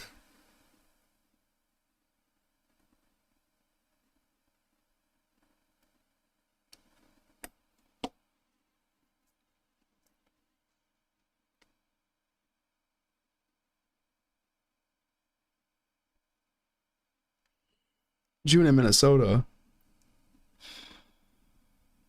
Oh, yes. Yeah, be careful, guys. You will get sucked in. You will get sucked in. Kill Tony? Yeah, Kill Tony's alright. Like the, you're talking about the comedian and the show he runs. Because I've watched some of those shows. I do like it. I like the format. Oh, do you like Kill Tony? Yes, I do. I mean, I like the format of the show and everything. He had, what was that recent one he did? That was a lot of fun. I forget the actor's name that was on there. My brain is just fried at this point. And the one guy that was on there that was, he had one of the most like disliked Kill Tony episodes, I think.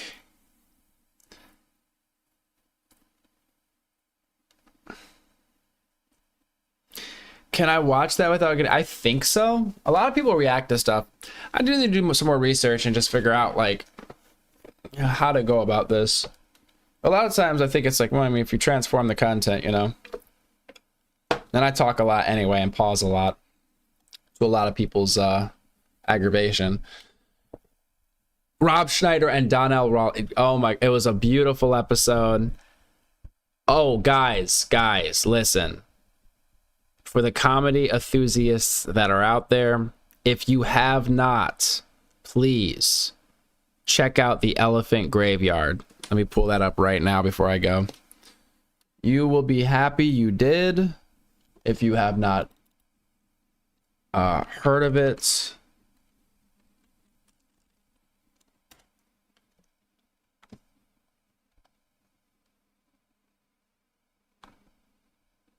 For anybody that's seen that Kill Tony episode, why don't you try pulling a ferret out of your ass? If you haven't seen the Kill Tony episode, disregard what I just said. But here, if you guys have not, if you're a comedy enthusiast, or if you just really like, I mean, good content, but I mean, if you're not really into the comedy scene, then this might not really be for you. But The Elephant Graveyard, I just fantastic stuff. I haven't watched it on stream because it just wouldn't do it justice, to be honest. Like, you have to sit down and watch this in its entirety without somebody like myself interrupting, right? I think to fully get the experience. So highly, highly recommend this dude's content.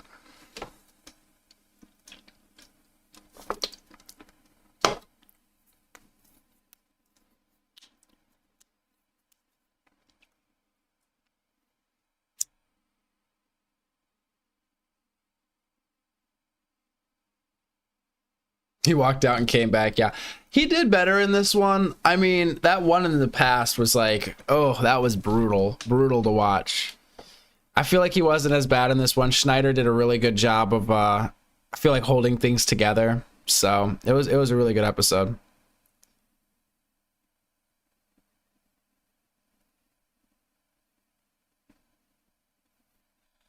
That cannot recommend this one enough for the comedy enthusiasts. This dude, this is art. This is art. The videos he makes are art, in my opinion. Very, very, very well put together. Inspiring for me.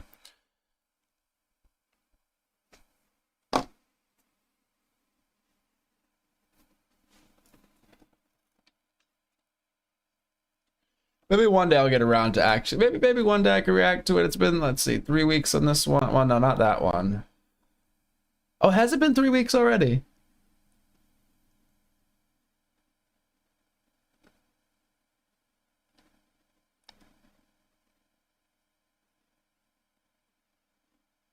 But if you guys check it out for the comedy bits, highly recommend his the latest video, How Comedy Was Destroyed by an Anti-Reality Doomsday Cult. That'll send you down the rabbit hole. You'll highly enjoy this, trust me. I actually still need to finish it. What is it? It's an hour and a half. I think I got to about 3/4, but right about to the end.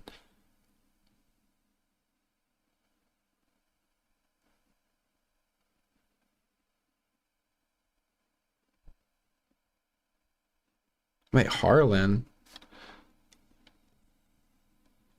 Do some last minute Googling here. You said Harlan Williams.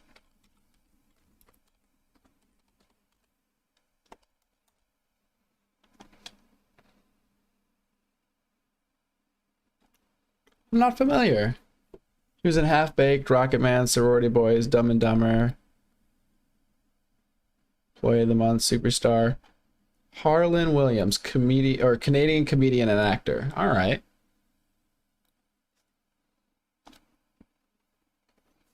Hey, Shane Gillis is a vibe. I like him.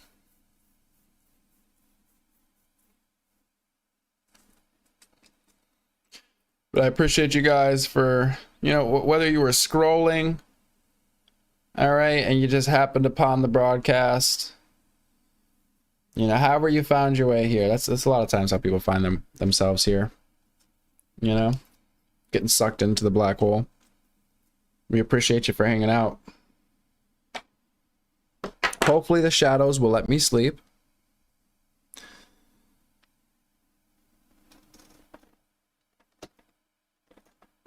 Appreciate y'all for hanging out. Don't forget to sub. Some people forget to sub and they're like, bro, I was looking for your channel and I couldn't find it for like 2 days. I didn't remember to subscribe. So be sure to do that. Double tap if you want to help me in the algorithm. That's what all the creators say, right? I will have to bid farewell now. This is my least favorite time, because I love hanging out here with y'all. But I should probably let myself go into that deep sleep that you guys were talking about. Until the next one, y'all, please mind your appendages. Do not stick anything into the black hole, not even just the tip. You will be sucked in. Until next time, Astralarius. That's a mouthful for some people. You can call me Astral. You can call me Astra. If all that fails, just call me Ass. But until next time, I'm out. Peace. Thank you guys. You've been awesome. Glad we could end off on some good notes here.